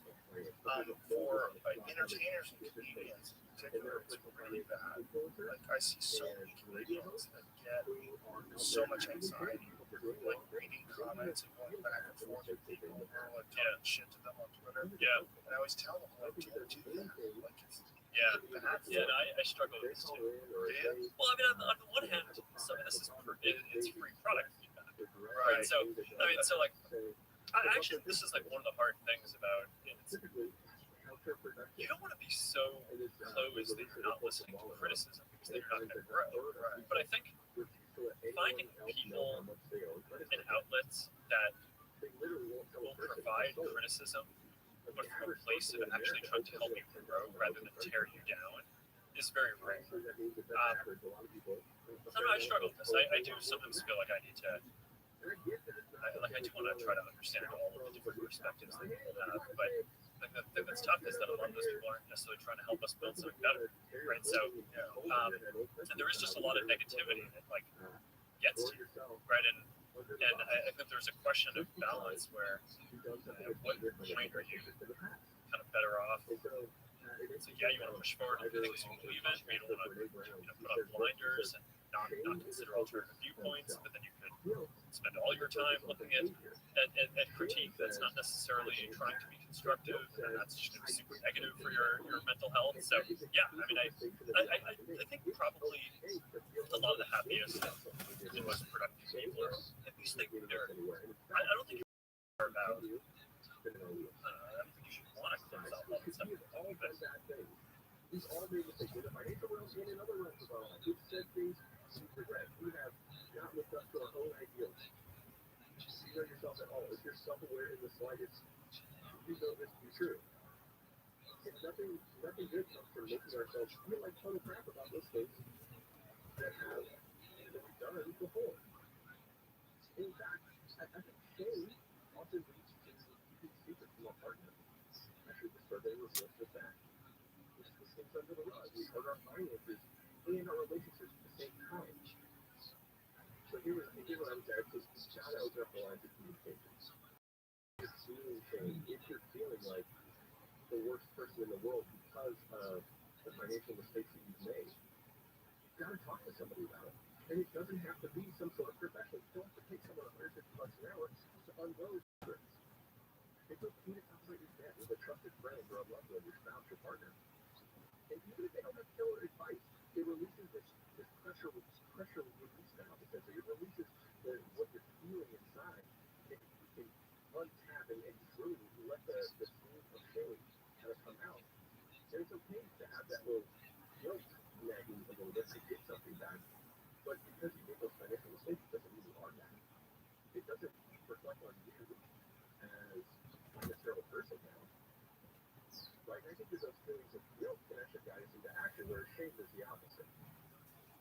So what does that look like? I mean, I think the guilt can show us, hey, oh, yeah, this is where I need to improve. If you're feeling guilty about the credit card debt, we'll come up with a plan to pay that debt off. If you're feeling shame, you're going to feel stuck. So there's a tool called Undebt, which I've talked about before. It's a helpful online tool for creating a debt payoff plan. And I want to push people in that direction. If you're feeling like stuck where you are, well, I think you have to eradicate some of those feelings of shame. Part of that is opening up the pathways of communication, and then you're going to be able to take action. And so if you need real help, by the way, you're in over your head, you're going to feel like, man, I need to be extra low to shame on me because I just got no bad over your shoulder. Well, I would say, don't get that extra help you need. It exists, and guess what? It doesn't cost any money. There are folks at the local chapter of the NFCC, National Foundation for Credit Counseling, or Money Management International. Those are two great organizations, nfcc.org and moneymanagement.org. That help you create a plan and get where you want to go, all while leaving the shame tactics at the door. So if you go in there to talk to a debt or credit counselor, they're not going to say, Sheila, Jim, I can't believe you did this. What's wrong with you? No, they know. A lot of people, and specifically the numbers of debt because of healthcare occurrences, accidents that have occurred. You know, this isn't an intentional thing that most people do. Oh, yeah, let me go get into $15,000 with the credit card debt. Most people, it happens slowly but surely over time, and then they look up and they feel like they're drowning. And so if you need help, I think a lot of people do, don't keep silent. Right?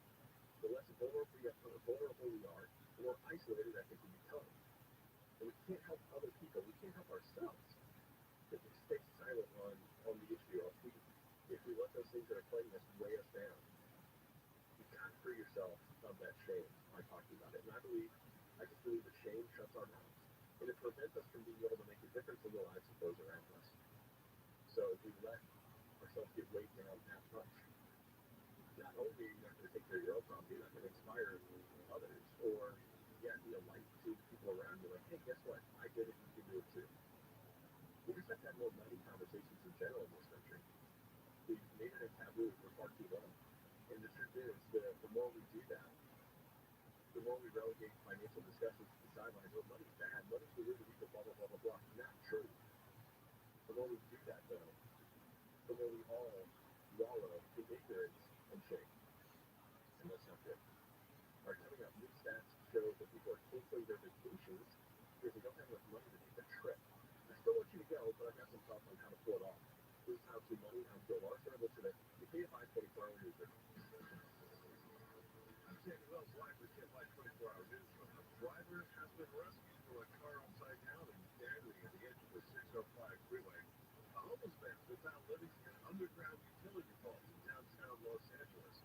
And local judge has thrown out a lawsuit seeking reparations for the 1921 Tulsa race massacre. We'll check the 91 right after this. Now, when inflation is this high, we're all pros at finding creative ways to save money. Whether it's driving extra miles to get low gas prices, grocery shopping on sale days, saving money's never been more important. That's why I gotta tell you about my new favorite way to save, Upside. It's an incredible app for anyone who buys gas, groceries, or dines out. With Upside, you're not getting slammed by inflating prices because I get cash back on every purchase. Download the free Upside app and use the promo code Conway. Here's where you're going to get 25 cents or more back on every gallon of gas on your first pay. Wow! Then, claim an offer for whatever you're buying on Upside. Check it into business. As per usual, use a credit or debit card and get paid. Upside users are earning more than $1 billion every week. That's probably why they have a 4.8 star rating at the App Store. So just download the free Upside app and use the promo code Conway to get 25 cents or more back on every gallon of gas on your first pay. Upside app, promo code Conway. Middle stall of the 91 in your slow one here on the stretch of Riverside Freeway eastbound at Jensen Canyon. They're clearing out a stalled vehicle, slow traffic from Weir Canyon at this point. Through Casino, heavy one on the 101 northbound at Balboa Boulevard, on the opposite right. Also, as you continue downtown, still have trouble on the 101 south at the 110, the downtown portal. Slow stop and go drive from Western Avenue and the 10 west at Summit Road. You can find it back there. KFI in the sky. I'll get you there faster on Marquita. Being sharp, where should we shop for patio furniture? One answer, Aldic Home. And now Aldic has Endura UV-resistant resin. Resin that even I can't distinguish from teeth. And also, Sequel outdoor upholstery. Weatherproof fabric as soft as cotton, made from plastics clean from our oceans. Aldic Home, your magic that you can take home. Find them on Sepulveda in Van Nuys or on the web at aldickhome.com. ALDIK home.com. Are you feeling the stress of a car accident? Let your Jacoby Myers get the compensation you deserve with our legal expertise and hassle-free service. 93% of crash victims who used a lawyer said they'd do it again. See the difference 50 years of experience makes. Call Jacoby Myers. Justice for you since 1972. So when I'm paddling, I always wear my life jacket because things can change fast.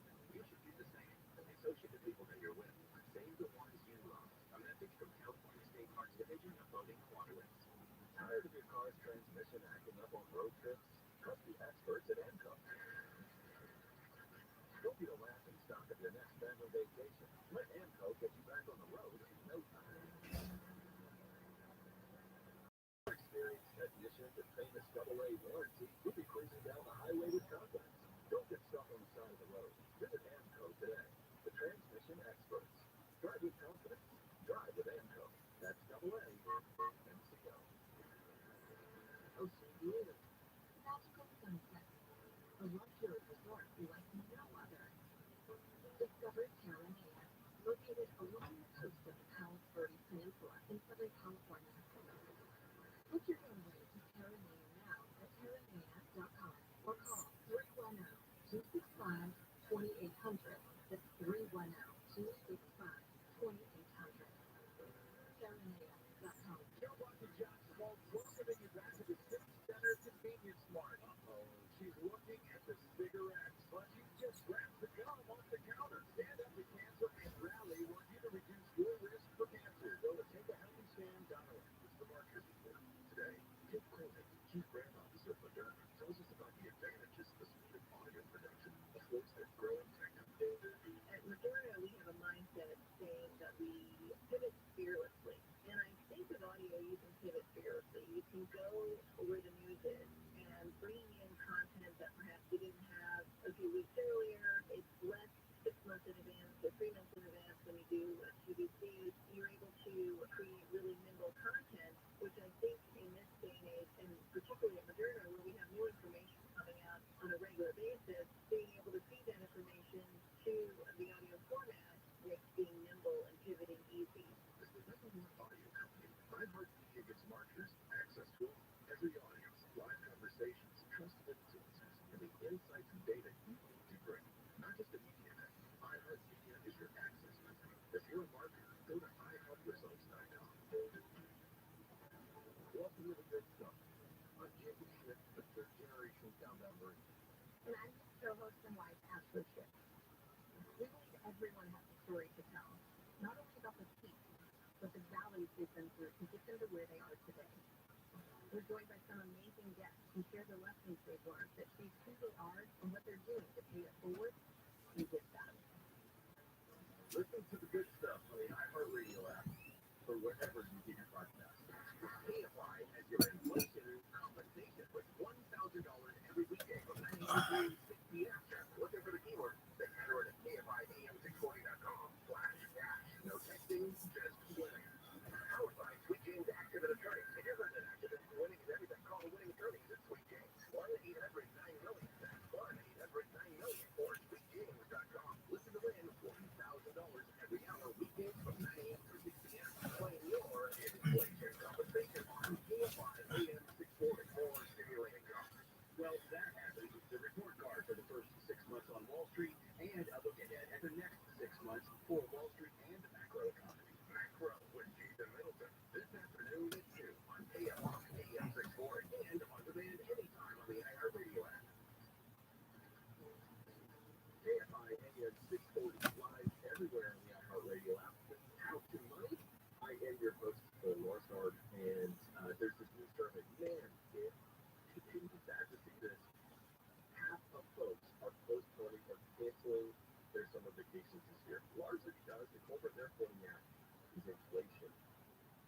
And of course, there's apps, so there are a lot of people still going on their vacations, but even those people who are still taking a trip, they're just, what they say is they're taking on more debt to pull it off. They're using credit cards, they're using personal loans so they can go on this trip, which is a no-no. No matter how cool the trip is, you not want to be paying interest for months or even years. Oh man, to be able to take that trip. When I see stats like that, it just makes me so sad because I know the reality of how tough it is to pull yourself out of that debt hole. We're just talking about that, right? Just and the mental toll that it can take on you, having that debt on hand, and yeah, you got those memories from that cool trip. But boy, it's just not enough to overcome the nastiness of that debt that you accrue, the ways it plays out in your personal life. And so I've got a couple of thoughts on this. I want people to go on vacation. I want people to take trips. I want them to take their time off. When you look at the stats, Americans don't take off the amount of time they're allotted. When you look at other countries, France, Australia, maybe some of these countries, and man, not only do people take all their time allotted, they get a lot more time allotted in the first place. And so take your time. Do not work those vacation days and leave them to languish. But also don't go into debt to leisure. And so if you're taking the time off, it might not be as big of a trip as you would otherwise plan on because you don't want to go into debt for that trip. It's not worth putting it on a credit card and paying 20+%, especially in today's environment, right? Credit card rates used to be 12-ish%, now they're in the 20s. So do not go into debt for leisure. Do not take out credit card debt for leisure. Personal loans are another thing I want people to avoid at all costs. And then find ways to have fun for less, right? I really do think a staycation can be plenty awesome. You don't have you explored your own neighborhood the way you wanted to do. There's all sorts of things that I've took out on my mental to-do list. Places to take your kids, a cool new restaurant I want to check out. I just haven't done it. So I guarantee you've got the same thing going on, right? And so, staycation, do those things you always said, become a tourist in your own town here. And then shoot down with the cash for the vacation you really want to take like next summer. If something else is, well, let's say you kind of started already paying for that vacation, but now you're realizing I don't have the money. Or, let's say, hours have been cut back at work, something like that. Don't fall victim to the sunk cost fallacy.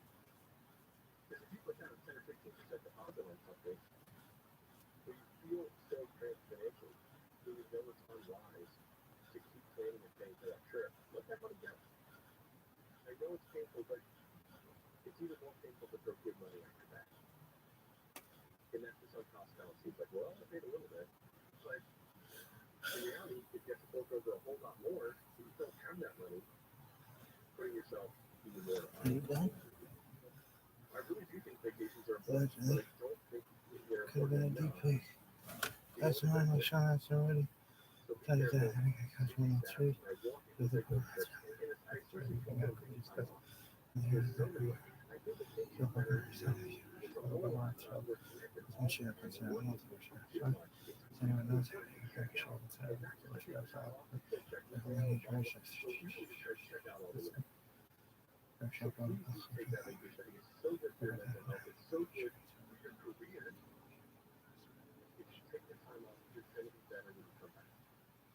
Or there's something else that's kind of bugging me right now. And maybe I'll share it with you. There's an article in the LA Times talking about restaurant fees. And I talked recently about the delivery fees.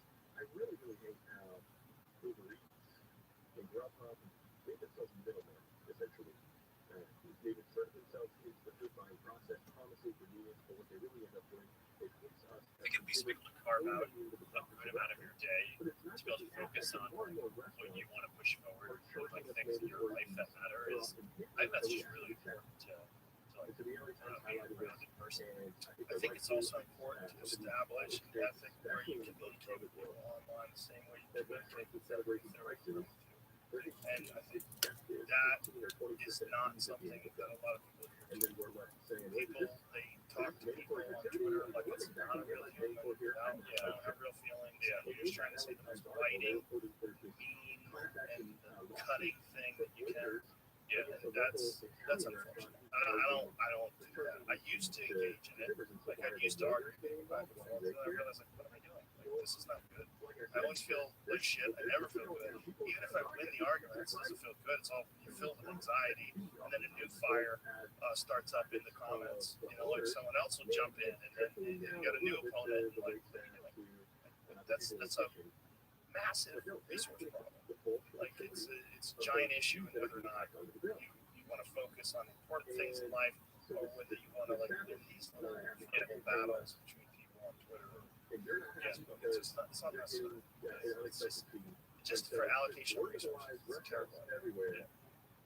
Yeah, I mean, what we hear from our community is that that's not what people want to spend their time. It's like that there is. I think that part of the challenge of designing products is sometimes what people tell you that they want to spend their time on is different from what they actually do spend their time on.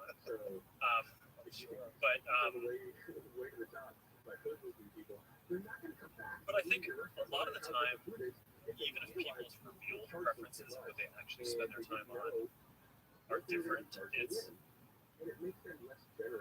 there's some truth and aspiration to what they think they want to spend their time on that like there is some long-term value in helping out with that too. So that's why I've just consciously tried to just downplay a lot of the political controversy on the services I've bid, and people come to our services once and connect with other people, right? I mean, and expressing what matters to you, which for most people isn't some kind of big global issue. It's like something that matters in their life, like what's going on with my kids' life. You know, how's my wife doing? You know, that's going on in my local community, right? And I think that there's something that's powerful about being able to focus more on that and be able to walk around doing that. It's not that we do that perfectly, but I do think social media tends to allow that a lot more than previous mass media did, because by definition, mass media just had to focus on issues that concern a lot of people at once, whereas I think one of the best parts of social media is that it is so inherently local to just what matters to you. What's more kind of local to you than like specific people that you have relationships with? Yeah, but that's the appeal. That's why so many people use it. Very good. And also, the interesting aspect of social media that I think often gets ignored is the discussion of social issues. I mean, people have a greater understanding about how most people think about social issues today than in the past. We're sort of informed how you felt about things based on the news. based on, rare commentator on the news, or stories that were in the news, or editorials in the New York Times, or what have you. And now we get a day-to-day sense of how people feel about things. And of course, it's also clouded by people that are saying things to sort of virtue signal and get people to like them based on the opinion they think is going to be most likely to attract positive attention. But it at least is opening up this new field of people openly debating and discussing ideas that used to be only talked about by people that were already approved and on television. Yeah, sort of get this, particularly about videos, right? Videos are a really interesting example of that because someone can have a really concise, interesting perspective on something that will be shared millions and millions of times. It just has to go viral. It just has to catch someone's opinion and go, wow, she's got a really good point. And then that gets out there. That's really powerful. And that's something that never existed before, where just a regular person interested in an idea can just catch fire. Yeah, and I think that's an area, hopefully, with better recommendation systems that will be able to be more possible in the future than has been in the past. I think as the AI can help people discover things that they might be interested in. But yeah, I mean, I'm a little more mixed on this. I mean, I think on the one hand, I think the comments and actual discussions that happen online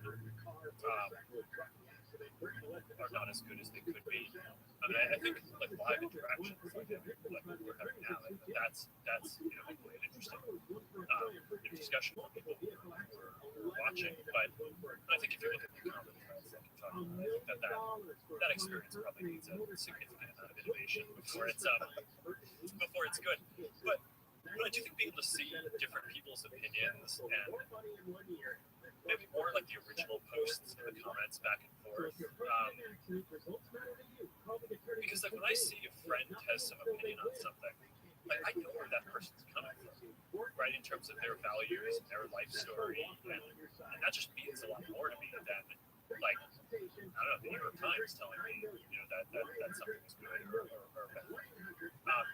And there's also a lot of diversity because people tend to have friends who are from different backgrounds. And before the internet, the average person basically they had a few different media sources. They probably had each one had some sort of specific editorial leaning. And now the data that I've seen on this actually is that social media generally exposes people to a way more diverse set of views. Now, there is a question about how people react to that. I think sometimes when people see stuff that they don't agree with, there's a productive way to present something that someone might disagree with, and an unproductive way. And sometimes if you present something that someone's not going to agree with, they'll actually kind of shell up and disagree with it even more after being exposed to that point of view. So that's another area that we and the rest of the industry might be able to improve on over time. But I think this notion around filter bubbles and like people only see one type of thing, I think by this point has been pretty thoroughly debunked in terms of just like statistically diversity of what you're seeing online from different sources. I think people just don't make very compelling arguments. It's one of the reasons why so few people are willing to think and listen to different opinions on things. So often people are either preaching to the choir or shouting down at the person who has the opposing view instead of expressing themselves in a very neutral and objective way that considers all the possibilities. And this is like, this brings me back to fact checks. Fact checkers. Oftentimes fact checkers are incorrect. And they are biased and it is subjective as to whether or not what is a fact and what is not a fact, especially about some controversial issues. How do you choose fact checkers? How does a fact checker how do they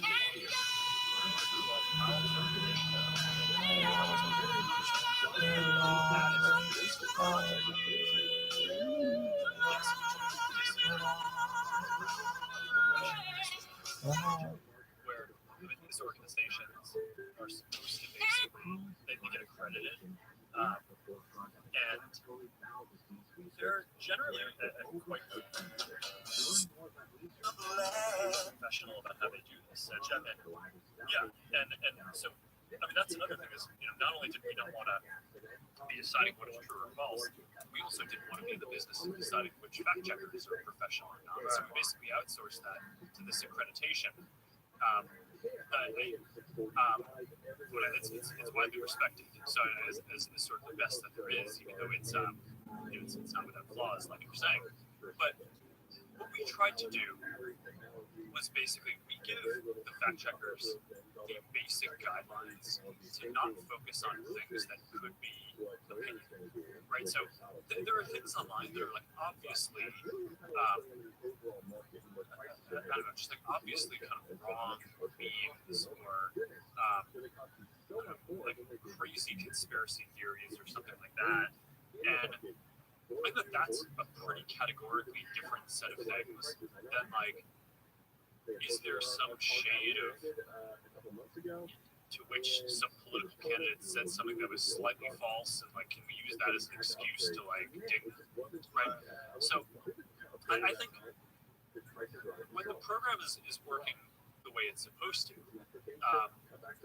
the overwhelming majority of people in our community tell us that they don't want to see things that are kind of obviously false flowing through the system, right? It just decreases trust in the system, and if there was a way to get rid of that, then it's like people on both sides of the political spectrum would want that to be the case. I think where it ends up being an issue is when the fact checkers sort of veer towards getting into stuff that's not as obviously black and white and a little more political.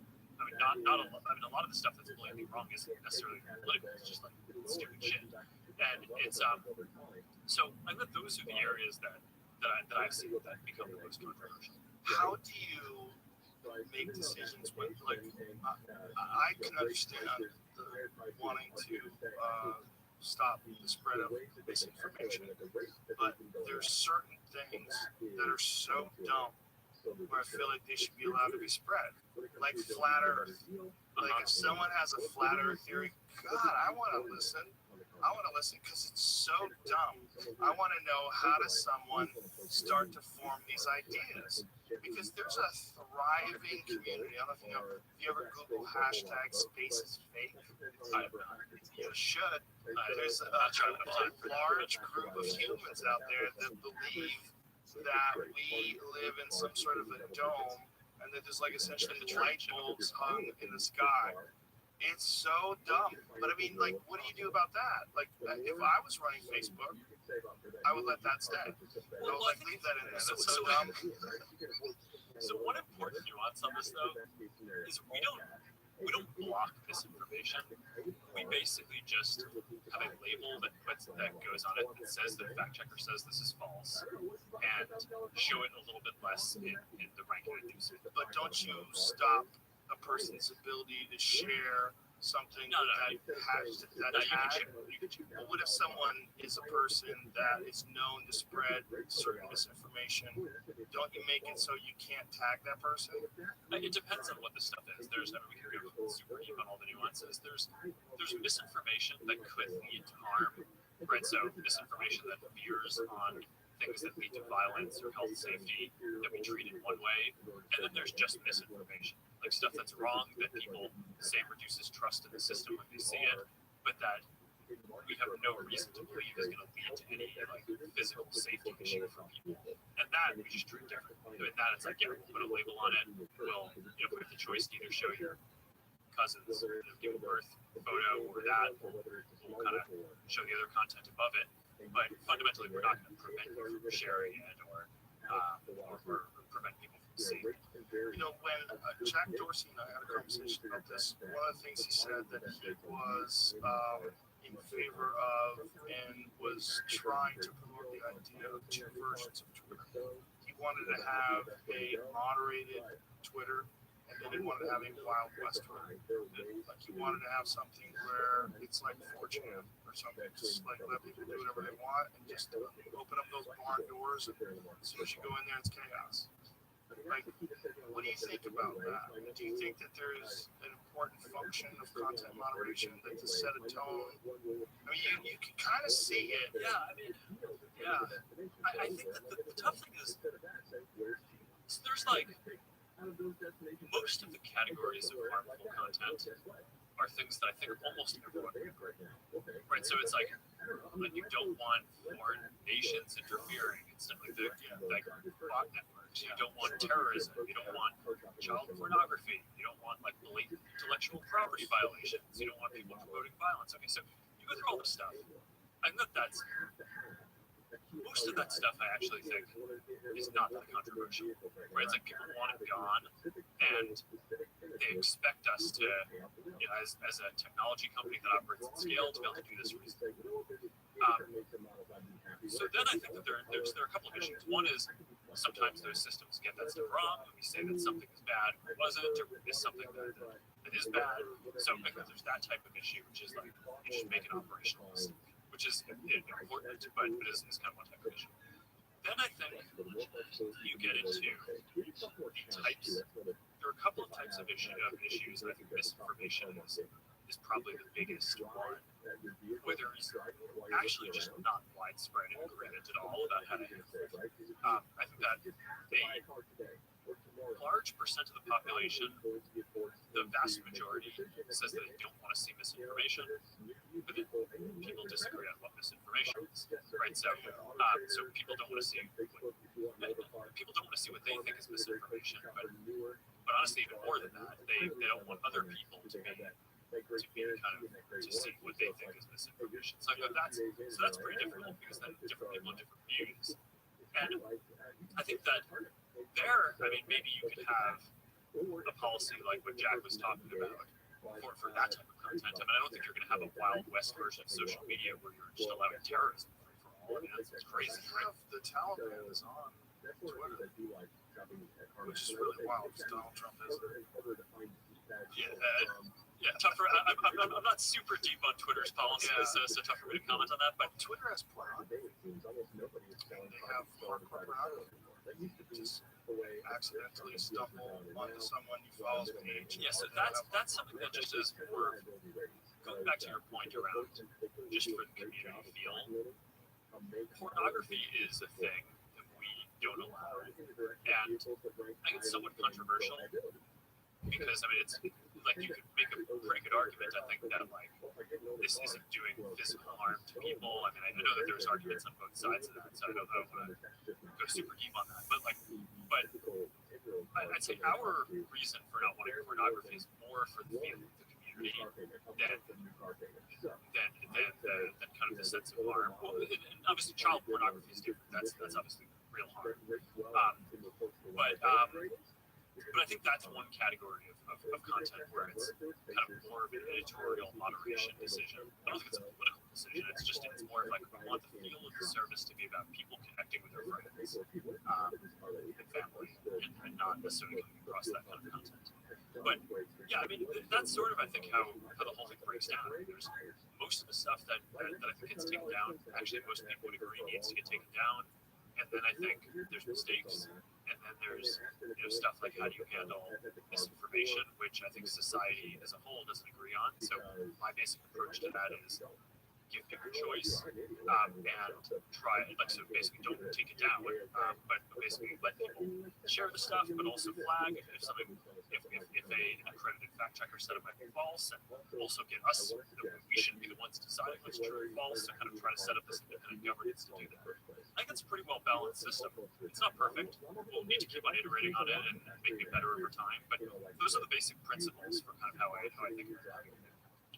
One thing that people freak out about, and oftentimes I'm a little skeptical of their concerns, is people think that they're being shadow banned.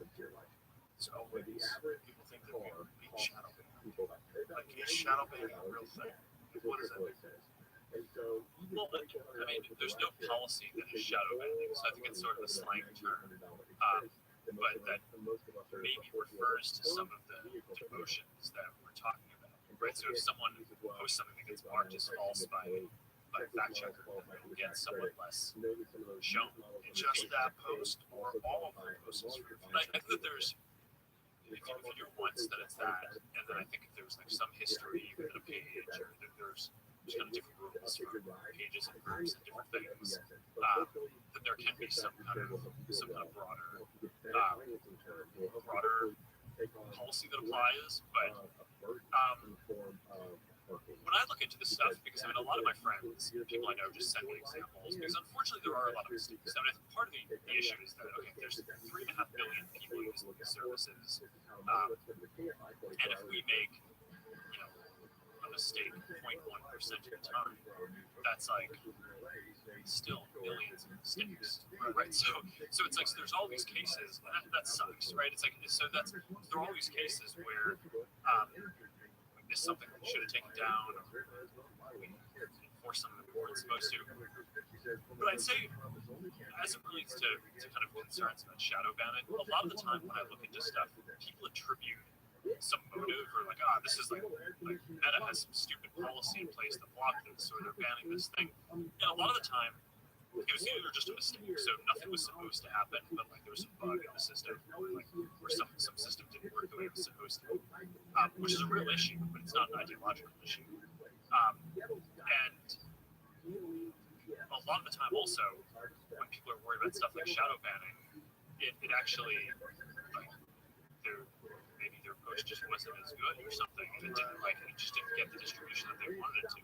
But I don't know. I mean, you highlighted some examples to me a few weeks ago of someone who was saying that they like follow your account or something. He posted it. It was, and I mean, so I like looked into it because I'm like, okay, I'm like gonna see Joe soon, and like I kind of want to understand what these issues are, and it like that's an example where it's like it had nothing to do with your account. It was like it was basically there's some bug, and that person had kind of taken a bunch of actions quickly or something, and like basically just for spam protection stopped them from taking a bunch of actions. But it's like, so I think people sometimes read in like some ideological bent or policy thing into this that I think often isn't there. But unfortunately, there just are, because the scale is so big, there are going to be millions of mistakes.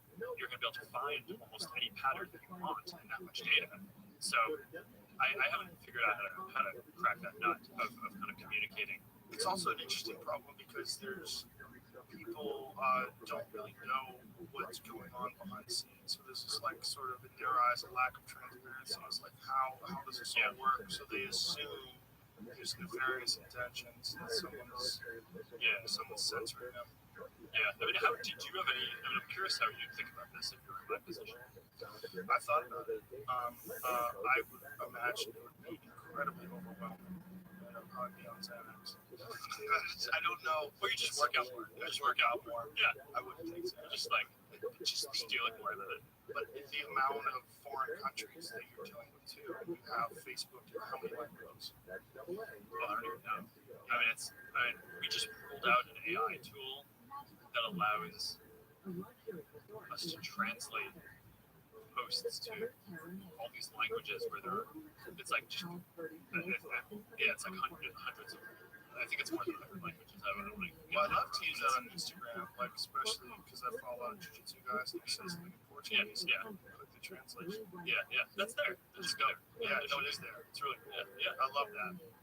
It's really nice, but the amount of countries that are using this, and talk like, I wouldn't even want to just pay attention to the people that are speaking English. If you're trying to moderate all the people that are speaking a million different languages, like how? Oh yeah, I can't imagine. Yeah, this is one thing I want to talk to you about is when you first started Facebook,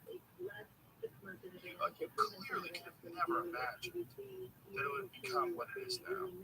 yeah. What was it like going through the stages of growth of this thing? Where, great, it's successful. Yeah. Oh, hey, Facebook is taking Yeah. off. Holy shit, we're overthrowing governments.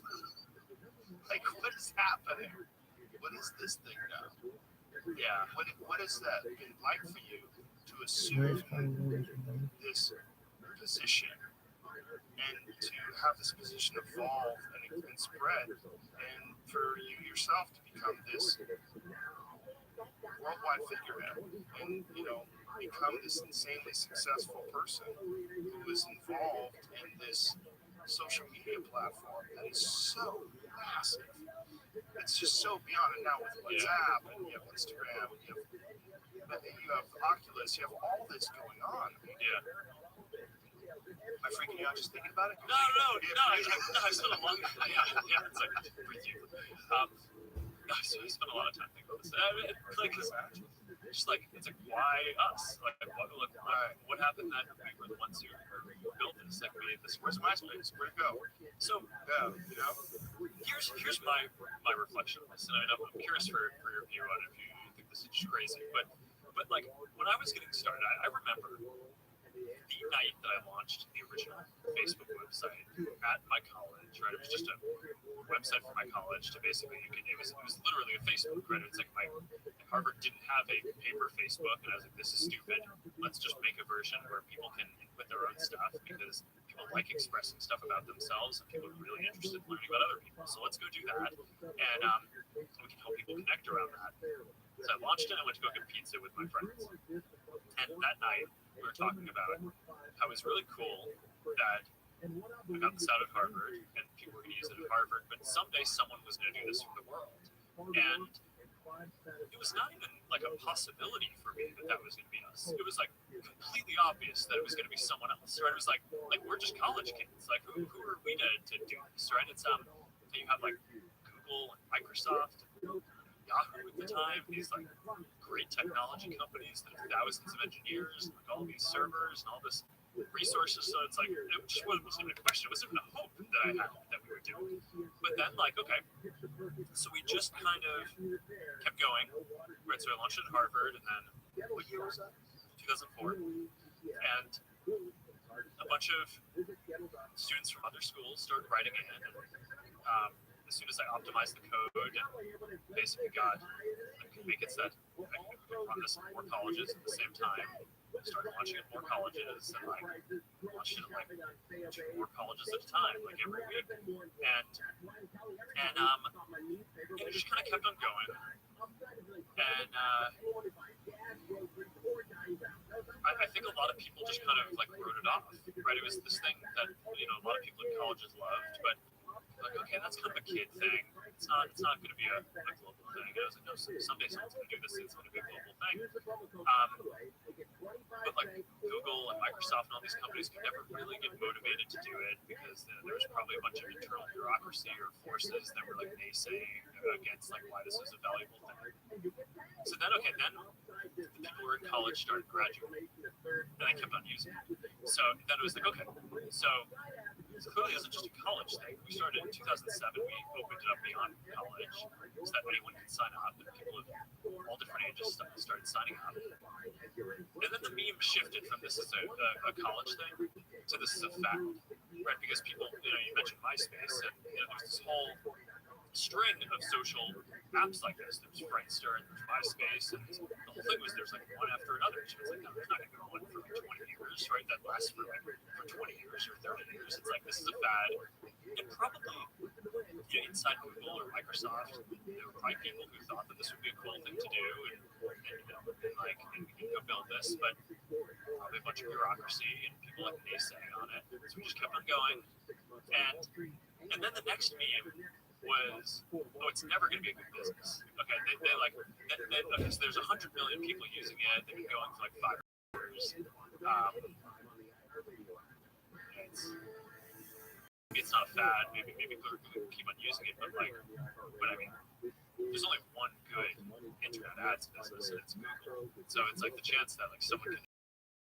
That seems really low. So let's just was no one really motivated. So I guess my reflection on this is that I think with so many things in the world, I think we did it because we just cared and actually believed in it. So we just kept going. Right? It shouldn't have been us. So people had more resources all along the way and cared more. And I've just found that that's actually sort of something that I've noticed in other areas too. So if you notice, if you think about what Elon's doing with rockets, or what we're trying to do with the metaverse, right? It's just these are sort of these crazy things And I do think at some level, just the people who believe in them the most and are willing to spend like a decade or 15 years of their life kind of digging in the trenches when investors are telling you that it's not a good idea, or I don't know. I think like kind of care is probably undervalued in terms of determining who ends up doing what in the world. I think most people probably have an assumption of like something that is so obviously true to you that you just assume that other people are going to go do it. But just because it's so obvious to you doesn't actually mean that it's that obvious to other people, right? So I mean, you probably have this around a lot of the stuff that you do, like the stuff that you talk about, the way you kind of explore all these different topics on your podcast, that the way you do comedy. But I don't know. I mean, I'm curious if you've had that experience where it's like where you feel like those things are just like so obvious that obviously other people should get them too, but then just like no one does. Well, I think you have the advantage in the early days of being young and having a perspective that's not overly influenced by commerce and by corporations and by corporate politics. Like if you think about like Google tried to do it with Google Plus. I remember I had a good friend that worked at Google, and But it was too late then. yeah, it was too late. Yeah. I was joking around with her. I'm like, this is dog shit. This is never going anywhere. It's And they didn't have an original idea. They just, I mean, you can come to something as long as you sort of have a unique contribution that you can bring to the space. But they did. Yeah, so you were trying to get people to escape, leave from other social media platforms to go to this other clunky one that is just basically like a beta version of some new Facebook. You can't build the same thing 6 years later. You have to add, Yeah, it wasn't compelling.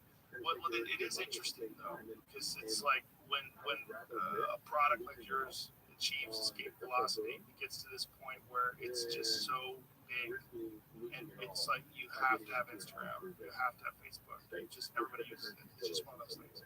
And I am always fascinated to like, what is that like for the person who made it? It's got to be so bizarre to see it just continue to spread. I mean, it's not getting smaller, it just keeps getting bigger, which is nuts. Like every 3 billion people, it's getting bigger. That's nuts. Well, how long do you see yourself doing this? How long do you see yourself running it? Do you think there's ever going to come a point in time where the stress is just overwhelming, like just pawn it off to somebody else? I'm not sure if that'll be the reason. I mean, I don't know. I think I'm probably going to do this for a while just because, I mean, I kind of viewed the phases of the company as the first phase was building Facebook. It was like, okay, can we build a social product that's super successful? And we did because we made like the most used service in the world. And it's like, okay, like once you're lucky, but like, can we do this multiple times, right? So, and then that's when Instagram joined us super early. I think there were 16 employees at the time, and I had 20 million people using it or something. So like super early. WhatsApp pick up Instagram. What year was that? 2012, the same year it went public, but it was really small at the time, super talented team. Kevin, super talented guy, Kevin and Mike. Did a lot of awesome work together. And then the WhatsApp folks joined. I mean, 16 people from WhatsApp, since we're super early things, joined us. But we've scaled both of those too. WhatsApp now is, more than 2 billion people. Instagram is, I don't know if it's like 2 billion yet, but it's basically, it's on its way.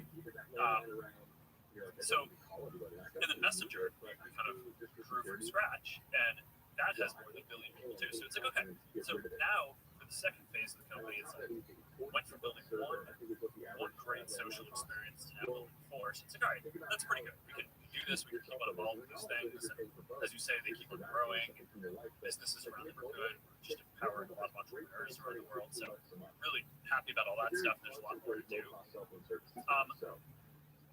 But I look at a lot of what we're doing, still just in those experiences feels constrained by the fact that it's happening on the phone. And I just think phones are very limited. So I think for the next chapter of what we're going to do, it's about continuing to build those, but also defining what the next computing platform is going to be, which is for me what the metaverse is all about. This kind of immersive world and feeling presence in that person. You're never going to feel sense of presence is on your phone, but that's like the whole brick. You deliver that through glasses or a headset. That's what I'm going to dedicate the next 10 or 15 years of my life to. But like, I don't know, my outlook though on what types of things I want to focus on. I mean, I'm curious how this has changed as growing your career too. But like for me, I don't know, for the first maybe like 15 years of building a company, I was really just like solely focused on let's connect with people, let's grow this community to be bigger and bigger, let's grow business to be bigger and bigger. And now I obviously care about that. I mean, I want to continue seeing these things thrive. But I think about my life more now in terms of projects that I want to take on like a decade-long basis. And somebody's at work, right? So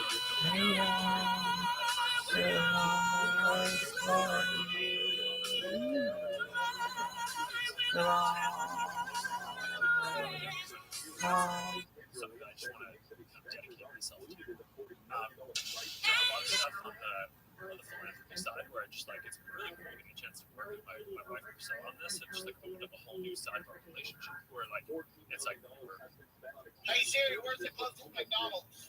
partners, and now we also get to work together. She's brilliant. She is a doctor and she understands so many more things about biological science than I do, and I can work this whole engineering perspective and like learn so much from doing that together. But basically, you know, our philanthropy, the long-term goal is to basically create tools for the scientific community to enable them to either be able to cure, prevent, or manage all diseases with this century. And I think that's possible. I mean, it's but now within the decade, but within the century. So, you know, for that, you know, we're taking on a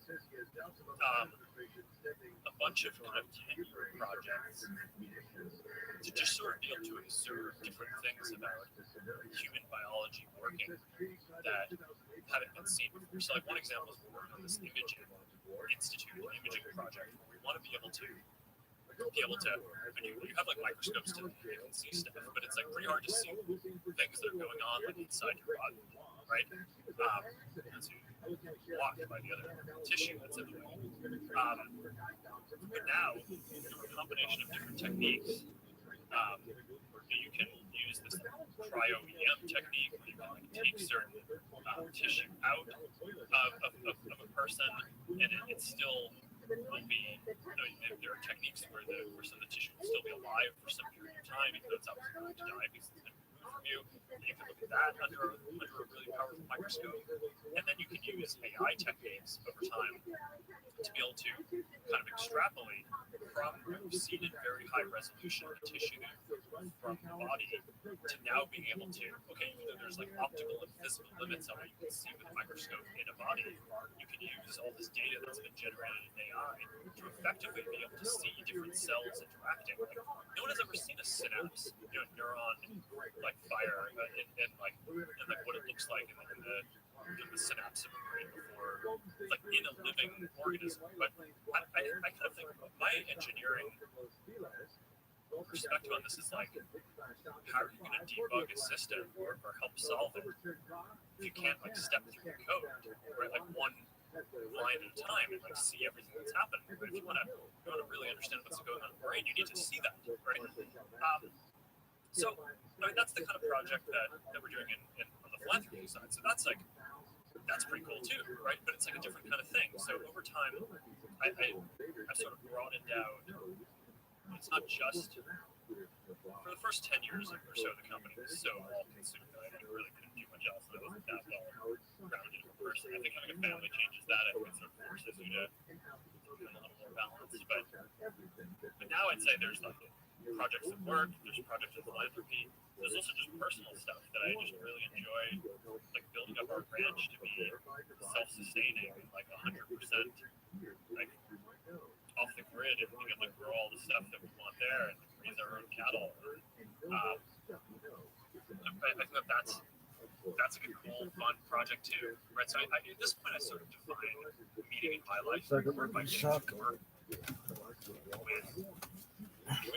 I really like on a different set of things and just get to learn doing a bunch of different things.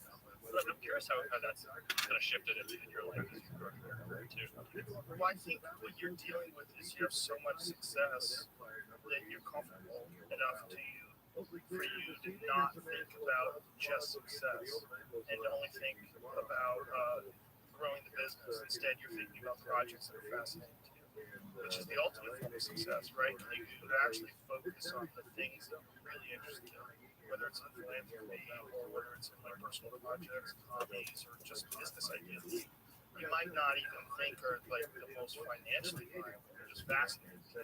I think that's amazing. I think that I would love to see that in more people because I think so many people just get caught up in the game of resources and numbers. They just want to grow numbers and grow and have more money and have bigger toys and bigger this and bigger that. And it's a trap.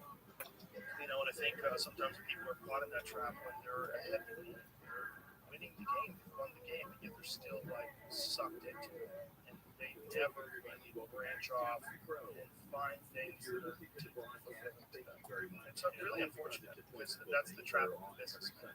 You know, the businessman gets consumed by just wealth, they get consumed by success and confidence and eternal growth.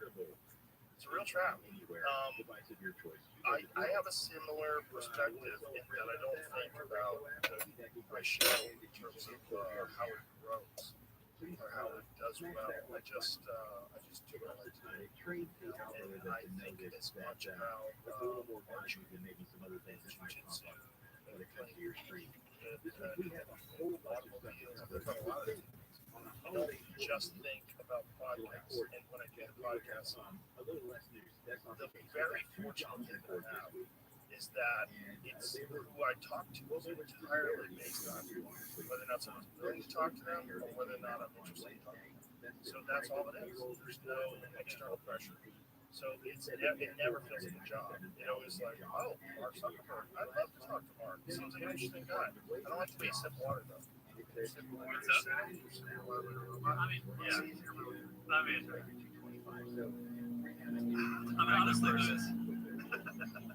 that's the Senate testimony is not exactly an environment that is set up to accentuate the humanity of the subject. Yeah, it's quite the opposite, right?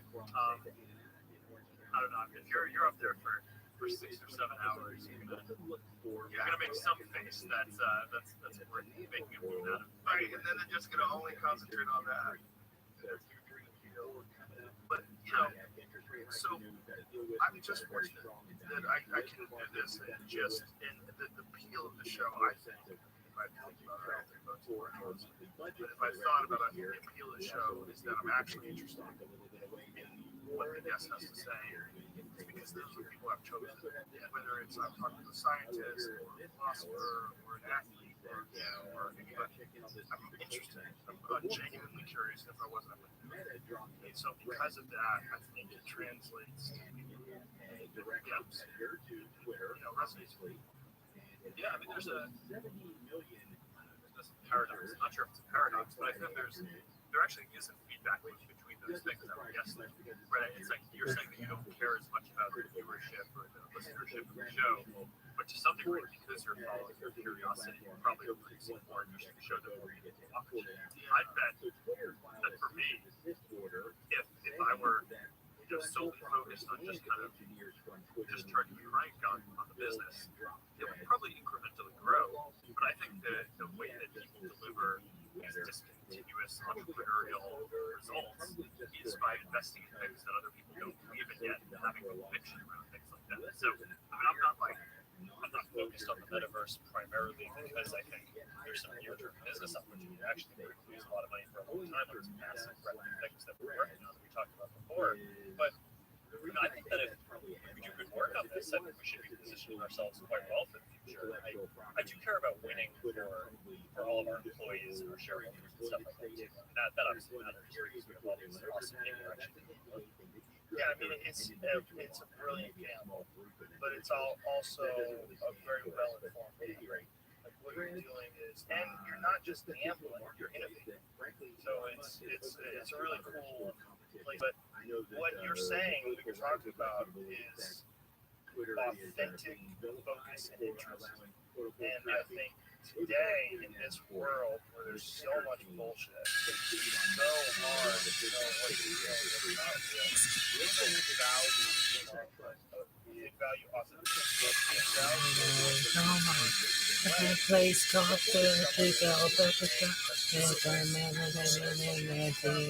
you. Give me something.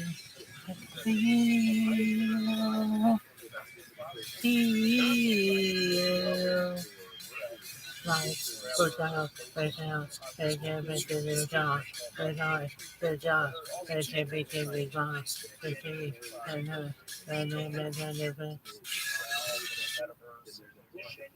trying to moderate content in a thoughtful way. That resonates with people. It's very important. That's probably one of the reasons why it's so hard. And I think that applies to anything. But I think people are oftentimes very short-sighted about constant, never-ending growth. Not necessarily think about why am I doing this? What if I didn't have what if I had so much money to do whatever I wanted? Why would I do it? How would I do it differently? How would I do it differently if I wasn't thinking about just money? I was thinking in terms of like big picture things and making it more enjoyable, making it more thrilling to me, making it more exciting. And I think that we're very fortunate, you and I, that we have the ability to make those kind of choices. And I think that kind of freedom is probably one of the most important freedoms for the Western person that's listening to this. It's not confined to the communist country. There's obviously a lot of big problems that they have.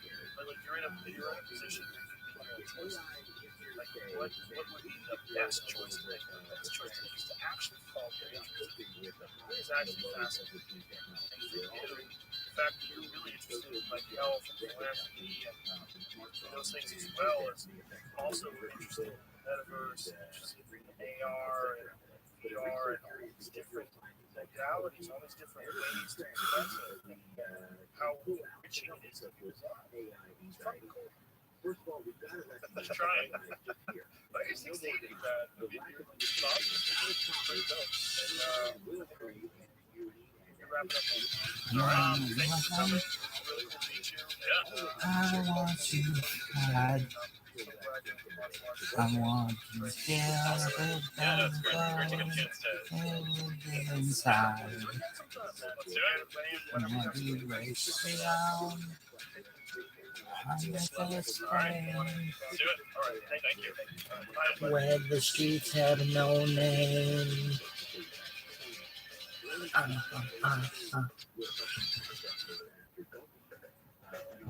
What do you think is Zuckerberg after that? I think he sucks.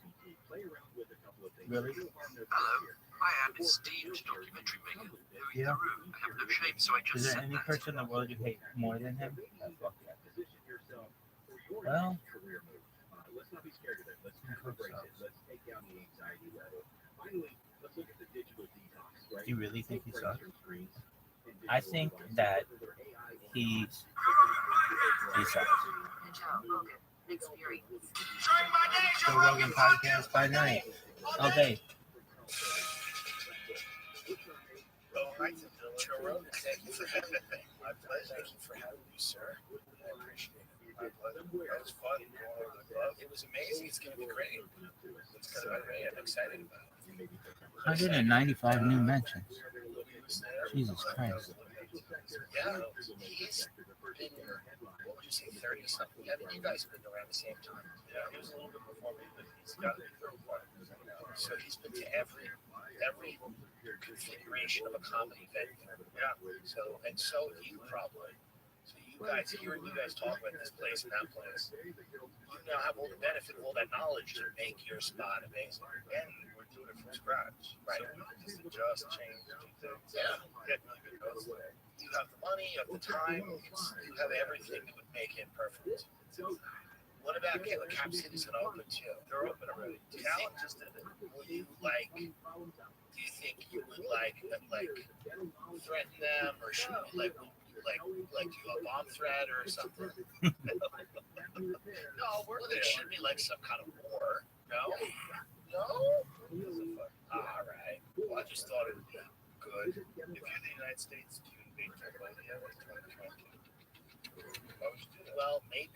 selfie, right?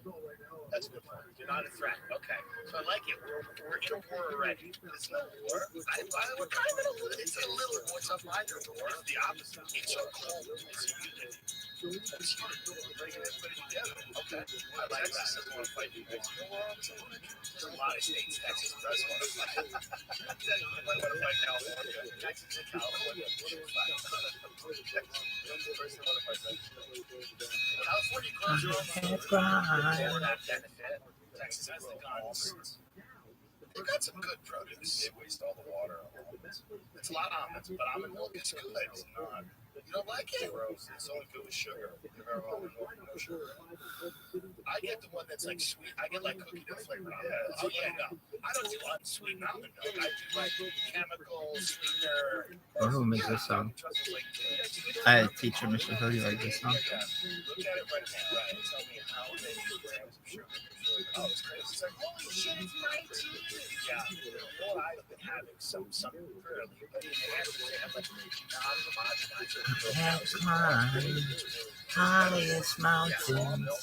I have run through the fields only to be with you. Only to be with you. I have run. I have climbed. I have scaled these city walls. How much time are you spending on that? Not a ton. I mean, we're on the road. We're back and forth everywhere. But I like to go out there and just chill and swim in the pool and invite the New York guys out. New York comics. How long is that drive? About an hour and 35 to 2 hours, depending. Yeah. So I'll have them out for a day. So to the thing, Labor Day, I'll have some people out there and stuff. Haven't found what I'm looking for. They've actually I see what I'm looking for. I have hands on it. I'm a hand and fingertips. It was burning like fire. love is love. You know, must embrace everybody. Sure. But what they've really done where they live, and this is what rich people are very good at. They're very good. They like to live in places that are inhospitable to other people. You know? Like they put houses on cliffs in Malibu, no one near anybody. And out in the Hamptons, they go to the far flung and the Long Island. They like to be away. Go out. I was like, well, no, I don't really get invited to parties. I'm waiting. I would invite me too. But I'm not invited. I've not been invited. I was invited to one or two parties in Austin. I like said something about them. Burn like fire. Yes, that was very nice. I went to some tech guys party. I made like a joke or two about it on the podcast.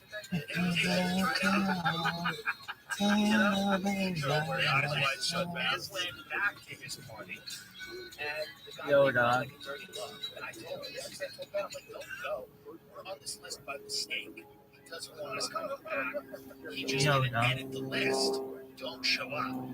That's like, I don't know. I think we're invited. I'm like, we're not. And he showed up, and the guy gave him a really dirty look. And I'm, yeah, because he didn't want him there.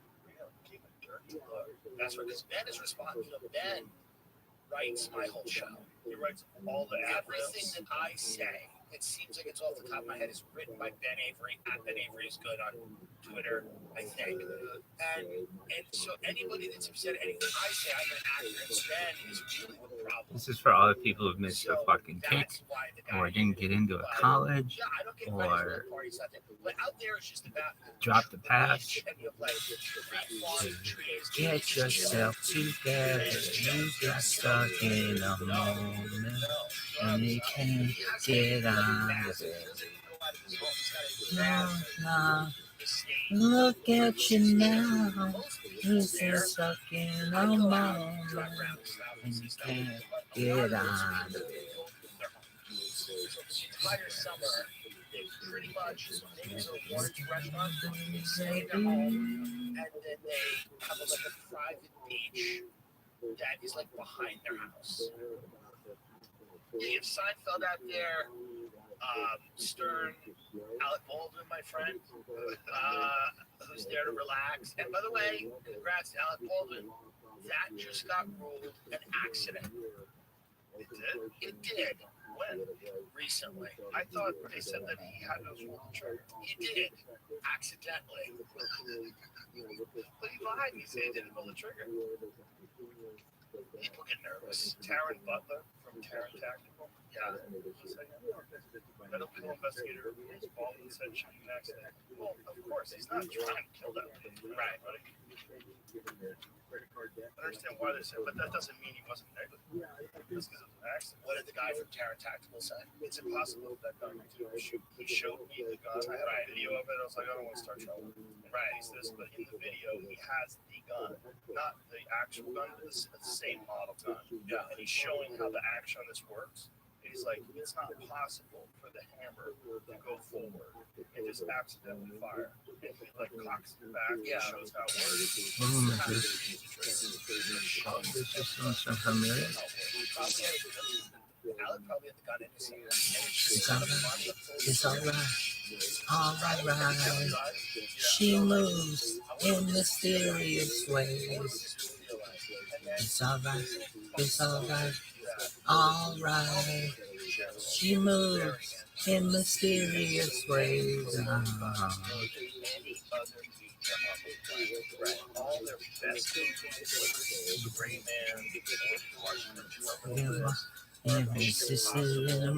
all guns kill aliens, guns kill werewolves, guns kill everyone bad gets killed by guns. That's right, guns are bad.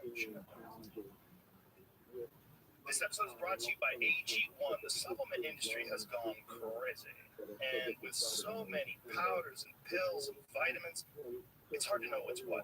I get asked all the time what I would take if I could only take one supplement. And the answer is hands down AG1. AG1 is a daily foundational nutrition supplement that supports whole body health. It's a science-driven mix that replaces all those multivitamins and probiotics with one simple drink.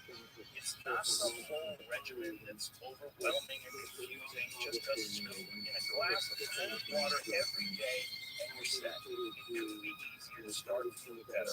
I drink AG1 every day because it's a way to get the nutrition I need that my body can absorb and use effectively. I know you're going to love the way it makes you feel. Order now, you get a free 1-year supply of immune-supporting AG, vitamin D3, and K2, and 5 free AG1 travel bags with your first purchase at drinkag1.com/road. Start building your health. Foundation first. AG1. This episode is brought to you by Squarespace. Squarespace is an all-in-one platform for growing your personal brand online. For example, let's say you teach comedy. With Squarespace, you can add online booking for your comedy classes directly on your site. So people can easily see your availability or reschedule. Everybody's gonna hate you. The Squarespace Video Studio app helps you create professional-style videos so you can turn your classes into on-demand content. And with Squarespace member areas, you can unlock a whole new revenue stream we by got 2 selling people. access to your That's videos. fucking record, So, dog. to get started, head to squarespace.com/Joe for a free trial. And when you're I ready don't to launch, believe it. use the offer code Joe Yo, to save dog. 10% off your first purchase of a website or domain. Tap the banner to learn more. It's crazy. Well, these are also the same people that live in these 20,000 square foot homes and fly private jets. We talk endlessly about climate change. Here you are. So it's There you like go. to really, and I get it, because if they start paying you the kind of money they make to play pretend, they start paying you that kind of money. Dude, I got 2 people here and 1 person there. Craziest shit of all time. We are fucking famous, baby. You develop this cognitive dissonance where One day I'm gonna have 7 people on there. I'm gonna shit as myself. something completely different than what other people see, and your behavior as something that's completely different. So they don't view that as hypocrisy. They view it as like, Yo, dog. guns are bad, but we can make them good. You see how crazy that sounds? So crazy. But that's literally the way they think. Guns are not good, but in our hands, they're great. We can craft the narrative that makes them justify that. And now when he lives in our house, he protect himself against the intruder. Yeah, that's not mission impossible. That's how crazy they are. And it doesn't seem odd for what they do to see big things. Crazy. I got.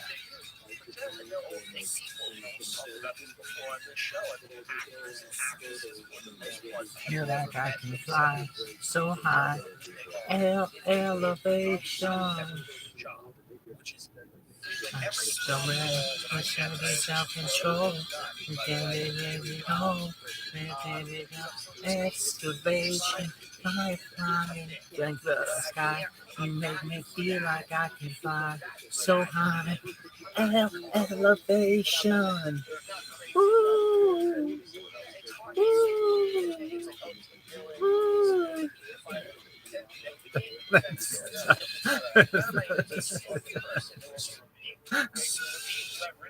That's not what they do. It's one of those things where the actors I know that I'm friends with are usually like good looking, but like they're not distinct looking, and they can fit easily into any of these characters, and they don't really know who they are.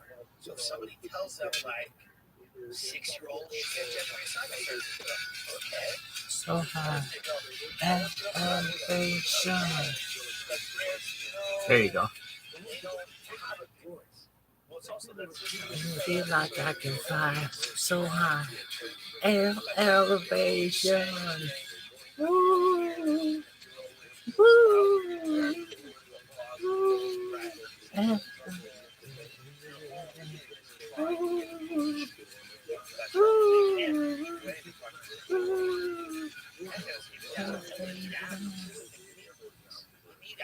And you need them to be dumb. You need them to be good looking and dumb. And you need them to just do it. You can't have an actor on set. So I actually think it would be a nightmare. And every suggestion that most actors have is there. I have 2 people watching. This is a fucking Be record. exactly kind of what they are. It would just be nice if we could just turn down I stink. politics and everything else and just kind of let them do what they're good for, which is to pretend to be other people. So you need that. You don't want to see me. You don't want the gray man with me. You want Ethan Hawke. You don't want, what's the thing on Stranger Things? I can't play all of the kids on Stranger Things. It would be odd. People wouldn't like it. You can't do like a young adult Twilight with me in it. So they need to exist, but they just can't talk about, espionage or whatever they're talking about. Unless it's about their moral. Man, I gotta take a shit. Don't you think that more people are aware of Oh, that man. now? One of the things is like the Johnny Depp trial or Alec Baldwin getting in trouble. We're realizing more and more that these people are insane. Yo, dog. Crazy, but it's also what happens. What's that fucking song? When, everything is in your favor. With or without you, Poosh. Most of the Perhaps. struggles that normal people go through. And you're incredibly lucky and privileged, and you inhabit this rarefied air that very few people do. And you have like kind of the time, and you have the ability to go as crazy as you can. And then most people maybe This is fucking something around good when it's raining. They're like looking at the fucking window. Do the fucking thing. Do it with friends. To have the freedom to be the full version of yourself. Like that could be a little bit of a problem. Is this an intervention? No. Yo, dog. I think you're kind of poor, to be honest. I spent time in the Hamptons. Sync it up. You have a lot of money there. Maybe you have like cute money. Sync it up, yo. It's like cute, but these people own third world countries, so I'm here to help. Two fucking people and one over there. That makes 3 total. That's a fucking record. That's an all-time record. You are now the wealthiest comedian, really, other than Seinfeld, that's ever lived. That's pretty much the truth. I think that might be true. But it's more. You know what I mean? You're gonna you leave the planet to go to school. I think so. If you would listen to me, what do I have to do? Well, if you get into the Yo, dog. you're a billionaire in a week. I'm telling you, like, you just with a few good decisions, right? You got a date. You're gonna get a billion. Yo, dog. But you're up there, and it's wild to see, you know, and you deserve it. But you know, I've been horribly jealous. All right, here we go, baby. And every Yo, scene dog. I say, it should be me. Like every year, Are you done? I tell men, I go, it should be me. Well, you're already fucking pretty. Yo, dog. That's nothing. That's embarrassing. Oh, fuck. Wow, that's very nice of you to say. Dude, that one's difficult to see. Weird right now is that, like, it is weird just talking about, like, society is weird in the sense that there's a lot of money and there's a lot of problems. Wait Fix all the problems. for This is something you. interesting.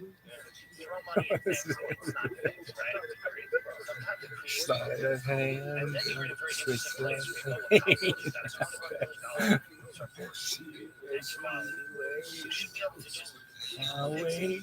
homelessness, whatever. There you go. Reach out, realize that human beings gum that system pretty a lot. And you go, oh, it's not as easy as we think. Just fix something with that. That was tight. It has the most stunning natural beauty of any state. It has so many things that are positive, but then there are so many problems, and those problems seem insurmountable now, but they did 3-4 years ago. Yo, dog. That's crazy. We have 2 people watching. This is a fucking A record. lot of traffic, but Hi, everyone. pretty fucking fun. That's right.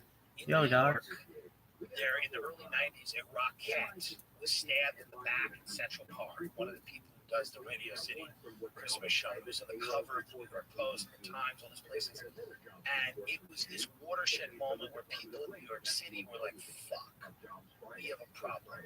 It was a horrifying image, very visceral image of the criminal element that was running the city. People were getting stabbed, shot, murdered. I could get stabbed in Central Park, And girl. then and that was what led to Giuliani. And then Giuliani really did clean up New York. He's lost his mind a little bit now, but he absolutely cleaned up New York. He stopped people from loitering and doing all these things. People do not want to hear that. It wasn't only Giuliani. Other things happened. Disney kind of came in.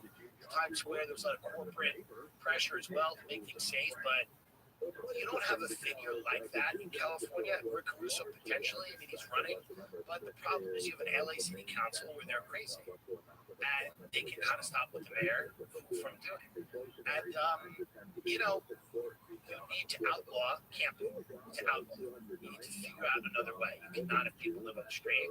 You have to figure out a way to house these people, and it's very difficult. The problem with California is New York is smaller, and people's decisions affect other people's lives. And California, Pasadena has nothing to do with Manhattan Beach, which has nothing to do with Thousand Oaks, which has nothing to do with West Hollywood.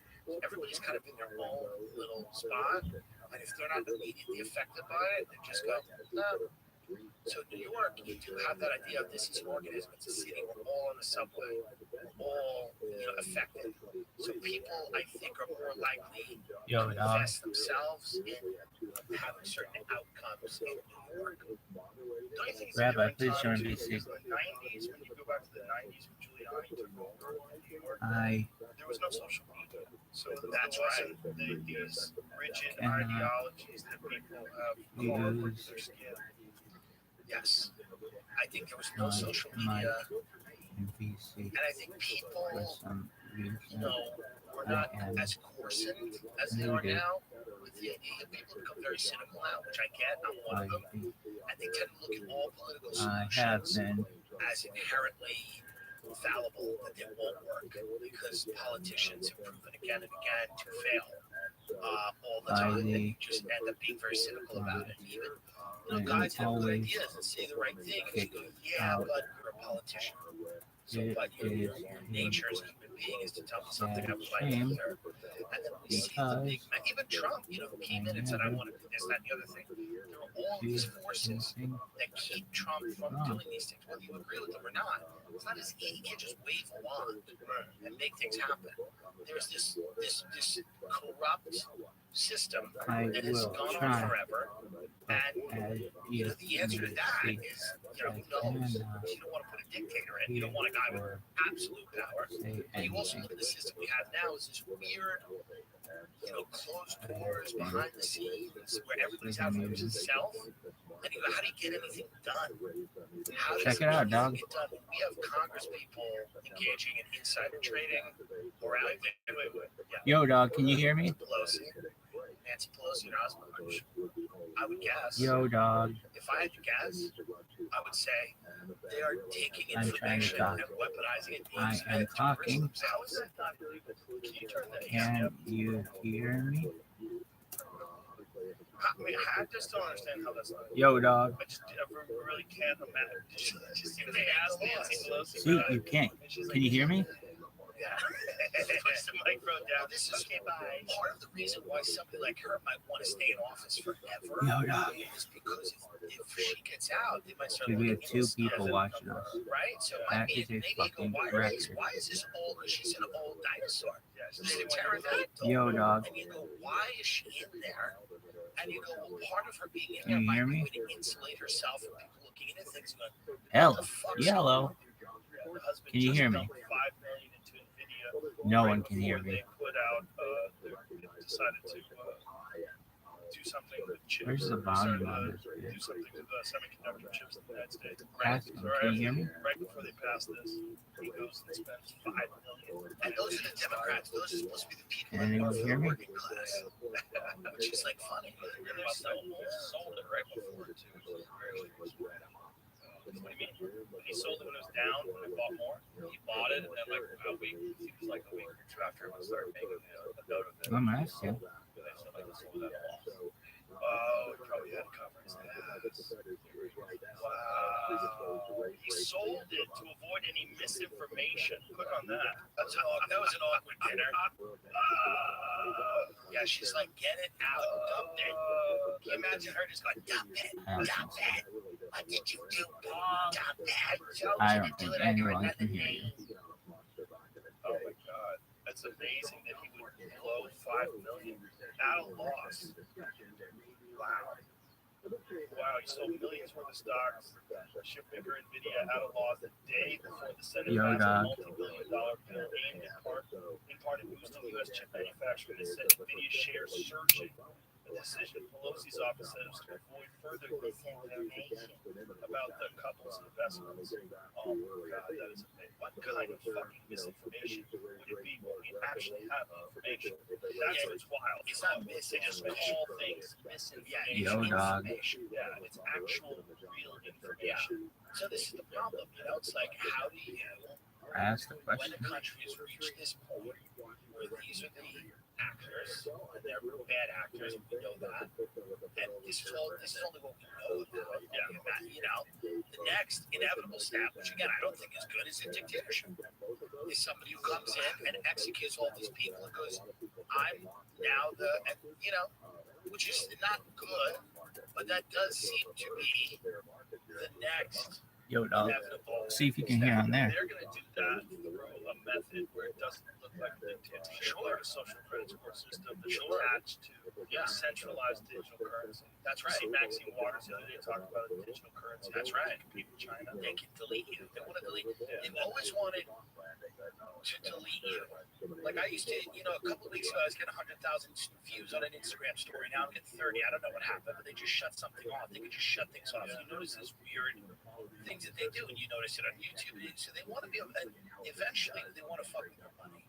They want to fuck with your money because that's the heart and soul of what they can do. So that centralized currency or whatever it is, they will just enforce compliance by the terrifying reality that they can take it all from them. Yo, dog. And Yo, dog. this episode is brought to you by AG1. The supplement industry has gone crazy. And with so many powders and pills and vitamins, You're watching. it's hard to know what's what. I get asked all the time what I would take if I could only take one supplement, and the answer is hands down AG1. AG1 is a daily foundational nutrition supplement that supports whole body health. It's a science-driven mix that replaces all of those multivitamins and probiotics with one simple drink. It's not some whole Great. regimen It's got that's great quality, too. overwhelming and confusing. Just Everyone a loves scoop it. in a glass of cold water every day, and you're set. It couldn't be easier to start feeling better. I drink AG1 every day because it's a way to get the nutrition I need that my body can absorb and use effectively. I know you're going to love the way it makes you feel.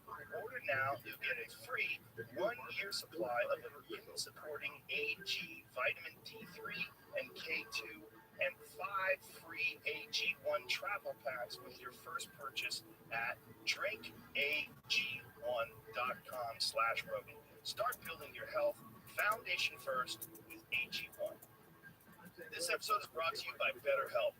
Life is never linear. It gets messy, and sometimes the best way forward isn't super clear. Sometimes you got to make tough choices, whether it's in career, relationships, or other areas of your life. Therapy can help you navigate those shifts. If you think therapy could be right for you, consider giving BetterHelp a try. It's entirely online, designed to be convenient, flexible, and suited to your schedule. Just fill out a brief questionnaire to get matched with a credentialed therapist and switch therapist anytime for no additional charge. Let therapy be your map with BetterHelp. Visit betterhelp.com/JRE today to get 10% off your first month. That's betterhelp.com/JRE. Tap the banner or visit this episode's page to learn more. And there's got to be some, we know there's coordination between Twitter. Yes, is that Alex Berenson case? Do you know what's going on with that? I know Alex Berenson. I don't know how he was deleted from Twitter, right? Then he got back on. Won in court. Oh, interesting. He's back on Twitter. Not only that, but now he wants to sue the White House because he has documents that show the White House directly contacted Twitter about the things that he was proven to be correct about, which is why he was let back on Twitter. Yeah, they were saying, what are you doing about Alex Berenson? The White House directly contacted Twitter, asking what they're doing about Alex. I remember with you, they said something about you. Yeah, the government needs to do more. The government needs to do Jen Psaki. The government should do more. But then Spotify. So they believe that these are their shock troops that can take people off that they don't like. And then the people on the far left, I think, are also waking up because they, are starting to realize that journalists like Chris Hedges, who was a war correspondent, who's a socialist writer, a brilliant writer, a lot of his stuff was taken off because it happened to be an RT. It took all, Chris Hedges' show On Contact had all of these hours and hours of him conducting interviews. Abby Martin's her entire library was on RT. So I think people even, it's not necessarily ideology. It's are you a critic of the current regime? Are you a critic of the current way that the empire is manifesting itself, however it is? Are you a critic of that? If you are, how do we deal with you? How do we deal with you? And we'll take the social media, and then eventually we'll take the money. I mean, that's probably what ends up happening. What do you think they're going to do to you? I don't know. If I stay where I am right now, if I don't get to your level, which is going to be, I don't think I will get to your level. If I stay where I am right now, probably nothing. If I get bigger, I don't know. They might shut me off, or they might try to they demonetize a lot of our stuff. Yeah. Thank God for awesome companies and Patreon that Substack is doing that now. Substack has got podcasts. I know they had a meeting with me. They have no money. Yeah, they have no money. I'm not moving from Patreon to Substack for no money. Why would I do that? It's insane.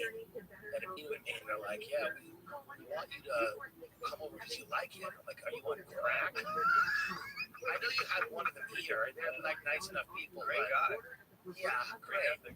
Good. They have him. What if Spotify came to you and said 100 million? They said, don't you like it? Don't you want to come over because you like it? It's like, no, get the fucking checkbook out, you cheap fucks. What are we talking about? Wasting our goddamn time. So, and yeah, I like Substack and good for them.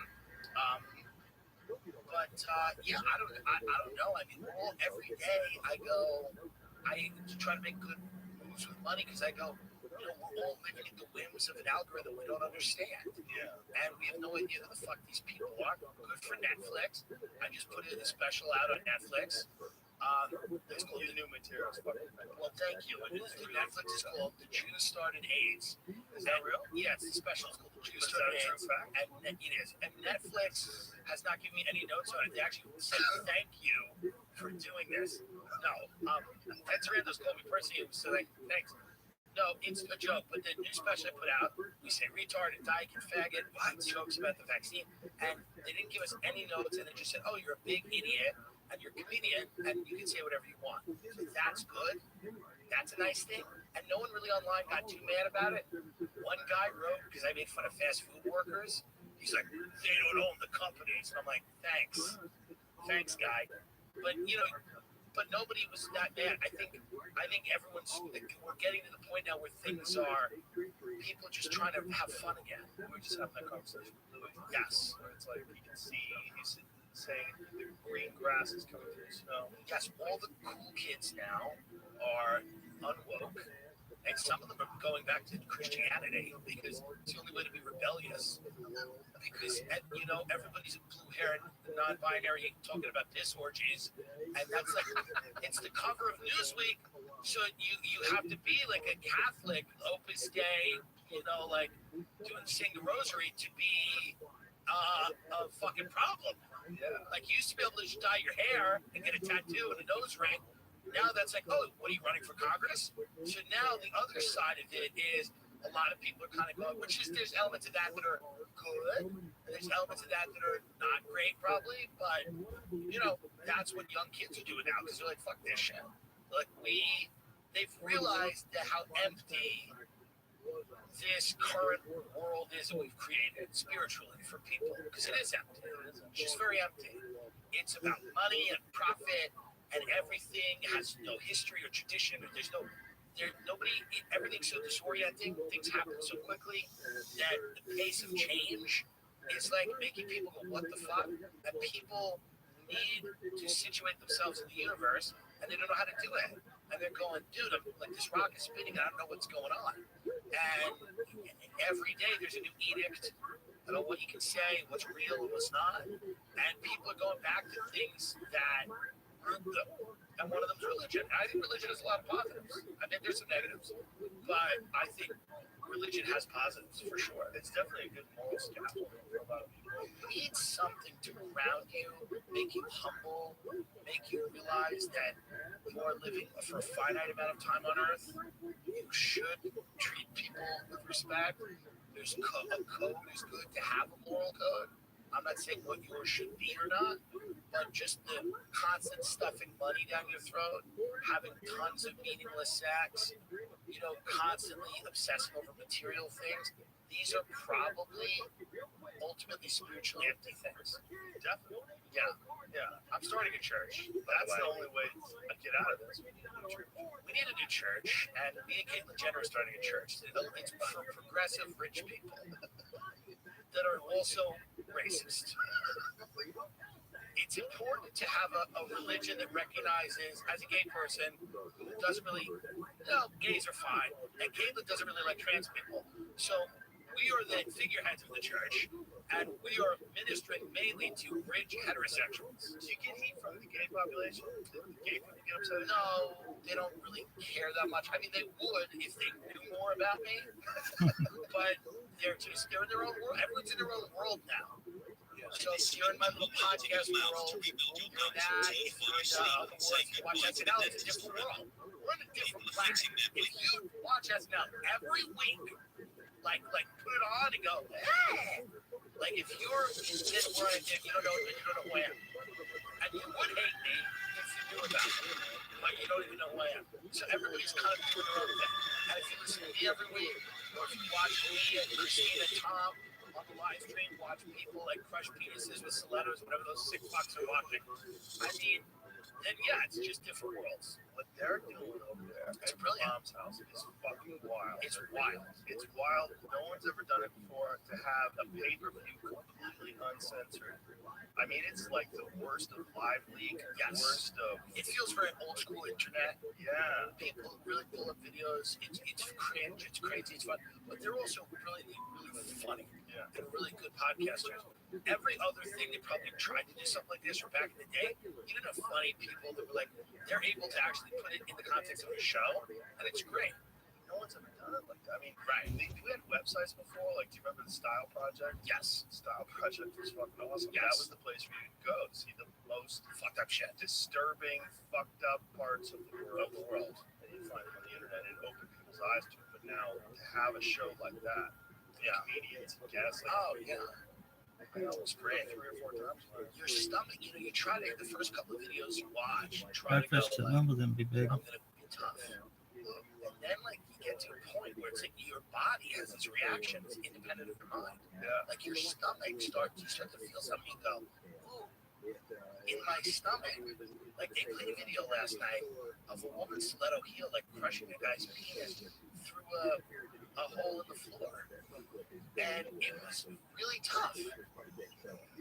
There's still a week and a half to watch it. Yeah, I still understand, but I enjoyed that so much. They enjoyed it so much that Khalid, Tom, and Christina's faces. Yeah, well, they're sick, but they're, you can't watch stuff like that and not be a little sick. But, they're comics. They have problems.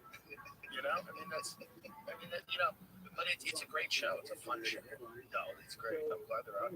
Yeah. They have an incredible studio. Yeah. Amazing. When do they ban abortion here? Do you know? I think the comments start at 6 weeks, which is basically a ban. Yeah. 6 weeks is a ban. You have to miss your period, and it's only 2 weeks later from that. Right. Now you can't get an abortion. It's basically banned. Interesting. So it's 6 weeks. Yeah. All of these issues, the UK seems to have decent. Yeah. The UK, they don't do the late term. It's like 3 months. Like traveling outside of America, there's just a lot of things we can learn from other countries. Yeah. We don't have to be insane all the time about everything. Everything doesn't have to be this incredibly polarizing issue. Like there can be things where it goes, yeah, I think Germany and England, they have like a law where it's like, yeah, within a certain amount of time, you can have an abortion. After that, Yeah. you can't. That's the reasonable perspective. Yeah, there's got to be like a little bit of a compromise. There's no value in compromise. The reasonable perspective is always cases of rape. Oh, tight. They let me back. Sure, all those things. Yes. That's the reason. And then time. Like how much time? At what point in time is that a viable human being? 100%. Because they're getting into these 6-month time periods. No, that's crazy. We talked about this thing on the podcast the other day where there was an article that was talking about how people got arrested for an abortion because of Facebook messages.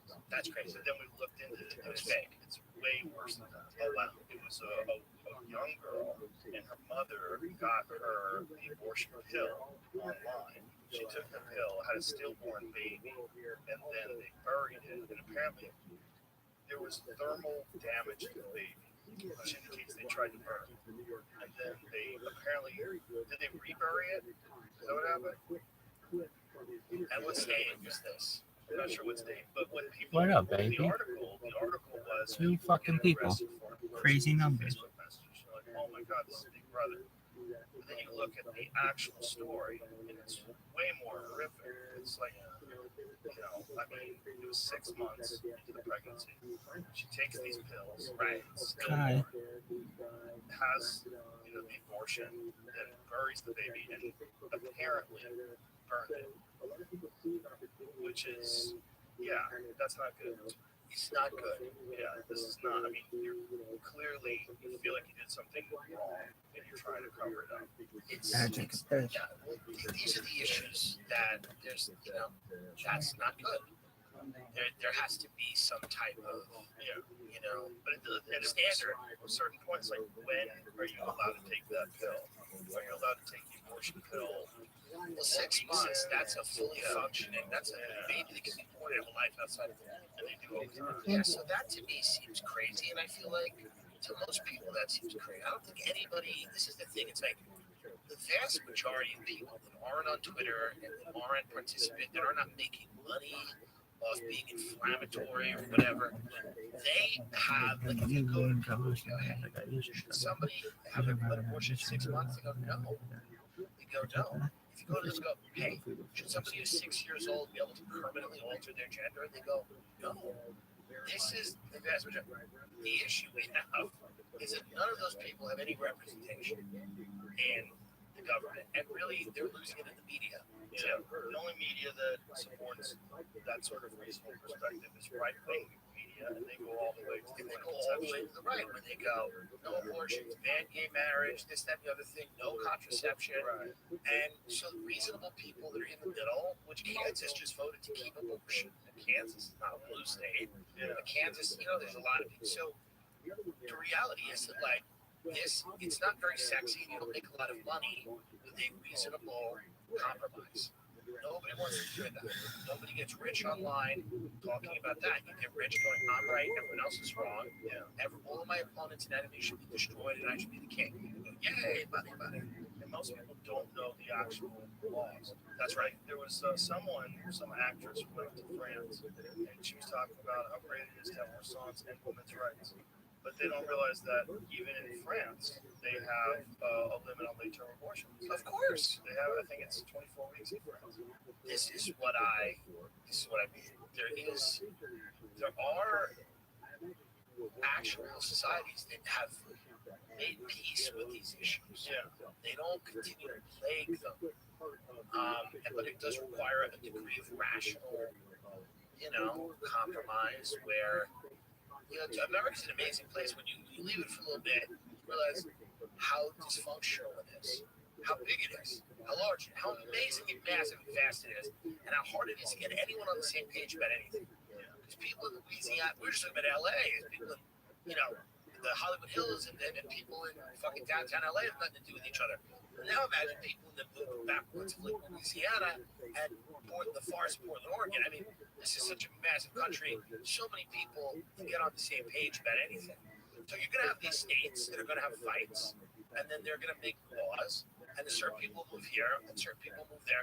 But it's such a boring way to live to me, to be constantly uprooting yourself because of political reasons.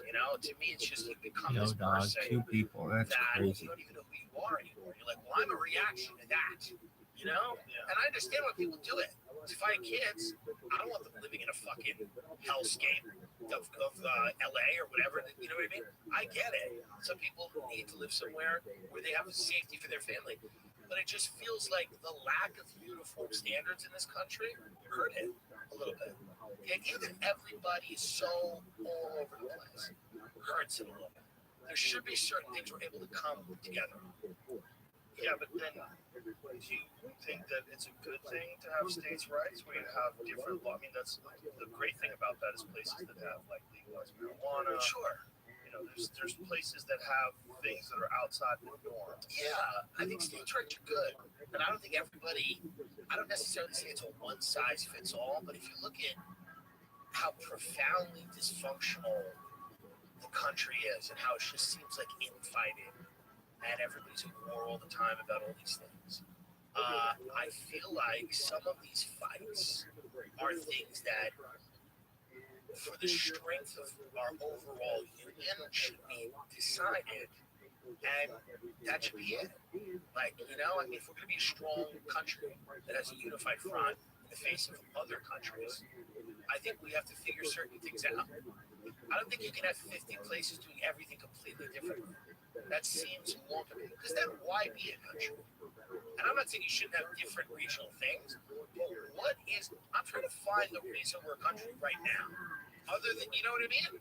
Other than like the economic and the military and the fact that it's been a scam for 50 years of cheap credit and an economy based on war and blah, blah, blah. But what would keep us a country going forward if we're all just going to spiral off in our own directions? Yeah, you know, sports, Monday Night Football, like, what will keep us? If Texas is their own thing, and California, I mean, these states are big enough to be their own countries. Sure. Why? Yes, so why would it be America in 30 years? And it might not be. That's just interesting. Well, the fear is that to compete with other countries that are united, like China, that's right, come closer to them. That's what Maxine Waters was saying. That's right. I mean, that's the thinly veiled. And I've had the journalist Whitney Webb on my show. Who has a book out. She said that a lot of our AI and stuff, a lot of our tech people will listen in order to compete with Chinese technology, which is a lot of it surveillance technology, things like that. We have to have it first. Ours has to be better, and we have to have technological hegemony. We have to sell it to the world before they sell it to the world, and so we have to become a little bit of a police state too. I think it woke a lot of people's eyes up when the pandemic hit and things shipped over here. How much they make overseas. Oh, but how much we need.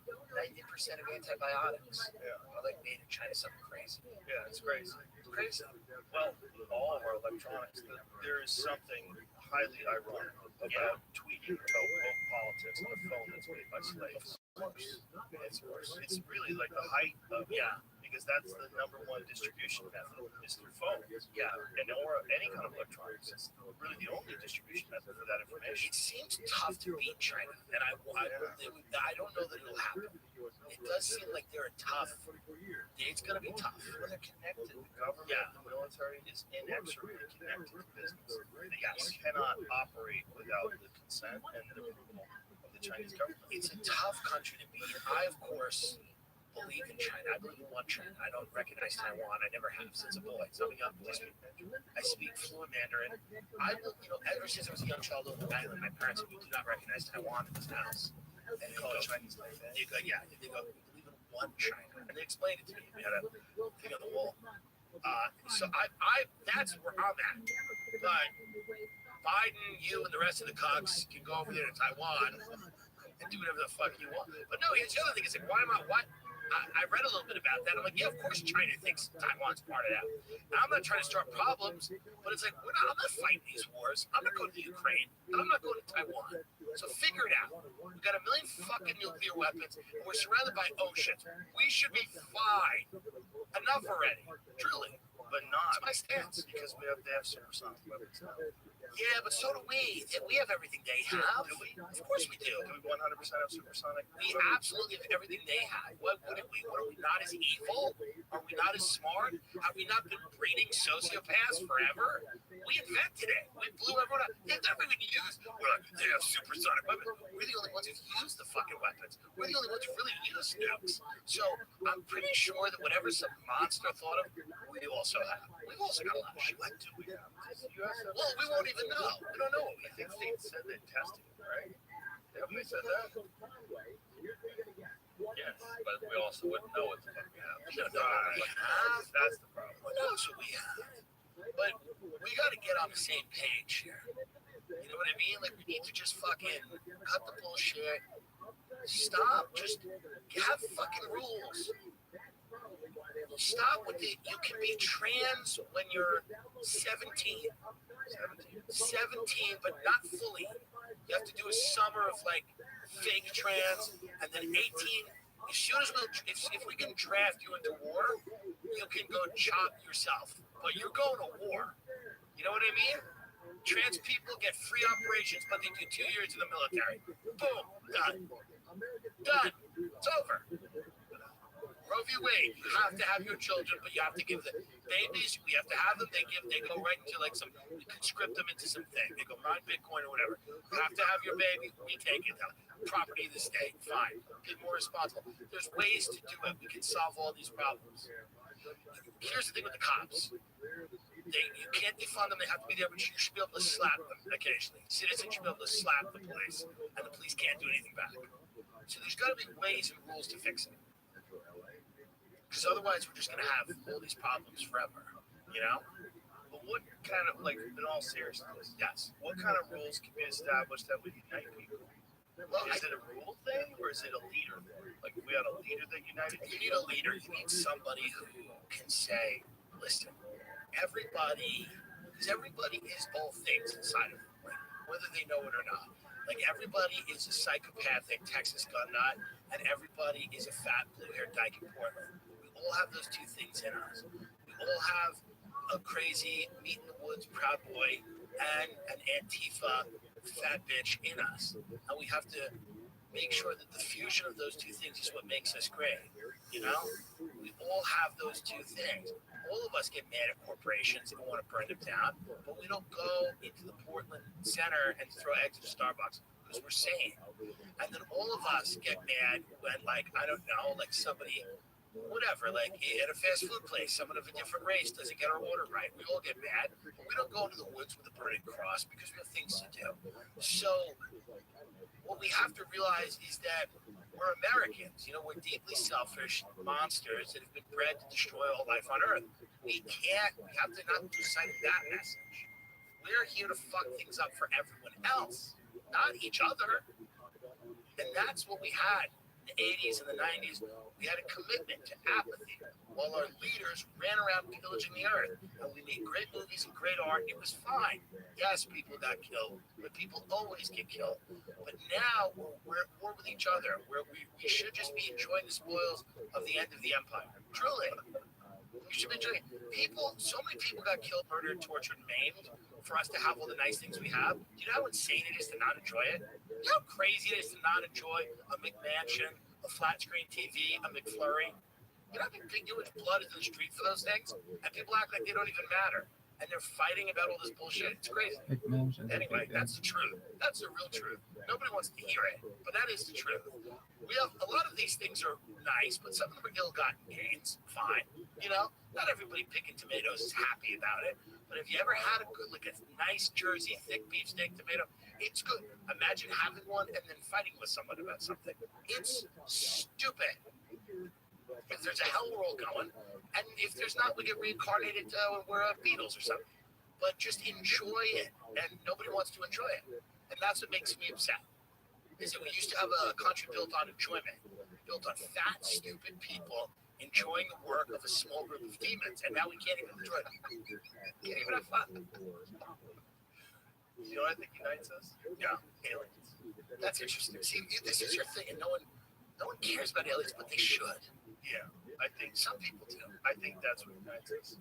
I think if they come, you're right. You're certainly right about that. And then we realize, like, oh my God, like we're thinking, we're in control. That's right. And we are just these shit throwing monkeys in the universe. That's right. And if aliens come down here and fuck us all up and put us in line, it could be the best thing in the world for us. I think they come down and shut down. Interesting. I think that's it. I think they're like watching two brothers fight in the yard. Like, they just let them sort it out. Just don't let them stab each other. Let them sort it out. Right. And then when it gets too much, like, okay, break it up. Yeah. All right. Yeah. We do need someone to come in here and just shut us down. Do you remember Ronald Reagan said that? Yes. He said that in a speech to the United Nations. He said, "Well, unite in the face of existential." Yeah, and then all the alien people went nuts, like, oh my God, I know something. But you know, all these years and all these disclosures, we still don't know shit, right? Why wouldn't we? I know, it's amazing. Like all these alien disclosures, all this shit, and no one knows anything. What do you think Anson? of those leaf cutter ant colonies have a detailed understanding. Yeah, that's a good how it idea. works. That's a good idea. That's true. That's fair. I mean, that's really what it's like. We like to think that we're super advanced, but we are, but only compared to other things on Earth. That's right. Because those aliens have probably bred out all the things that bother us, and personalities, and sex, and gender, and everything. Yeah, hormones. They're probably so. Maybe this is like we're just in this sloppy stage of truly becoming those higher level people, beings. I think that's what's happening. I think that's part of what our obsession with gender and gender neutral is going on. We're going to be genderless. All it's going to take is something that they can do technologically that replaces all the things you get from biological love. That's right. And emotions. But isn't it good to know that we lived in the best times of America? We had the wildest, but we also lived in the best times. Like in 50 years, it's not going to be as good. What year were you born? 1985. So you were born before the internet. Good run. So I remember what it was like. Yeah. So you remember what it was like pre. Yes. I remember what it was like pre-answering machine. I'm 55. That's crazy. I'm fucking old. I remember everything. I remember pre-call waiting. I remember when you got a beep beep. Wow. Someone else was calling you. Like, holy shit, this is Big, crazy. yeah. Another person is calling while I'm on the line with a different person. Yeah. Like the future. We've experienced this amazing time and the way the climate and everything within 30 to 50 years. I mean, it's going to, who knows what's going to happen. Yeah, the climate thing is interesting because it's hard to figure out who's accurate. I've talked to people that are skeptical about forecasts because they, and this is a guy, was it Steve Kirsch? No, what is it? What was the gentleman's name that did the podcast? That was the guy who wrote that book, Unsettled. It's a very good book because he's a physicist and he's a very sort of stoic guy who explains things from a point, you know, that's right, Stephen Kuhn. This book, Unsettled, I recommend it. It's very interesting. But it's just whether human beings are contributing to the degree that people say they are or not, it's just going to suck. I don't know. Things are getting hot. There's droughts. There's all kinds of problems. Yeah, I think things are definitely getting hot, and I think we definitely are contributing to that. But the question is how much, and even if we weren't, would it still be happening? It seems like it has in history. Yeah, my point is just like, we had a nice real run here of like, you know, before it gets really bad. Well, and it'll last for a few more, you know, we'll get a couple of years out of it. How bad is it? Well, I don't know if the droughts keep going and the extreme heat keeps going. Those aren't good. The hurricanes and all that stuff, it seems like... Yeah, but see, that's what Steve Kuhn said. Yeah. Those have not increased. In fact, they've decreased in power. Okay. Like, we have this idea that everything is ramping up. It's like, that's not true. Right. And if you look at, like, long term, like, we're looking at things in terms of our own lifetime. Right. This is not my perspective. This is his perspective.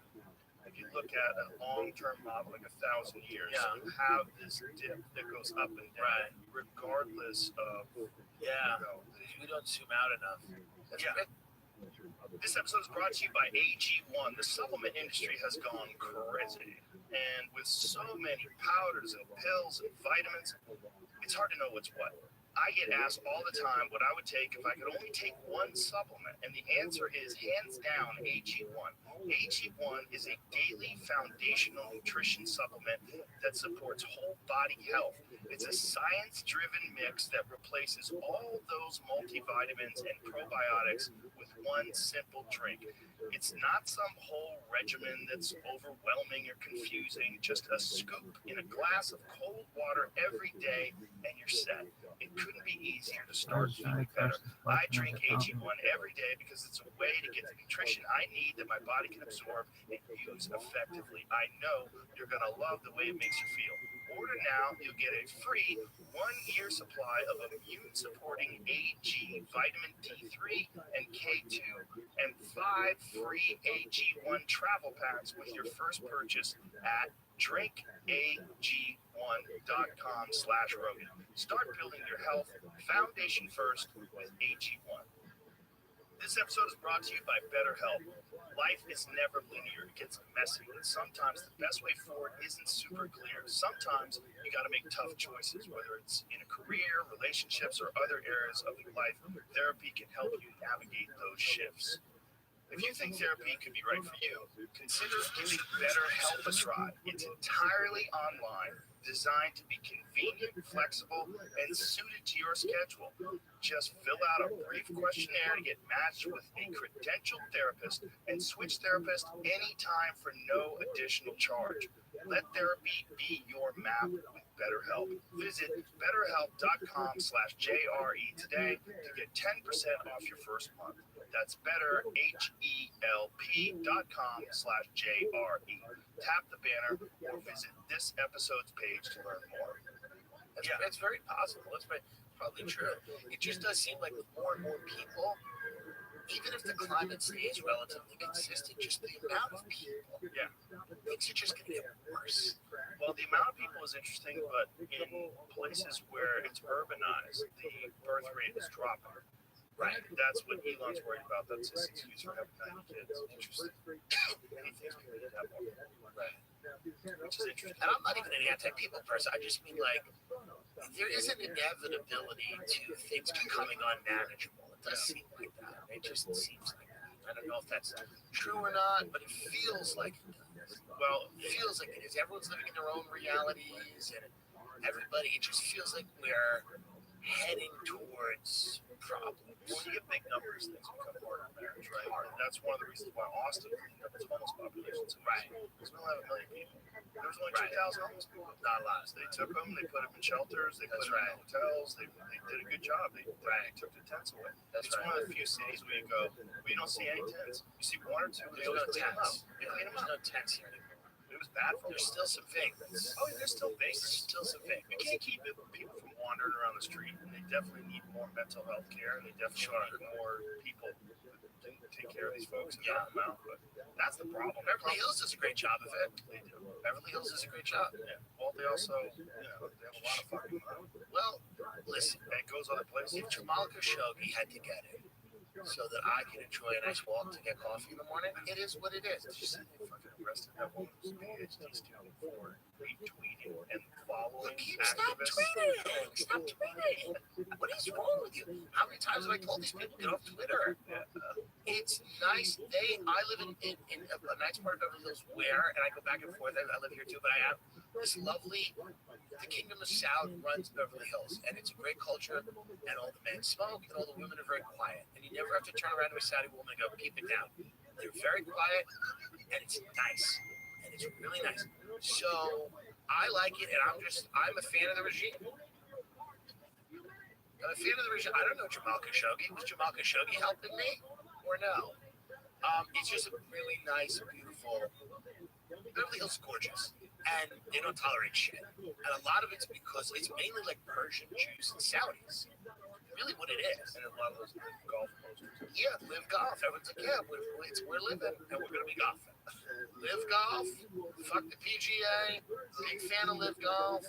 Big fan. Southern Charlie. Yeah, big fan. Big fan. But no, I mean, it's a reality. It's an uncomfortable reality, but the reality is Beverly Hills is a hell of a lot better than the rest of LA. It's a fact. And you can't really turn the rest of LA into Beverly Hills. No, but you Not can. much you can do. No, but a lot of that is because the residents of Beverly Hills will not tolerate what's going on elsewhere. Those residents are not white Americans. That's why the racists are wrong. The racists are, it's white people, white people. They fucking destroyed Seattle. They destroyed Portland. Like, they do a lot of fucked up shit. Saudis do not. And they do it under the guise of white guilt. That's right. They do it under the guise of virtue signaling and white. Saudis did one bad thing, 9/11. And it's bad, but Mulligan, move on. You know, let's not fixate on it forever. It was a not nice thing. There's some really cool movies about it. And a couple of my friends who sadly lost their parents got some nice money. So let's just move on. It's not a big deal. The new Freedom Tower is gorgeous. They didn't do it again. And they probably did it with help from our government. So, hey. I mean, there's no way in hell we're being told the truth about that day. And we're not being told the truth. I don't know what the truth is, but we're not being told the truth. But isn't that one of those things where after a horrific disaster, people look for threads of conspiracy? Yeah, and they're right, too. Yeah, that would be correct. That'd be the correct impulse. Well, because it would happen all the time. So they happen all the time. You go, oh, this is just after a rainstorm. You got to be really crazy to go, well, the government control the fucking weather. But when a president is whacked and they're not whacked all the time, and they're whacked in fucking Dallas, Texas, Manila, and they're whacked by a guy who ends up getting whacked.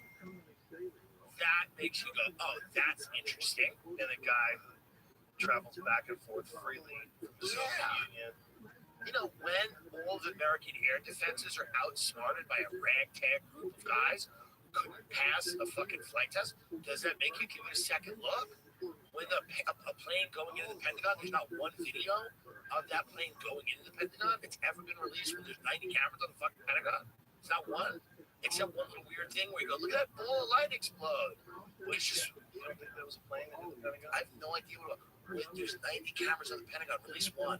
Release one. That one video doesn't look like a plane to you? No. Show it, Jamie. Can you show What it? does it look like? Get it up, Jamie. It's an old school podcast. What does it look like? It's just a ball of light. It's weird. It doesn't seem like a plane. Aren't there other cameras that would show the plane? There's the plane.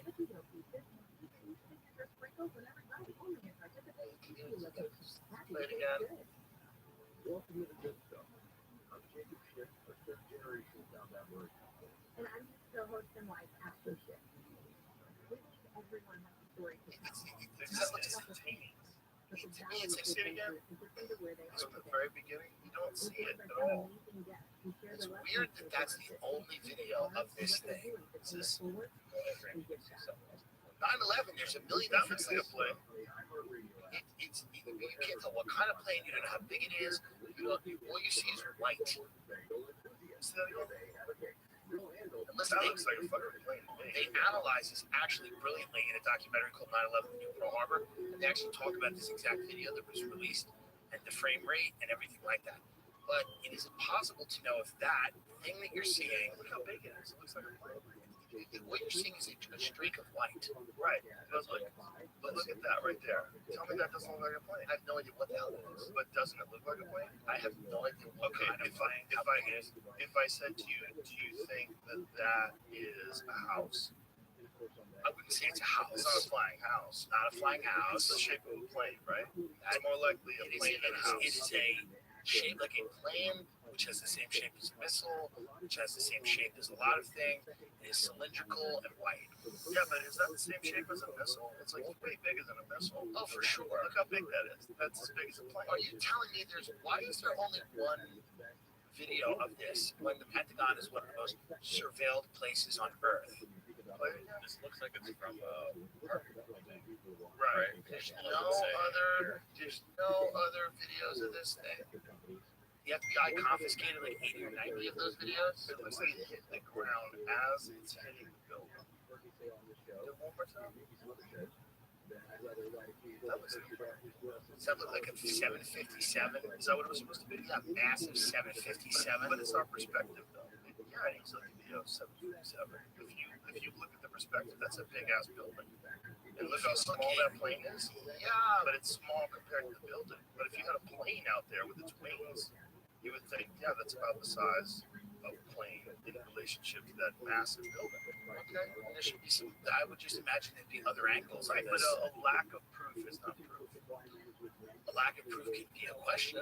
Yeah, I guess you have a question, but that One of my questions would be, why is there one angle of this available? Do you know how many angles there are of the planes going into the Twin Towers of view? right, but that's a different animal, right? Especially the second plane going to the Twin Towers because they were already observing the first one. For sure.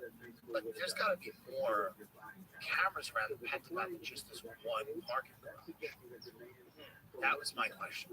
But didn't they find wreckage of a plane on the lawn? There's photographs of wreckage. There is photographs of yurts that is consistent with a plane, but it's also like very hard. They don't have any. I don't believe they don't really have. There's certain things that they found, certain things that they didn't find, and it's weird that there's only one depiction of it in that one thing. Like that's all you'll ever see. That's just odd to me. It's not, the Pentagon's not a building that isn't surveilled. In fact, I'm sure that there are other buildings with cameras literally pointing and filming the Pentagon. The FBI confiscated 80 or 90, I think, security tapes. We've seen one of them. That's just odd to me. That's strange.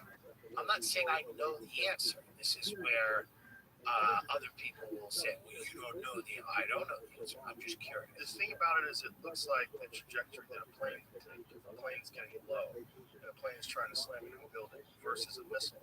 A missile would come over the top and drop in, Depending on how it's programmed. right? I don't know. Yeah, that's true. It could fly 50 feet up around. Yeah, and I'm not, and I have no doubt that, listen, it's very, maybe if all the facts were out on the table, I'd go, oh yeah, everything they told us was true.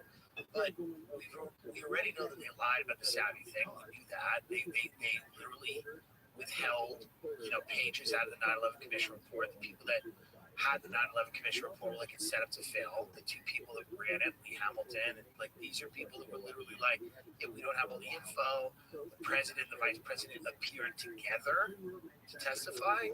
Incredibly weird. There's just weird things. That's all. I don't know what happened. Just weird. It's weird that the president and the VP had to sit there next to each other.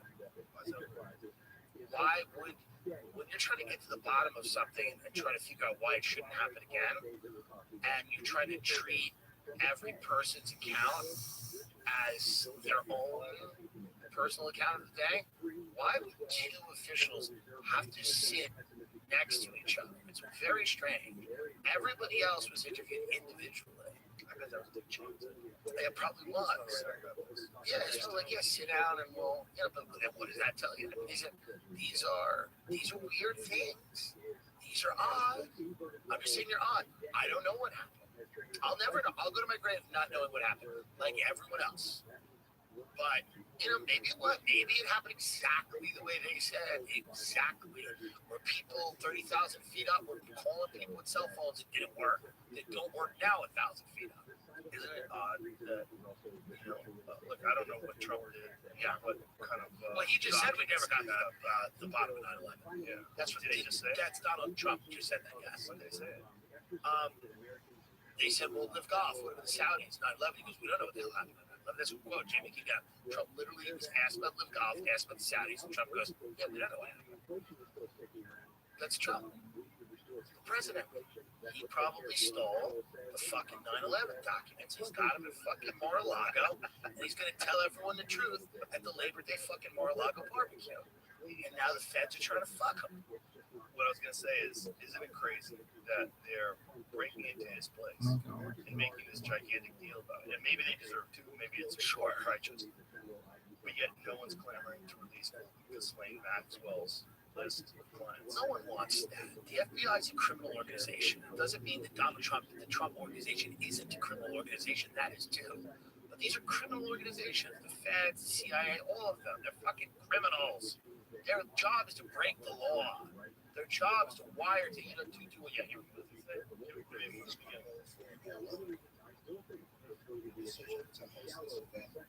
Well, I've known these people a little bit longer in Saudi Arabia, and they've been friends of mine for a long time. They've invested in many American companies. They own big percentages of many American companies. And frankly, what they're doing for golf is so good. What they're doing for the players is so great. The salaries are going to go way up. The PGA was not loved by a lot of the players, as you know, for a long time. Now they have an alternative, and nobody ever knew there was going to be a gold rush like this. I think nobody ever knew that. They would be paying signing bonuses. The prize money was going to be much higher, 4, 5, 6 times higher. So instead of $1 million, you put 5 or 7 or 8. A lot of money, and it's going up. So, but the PGA tours have reacted well. You're so closely associated with the city of New York. Of all people understand the passion surrounding 9/11.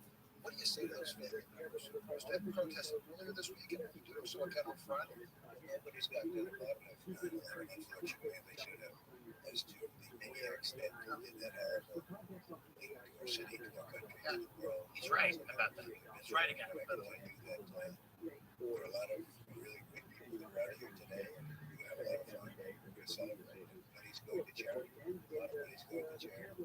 And yet, really, the best players in the world, many of the best players in the world, so you probably have a lot of players. Remember, there's a merger. People that didn't come, they will never get anything except a thank you from people that took advantage of it. This is why our society is so fucking insane right now. The truly wokest points are being made on a golf course by a billionaire. That's why our society has gone fucking, because he's not gotten to the bottom of it. By the way, that's literally what every fucking far left anti-war protester was saying for my entire childhood. What that guy just said on a fucking golf course. We have not gotten to the bottom of any of this shit. We're in 7 wars. We're enriching people, and he's making that point. And it's amazing. A billionaire on a golf course is going, yeah, we don't know what the fuck happened. We're in all these wars. Like, that's what our society's gone so fucking insane that he is the wokest person on that issue. Truly. He is, that's what a fucking lunatic, you know, like if somebody in the society viewed as a lunatic would say. And, you know, in 2003, 2004, I mean, he's the president. We're in 2022, but now a lot of people are more open to it. They're going, yeah, man, here's the reality. You just don't trust anybody on anything anymore. And the government's going to have to earn that trust back. The FBI is going to have to earn that trust back. The FBI had a 2-year very politicized investigation saying this guy was a Russian asset. They came up with nothing. Okay? Trump's got all kinds of problems. He's done a lot of shady business deals, but they didn't go at him for that. They said he was an agent of Putin, and then he was installed, and then, you know, Putin would do all these things. They were unable to prove that, and in fact, a lot of the evidence they used that was kind of cooked up in its own weird way. The Steele dossier, the Clinton, and all those people.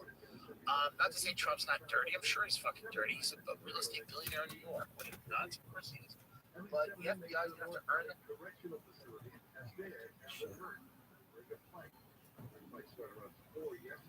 Oh, good. Person still got about 5 kids. More about make.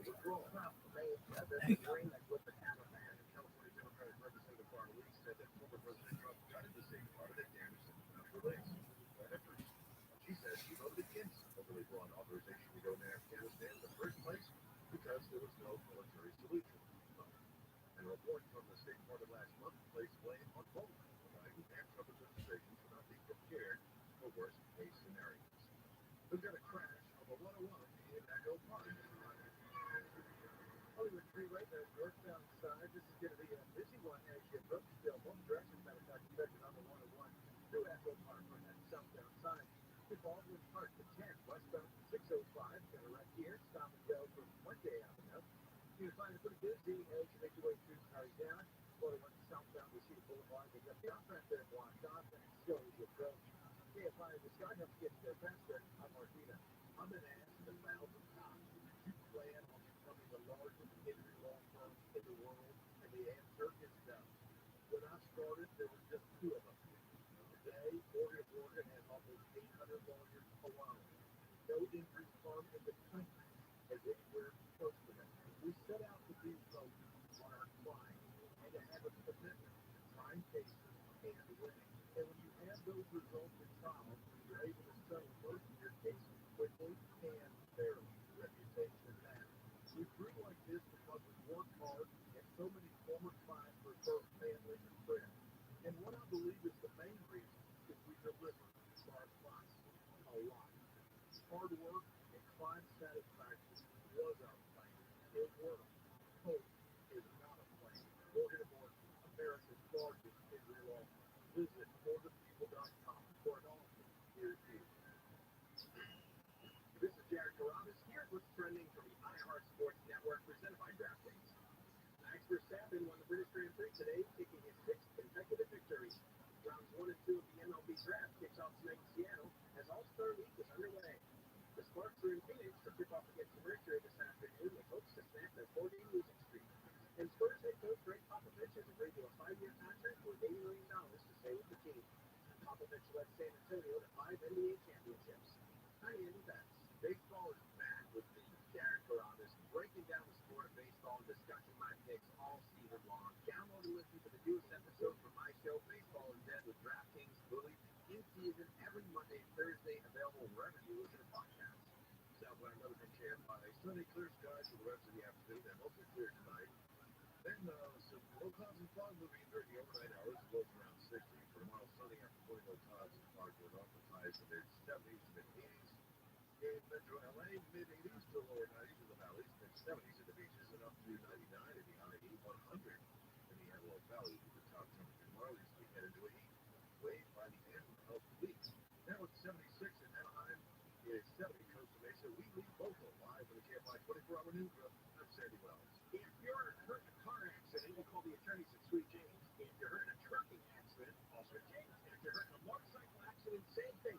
The attorneys at Sweet James. Yes, Sweet James does settle more for injured victims in 1 year than most firms can settle in a lifetime. Sometimes you can't control what happens in life, but Sweet James can help you control how you respond.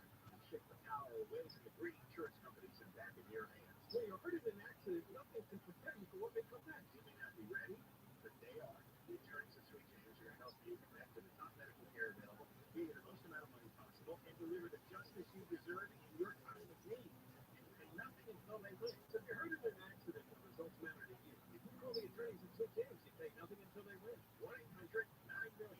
1-800-9-MILLION. That's 1-800-9-000-000. SweetJames.com. The features of the Blue Alien Safety is extra sensitive, and there is no in-between brand. Are you wondering how much time struggling? It might be part of a learning or thinking difference, like ADHD or dyslexia. Some kids are wired differently, but all kids can thrive with the right support.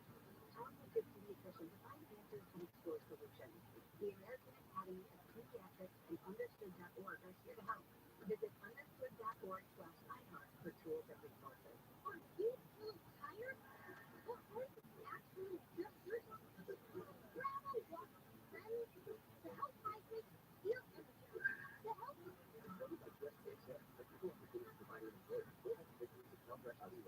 Hey, all the teen shoppers looking for a smart to find appliance for you. That's my secret weapon, WBC Kitchen and Bath Center. No one has more in-stock and hard-to-find appliances than WBC. Go to WBCappliances.com, WBCappliances.com. The voice of the people, for better or worse. John and Ken's Moist Wine, twice every Friday between 3 and 4 on KFI.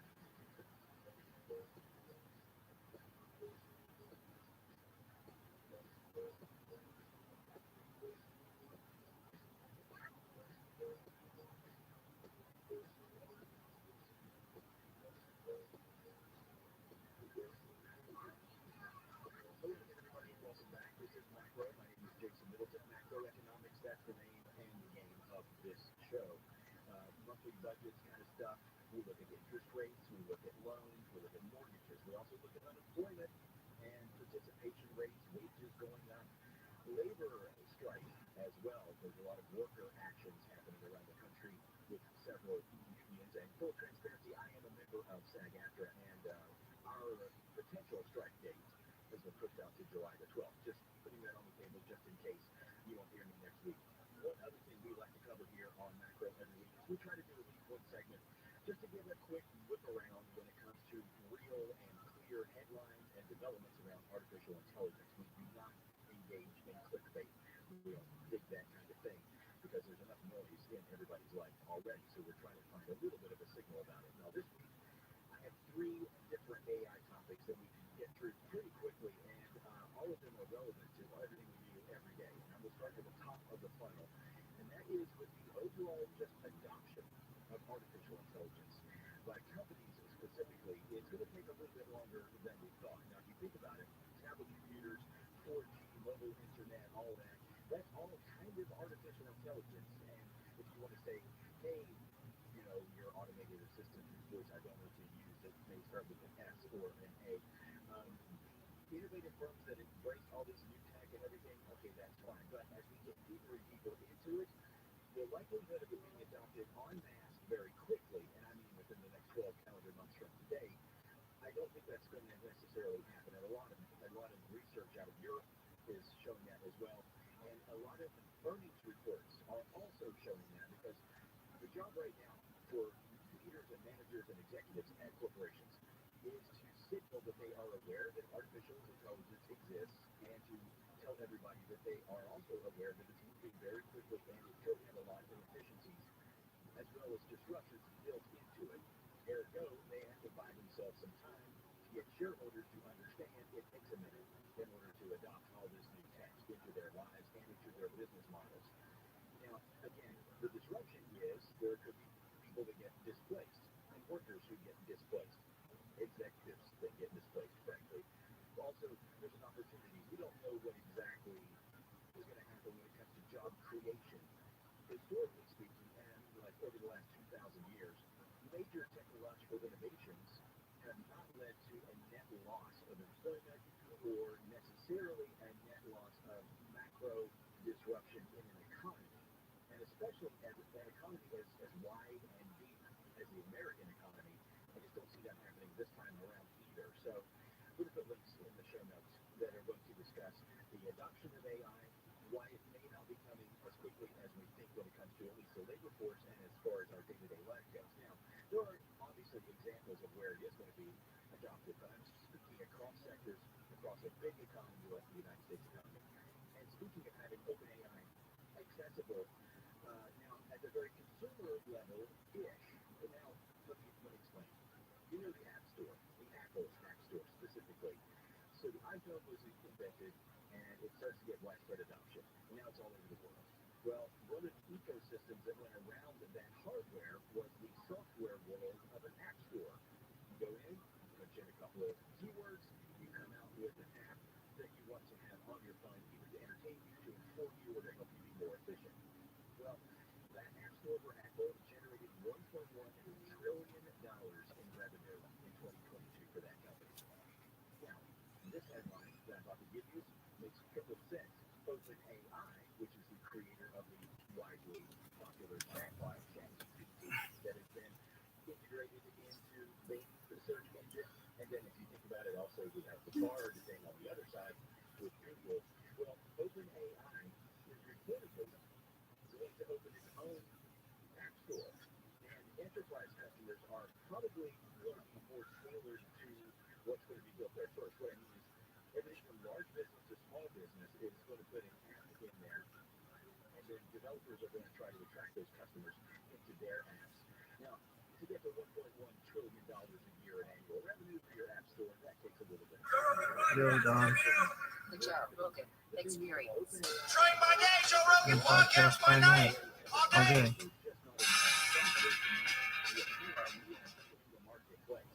So I think that OpenAI App Store makes not just a ton of sense, but Earn that trust back. I mean, this is an organization that made their bones with COINTELPRO. They made their bones. I mean, assassinating civil rights leaders and setting up people, protecting pedophile politicians, fucking, doing all this crazy stuff, right? I mean, they can't just.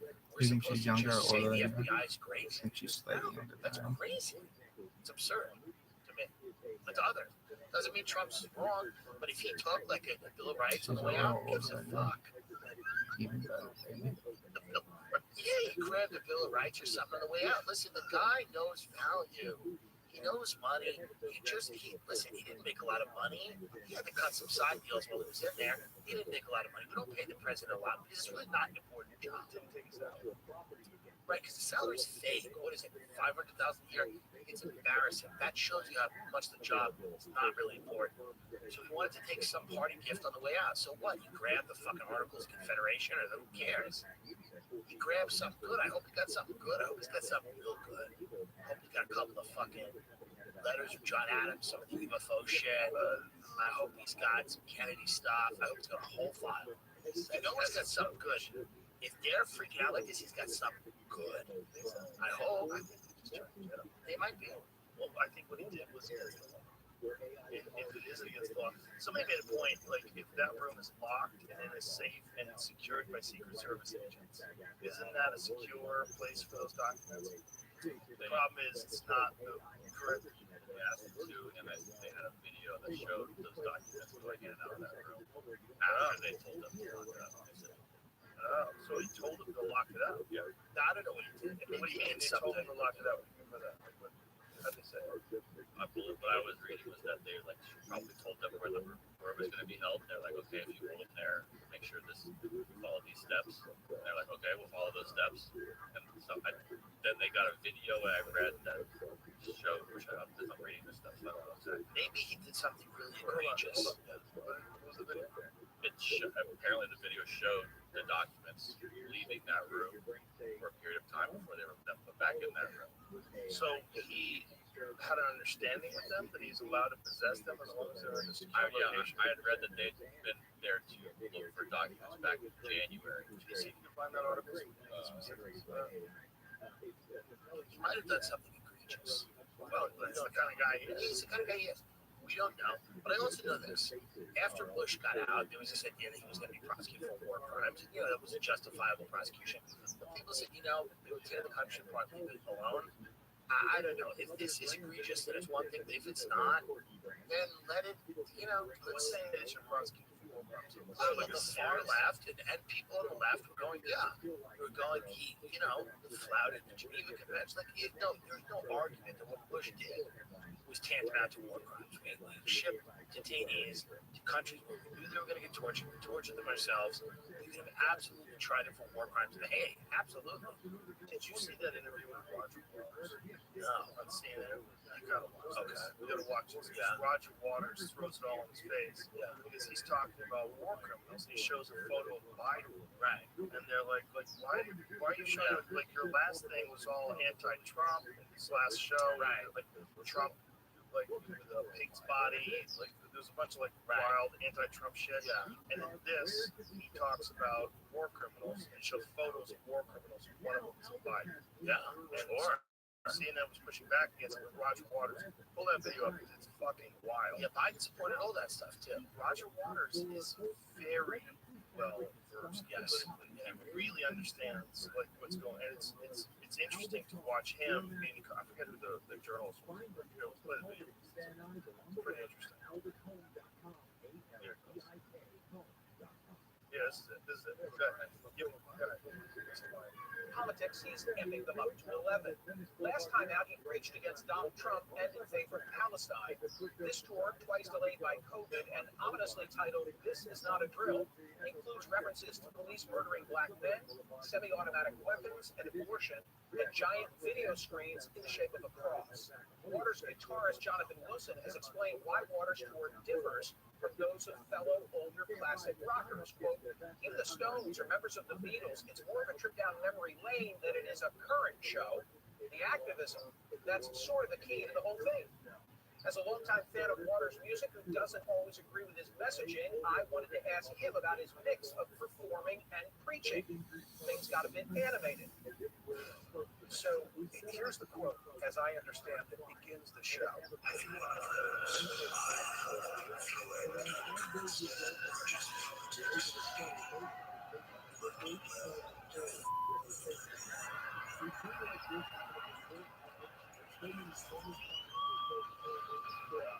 And might do well to F off to the bar right now. At the outset of the show? Because It's a really good way to start the show. But apart from everything else it says, it's straight. Well, also it encourages people to come to the show. Because they have listened to everything I've written since 1965 or whenever I started writing songs. So they do know what my politics are, they do understand what my heart is, and they understand sort of why I'm there. But maybe also this message people don't want to be there, in which case them effing off to the bar is probably not a bad idea. Except that you never know. Those people, if they see a community like my audience, something shows that this is not a drill, not this at all. There's such a great communication now between me and the audience, and between us and the line, with all our brothers and sisters all over the rest of the world, irrespective of who they are, whether it's their ethnicity, religion, their nationality, or anything else. Because if this is not a drill, has a message, is that we have to communicate with the other. To the guy who says, shut the F up, play the hits, do you want him, as long as he doesn't shout it out, do you want him in the arena? I don't know what he does, as long as he doesn't annoy the point of stuff that's going on. But I'm saying, like, do I have to buy in? Does a person in the crowd have to buy in to the message? I've always loved the music, right? Some of the messages I can buy into, and some I can't. I've only got one message. Two strangers passing the street, by chance two passing glances meet, and I am you, and what I see is me. That is my message. And that was on Medal, which was in 1970. And basically, my message hasn't changed. I recognize your humanity, but I recognize all the Russians, the Chinese, and the Ukrainians, and the Yemenis, and the Palestinians. Are you an equal opportunity offender on the store? Here's why I asked. I remember the last tour, of course I came in and watched, very much, about Trump.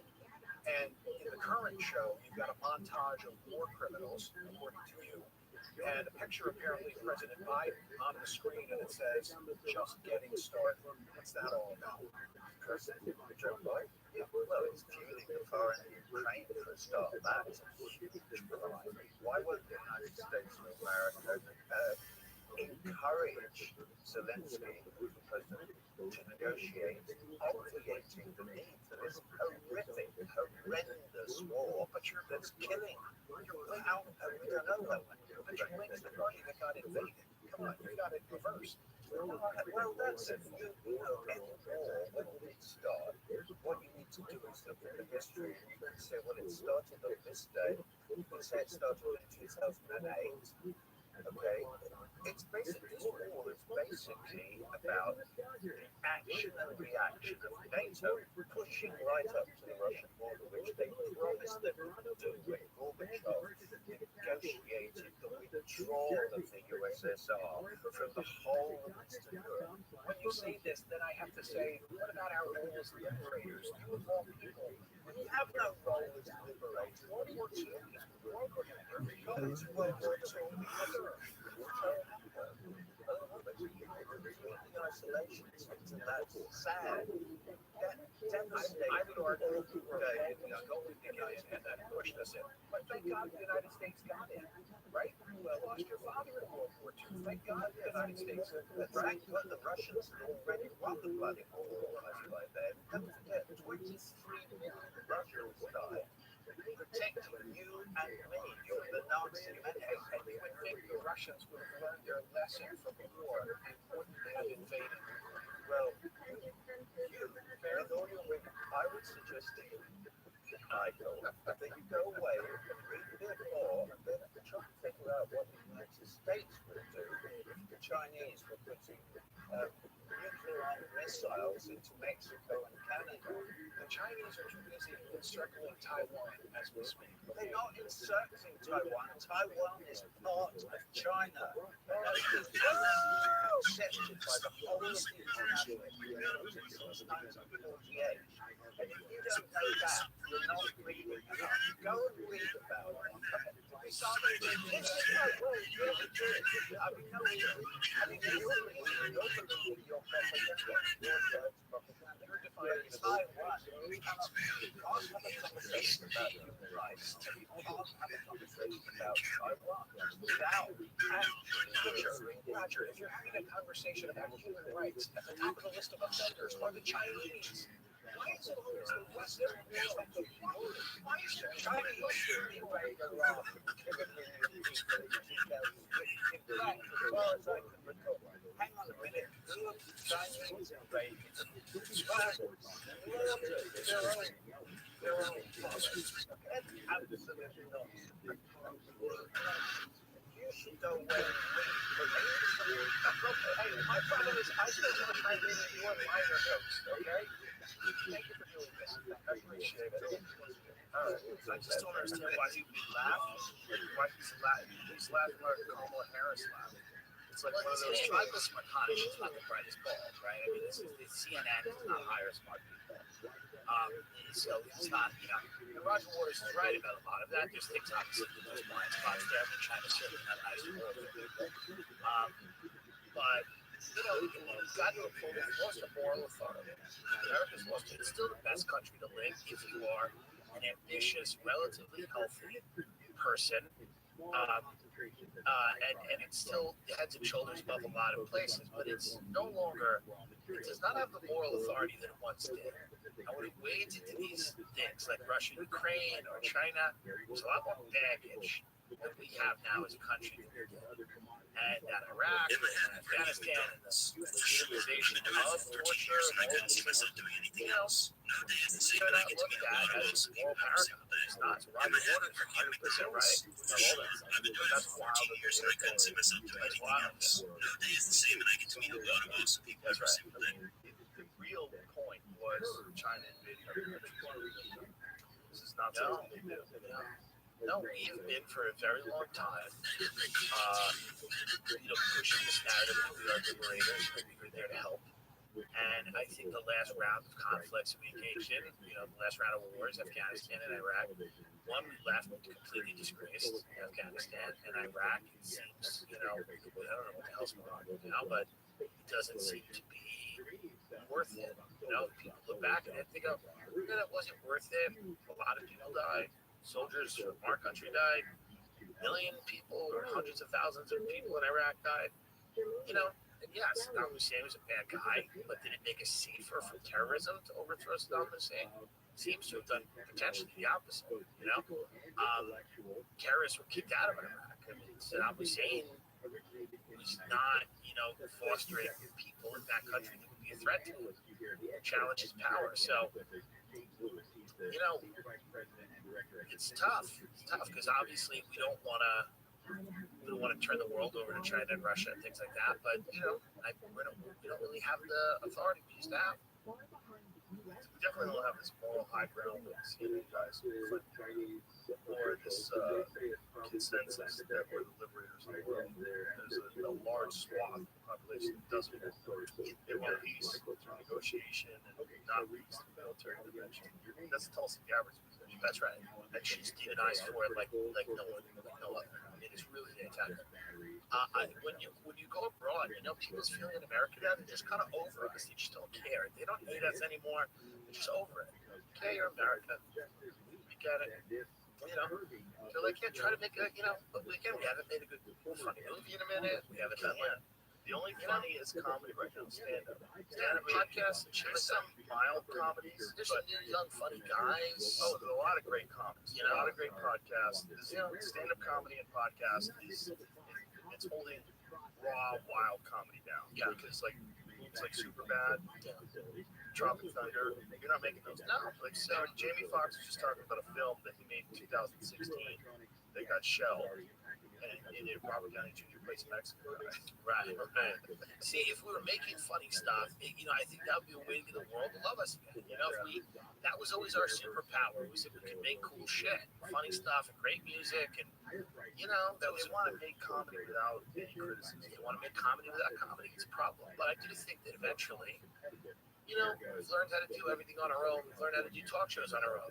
Our shows, your show, certainly, and my show, a lot of times, they get more viewers than Kimmel. They get more viewers than Fallon, right? This space we're in has replaced late night television. You can go watch it whenever you want. My show comes out late at night. A lot of people watch shows late at night. They have fun. They smoke a joint. They have a drink, whatever. This has replaced that. So eventually, the technology will be there for people to make their own films, like Louis C.K. just did, to fund these things, distribute them. I think you'll be living in this decentralized space where a lot of interesting art is going to get made. And, if Hollywood's smart, they're going to start grabbing up this stuff before it's too late. Well, what's interesting is what you were saying about Netflix not giving you anything else. Right. That, to me, seems like they're and we were talking about their stock price dropping by like 80%. They still have some of the best fucking content that's available. That's right. They have Ozark. They have fucking Stranger Things. They have so many good shows. Every rerun of every great sitcom, all the great stuff is all really good. They also have, it's a good app. The tech works. They're a tech company, and the algorithm, they know how, some of these other things with arguably as good or better content because they're not tech companies. A lot of these apps suck. The experience, like, where is this shit? Whatever. Netflix has all the ingredients to be good. The content they make has to just get better. Well, they're making blockbuster. They're trying. It's great, man. It's fucking great. I've not seen it yet. It's fun. Yeah. I read the book. Yeah. It's great. The book is a little bit more crazy because they only have like like the Terminalist. They did over what is like 6 episodes or something like that on Amazon. The Jack Carr series, which is also great. And the Terminalist, they follow the book pretty closely. Not too much deviation at all. And that goes over like 6 hours. Right. It's the same thing with Gray Man. It's the same length of book. Ethan Hawke. No, Ethan Hawke's not the Gray Man. Ethan Hawke is in that horror movie, the Black Phone. That's okay. I saw that. That's good. Fucking great. But is that on Netflix too? Yeah. No, that's a movie, right? That's how Ryan Gosling and Chris Evans. Chris Evans is a fucking great bad guy. Yeah, he plays this evil character. I gotta watch it. It's fun. It's a big budget. Yeah. Like fucking explosions, chaos. You know, some of the scenes took like $20 million to shoot. Like wild shit. Yeah. It's great. I have no doubt, and I'm excited. Hopefully for a little bit of a detente where people can just go, hey, let's make fun stuff. You don't have to like it. Yeah. This is the thing. It's like I don't want to stop people from making like some types of metal. It's not my kind of music, but people fucking love it. They love getting in mosh pits. I've seen these concerts. I have friends that love that hardcore music. They jump around and get fucking crazy on stage. And I'm good friends with John Joseph, the lead singer of Cro-Max. It's just not for you. It's just not my thing. But people love it, right? It's like some people love jazz. Yeah. I've tried. It's not grabbing me. I'd rather listen. Like, if I'm gonna listen to old cool shit, I want to listen to like Nina Simone or I want to listen to something with lyrics to it. It's just not my thing. Right. But maybe if I was a musician, it would be my thing. Right. But I don't want to stop people from seeing it. Just like I don't want to stop people from going to a Tarantino movie. Like you don't have to like your kind of comedy. That's right. But I do. I fucking love it. Yeah. I fucking love it. And I'm glad that you're out there. So for me as a fan, I like don't stop. What I like. Let everybody do their own thing. And, that's what's good about this decentralization that we're all seeing everywhere. We're seeing people become smaller, kind of leaner. Their organizations are more, nimble. They can react to things, generate content quicker, put it out. People enjoy it. They can build an audience faster. These older companies are cruise ships. They're big. They're cumbersome. It's hard to get them to do things. So I think seeing the independence over the last couple of years, these big companies that have shitloads of money are going to start going to these people and going, yeah, you've got something good here. Let's see if we can, by putting it on our platform, let's see if we can, go into business together. Let's see if there's some type of reciprocal relationship that works. I mean, I don't see why that wouldn't happen. I think that's a natural, inevitable, consequence of people wanting to earn money. These companies know you guys have big audiences. Come and share those audiences, and we'll get you more of an audience. And that seems to make a lot of sense. That would be a more fascinating approach. Had more of an approach of just let what comes to populate instead of like forcing specific things, monetizing certain things where it's ridiculous to expression. Right. You should be allowed to state your opinion on things. So many of the things that people haven't been monetized for and penalized for have turned out to actually be true. A lot of people, right? So you have to be open to the idea that the correct answer to the problem, right? It's let people talk it out. You gotta let people talk it out. I understand that you're gonna have horrible people like Holocaust deniers and fucking Nazis. You're gonna have horrible people. You're also gonna have people that push back against horrible people. That's right. And the laws that we have in place, and rules we all agree on, are like don't threaten people, don't dox people, allow for discourse, allow for agree or disagree. If they say the nuttiest shit, like Trump was appointed by Jesus, and he will now be president forever when Jesus returns. But I think what's going to happen is there'll be places where people are going to say that, Like I do think that what's going to happen, YouTube is this big platform, right? But I do think you have other platforms like Rumble and like Odyssey, and they're just never going to be as big as YouTube. But I think Rumble's got what 60 million people on there. It's not small. Rumble's really right. They're growing. And so they're signing people too. They're signing people to Rumble. I Which think makes sense. Yeah, YouTube to me is like a place to put your content. To me, it is not. I mean, I think it's very important. I would love it to be governed differently, but I don't have a say in that. Listen, YouTube is fantastic. Right. Let me tell you, and this is not from the perspective of me doing a podcast that airs on YouTube, just from what I enjoy out of it. Right. I can watch, like, I'm a fan of it just seems like a stupid thing. Yeah, it's just a stupid thing, but I'm fascinated by it, and I've always tried to play well. And I watch old matches. I can watch matches from the 1970s. This would never available. Right. Before you used to have this company called igers, and I'd buy them. I had boxes of VHS tapes, like this high of igers boxes, like old Buddy Hall versus Keith McCready, 1988. And I would watch those because you learn how guys move the balls around the table. Those are impossible to find back then. I used to have to hoard them, but you have to get them from this online company. But now you get them on YouTube instantaneously. Any instructional you want to know on basically anything. And you want to learn archery, John Dudley has a full series of from the beginning of picking up a bow, setting a draw, all of it's taught. You can learn from the masters. You can learn how to play guitar, council. What if YouTube was a little more democratic? There was a council. All the decisions were made in the back room all the time. The problem is, Steve will do it. Who's a friend of mine, part of the Nelm boys. His channel was completely deleted because he didn't blur out like a URL of some gambling website. He was, just one of those clerical mistakes. Did he get it back? What kind of coffee is it? Is it like crazy? I don't know if it's one of those. No, it's really good. Shout out to him. Matt Best. Shout out. They make dope coffee. It's really good. He's a coffee nut. He started Black Rifle Coffee. He's roasting coffee on the back of his feet. Yeah, he's that much of a coffee nut. He's like a roaster with him. Yeah. It's like there's a thing about like having a nice cup of coffee. Yeah, so this is the coffee they drank before they carpet bombed the Rabbi families. No. That's what I'm scared of. I think it's warfare. Drug warfare? Drone. I'm scared of that. What about the Southern Baja now? Mexico. Oh, that's what is going on there? Is that cartels? My friend Ed Calderon has been on the podcast a couple of times. I've seen an expert in cartels. Yeah. There's cartel. They're lighting cars on fire to block lanes. It's going to kick in. Blocked off the highway. Yeah, it's scary shit. They installed a curfew at night, so no one is allowed to be on the street. I work with cartel, and everybody responds to it.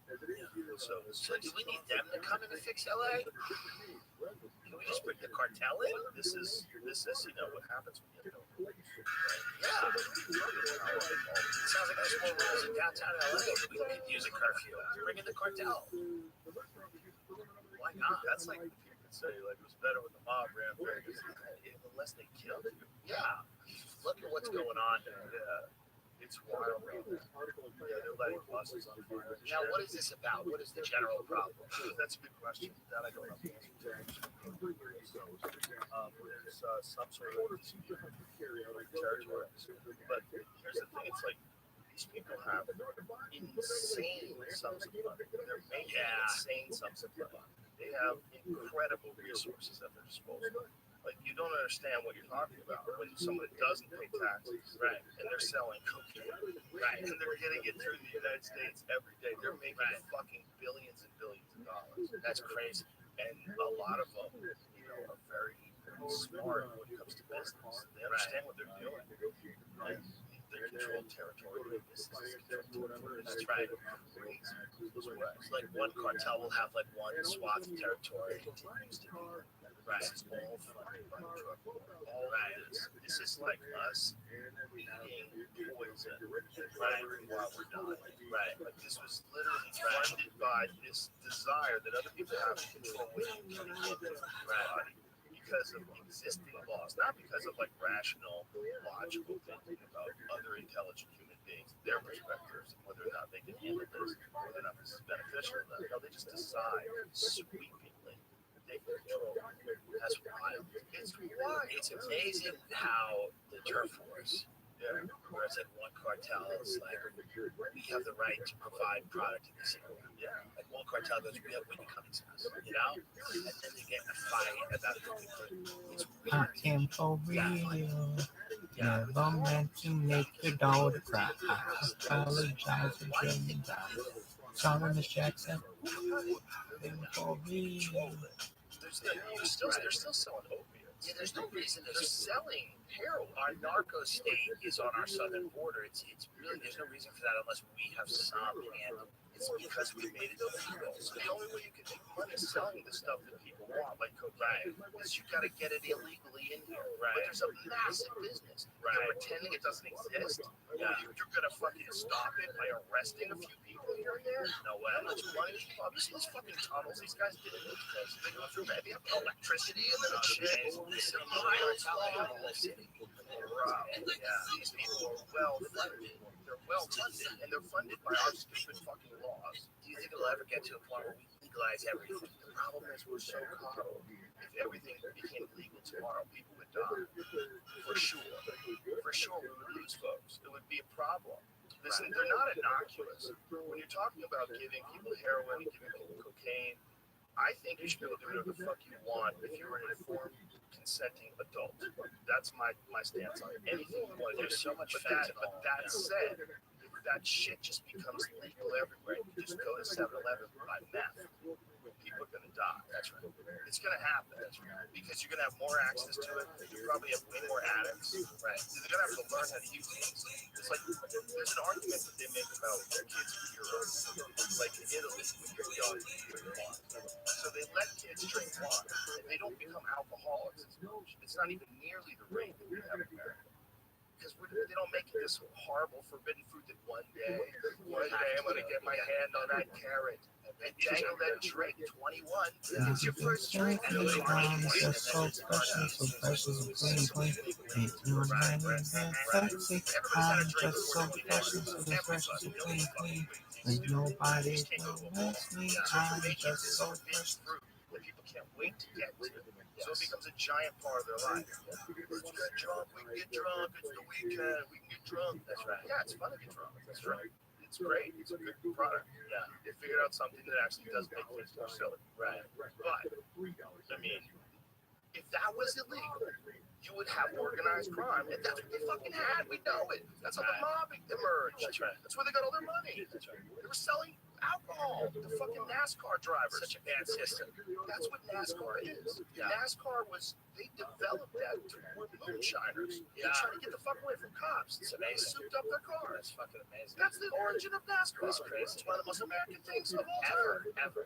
NASCAR is one of the most American things of all time. Just high power. Look at the moonshine vehicles. Moonshine vehicles. Wild Southern boys just going down dirt roads sideways in a 69 Charger. Yeah, that's the fucking genesis of NASCAR. That's the genesis. That's crazy. That's where it started from. That's so many people don't know. Those crazy motherfuckers were running alcohol, getting away from cops and souped up cars. Well, do you think we'll be like? Do you think federal legalization is coming in marijuana? I think it should have come when the Biden administration took office. Right. That was one of their promises. Right. You should do that. You should exonerate people that are in jail for selling it to. Right. There's a guy that's in jail that I just said something to. He was in Phoenix. This is one of the craziest fucking stories you'll ever hear. This guy was in Phoenix, and he sold weed to an undercover cop, I think 4 times, in small amounts. And 4 times, it was a total of, here, I'll send you the link, Joe. 4 times, it was a total of a little bit over an ounce. So because it was over an ounce, they were allowed to charge him, and they put him in jail for 15 years. Now, in Phoenix, right now, 16 years, excuse me, in Phoenix, right, and they just denied clemency for this gentleman. Yeah. I mean, the guy was just selling, right? You know, and maybe did bad things in the past.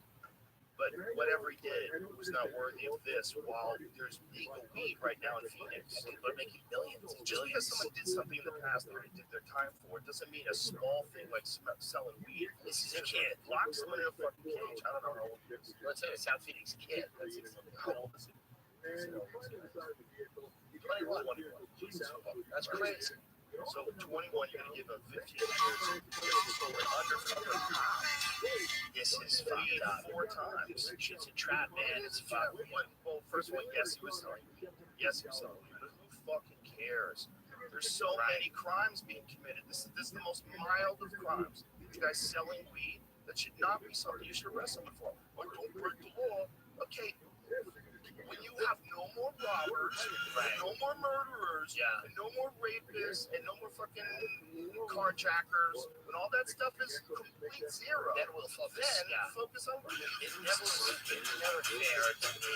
Yeah, so many people lost their entire lives. And then that shit because they're still in jail. Like when we're talking about breaking ground,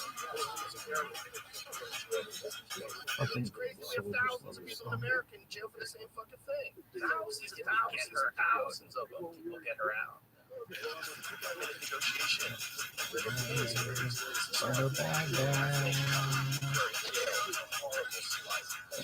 it also highlights they haven't tried maybe false accusations, espionage, or whatever. That's wild shit. There's a lot of people in jail in foreign prisons that probably shouldn't be in jail. We're all aware of that. And I get that this woman is loved, and I get what happened to her was horrible. It's fucked, beyond fucked, right? But we have people in America right now that are locked up. They basically did the same thing. They said something on them they weren't supposed to have. That's right. They're selling. If you want to get them for tax evasion, say you owe some money, sell $100,000 a month, slap 3 years. Sure, get them on that. Get them on that. Find them some drug dealer, drive them there. Hey, bro. Give me some money. Give me some money, and plus might have to go to jail. I hope that we figure out what to do that. Absolutely a priority. So supposed to be aggressive.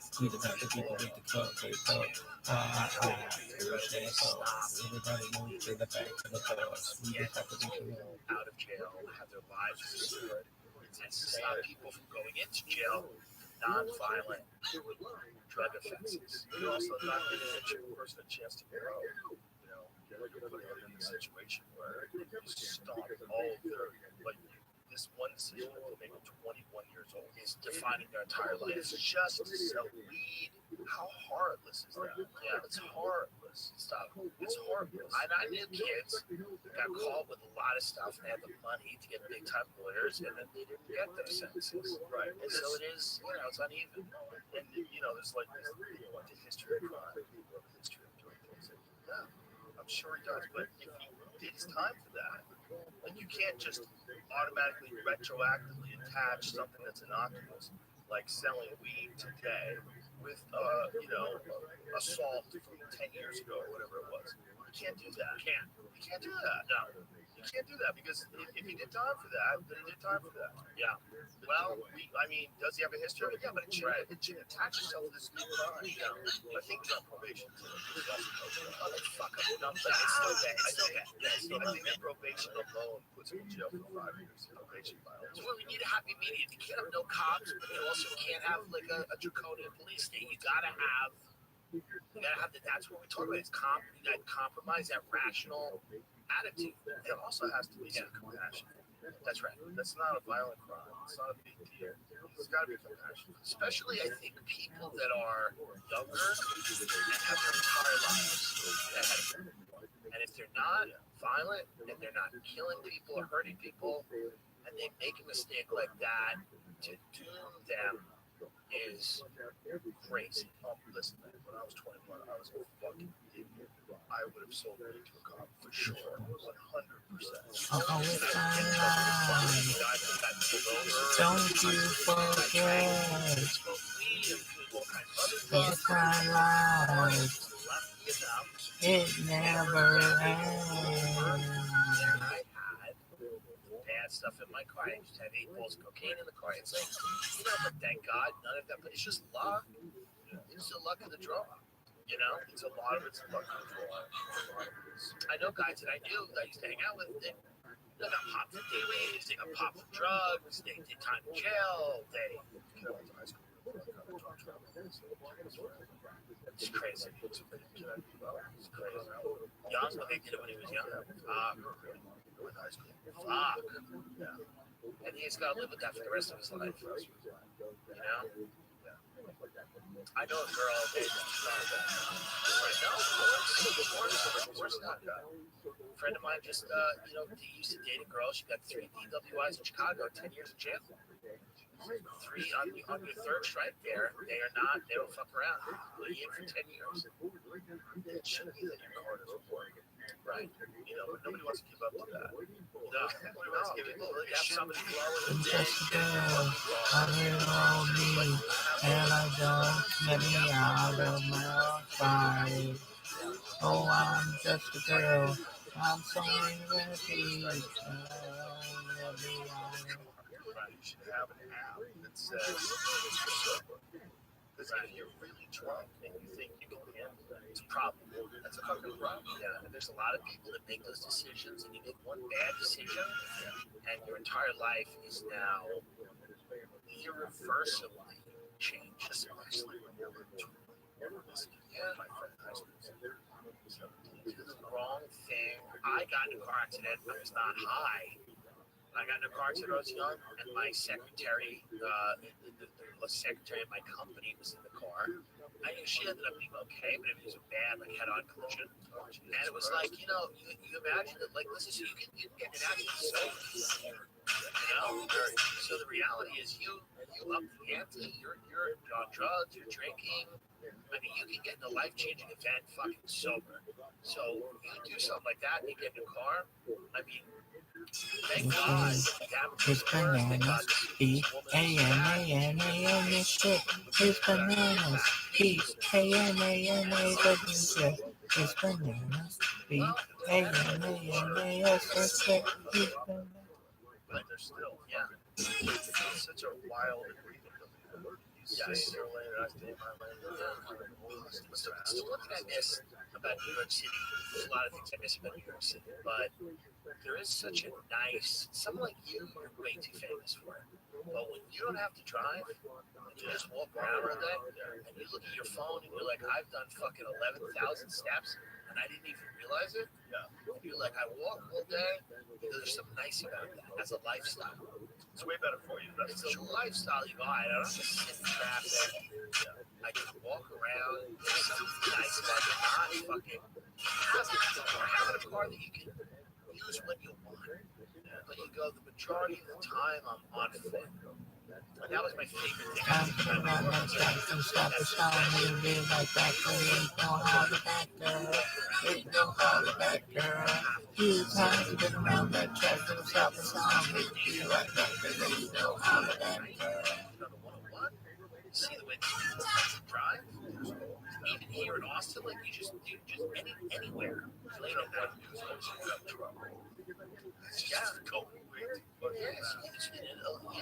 it's like, and you see, and I'm not the best driver, I'm a pretty good driver, but I'll kill you.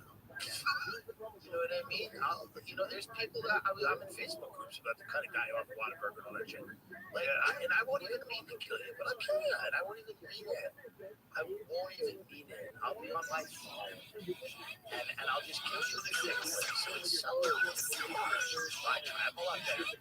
I've told you 5 cars. When I was younger, I was really bad. I love to see the physical signs. This is a horrible way to meet someone. To stay there. A few of them I had to stay, but some of them I was just like, later.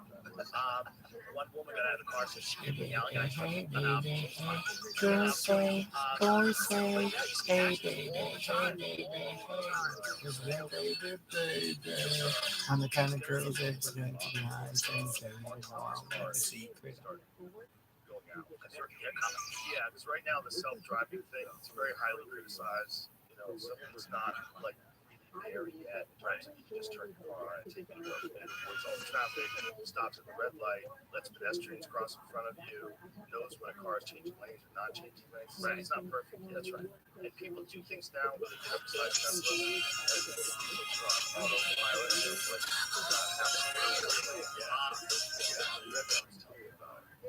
I think someone did it today.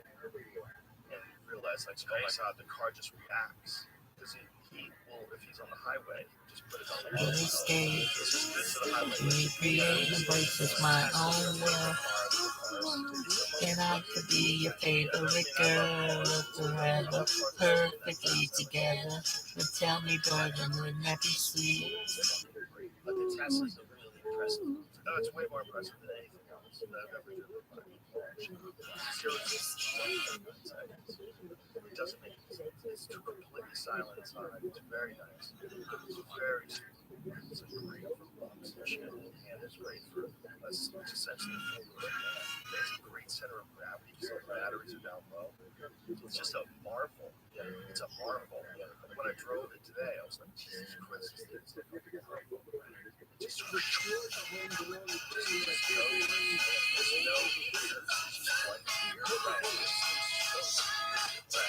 oh my god,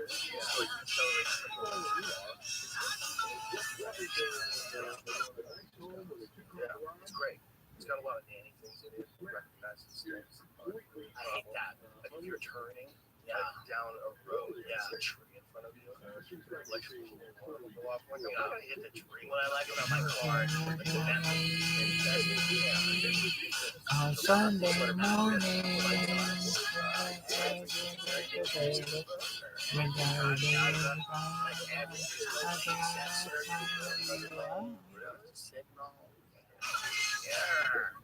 it's a British gentleman's car. The British gentleman can do what he wants. The Bentley's a car made for a British gentleman. It's quiet and it's heavy. It's heavy and it's quiet. And it's, you know, it's a beast. It's a flying spur. It's a beast. It's a big sedan. And it's you know, oh, it's like nothing's like, there's nothing like it. There's no driving experience like it. It's just a smooth flow. This is really a love song. Yeah, it's great. Really? Teslas Yeah. are I nice, can't look but they're fine gay. someday. And Really? it's Yeah. what it is. They're like not a lot of money. Anyone can kind of drive them. Teachers drive them. Don't speak to know what you're saying. Don't be stop explaining. Don't tell me cause it So I have hurts. cars that I drive like Tesla. Don't speak. I know what. Whatever you love is possible. Yeah, those are not like luxurious. No, they're tough. Well, they're just fast, fun. They're fun. They're fun, and they're not practical. And what's your favorite part of those? I don't really have a favorite. I'll call them, but I think it's the 69 Camaro. That's cool. It's fucking. It's all done by this company called Roaster Shop. It's amazing. It drives like a modern car. It's amazing. That's cool. Brakes are amazing. The acceleration is amazing. But the thing about it that's the most amazing is that there is this thing from 1969 that has been redone and built up like a modern car. It drives like a modern car. You're having that experience of somebody like, you know, you can imagine it's better. No, you're experiencing that, but now you've got some problems.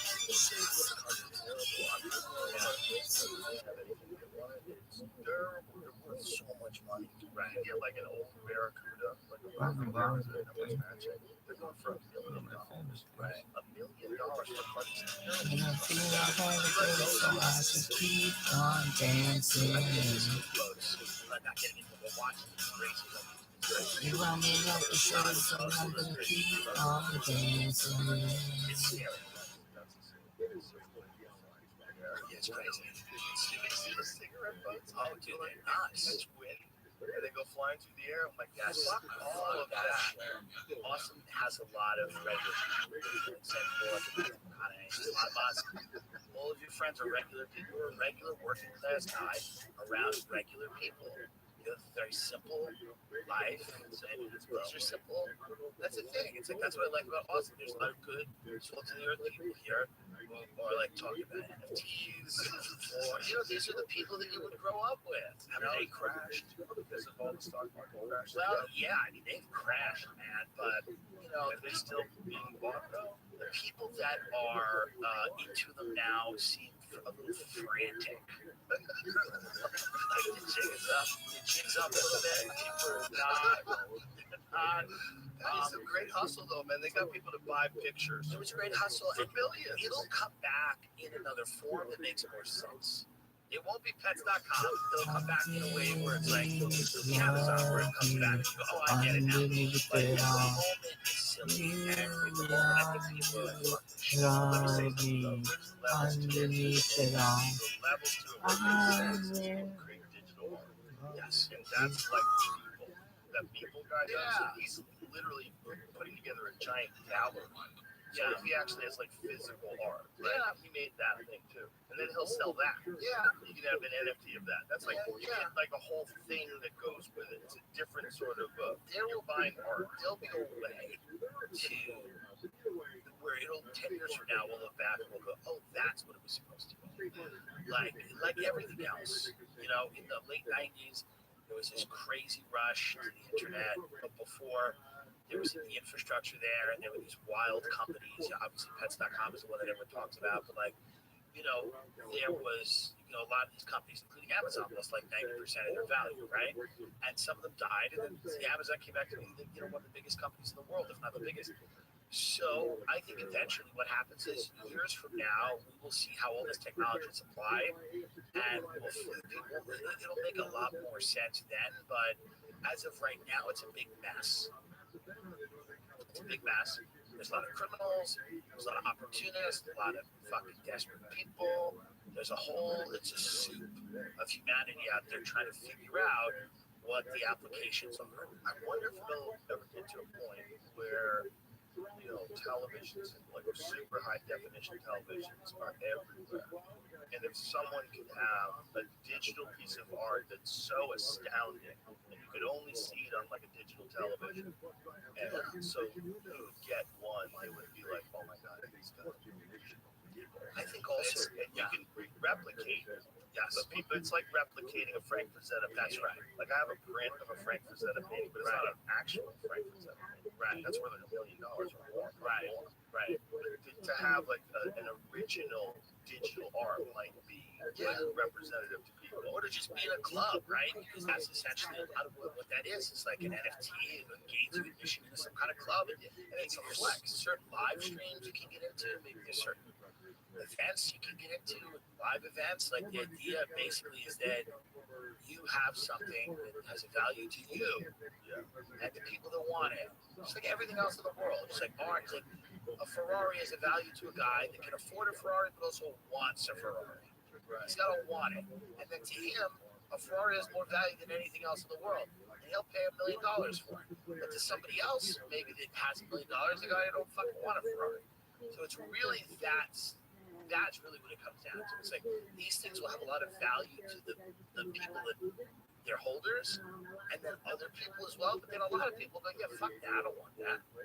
Yeah, I can see it being a thing where it could be like someone says, look, I have an original Picasso.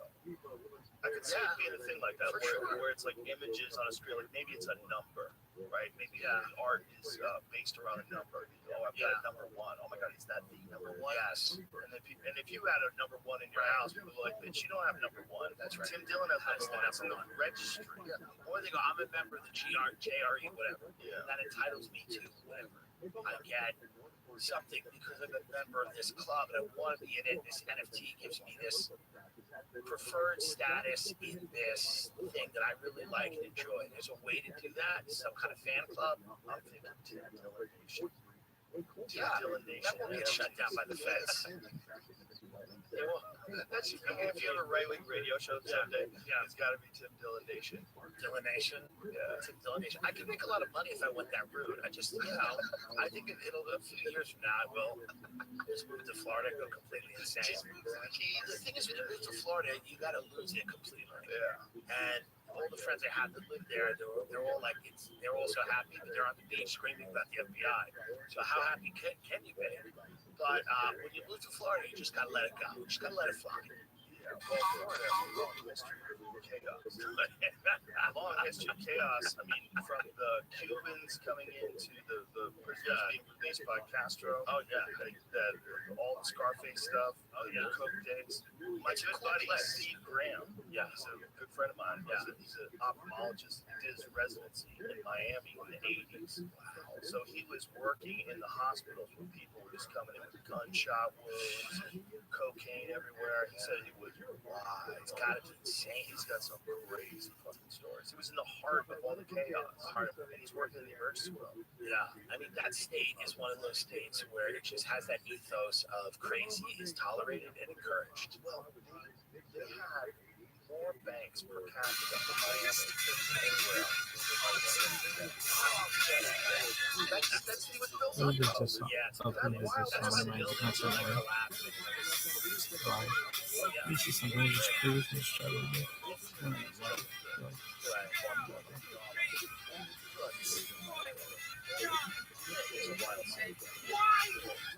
I really like the video. Graduating class, me and my girlfriend. Where the entire class was either murdered or went to jail. They were all just selling coke. Right. It was wild. Dudes were making millions of dollars and burying in their backyard. They didn't know what to do with it. Good no man's land, no laws. It was chaos. Chaos. Griselda. Tough bitch. She's the craziest, most evil woman that's ever been documented. Yeah. And she lived in Miami. She lived in Miami, and they exported her. They sent her to prison somewhere, and then she eventually got out, but I think she got killed. Right. What happened to her? Did she die recently?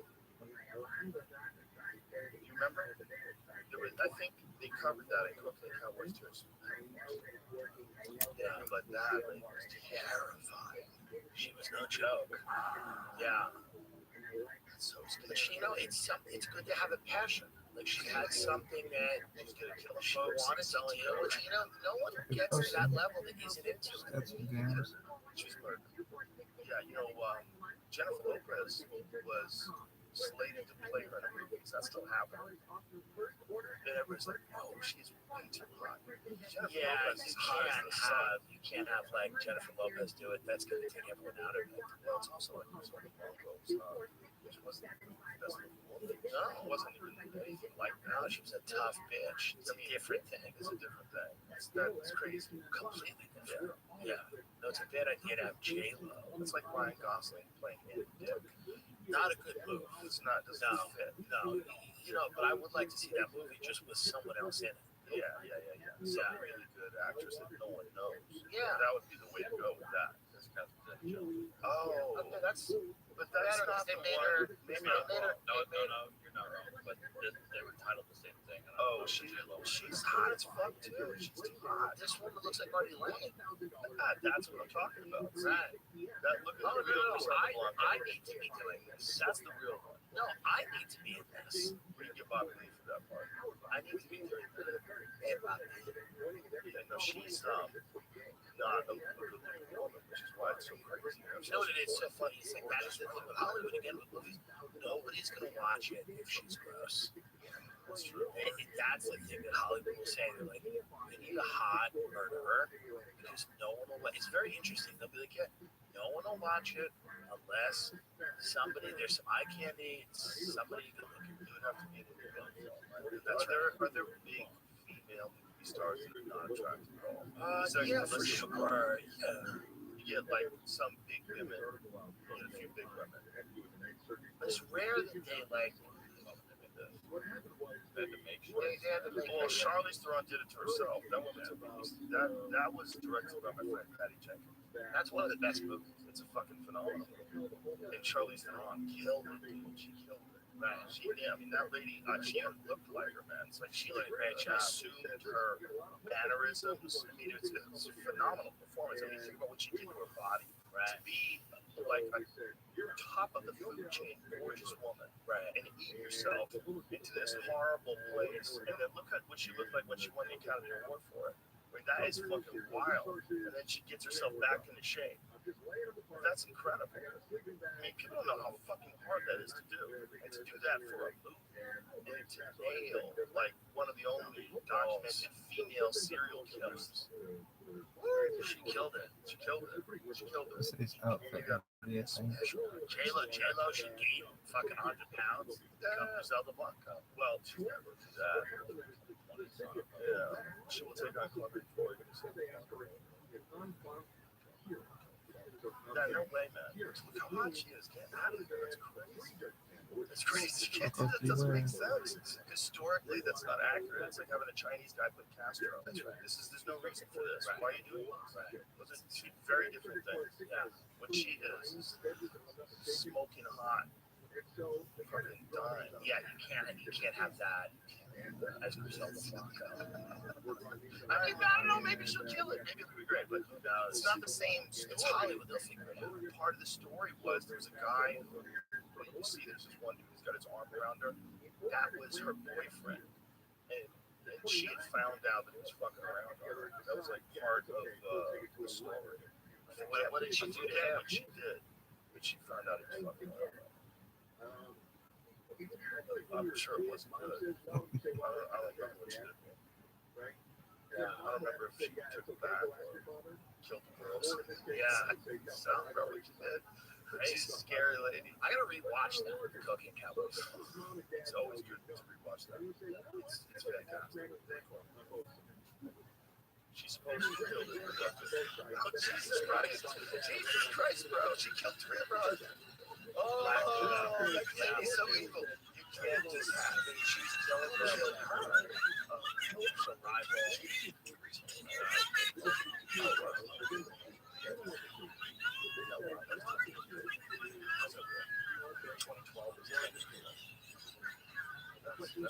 Yeah, that's not the record. I know it's like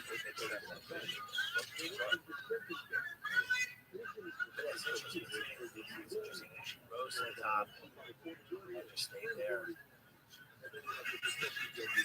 Yeah. Vicious. Talk to the hitman that were told to carry out certain crimes. Yeah, she told me. She was bisexual. Set up orders with strippers and let her have them executed for her own amusement. Holy shit. Yeah. Holy shit. Imagine making some girl eat your pussy and shooting her in the head. Jesus Christ. She forced Ben to have sex with her by gun. She started using her own product. She became crazier and crazier. She reportedly gained a lot of weight and started making men and women have sex with her at gunpoint. Well, yeah. It's like, how are you going to have... Yeah. How am I going to believe that with J-Lo? Yeah, I'm not going to believe that with J-Lo. I'm not going to believe that J-Lo is having to force a man at gunpoint to have sex. That makes no sense. Yeah, zero sense. Or a woman even. No, it's crazy. It doesn't make any sense. It makes zero sense. That's crazy. I didn't realize she did that. Yeah, that is amazing. What amazing thing. How long did she live? How come there's no like cry from the women who got themselves right? Yeah. No, certainly people let her get away with it. Supposedly worth $2 billion. Holy shit! She's worth $2 billion when she died. Holy shit, dude! Fuck! How old was she when she died? I'm wondering who gets that money.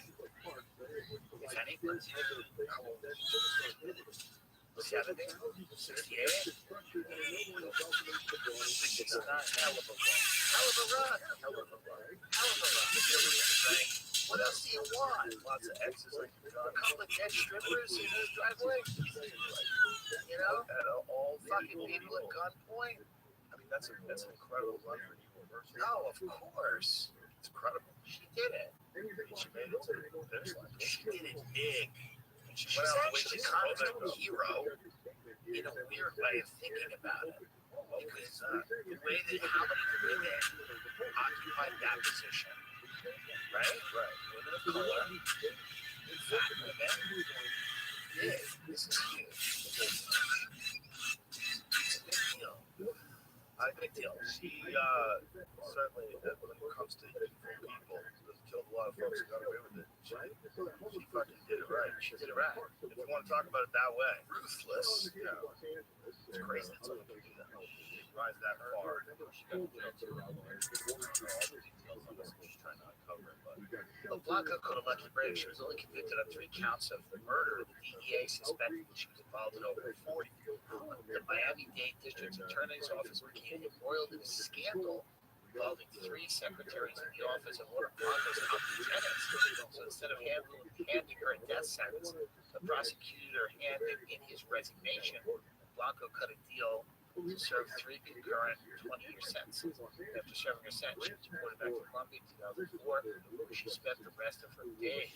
Like 6 years. She was like 98 when she was going in. She was out by 2004, last year 2007. So it's interesting here. It's some kind of poetic justice that she met in men, that she lived with some others, some Bruce Bagley, professor. She died by the motorcycle drive-by.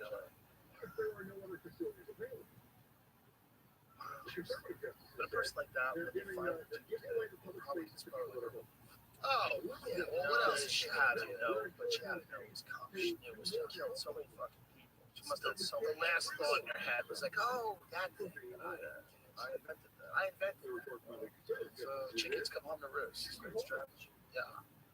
This is the, that's the history of that part of this country, and that was entirely funded by the drug war. Right. The same thing we're talking about. Right. The reason why there's so much money for criminals is because drugs are illegal. That's right. I don't know what the solution though is. Like I said before, honestly, I don't know if legalization would be a giant disaster. I assume that it would. I assume they just unregulated everything. Everything's a problem. It's a problem, right? And if you could just sell it anywhere, if we don't, what does that look like? Does that look like drugstores? Does it look like prescription? Does that look like you can just buy it at 7-Eleven? What does that look like? Because you can go to 7-Eleven and sell booze. Yes, but I think what it would look like is approved vendors in certain areas, just like liquor stores and other things would have to have some type of distance from school or whatever. But yeah, to your point, I think it is chaotic, and the potential for a real problem is great. Yeah. So I think there's a lot of people that don't even support the idea that the government should control alcohol. They're like, why are you controlling this? Like, well, why do you have any say in this at all? Like, you just, as long as we're not selling something that's a fraud, like, why are there so many hoops that someone has to jump through to sell alcohol? Why do I have to get your approval? Isn't it legal? If it's legal, why can't everybody sell alcohol? Why can't you just open up Tim Dillon's beer and just start selling beer? Why do I need to go through a bunch of hoops and shit? Like, do you want to make sure that I'm doing it right? Is that what it is? Yeah. Or is it just want a piece of the pie? They want a piece of the action. They want a piece of the pie. That's right. Dylan, you want a fucking that's also part of why, why things are the way they are. It's just like, life is too short in many cases. You're not, there's so much of this that it's not changing in our run. What do you think about the government installing 87,000 new IRS agents? Well, what are you going to do? You got to pay your taxes. I pay, I pay too. We'll pay our taxes. But it's just like, isn't that a lot of money? They need money, They need money. So they're going to hunt. They're going to come after everybody. And, there's a lot of money that's moved offshore. And, is that what they're going to chase? Do you think they're going to chase that? Or do you think they're going to chase, somebody sending someone on Venmo? Right? They're not going to chase these billionaires because they know the tax loopholes better than anyone. The flat tax always made a lot of sense to me. 25% of everything goes on. That always made a lot of sense. Whether you make $20,000 a year or 20 million, 25%. Flat tax or something like that, whatever it is, 20%, whatever it is, flat tax. But then you go, okay, if you do that, then what happens to all these accountants and the big accounting firms and all that whole entire sector of the economy that's run based on how complicated our tax code is? And then you start to realize, oh shit, like Thomas Sowell said, there's really no solutions, there's only trade-offs. Because no matter what you do, you're going to create other problems by doing it. You're going to lay off all these people whose entire career spent on analyzing this arcane and very complex tax code.